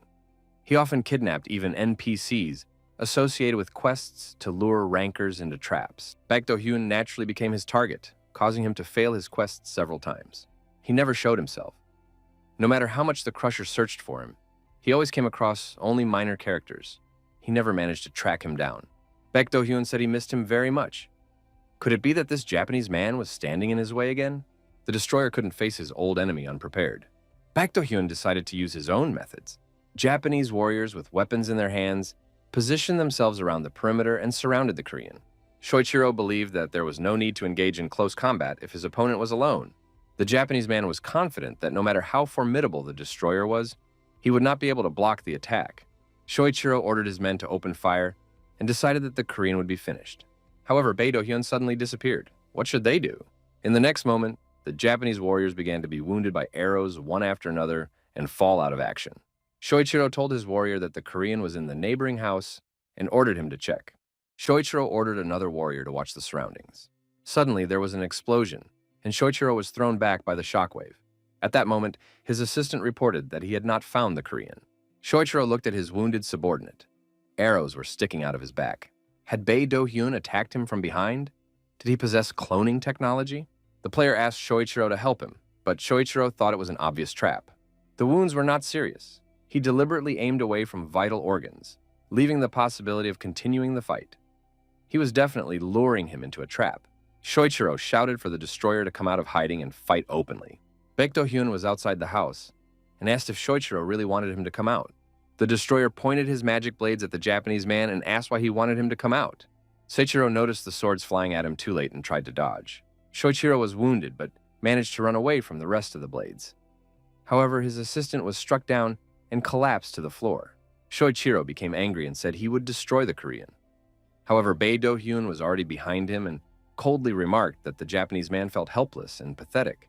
Shoichiro was surprised. Did his opponent know him? Baek Do-hyun approached and immobilized his opponent with a punch to the jaw. He said that of course he knew this Japanese man. The destroyer asked, "Did Shoichiro not know him?" Shoichiro replied that he was seeing him for the first time, but what did he want? Baek Do-hyun said that was unfortunate, but they had plenty of time to get acquainted. The destroyer knocked his opponent down and stepped on his head. The Japanese man could do nothing, but he declared that next time he would finish off his opponent with his bare hands. Baek Do-hyun aimed several magic swords at the Japanese man's head. The destroyer didn't stand on ceremony. Shoichiro was destroyed. In the status window, Baek Do-hyun checked the number of remaining players. Why were there so few left? In any case, it was time to move on. The destroyer thought that Zone 1 would close soon. The system reported that there were 81 survivors left. As soon as someone died, the gates would open. The space was created to make the exam even more brutal, an artificial landscape in which those who staked their claim first would gain a geographical advantage. When there were 10 minutes left, all zones except the first would begin to disappear. This meant that all players would head here. The protagonist sat down on a chair and prepared to wait. He looked into the distance and decided that he would definitely not be bored. Baek Do-hyun noticed a girl who seemed to be angry with him. It was Ha So-hyun. She was trying to escape from her pursuers. The fox cub bit the pursuer and tried to hold him back. Ha So-hyun knew that her opponent was a Chinese team of more than 10 people. Yoon-byul would stall for time, but sooner or later, she would be caught anyway. All her comrades had been killed, and she was the only survivor. The only thing left for her to do was to believe the words of that guy. The girl saw that someone was already at the gate. Baek Do-hyun continued to sit, waiting for another player. Ha So-hyun was very surprised to see that this guy was sitting without any protection. He was an easy target, and now, because of her, he could be in trouble. There was no choice, and Ha So-hyun decided to activate her spiritual beast's intuition. Now the girl could see her pursuers even through the wall. The Chinese noticed that So-hyun was running across open ground. It seemed as if she herself was asking to be hit. Arrows flew toward the fleeing girl. So-hyun changed her trajectory and the arrows flew past her. So-hyun was approaching the gate and the player. She was almost there. The girl approached and shouted to make the guy understand that she was being pursued by rivals. So-hyun thought she was very stubborn and proud, ready to fight alone to the end. Instead of saying help, she shouted, "Watch out!" Baek Do-hyun suddenly appeared next to her. He told the girl not to stop and to run to the gate. So-hyun was surprised. How did he manage to get there so quickly? The number of survivors had dropped to 80. The gate opened and the passage into the zone was clear. The Chinese players thought this guy was trying to be a hero. He was clearly tired of living. The destroyer sped up and quickly ran past the Chinese, destroying each of his opponents. Baek Do-hyun stopped and thought that no one else was visible. They were probably scared. So-hyun asked if he was okay. Baek Do-hyun said that no one would come here for a while. The girl bowed and thanked the player for saving her. She apologized for bringing the pursuers and putting him in danger. Baek Do-hyun replied that it was okay. He had to take responsibility for the words he had said before the trial. The young man advised the girl to treat her wounds so she wouldn't lose too much blood. So-hyun asked what he was doing here. He could stop fighting now, considering the number of opponents he had destroyed. The player said he wanted to test his skills. It was not often that he had the opportunity to fight so many players at once. Baek Do-hyun thought it might be awkward if she misunderstood and decided he was some kind of maniac who enjoyed destroying people. So-hyun thought that this man didn't say anything unnecessary, but backed up his words with actions. Would she be able to become as confident as him if she got into the academy? However, first she had to pass the exam. Baek Do-hyun told the girl that someone was approaching again. A group of Koreans was heading towards zone number 1. So-hyun noticed from the ramparts that they were being attacked by the Chinese. What to do? Baek Do-hyun suggested covering them. The Koreans took up a circular defense, hiding behind shields, and tried to shoot back. Ha So-hyun noted that they looked magnificent in this formation. The Korean created a magic circle and, under its cover, shot at his opponents with a bow. Baek Do-hyun thought that this guy was capable of intercepting approaching enemies and deflecting magic spells. Could parrying magic be part of his skills? The Koreans were unharmed and made their way to the gate. Baek Do-hyun approached the rescued players and said they had done a great job. The young man replied that they were just lucky. If they had engaged in close combat, it would have been much more difficult to get there. The destroyer thought that these players had broken through despite the risks. They were not cowards. Baek Do-hyun said he had business with Ha So-hyun and Park Sung-joon. The destroyer noted that they deserved a reward for the progress they had made. Baek Do-hyun took out the figurine and asked the young people if they had collected the required number. So-hyun said she had collected 4 figurines. Park Sung-joon added that his team had collected the same number. Baek Do-hyun said he would give them 1 statue each. So-hyun was surprised. The destroyer explained that he was keeping his word. He was the one who told them to collect the required number of figurines and come to Zone 1. The other players would most likely give all their figurines to one person on the team. Seong-jun also had to choose someone. So-hyun told the destroyer that she would like to stay and help him, but considering her condition, she would not be of much use right now. Baek Do-hyun said that wasn't true. He appreciated her help. The girl reached out her hand and said she would not remain indebted and would definitely repay him. Baek Do-hyun shook her hand and said he would wait. The destroyer added that the enemies would soon begin storming the castle. Gao Jialing from China was surprised. 2 at once? Everyone saw 2 glowing pillars pointing from the castle to the sky. The player asked if it was time for them to advance to Zone 1. Gao Jialing replied that it was already too late. They had to signal the players in the south. There was no need to rush. After all, this rabble was nothing against a united and cohesive team. The signal was given, and the warriors began to gather at the designated location. Gao Jialing thought that he had a total of 30 men. That was enough to clear the battlefield. How could Baek Do-hyun defend the castle against such a large number of people? According to the current player rankings, Baek Do-hyun had destroyed 50 warriors. Gao Jialing was in second place with 10 kills. The number of survivors was 34. The destroyer thought that soon all territories except for Zone 1 would disappear. There was very little left. Park Sung-joon wondered if Baek Do-hyun wasn't worried at all. He had scored many kills in the previous battle, and a new wave would begin very soon, but he hadn't even rested. They had held back the players who had poured out from behind the pillars of light for 10 minutes and had just finished. They managed to keep all the statues, but they had little strength left, and they made it clear to the others that their team was small. Baek Do-hyun thought that this was probably what was bothering Park Sung-joon. He said not to worry. This battle would be the last. Park Sung-joon was surprised. Where did he get that information? Baek Do-hyun replied that, knowing his friend, he was sure that he would gather the remaining fighters and send them here. Suddenly, a warrior appeared and reported that the enemies were advancing. Park Sung-joon asked how many there were. The warrior replied that there were so many that it was impossible to count them. Baek Do-hyun thought that Gao Jialing had finally arrived. Gao Jialing was a dangerous strategist and highly respected leader of a huge Chinese guild, the Supreme Lord. His skills were excellent, but players from all over the world had heard about his cunning tactics and leadership qualities. He can find a use for even the weakest members of the guild, forcing them to act on their opponent's nerves. Many players have fallen into his trap. Moreover, he always operates from the shadows. In his past life, it was difficult to get close to him. However, now everything is different. The protagonist will definitely force him to come out into the open. The Destroyer thought that his opponent had prepared well in such a short time. Was he really going to try to take him out? The magicians got to work and activated the magic protective circle. Park Sung-joon took aim with his bow and said he would provide backup. The archers on the fortress wall decided to show what the Koreans were capable of. The Chinese would experience the power of the strongest players. Baek Do-hyun thought that everything was different now because he was not fighting alone. The Destroyer looked at his opponents and noticed that even in such a perfect formation, there were gaps. The dense formation prevented the players from activating their main strength, their skills. Now they would understand how important these gaps were. Bae Do-hyun prepared to attack. The telekinetic teleportation skill was activated. Thanks to this, the Destroyer had his fill of playing with Shoichiro's mind.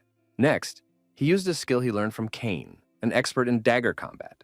In a short time, the Destroyer's opponents were destroyed. Bae Do-hyun was unharmed.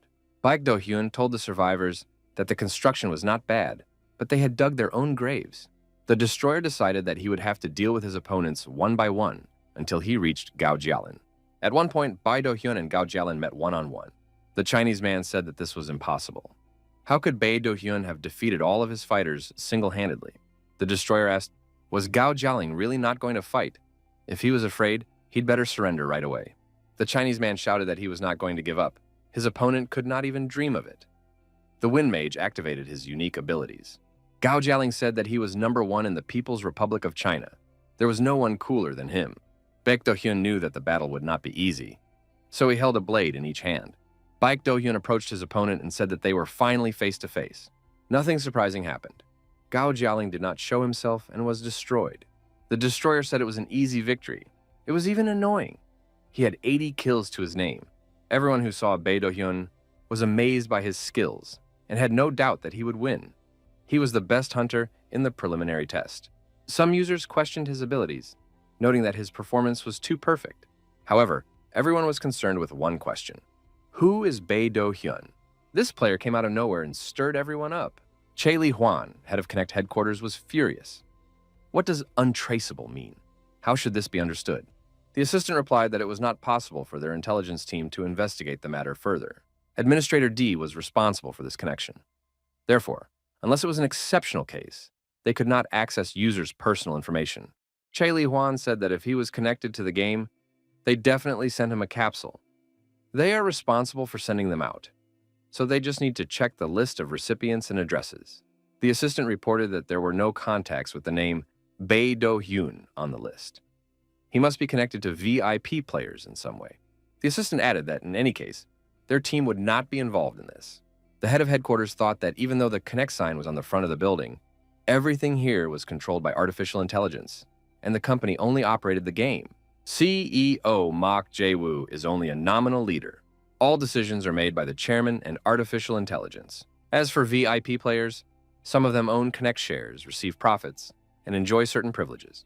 For example, each of them has a capsule. The headquarters in the capital is just a shell. To achieve your goal, you need to get to the real office. Che Li Huan thought that the Destroyer must have the key to him. It was necessary to continue gathering information on him. One way or another, he would become an important figure in the connection. The headquarters chief thought it necessary to exercise caution. After all, who knows what kind of person he is? The capital of Rubin County Comfort Palace. Raul Ashton thought that it had been 9 whole months since he had been home.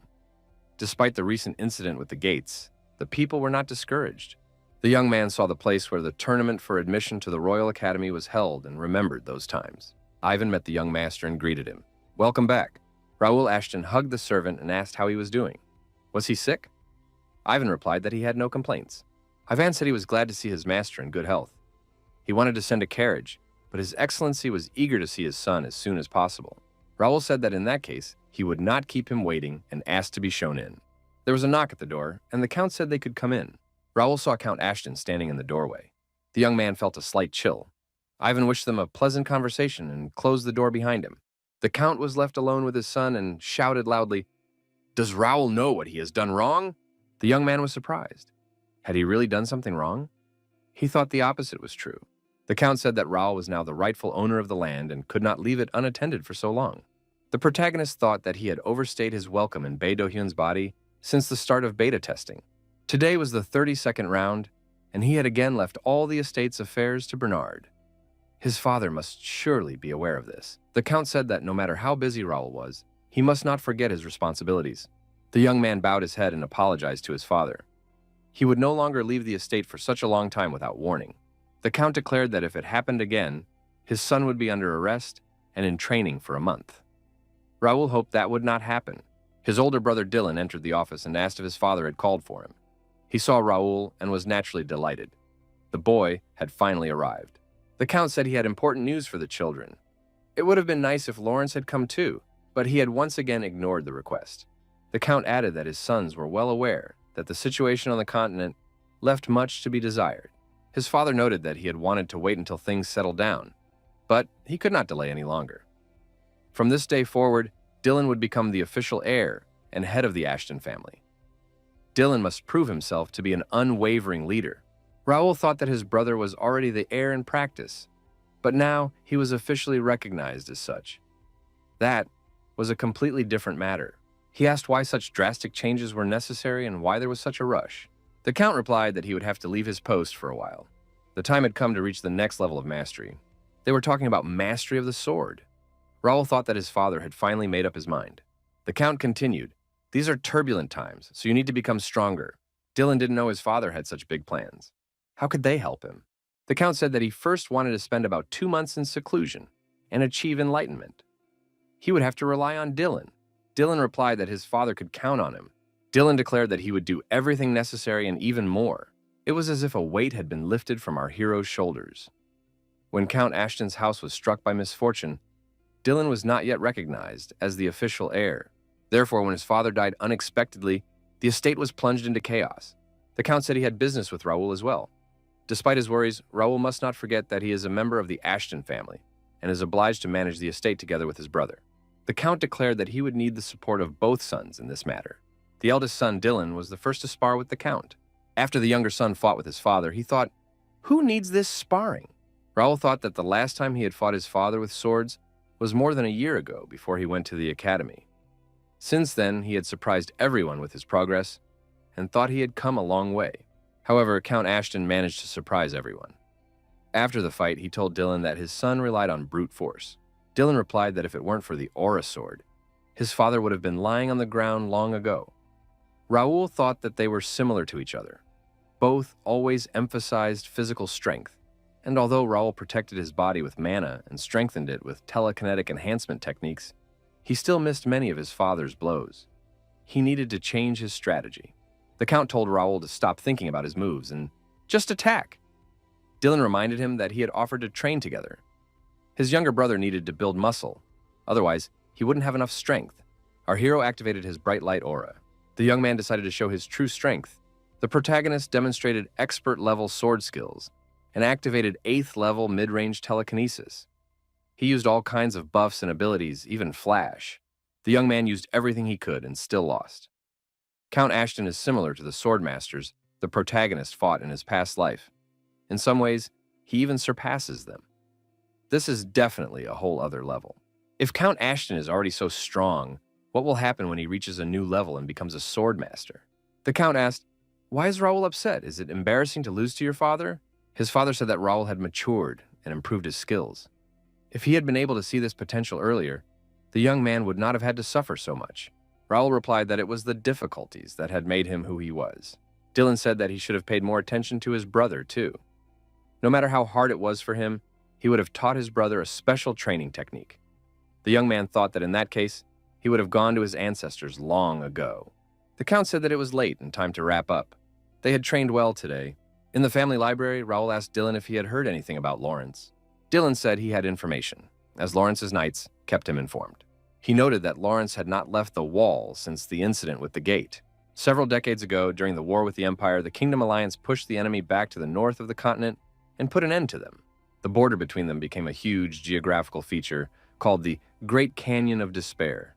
However, it could be crossed by taking the so-called Road of Destroyed Bodies, the only route connecting the Empire and the Kingdom.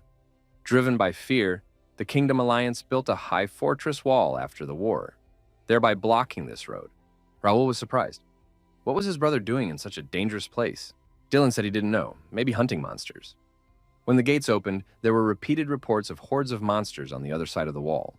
According to reports, there is now some kind of chaos going on there. Imperial undead constantly roam this area. After the gates opened, battles with monsters began. Dylan didn't understand what Lawrence had forgotten there. It was time to return to his family. In his previous life, the protagonist reached the wall when there was almost nothing left of it. This time, he needs to be more alert. According to the script, when the Empire begins its invasion, major events will take place at the wall. Lawrence could be in trouble. Ashton thought that he should prepare for this. He asked Dylan if he remembered his proposal. Raul reminded him that he wanted Dylan to become an advisor to the First Guild. Dylan repeated that he refused. After all, he had already made his decision clear. He was not enthusiastic about the idea of joining a private corporation. Raul said there was no need to complicate matters. It could be seen as an opportunity to maintain contact. Raul reminded him that Dylan now had responsibility for the county. The guild's support would not be superfluous. Dylan agreed if his brother asked him to, although he didn't understand why this idea bothered him. Raul said that his sister-in-law had joined them a long time ago. She was wondering when Dylan would agree. His older brother was surprised. Was she already with them? Raul added that with the help of the system, they could always communicate and track each other's location, which was very convenient. Dylan immediately thought that he had agreed in vain. Now he would be a little calmer. While the Empire was revealing its true nature, it was necessary for all loved ones to join the guild for their own safety. If he could find dueling skills that matched his brother's physical abilities, another monster would appear in the county. Raul believed that the most interesting part was just beginning. The young man greeted the audience and announced that he, Castor Park Jin Hwan, would be hosting today's broadcast. The first pair of players announced were Bae Do-hyun and Blake. The winner of this round would advance to the final, so the match was equally important for both participants. The first player to enter the arena was the star of the battle, Bae Do-hyun from Korea. On the other side of the arena appeared one of the brightest fighters, Blake from the United States of America. A tense atmosphere reigned in the arena. What kind of match awaited everyone? The starting signal sounded, and Blake immediately went on the attack. Blake noticed that Bae Do-hyun was not himself today, because he could have knocked him out with a single blow at any moment. However, for some reason, the Korean was accepting all of his attacks without putting up any resistance. Finally, the protagonist told himself that it was time for him to have some fun. Blake thought that Bae Do-hyun was a cold-blooded fighter, whose only goal was to mercilessly destroy his opponents. But today, he was acting unusually friendly. In that case, Blake has the opportunity to show off all his techniques. Bae Do-hyun suddenly appeared very close and said that he would be happy to have another fight when they met again. After that, Blake received a punch to the nose. Player Blake falls, crushed by Bae Do-hyun. Blake's defeat from the USA brings Bae Do-hyun the victory. Blake thanked his opponent for being gentle with him today. Would it be rude of him to ask for another sparring match? Bae Do-hyun replied that he is always willing and happy to fight a strong opponent. The players said goodbye and wished each other well. The protagonist was deliberately kind to this opponent. If they become close and he gains his trust, who in the first guild will be able to stand against him? It was then announced that after player Lee Jin-cheng was knocked out, Wang Tianming would advance to the finals. Bae Do-hyun thought that he hadn't seen Wang Tianming in a long time. He was one of the most memorable characters to him. He was in a group of players from China and always kept to himself. From the very first days of the connection, he was consistently in the top 100. Even when the protagonist died, Wang Tianming remained one of the highest-ranked players. His skill with the sword is one of the best techniques of our time. He definitely has a chance in the final. Bae Do-hyun thought that this opponent was very unpredictable, and it was difficult to understand what he would do next. Wang Tianming was an avid reader of martial arts books, a real eccentric who endlessly claimed that he would bring chivalry and the romance of Marima to the world of Connect. He became so absorbed in this that he began to behave like a real martial arts hero. Because of this, they argued more than once, because such behavior was alien to the protagonist. Now, they were strangers to each other, so there was no need to worry. Wang Tianming said that he was interested in watching Bei Do-hyun during the preliminary battles. He has excellent skills. The destroyer noted that Tianming also performed well, demonstrating excellent sword skills. Wang Tianming said that he recognized the Korean's skill, but did not notice him showing the proper dignity. A strong fighter should not flaunt his strength, but show compassion and respect for the weak. Bei Do-hyun thought that the Chinese fighter had not changed a bit. He was still the self-proclaimed champion of justice in the building. Bei Do-hyun said that he never considered himself super strong, but simply tried to give his all. Wang Tianming said that his interlocutor was playing unfairly and that he was ready to prove it in a fight. Bei Do-hyun replied that it sounded tempting and that he couldn't wait to see how Tianming would back up his words with actions. Bei Do-hyun thought that this guy was not bad, but he was narrow-minded. This time, he needed to help his opponent get rid of his stubbornness as soon as possible. The destroyer decided that this time, he would beat his opponent well. The start of the final was announced. The time had come for the match that everyone had been waiting for so long. The players took to the field. The first player the audience saw was Bei Do-hyun, the pride of South Korea. He was opposed by none other than Grandmaster Wang Tianming from China. A battle between true monsters was looming. Who would emerge victorious? Wang Tianming started first. He declared that he would defeat his opponent and show the whole world how a true warrior defends the honor of the Jianghu. Bei Do-hyun thought this guy was like an energy vampire. Doesn't he ever get tired of himself? But he couldn't lose. In battles like this, the one who doesn't miss the moment wins. The battle had not yet begun, but player Bei Do-hyun had already drawn a warning line around himself. The destroyer noted that there was too big a difference in their fighting skills. Therefore, he will add a condition for himself, not to step outside this circle. If he crosses the line, even by one step, he will admit defeat. Wang Tianming was angry at this humiliation and declared that he would destroy the Korean. Bei Do-hyun thought that they would see about that. He would adapt to his opponent, but he would play by his own rules. Wang Tianming couldn't understand why his attacks weren't working. He even tried to attack his opponent from behind. However, Bei Do-hyun managed to block the blow even in that position. Tianming did not understand what was wrong with this opponent. Wang Tianming definitely felt helpless. This had never happened to him before. However, Tianming conducted his own investigation. After analyzing the preliminary tests and main competitions, he realized that Bei Do-hyun only possessed telekinesis, short-range teleportation, and basic weapon skills. Telekinesis itself is not very powerful. The Korean simply knows how to use it at the right time and in the right place. As for teleportation and weapon skills, there are limitations, so there is no need to worry about them. In other words, Bei Do-hyun does not have the necessary skills to counter the sword chi. Tianming lunged at his opponent and shouted that he would cut that vain face with his blade. Bei Do-hyun blocked the Chinese man's sword and threw him back. Tianming thought it was impossible. Such a blow could not be stopped by telekinesis or other techniques. Unless he had filled his sword with mana, Bei Do-hyun resorted to trickery and tied his opponent's leg with a rope. Tianming felt that he might lose his balance. The Korean pulled the rope, and Tianming did indeed fall to the ground. Bei Do-hyun asked his opponent if he was familiar with fistfighting. Wang Tianming couldn't believe what was happening. How was this possible?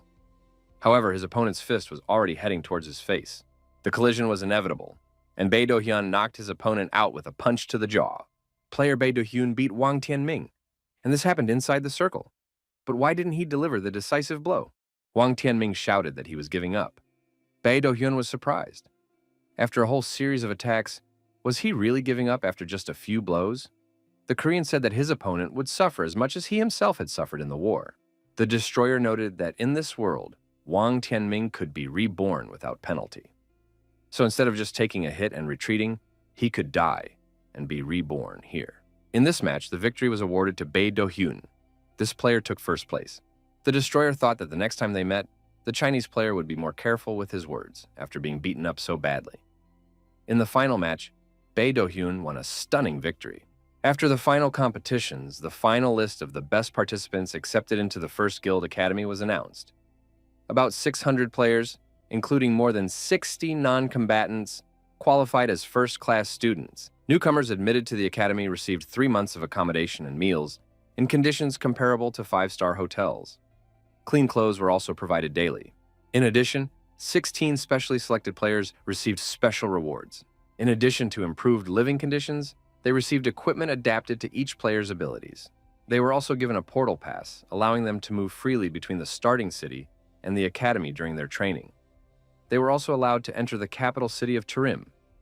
The restriction on leaving the free city was lifted for them.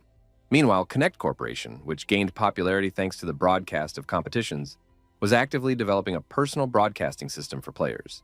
With the support of various platforms, Connect players launched live streaming. Although Bae Do-hyun's channel announced that there were no plans for live broadcasts, it had the most subscribers. A video showing Bae Do-hyun's performance during the match garnered hundreds of millions of views in a matter of days, causing a stunning response. The editing was done by the team. Baek Do-hyun deserved a special award. Regardless of whether he graduates from the academy, he will be granted membership in the guild and the opportunity to receive assignments from it. Of course, this was a ploy to divert attention. Baek Do-hyun will complete several practical exercises and take the final exams, but he will not attend classes. Our hero has more important things to do right now. Bernard reported that preparations for the conference were complete. He asked if Kane was nearby. Bernard replied that everyone was waiting for Raul Ashton. The young man realized that it was time to attend to his main duties. During the meeting, everyone was informed about the abnormal readings recorded in 3 regions. Kane added that, according to eyewitnesses, an unknown order of knights, numbering about 10 people, had driven out the monsters and secured the main roads. Raul thought that after the incident with the gates, the barons had struggled to gather their remaining forces to hold their residences. Perhaps other noble houses were behind this? Had they decided to cunningly appropriate the territories? Raul asked if they had managed to determine which order they belonged to. Kane replied that there were no identifying marks. Moreover, upon seeing the scout, they immediately disappeared without a trace. Raul thought that knights were usually proud of the house they served and their affiliation with it. Why did these hide their coat of arms? Kane said that the barony could not have sent a dozen knights on its own. Either the barons had nothing to do with it, or someone had helped them. Raul inquired whether there had been any action on the part of the noble houses or the armed forces. Kane replied that the houses of Duke Templeton and Margrave Greer were still silent. However, they rarely take political action in general. The house of Marquis McNeil was the quickest to react. There is information that the Marquis personally entered the fray. Some even thought that he was ready for such a turn of events. Raul thought that for the House of Ashton, they were like a thorn in their side. The whole kingdom needed to be vigilant. After all, they had already betrayed the kingdom once. When the Empire invaded the kingdom, the latter, led by the Templetons, held its ground. Instead of joining the alliance, the McNeils defected to the enemy. However, thanks to an informant, the betrayal was discovered, but a political vacuum could not be avoided. The question is when exactly the Empire lured the McNeils away. If it hasn't happened yet, we can try to win them over to our side. But if it's too late, we'll have to get rid of them. Kane said that the House of Marquis McNeil and the House of Earl Rendell are the most suspicious. Viscount Jaden, mentioned separately, also raises some doubts. Raul became interested in what his uncle was currently doing. The Viscount is back in the capital, and judging by his interactions with relatives from the same faction, he's up to something. It may be related to the recent incident. Raul thought that, given the available information, these knights should be sent by them. Our hero told Philip that they would be on high alert. In case of an emergency, they would use the portal. Raul announced that responsibility for controlling the gates and destroying monsters would be transferred to the regular army, and Jake would be in charge of this. Raul reiterated that their enemy had moved to active operations. He probably considered them easy prey. It is necessary to show the enemy what happens when you bite off more than you can chew. The young master told Bernard that he would have to stay in the capital. If they couldn't get in touch with him and something serious happened at the estate, they would have to activate the plan they had discussed earlier. Bernard asked if the young master wanted him to take Miss Nakia back to the family estate. The young man confirmed this. It was also necessary to ignore any orders or requests for cooperation from anyone other than Dylan. The identity of the Imperial spy, who was surely still hiding in the estate, had not yet been established. Raul thought that most likely their goal had not changed. They need his father because he has enormous power and influence. If he falls, the Ashton house will be plunged into utter chaos. Raul thought that as long as the threat hung over them, they couldn't fully follow the plan. This could be a good opportunity. They must try to eliminate every enemy lurking inside the Ashton house. Elios, head of the first guild branch in Turim, greeted the gentleman. The young men exchanged handshakes. Elias reported that everything was fine here thanks to Mr. Raul Ashton. Elio had become one of the 6 first followers, and now he had reached the rank of expert and was one of the best managers of the first guild. About 500 fighters and 20 knights had been recruited and deployed in Turim. According to the royal decree, they manage several dungeons in the capital and also carry out tasks for the nobility and ordinary citizens. Raul met with his former classmates. They joined the first guild together with Dalton. As promising S-rank recruits, they grew significantly, thanks to the support of the guild system. They are first-class fencers and will soon reach the intermediate expert level. Raul asked if they had really found the entrance to the ancient dungeon, and if they could tell him more about it. The knight said that the dungeon had been discovered by an adventurer, but fortunately it had been easily secured. Raul calmed down. Finally, the ancient dungeon had been found. There are 2 types of dungeons in Connect. Some are gates that were not properly sealed and have merged with this world. The others are natural dungeons that existed even before the gates appeared. The former constantly spawn monsters and can only be sealed under certain conditions. The latter are places that hold the secrets of the world of Connect. Magical laboratories, hidden dungeons, dragon lairs, and the like. Together, they are also called ancient dungeons. The entrance to ordinary dungeons is unremarkable, but inside they are interdimensional gates, connected to something like another dimension. However, ancient dungeons are part of the world of Connacht. Unlike ordinary dungeons, they are much more difficult to find. The knight suggests that this is the Dungeon of Jainak, the passage to which was lost 5 years ago. Raul asked what the situation was at the moment. The knight said that soldiers guard it carefully, and all information is kept strictly confidential. A large number of adventurers once visited Jainak's dungeon. The dungeon itself was given the highest level of danger. Although only a small part of it had been explored, many valuable relics had been discovered, igniting excitement in the hearts of explorers. However, the dungeon was notorious for the fact that almost no one who dared to descend there returned alive. Several years ago, the entrance allegedly collapsed as soon as an expedition group from a noble house crossed it. Now, years later, this dungeon has been rediscovered in a completely different location. The knight asked Raul Ashton if he was going to conquer this dungeon. Raul said he intended to clear it before anyone else did. He would take only a few elite fighters with him. The knights asked who exactly. Raul was surprised. Were they so eager to join? The commander said that he had already chosen the people he needed. Raul turned to Knight Ken. Was he ready to conquer the ancient dungeon? Ken was surprised by the opportunity, but gladly agreed to join. Raul Ashton said that of all the knights, he was only taking Ken with him. Colleagues and friends congratulated Ken on going to the dungeon with the commander. Of the 10 people who joined the First Order, Ken is the most capable after Dalton, and the only one who has reached the intermediate expert rank. Although he is short in stature, he is very agile. He has exceptional mana control skills, more advanced than others, which compensate for his physical limitations. In addition, Ken is a key player in the upcoming raid. Raul couldn't wait to start the raid and conquer the ancient dungeon. The commander asked the knight if he was satisfied with his service in the First Order. Ken replied that there was no better order. They had the most effective training system and amazing conditions. They also had medical insurance. Raul thought that they had graduated from the same academy with Ken, but they had never had the opportunity to get to know each other better.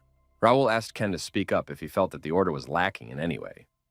The order had been created very recently, and there was still much to improve. Raul Ashton said he would now move on to the main topic. Before discussing the mission, there was a matter that needed to be resolved. After all, they had a lot to talk about. Raul Ashton then named Lady Kaylee de Greer a knight. The Marquis of Greer was the head of one of the 5 most influential military families in the Kingdom of Reuben. Living on the south coast, the Greer family was known for its amazing spear fighting skills.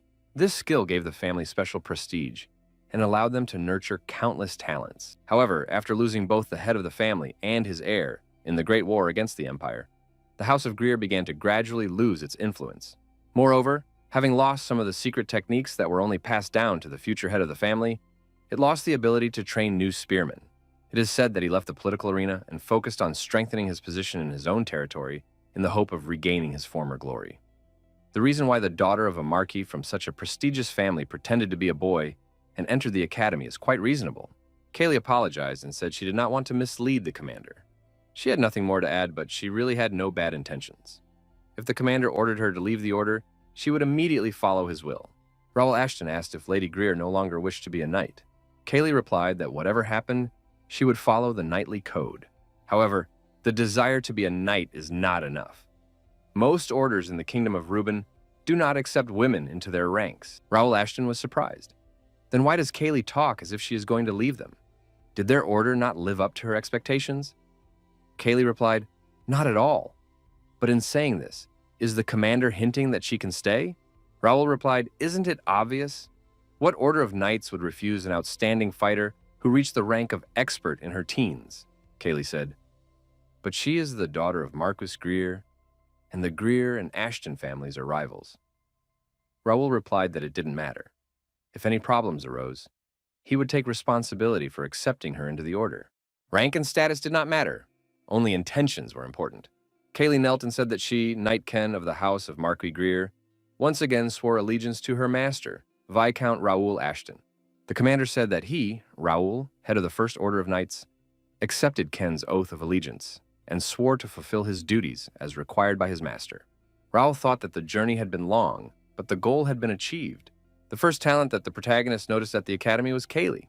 Kaylee became the first female knight to reach the master level in Connect, a genius with enormous S-rank potential. The situation may have become more complicated and Dalton may have gotten ahead of Ken, but now he is finally with them. Kaylee wondered what would happen next. Would she reveal her gender and status? Raul replied that the choice was hers. If she wanted to, she could tell everyone else. Kaylee replied that she would prefer to remain Ken. Raul said that in that case, they could continue discussing the raid on the dungeon. The squad, made up of the right people, advanced deep into the dungeon, led by guild leader Raul Ashton. The guide said that he would part ways with the squad here and wished them luck. Raul thanked him for his good work. One of the warriors said he couldn't believe it. He had been invited to join the raid party. It was a great honor. Going on expeditions with the master always made his heart beat faster. Josh added that he had even grabbed the magic lamp that Raul Ashton had entrusted him to guard. The guild leader said he was glad to see Josh so energetic, but this time he had brought something better than a lamp. Raul held an open book in his palm, from which a fairy appeared. The fairy said that now they could rely on her and illuminated the entire dungeon with a bright light. Now, there was indeed enough light. Raul Ashton suggested that the squad clear out this ancient dungeon and write their names in history. Ken, like all the other warriors, bravely fought the monsters that appeared. One of the monsters couldn't withstand the onslaught and turned around and ran deep into the cave. Ken thought that the master was right. This was a unique dungeon. Most of the monsters were spirits, so physical attacks had little effect on them. Raul Ashton understood that these spirit monsters were weak against psychokinesis. Excited, Josh ran up and told the commander that he had found a secret passage. Ken was surprised to see that the master could easily find his way around here. It was no wonder. In his past life, the protagonist had cleared this dungeon. The Geneic dungeon was the first of all the dungeons the protagonist had passed through. He, a solo player, was able to clear a dungeon that many players found too difficult due to its high level of difficulty. This dungeon was designed for espers, people with psychokinetic abilities. Janak, a famous ancient fist master or hand-to-hand combat master, was an esper. This dungeon was built as a testing ground for people like him. But when the espers disappeared from the continent of Conetta, conquering the dungeon became virtually impossible. Janak's close friend was none other than the ancestor of the Greer clan. I wonder if Kaylee had this information? Ahead was a huge building located in the open air among the forest. Josh asked in surprise if this was also part of the dungeon or if they were already outside. The protagonist remembered this place, although ancient dungeons can be very unpredictable. Everything around Kennu seemed very familiar. Josh said he was very curious about where they had ended up. Metal warriors were positioned in front of the squad in the park. Ken noticed one copper statue. He remembered a conversation with the commander. Raul had asked Ken if he had heard that the Marquis of Greer's ancestor had hidden treasure in the dungeons of Janak. Ken said that most of the artifacts found there were somehow connected to the Greer family. Every time the dungeon appeared, the Marquis would assemble a raid party. But most of the knights and mercenaries did not return from the mission, and as a result, he suffered serious losses. The last time the Marquis failed was 5 years ago. The man who led the raid was his direct successor and older brother, Kaylee's brother, Sean Greer. His brother served in the Royal Academy, and when he learned that the dungeon had been discovered, he immediately mobilized his knights along with soldiers and set off for it. However, Sean Greer never returned from this expedition. Ken told his master, Raul Ashton, that he was obliged to get there at all costs. He had to do it, if only in memory of his older brother. Ken was sure that he was looking at a copper statue of Jeremiah de Greer, the founder of the Marquisate of Greer. A message came that this was a restricted area. Unauthorized entry could result in death. Raul Ashton said that it was time to rely on Ken. Now was his chance. Ken picked up the spear and began to approach the copper statue. The copper warrior thrust his spear forward and asked, "Who dares disturb his eternal sleep?" The warrior said that Ken, of the Greer clan, was greeting the founder of the family doctrine. The copper old man laughed and said that even if the warrior was from the House of Greer, he should not expect any leniency. He wondered if Ken was worthy. Ken tried to parry the first attack. He was sure that the Marquis of Greer's spear technique, Wave of Fury, was being used against him. Kaylee believed that one must be attentive. Not a single detail could be overlooked. Raul Ashton said he would not interfere with his relative. The young man approached another statue of a warrior and said he'd better take care of it. Raul Ashton aimed his magic swords at this warrior. The warrior replied that this was a duel and that he had won. He was glad to meet such a talented opponent. The mandatory task, Janek's trial, was completed. The player received the key to the mansion's vault and a large amount of experience as a reward. The warrior said he was looking forward to seeing how strong his opponent would become when he reached perfection. What he had learned from their battle today would help him in the future. At the same time, the copper warrior had a glowing ball in his palm. Raul was surprised. Weren't the rewards for hidden tasks supposed to be corrected? The old man stopped the fight and said that time was up. They could stop there. He couldn't defeat the young warrior. Kaylee said she wasn't done yet. The old man said that he had passed all the tests, and he respected his fighting skills. Ken from the Marquis Greer family passed. The mandatory quest, Trial of the Empire, was completed. Ken also passed this test. Raul Ashton thought that everything was going according to plan. The young people found themselves in a luxurious room. It was as impressive as a mansion in the capital. The commander said that the knights had worked hard and now they should rest well. He would contact them through the guild. The protagonist decided to check his rewards and activated the status window. Our hero checked the achievements and prizes he had received. One of the rewards increased part of the user's mental abilities. It was a special elixir left by Janak for his successors, an S-rank elixir. The young man was surprised. Even when he first received such an elixir in his past life, it was B rank. Everyone else who came later received only C rank. Raul Ashton drank the S-rank elixir, and its effects spread throughout his body. Now, growth options corresponding to his abilities were displayed. Our hero could choose to increase his strength, control, or range of action. It was incredible. The young man thought he needed to calm down and choose carefully. The three basic principles of telekinesis: strength, control, and range. Power is the total weight that can be moved using telekinesis. The greater the power, the faster, heavier objects can be moved. Control increases the number of objects that can be moved simultaneously and allows for more subtle manipulations. And finally, range. It determines how far you can apply force. Raul Ashton chose range and control. Our hero couldn't wait to test his new abilities, and he immediately began experimenting. The effect was stunning. Now he understood what it was like. It was different from his past life, when he had reached mastery in telekinesis. The protagonist felt that right now he could surpass his former self. Thanks to the Kavirkas meditation method from Ruins, he now possessed psychic energy, comparable to what he had accumulated over 15 years of his past life. In addition, the hero's strength and control were significantly superior to what they had been before. Now, when Raul Ashton thought about it, it seemed to him that he had received a hidden reward. Ken also received a reward from Jeremy. After the battle with the Copper Warrior, Ken Greer found a ring in his hand. Raul Ashton thought that now Kaylee Greer had also awakened. Josh burst into the room and told the gentleman that they had a problem. Josh said that during the break, he decided to take a walk behind the mansion and found what looked like a grave. The guildmaster and his knights silently stared at this terrible discovery. There were many bones around it and knight's armor nearby. Raul said that it was even worse than he had thought. Did they need to find something here? Raul Ashton decided to use his new ability to discover something mysterious. Unusual transformations began to occur with the skeleton inside the knight's armor. A ring lit up on his finger. Josh brought the commander some papers and said he found them next to the body. Raul Ashton looked at the contents and realized it was a diary. The first entry was from September 7th.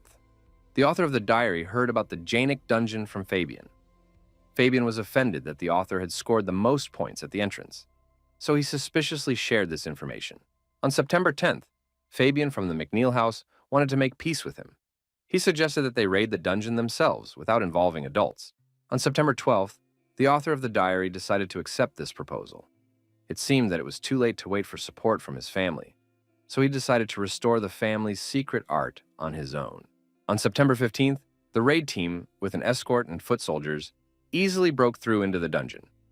Fabian was ready to cooperate, and it seemed that everything would go smoothly from then on. On September 19th, the author sensed that something was wrong. There were many spirits inside the dungeon. Physical attacks had no effect on them at all. On September 21st, they were betrayed. Fabian and his group disappeared overnight.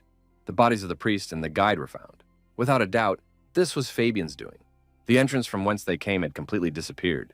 The author of the diary wrote that he must survive. Now only he and one escort knight remained. If he did not return, he would worry about Kaylee, who would be left alone. This dungeon was cursed. He should not have come here. The rest was impossible to read. Raul Ashton suggested that he had lost his mind.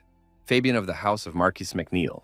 He was the youngest son of Marquis Clifford de MacNeil, master of axes, born when the latter was over 40. He was not particularly talented, but the Marquis cherished him so much that he even established a knightly order especially for him. Raul Ashton thought it was too similar to his own story. Raul told Ken that he regretted the tragedy that had occurred here. Ken reminded him that he had already sworn allegiance to his lord. He would not allow his personal grievances to burden Raul Ashton. Ken asked that if a conflict ever arose between Raul Ashton and the MacNeil house, he would be placed at the forefront. The commander promised this. He would give Ken the chance to take revenge on those who had betrayed his trust. However, Ken must remember that revenge must be carried out by his own efforts. Ken replied that he would not dishonor his honor. The protagonist thought that dealing with Fabian alone would be a piece of cake, but there was no need to rush. It seemed that they would soon clash with the MacNeils. The protagonist realized that they were not the only ones capable of dirty tricks. When the time came, they would have to repay the MacNeils in full. After the raid ended, the Gynic dungeon was moved to the territory of Calypso. This was made possible by an unexpected special reward. The special reward was the core of the Gynic dungeon.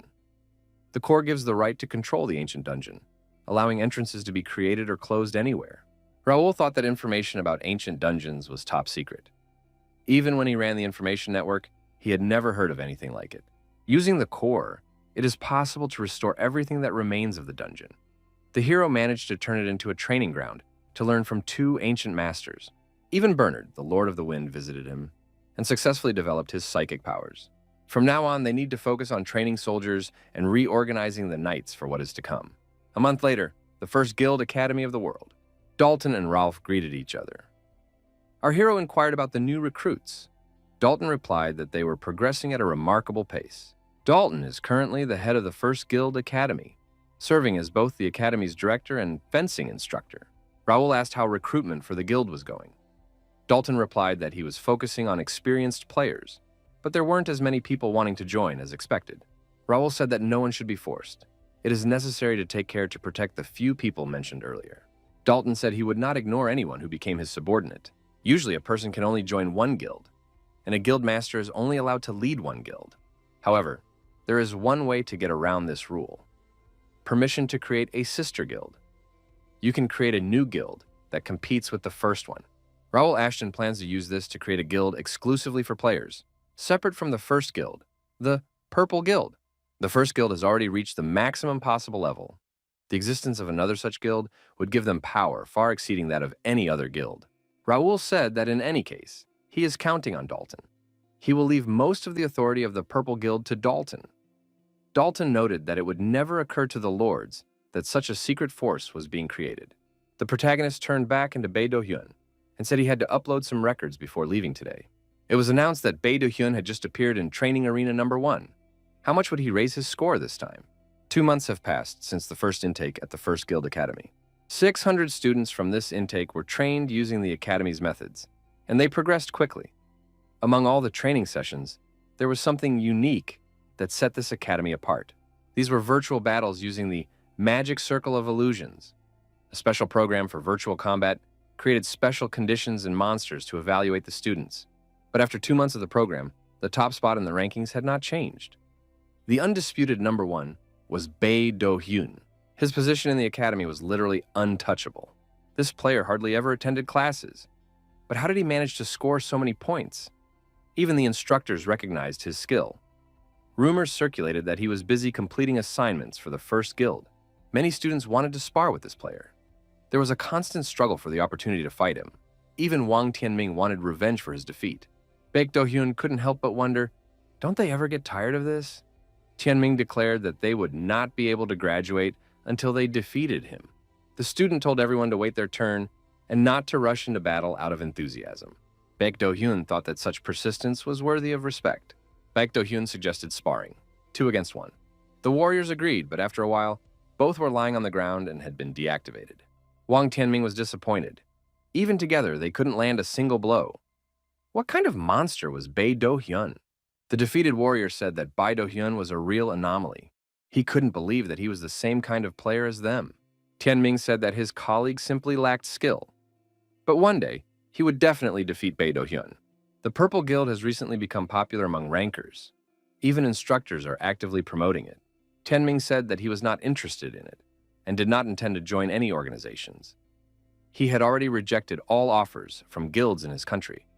Cheon Myong said that he was considering joining as the conditions were not bad, so he was seriously considering the offer. Cheon Myong noted that he wants the best conditions in the best guild, but even if he creates his own guild, he doubts that he will be able to surpass the one he is currently in. Once they finish the academy, it will not be easy to meet Bae Do-hyun. If he wants to defeat him one day, wouldn't it be better to join the same guild and take a long-term approach? After thinking about it, Tianming asked if there were any information brochures left from the guild. He explained that on the day he got angry after his defeat, he immediately threw away his brochure. Cheon Myong suggested asking the instructor for another one and learning to control his temper. The first guild, a branch of Mira. The interlocutor said that in this way, the business focused on strangers would finally start to make a profit. Raul Ashton replied that he was glad to hear that. The man added that a steady influx of outsiders was expected in the future, so they were planning to expand in case more arrived than expected. The guild also took care of staffing and financing. If anything is needed, they are ready to help. They are sincerely grateful for Mr. Raul Ashton's personal assistance. Bernard reported to the gentleman that they had a problem. They had just received a message from an informant at Conford Castle. Count Melvin had lost consciousness. Raul Ashton thought that this was indeed an emergency. How could this have happened? The scenario was unfolding exactly as predicted. All forces must maintain maximum combat readiness. From this moment on, consider the situation to be military and prepare accordingly. All Knights of the Peace Branch were to go to Caleb's castle. An emergency meeting with the officers would be held that evening. Until then, everyone had to remain on alert. Raul asked Kane what the situation was at the moment. Kane replied that the Count had not yet regained consciousness, but healers and priests had already begun treatment. Raul told Kane to follow him to the main estate. Dalton and Nakia joined Bernard at Calypso Castle. The commander said he had a special order for Nakia. The secret information transmission mode was activated. First, they had to hurry to the main estate. When the protagonist opened his eyes as Raul Ashton, he vowed to accept this life as reality and bravely face whatever lay ahead. The young man decided that he would stop this, whatever the cost. He would prevent the tragedy hanging over the Count's family at all costs.